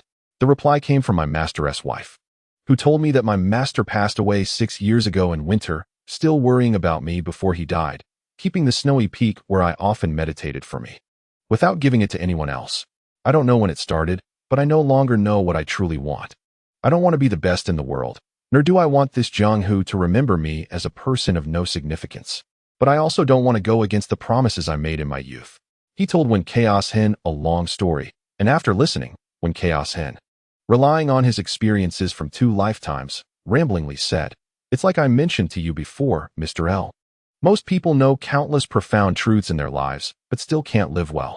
Besides the difficulty of achieving unity of knowledge and action in this life, they also face countless choices. With choices, there will naturally be regrets." After hearing this, El Jiming laughed several times and patted Wenchao Sheng on the shoulder. "You, young man, are not yet 20, yet you speak with such an old-fashioned tone. I like it, I like it. Ha ha. Sigh, I'm going out for a walk to clear my mind. It seems like it's going to snow tonight, so don't wander too far." El Jiming shared his inner frustrations with Wenchao Sheng, and it seemed he was starting to feel a bit lighter. He got up and unsteadily left his yard. Wenchao Sheng looked at the loquat tree beside him, deep in thought, dipped his finger in the water, and wrote a large character for trouble on the table. In the evening, when Wenchao Sheng and Ashui arrived at the county office, Chunyun had already instructed the guards at the door, and they did not make things difficult for them, leading the two to the room where Lu Jinshi's body was preserved. The corpse of Wuxia, which had been decapitated by Ashui, had already been buried by Chunyun. The room was lit by hundreds of candles, some placed in wall sconces, illuminating the entire room as bright as day. Chunyun stood beside Lu Jinshi's body and said to the two, "I have arranged for a professional mortician. You can cut into Lu Jinshi tonight as you wish, but you cannot take any of his bodily tissues." Ashui glanced at Wenchao Sheng and asked, "Do you need me to take the lead?" Wenchao Sheng hesitated for a moment, then nodded. "Okay, you go ahead." Ashui picked up a sharp knife from the tools prepared by Chunyun and asked, "Where should we cut?" Wenchao Sheng carefully examined the body. The chest and abdomen had been opened. He approached and touched Lu Jinshi's body, feeling every spot from head to toe. There aren't many places on a human body that can hide secrets. Lu Jinshi knew he would be autopsied after his death, so any secrets he wanted to hide couldn't leave any scars. "Ashui, start by cutting his buttocks. After that, we'll cut his mouth and throat." Chapter 64. 2 clues. Upon hearing this, Ashui did not hesitate. The two helped pull down Lu Jinshi's underwear, and she made a precise cut, hitting the target perfectly. Then made 2 more cuts, and Lu Jinshi's buttocks were opened. Since the body had already been cleaned beforehand, there were no foul substances. After searching for a while and finding nothing of interest, Wenchao Sheng instructed Ashui to continue, starting to dissect Lu Jinshi's throat and nose. The small knife danced in Ashui's hand like a butterfly. She seemed exceptionally familiar with human anatomy, making smooth cuts as if she were a skilled chef. Soon, Ashui let out a sound of surprise. "There's something." Seeing this, Wenchao Sheng immediately stepped in, carefully extracting a small sealed wooden tube and a protruding stone from beneath Lu Jinshi's trachea, just before it entered the abdomen. Above Lu Jinshi's esophagus, there was a long scratch mark. Chunyun was stunned, unable to speak, while Wenchao Sheng remarked, "What a ruthless person." He felt no goodwill towards Lu Jinshi, and if possible, he would even want to personally deal with this scoundrel. But at that moment, seeing what Lu Jinshi had done, Wenchao Sheng realized he had underestimated Lu Jinshi's determination to take revenge on that big shot in Wangqing. Swallowing this thing into his throat, getting stuck in the esophagus, would undoubtedly cause intense pain and discomfort. There's something in the nasal cavity too. Ashui took another small knife from the side and used both knives like tweezers, gently pinching out another waterproof leather pouch. "You can hide things in the nasopharynx too?" Chuanyun's mouth opened slightly, and his right eyelid twitched incessantly. He had previously examined the body, but only searched the abdominal cavity, hair, and armpits. Seeing that Lu Jinshi's body had no external injuries, he hadn't thought much of it. Not expecting that Lu Jinshi would hide things in such unexpected places. Wenchao Sheng searched carefully again and finally confirmed there were no omissions. He then said to Chuanyun, "Master Chuanyun, I wasn't wrong, was I?" Chuanyun remained silent for a long time, disregarding the disgust, and laid out the things they found. Lu Jinshi had left behind 2 notes of different sizes. The larger note read Xingwang Mountain and included a drawing that seemed to depict a certain place on Xingwang Mountain to the north, with the words Rainy Fog Day noted beside it. The smaller note had the words Langan Pavilion and Suiji. In the brightly lit room, the 3 stared at these 2 notes in silence. After a long while, Wenchao Sheng put away the larger note and left the smaller one for Chuanyun. As he collected it, his expression turned serious, and he asked Chuanyun, "Master Chuanyun, can we delay Lu Jinshi's case a little longer?" Chuanyun also put away the note. Shaking his head, "It's already been delayed too long. The city guard of Guanghan City keeps urging me. If I delay any longer, it might raise their suspicions. Or perhaps the Bailong guard is obstructing us. In any case, their people will arrive tomorrow. At that time, it won't be up to me whether to hand over the person or not." After speaking, he looked at Wenchao Sheng's serious expression and curiously asked, "Isn't everything already found? Why do you want to continue delaying? Could it be that you are still worried about missing something?" Wenchao Sheng shook his head. "There's nothing missed. But once this case is concluded, Master Chuanyun, your situation will become dangerous." Chuanyun froze, recalling what Wenchao Sheng had said during the day. The latter's face was grim, the candlelight casting shadows on his face as he continued, "If I were that big shot in Wangqing, once Lu Jinshi's case is settled, the first thing I would do is silence you." Chuanyun waved his hand. "Impossible." He sneered, "Wenchao Sheng, I admit you do have some eloquence. But don't spread alarmist tales here. Lu Jinshi just died not long ago, and another county magistrate dies. Do you really think the official structure of Qi State is just for show? If I die suddenly in a short time, it will immediately alert many people. And at that time, many troublesome eyes will turn to Kuhai County." Wenchao Sheng turned to look at him, speaking each word clearly. "The problem lies here. Lu Jinshi had a secret that could directly threaten that big shot in Wangqing, but you do not. Investigating Lu Jinshi might indeed uncover some troublesome issues. But what can they find on you?" Chuanyun's expression froze. Wenchao Sheng continued to guide him to take a step back. "Even if it is ultimately discovered that the big shot really sent someone to kill you, so what? Would it affect him? A simple ordinary homicide case has little impact on that big shot in Wangqing, and I believe you know this better than I do, Master Chuanyun. To that big shot, your words are a greater threat than your life. If you want to survive, you cannot act like a dog. You must show your value. This value does not necessarily have to concern the big shot's interests. It can also be a threat to him. If you imitate Lu Jinshi, you will inevitably get what you wish for and become the next Lu Jinshi. With that said, Master Chuanyun, tonight is long, so think carefully about what I said." Wenchao Sheng said this and exchanged a glance with Ashui. She threw the knife she held next to Lu Jinshi's corpse and left the room with Wenchao Sheng, leaving Chuanyun standing alone in the center of the candlelight, lost in thought. It was unclear how much time had passed, but outside, it was completely dark. A shadow appeared at the door, knocked, and spoke. "Master, there is a man named Lu Chuan outside the county office seeking an audience." Upon hearing this, Chuanyun's heart instinctively tightened. After a moment's hesitation, he said, "Let him come in." Soon, Lu Chuan pushed the door open and entered, his red brocade robe standing out remarkably. He was still carrying the donkey, and the huge black iron blade on its back reflected cold light under the candlelight. As Lu Chuan entered the room, he saw the dissected body of Lu Jinshi, but the surroundings were very clean, with only 2 knives used for the dissection. "It's so late. Is Lord Chun still examining the corpse?" Lu Chuan's eyes flashed, and with a smile, he approached Chun Xiong and took a brief look at the body. "Has my lord found anything?" In response to Lu Chuan's inquiry, Chun Xiong deliberately paused for a moment without answering, instead turning the question back to Lu Chuan. "What are you doing here so late?" Lu Chuan smiled and said softly, "Did Lord Chun give an identity to a refugee from the state of Qi a few days ago?" Chun Xiong, with his hands behind his back, stared blankly at Lu Jinshi's body. "Wenchao Sheng?" Lu Chuan nodded. "Yes, that's him. Lord Chun, there's something I don't know if I should say. The incident in Fengcheng just happened, and now the situation between Zhao and Qi is extremely tense. at this critical moment. Isn't it unwise to recklessly allow a refugee into the state of Qi? Chen Xiong replied calmly, I have checked this person. He has no past. For the past 3 years, he has been living outside the county, and he has no cultivation at all, not even a rogue. This year, the heavy snow in Qi came too suddenly, and I felt sorry for him, so I gave him an identity. Lu Chuan walked past him, tilted his head, and stretched his neck, sighing. You do have a kind heart, but I wonder if this person accidentally ruins your plans or brings you trouble. Can you bear that responsibility? Chen Xiong squinted and asked, what trouble can a refugee cause for the Lord? Lu Chuan took out a letter he had received from Wenchao Sheng and waved it. Whether you believe it or not, the trouble has already arisen.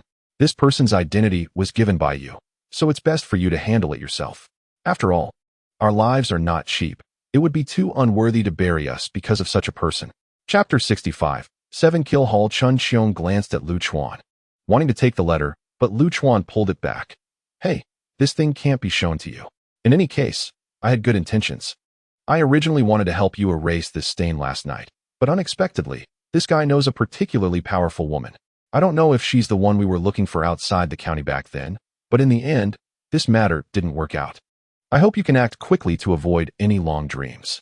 When Lu Chuan said the last 4 words, he dragged them out with a meaningful tone, unaware that it was precisely those 4 words that stimulated Chen Xiong.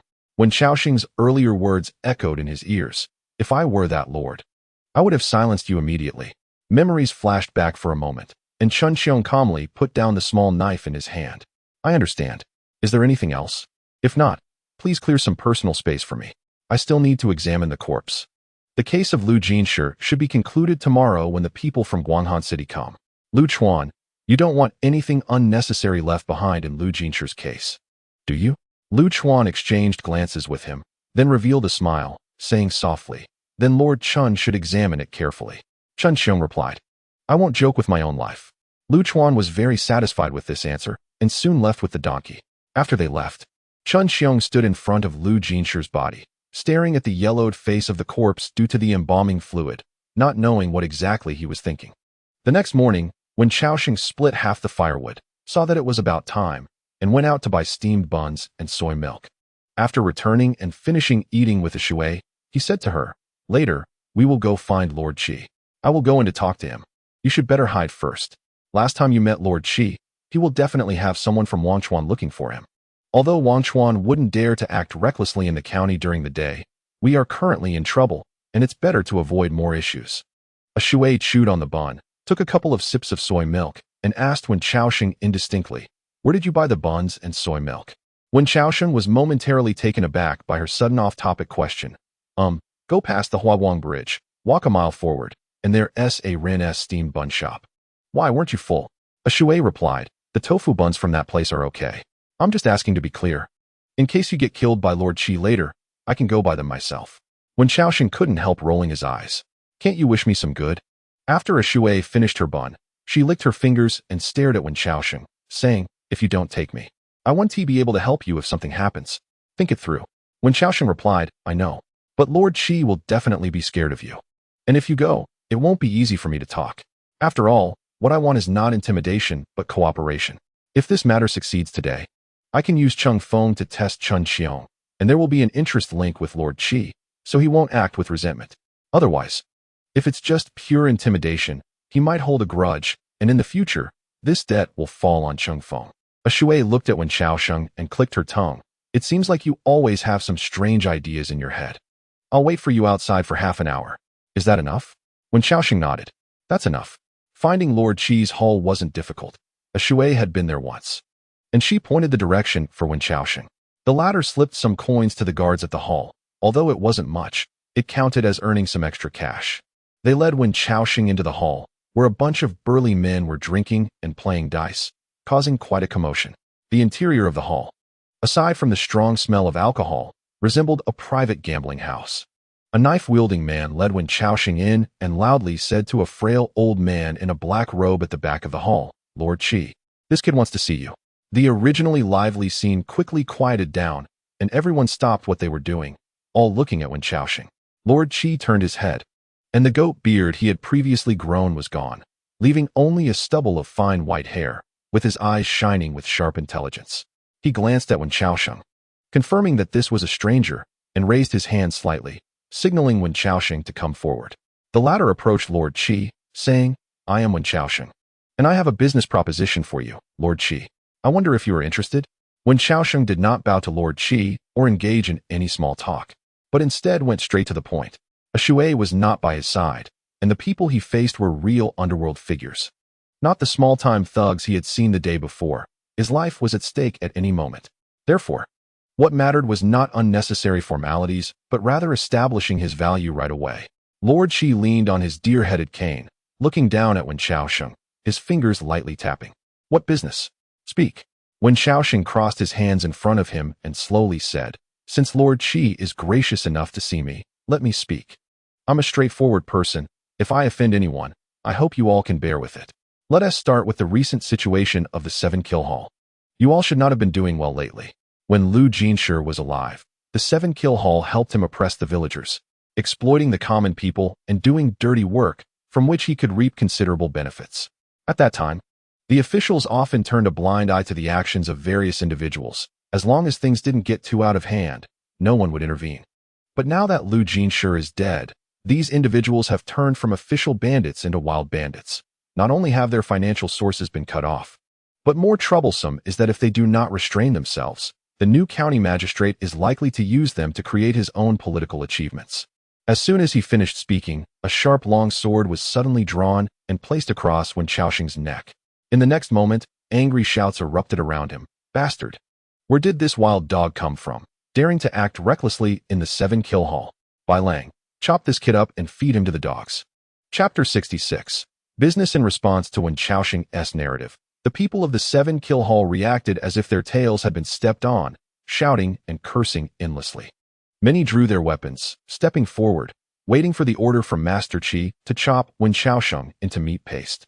However, seeing the furious reaction of the crowd, Wenchao Sheng's lips curled up slightly. Rumors have limited power. Only the truth is a sharp knife. The reaction of the other party just proved that he was right. As for these people shouting about killing him, what a joke. Would they dare to move their blades without Master Qi's command? Facing the weapon pressed against his neck, Wenchao Sheng felt the coldness of death and knew that if the other party trembled even slightly, he might be doomed. Yet at this moment, he felt no fear at all. All he felt was excitement. He realized one thing. The fate of these self-proclaimed extraordinary people in front of him was firmly in his hands. Master Qi, leaning on his cane, met Wenchao Sheng's gaze. He saw those sharp eyes that did not belong to a youth, his brows slightly furrowed, and the lines on his face twisted and moved. "Bai Lang, put away your sword. Let him finish speaking, even if he is talking nonsense."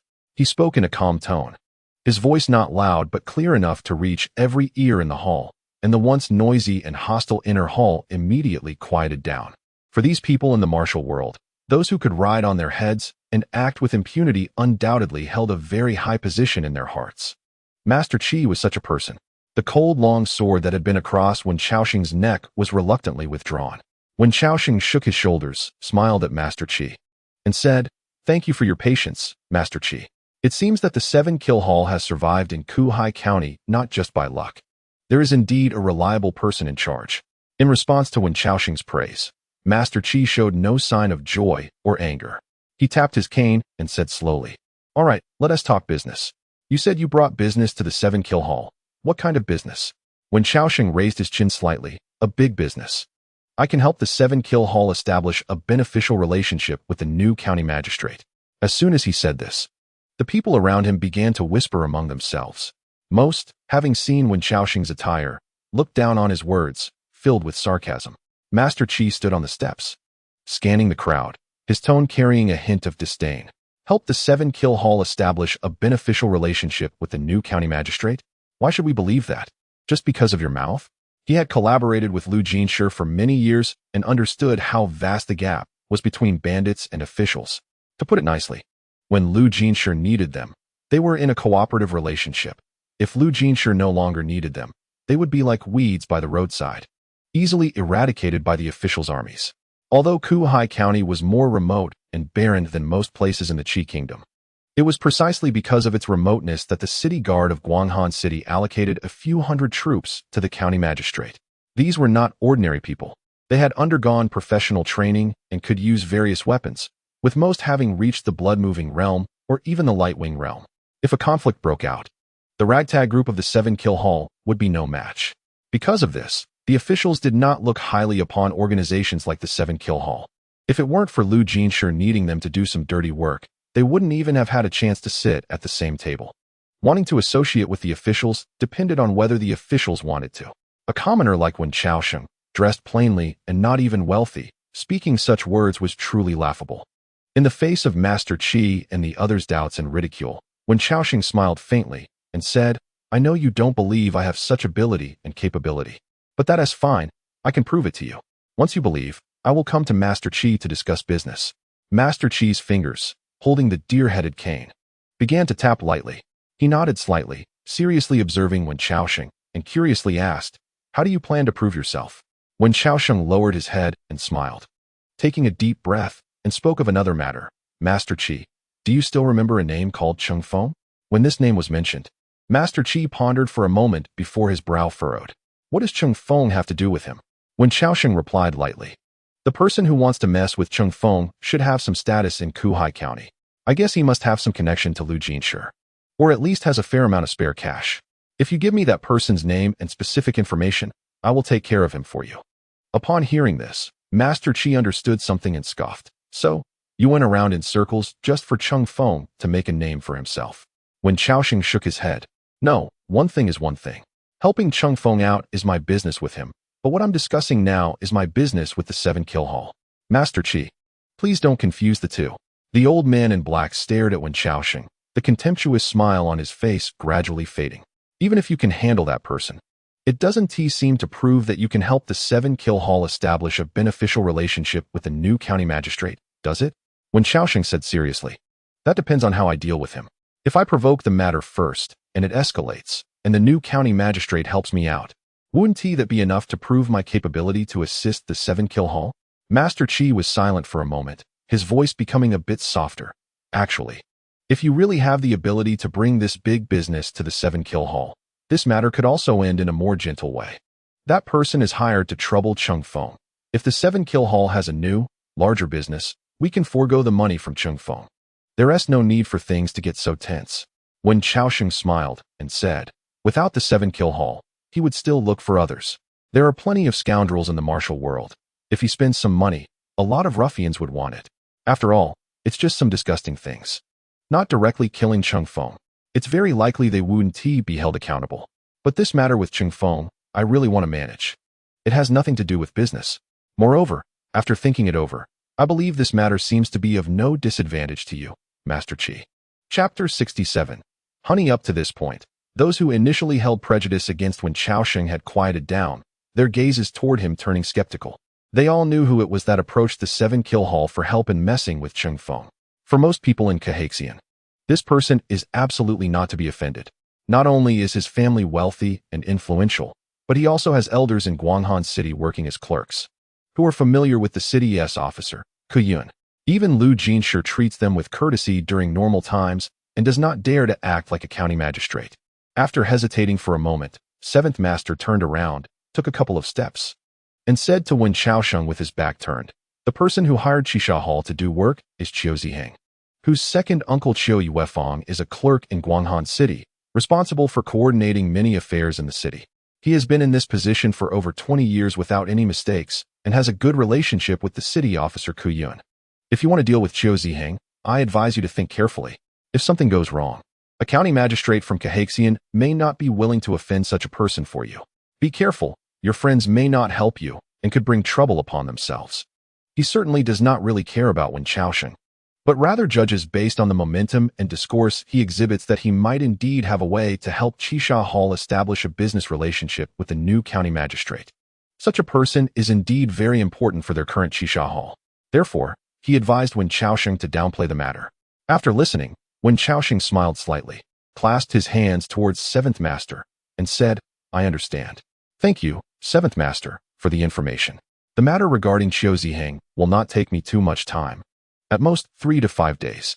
During these days, I hope Seventh Master can show some kindness towards Brother Cheng Feng." Seventh Master remained silent for a while, and finally raised his hand and waved lightly. Bai Lang, see off the guest. Upon hearing this, Bai Lang turned to Wenchao Sheng and said, Little brother, let us go. Wenchao Sheng smiled and did not linger in Chisha Hall, leaving the inner hall with Bai Lang. After going out, they reached the riverside. And Bai Lang suddenly stopped Wenchao Sheng, then rummaged through his belongings and returned the 2 coins Wenchao Sheng had given him earlier. The latter's eyes flickered. Bai Lang. What do you mean? Bai Lang raised his hand to signal him to stop. No, I dare not take your money, nor do I dare to call you brother, lest you get into big trouble in the future and bring the fire to me. Saying this, he snickered at Wenchao Sheng and turned back. Wenchao Sheng did not say much, took the money back into his sleeve pocket, and went to the place he had agreed upon with Ashui, but did not see Ashui. He looked around and called out a few times, but still received no response. Wenchao Sheng felt something was off, waited in place for a full half an hour, and finally picked up a piece of dry wood to go home in the dirt before leaving. He knew Ashui must have encountered someone or something outside, but now that the other party had left no word, he could only go back first. Even if Ashui really encountered major trouble, he could not help much. He would be of no use against enemies that even Ashui could not deal with. Back in LZHM Eng's courtyard, he continued chopping wood but was somewhat distracted. After finishing lunch, Wenchao Sheng washed the dishes and returned to the courtyard of Fan Yue next door to replace Dog Ye's bowl with new porridge. After he finished these tasks, the door of the small courtyard was pushed open, and when Wenchao Sheng looked up, it was Ashui limping in. Where did you go this morning? Ashui glanced at him and said lightly, looking for a fight. Wenchao Sheng was stunned, then quickly reacted. Was it people from Wanchuan? Ashui replied with an mm. They led me to a more remote place in the county, but then they got scared and didn't move. I searched the area but didn't find anyone, so I came back by myself. Listening to Ashui's description, Wenchao Sheng frowned, feeling something was not right. Led away. But no one. Ashui took out a bun from somewhere, took a big bite, and sat down in the courtyard, saying to Wenchao Sheng, next time you go to Ren's bun shop, remember to pay extra for a steamer of tofu buns. While Wenchao Sheng was thinking, he responded, puzzled why? Ashui swallowed a bite of bun and said, because I didn't pay the boss for the tofu buns I bought earlier, I used your name. Wenchao Sheng. He was speechless. You have food to eat when you come back, just walk a few more steps. Ashui looked up at him, very seriously saying, but the tofu buns are really delicious. Wenchao Sheng placed the kettle of boiled water he had made in the morning on the table in front of Ashui. Ashui looked at the pot of cool boiled water, frowned, but quickly relaxed, saying to Wenchao Sheng, you seem to still owe me 2 jars of wine. Wenchao Sheng laughed at her words. I owe you 2 jars of wine again. Ashui took a bite of bun and brought up the morning's incident. If you had taken me to 7th Master today, he would have seen me and given me a horse and 2 jars of wine. It couldn't be worse than last time. Otherwise, I wouldn't give him face. But you didn't take me. Which led to me not having horse meat to eat or wine to drink. I want to make it difficult for you about the horse. I couldn't buy it even if I sold you. But wine is not expensive. Just make up for these 2 jars of wine, and next time something happens, I'll still cover you. Wenchao Sheng felt a headache coming on, not wanting to get entangled with this female bandit over the wine issue. He took out the 2 coins Bai Lang had returned to him and asked Ashui, still peach blossom wine? Ashui thought for a moment, stood up, stuffed the last small half of the bun into her mouth, and crumpled the oiled paper into a small ball. I'll go with you. When we passed by last time, I think I smelled other flavors of wine. I've had enough peach blossom wine and want to change the taste. Wenchao Sheng said speechlessly, you have a lot of trouble just drinking wine. Ashui raised her eyebrows. You don't understand wine at all. As she spoke, she followed Wenchao Sheng out of the courtyard. When stepping on the half-buried blue stone slab, Ashui suddenly stopped, her expression serious. She lifted her right foot, took off the white cloth shoe embroidered with patterns on the right, looked at the mud and sand stuck to the sole, sniffed it, and her expression became subtle. When Wenchao Sheng noticed the footsteps behind him had disappeared, turned back to look at Ashui, and asked, what's wrong again? Ashui shook off her shoe, put it back on her foot, and with a flick of her fingertip behind, she finished putting on her shoes. It's nothing, just got sand in it, she said, passing by Wenchao Sheng and walking out of the courtyard. Wenchao Sheng followed her while saying, you're acting strange. Did you discover something? After hesitating for a while, Ashui still said, this morning, I was led away, and at that time, I thought the people from Wanchuan wanted to lead me to a remote place to ambush me. But later, I didn't see anyone. When I stepped on the blue stone slab, I felt something was off under my feet. So I took off my shoes to look closely and found a lot of mud and sand on the soles. Outside, it's all dirt roads. And there's usually a lot of gravel and sand, so I didn't pay much attention before. Wenchao Sheng's eyes moved, sensing danger. So, what has stuck to the bottom of your shoe? Ashui, honey. Chapter 68. Burning knife, honey? Wenchao Sheng's mind raced. Although he didn't know much about this world, he understood that honey couldn't seep out onto the ground. The place Ashui had gone to earlier was sparsely populated. Who would walk by with a honey box and accidentally spill it on the ground, and conveniently not be cleaned up by ants or insects? And then Ashui happened to step on it? These three coincidences directly ruled out the possibility that this was an accident. Someone deliberately left honey on the bottom of your shoe? Ashui replied with an The amount of honey is very small. Once it increases, the mud and sand that stick to it also increase, making it easy to notice even in muddy areas. Wenchao Sheng thought carefully. What can you do with honey on your shoes? Positioning? Ashui was not very concerned about this, and she didn't even bother to find a place to scrape off the honey from her shoe soles. She said to Wenchao Sheng, on a dark and windy night, It's a good time to kill. You'd better sleep next door tonight. Wenchao Sheng shook his head. You shouldn't go to Mr. L's courtyard today. Wash the honey off your shoes first, and I won't go either, to avoid causing trouble. Ashui looked towards the distant gallery bridge, her words carrying deep meaning. Actually, for the Mr. L you mentioned, our troubles might not even count as troubles. Wenchao Sheng's heart stirred at her words. He glanced at Ashui and asked, Is Mr. L more skilled than you? Ashui replied, Mrs. L is probably a bit more skilled than I am. As for Mr. L, I'm not sure. Sometimes he seems like a cloud or mist, and at other times, I feel he is an ordinary person without any skills. Since you're so curious, why not ask him directly? Wenchao Sheng replied, I have asked, but Mr. L didn't say anything. Ashui nodded. That's normal. Some practitioners hidden in the world indeed don't like to talk about their cultivation. The two chatted aimlessly, crossed the gallery bridge, and pushed through the crowd into the hotel that Wenchao Sheng often visited. The proprietress was a middle-aged woman in her 40s or 50s, plump, chatty, but always smiling. Oh, you are that Chao Sheng. Upon seeing Wenchao Sheng, the proprietress cheerfully asked, Still 2 jars of peach blossom wine? Wenchao Sheng gently raised a hand at her and turned to Ashui, asking, Do you smell that? What are we drinking? Ashui sniffed, and her eyes suddenly brightened, whispering, Burning knife. This hotel is good. The liquor is brewed strong enough.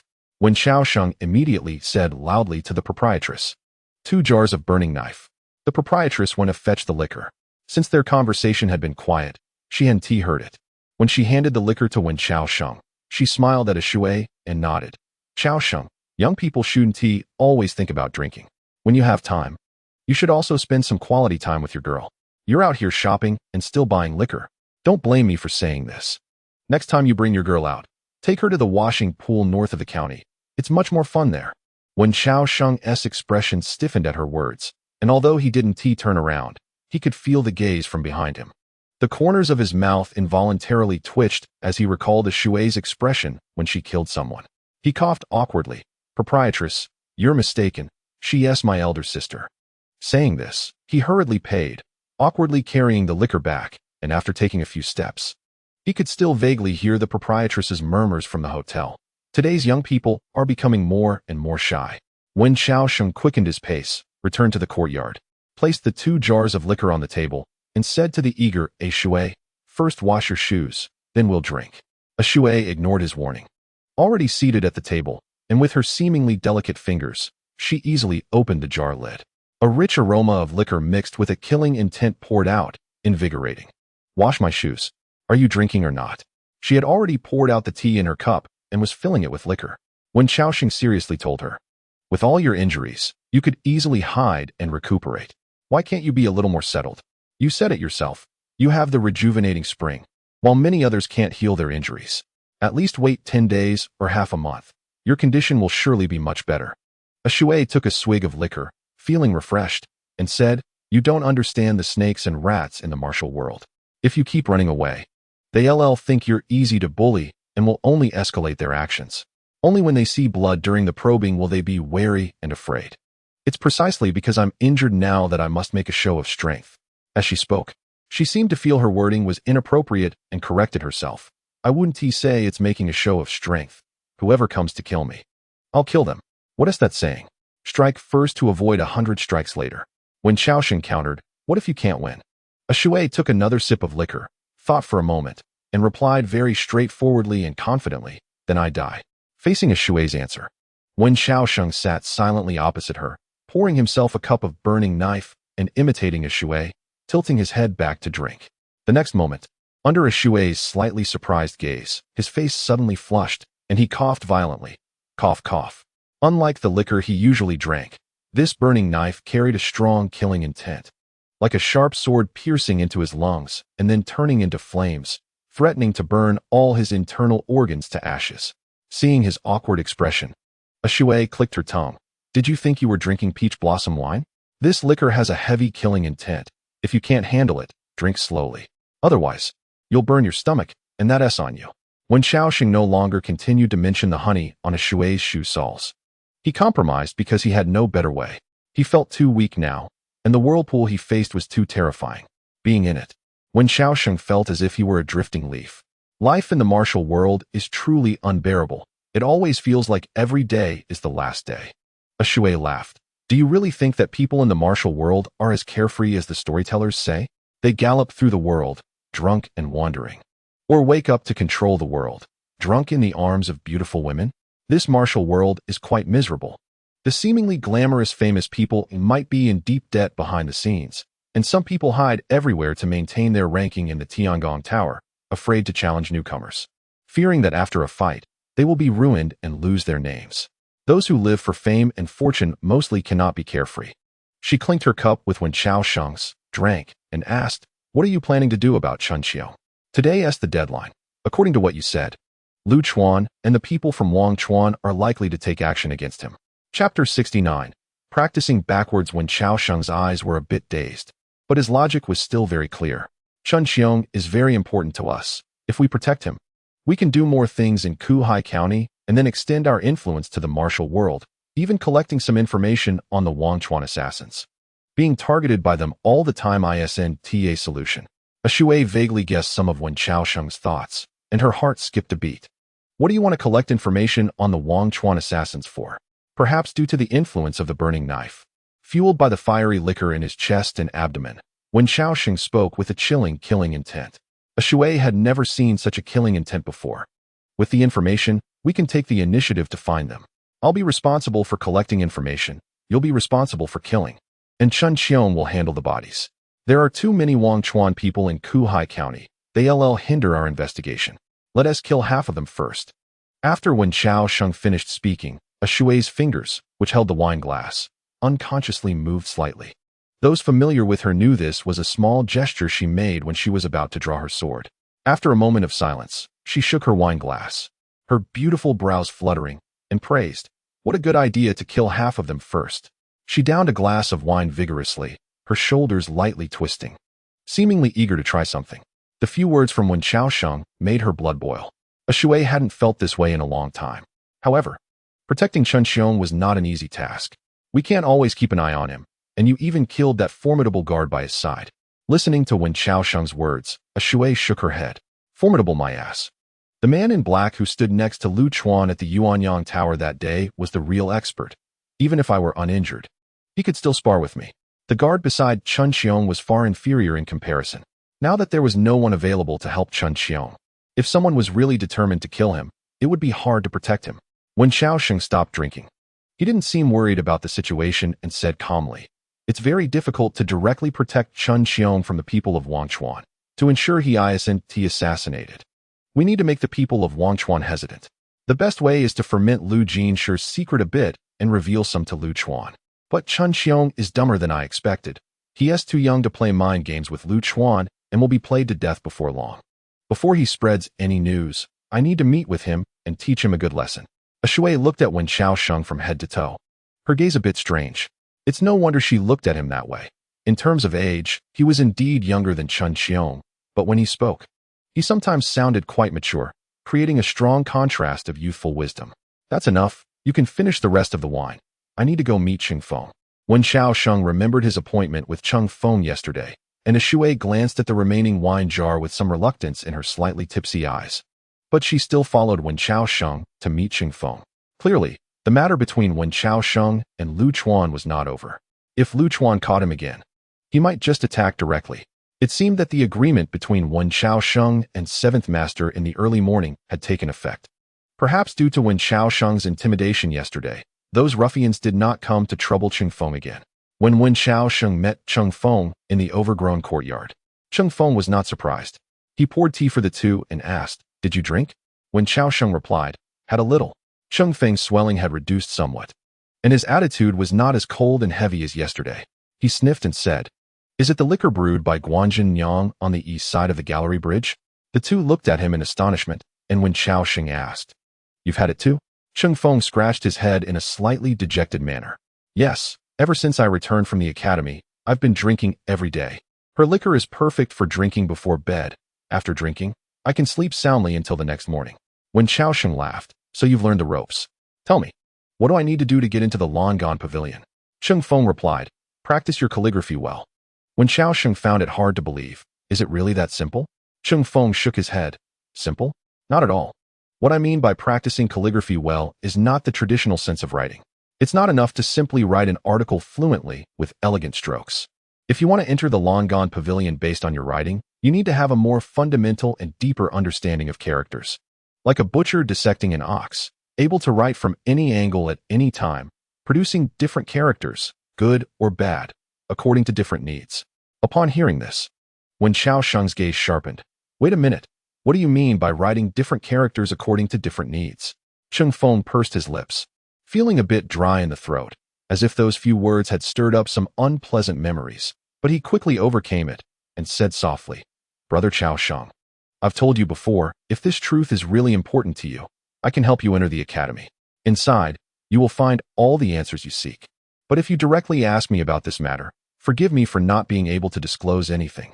This is a promise I made with that noble person in the academy, and I hope Brother Chao Sheng will not put me in a difficult position." A flash of brilliance passed through Wenchao Sheng's eyes as he nodded and did not continue to press for more information. Cheng Feng continued, "Ordinary people practice calligraphy for beauty and technique, most using the eternal character 8 solutions, but if you follow the normal practice, you won't be able to meet the academy's standards in a lifetime." Wenchao Sheng raised an eyebrow. "Then how should I practice?" Cheng Feng said, "First practice correctly. Then practice inversely. The strokes, order, and pen placement must all be thoroughly reversed one by one." Upon hearing this, Wenchao Sheng stroked his chin. "Why?" Cheng Feng took paper and pen, and first left ink stains on the rough paper. His pen tip was light, and his wrist was steady as a rock. Regardless of the pressure, there was hardly any tremor. Soon, although one character was written correctly and the other inversely, the two eternal characters on the paper were almost identical. This incredible technique even drew a look of admiration from Shui, who was standing by. Doing this can help Brother Chao Sheng develop unprecedented control and power in writing. When your heart moves, your pen moves with it, and regardless of good or bad, as long as Brother Chao Sheng takes a look at the characters, you will be able to imitate them. When you can do this, then write a 100-character essay using this technique, ensuring that each character is different, with the order and pen placement being the same. This 100-character essay, with each character different, will help Brother Chao Sheng smoothly enter the Longan Pavilion. Chapter 70. Testing. Cheng Feng explained to the two that as long as the writing is good enough, one can enter the Longan Pavilion without needing to memorize those so-called tedious academic records. Hearing this for the first time, both were filled with a strong sense of contrast regarding the Longan Pavilion, a revered sanctuary of learning for countless scholars of Qi. Wenchao Sheng stared at the two eternal characters Cheng Feng had just written, feeling a bit dazzled, and he asked, "Cheng Feng, if what you say is true, then wouldn't countless scholars across the world be wasting their time?" Cheng Feng laughed, a painfully awkward laugh. "The first thing I did when I returned from the academy was burn those scriptures. Those beautiful and vast poems burned as fiercely as firewood. After that, there was only one book left at home, on governing the country. Brother Chao Sheng, your words about wasting time are indeed too sharp and precise. Those who enter the academy, who among them isn't filled with poetic knowledge, but as time goes by, their enthusiasm gradually gets worn down by reality. These scholars will discover that they are utterly incapable of governing the country. The book of songs, Shanghai, state, and people they once studied are of no use at all. All those years of hard study covered their long youth, and at the moment they enter the Longan Pavilion, everything is buried in the dusty corners, gathering dust. The only thing they can do is be trapped in that small space, endlessly practicing calligraphy, practicing calligraphy, practicing calligraphy. Faced with Cheng Feng's self-deprecating narration, Wenchao Sheng's thoughts stirred, and he shifted the topic. From what you say, the scholars of the world are indeed pitiful. But from another friend in the Longan Pavilion, I learned a different perspective. Cheng Feng was taken aback and looked at Wenchao Sheng suspiciously. You know other people in the Longan Pavilion? He truly didn't expect, nor did he believe, Wenchao Sheng's words. The reason for the doubt is that Cheng Feng had spent a long time in the Longan Pavilion. He knew how strictly the students admitted they were controlled. It was not easy to communicate with the outside world. Either one had to obtain an official position and leave the Longan Pavilion, but that required signing a confidentiality agreement. Once the information was leaked, dire consequences would follow swiftly, leading to mysterious deaths or strange disappearances. Everyone was tight-lipped about it, thus they adhered to the law. Without sufficient benefits, who would joke with their own life? Wenchao Sheng pondered slightly, weaving a lie, and said, I did have a fairly good friend named Suiji. The specifics of how we met are quite complicated, so I won't go into detail. I wanted to ask him about the matters in the letter, but for some unknown reason, I haven't been able to contact him for the past few months. It's like he has gone off the grid. By the way, Cheng Feng, do you know Suiji? Upon hearing this name, Cheng Feng's expression became somewhat strange. After hesitating for a moment, he simply said, I don't know him, but I do know that there is indeed such a name in the academy. Wenchao Sheng confirmed the existence of Suiji through him and did not dig deeper. When he was bidding farewell to Cheng Feng, the latter stared at Wenchao Sheng's departing figure and suddenly called out to him. When Wenchao Sheng turned around, he said, Brother Chao Sheng, the matter you want to investigate is not trivial. It could very well bring danger to you. A living person wouldn't just disappear for no reason. I suggest you refrain from contacting Suiji for the time being. It's better for both of you. Wenchao Sheng nodded with a smile, understood. On the way, Shui paid particular attention to Cheng Feng's words and said, You're quite clever. Using Cheng Feng to probe Suiji. Now you know there is indeed such a person in the academy, and Suiji also knows Lu Jinshi. Wenchao Sheng interrupted her thoughts. The focus is not here, Shui. The key point is Cheng Feng's almost instinctive reaction of doubt when I mentioned that I knew others in the Longan Pavilion. Can you sense it? It's almost impossible for someone from that academy to have any connection with a small figure from a remote place. To the people of Wangqing, I am a small figure, and so is Lu Jinshi. Moreover, matters related to Lu Jinshi are significant. To avoid leaving any evidence, it's unlikely that the officials in Wangqing would communicate with him via letters. It's more likely that someone of importance would convey messages orally. The fact that Lu Jinshi knows the name Suiji indirectly confirms that they may have met. Therefore, the whole process suggests that there is a significant figure in Wangqing who wants to do something and has Suiji find Lu Jinshi to complete this task, ultimately erasing those who were aware of or participated in it. As he spoke, his tone became increasingly peculiar, and his expression grew serious and puzzled, feeling that there were many layers of fog surrounding the matter. But I really don't understand. What could a mere county magistrate do that would leave traces capable of threatening someone of great power in Wangqing? Wenchao Sheng spoke to himself and suddenly paused as something drifted past his eyes. He stopped in his tracks and looked up, realizing that the snow, which had stopped for only 2 days, had started falling again. The crystalline snowflakes appeared particularly clear in his eyes. For some reason, this falling snow reminded him of Aunt Me outside Qingtian.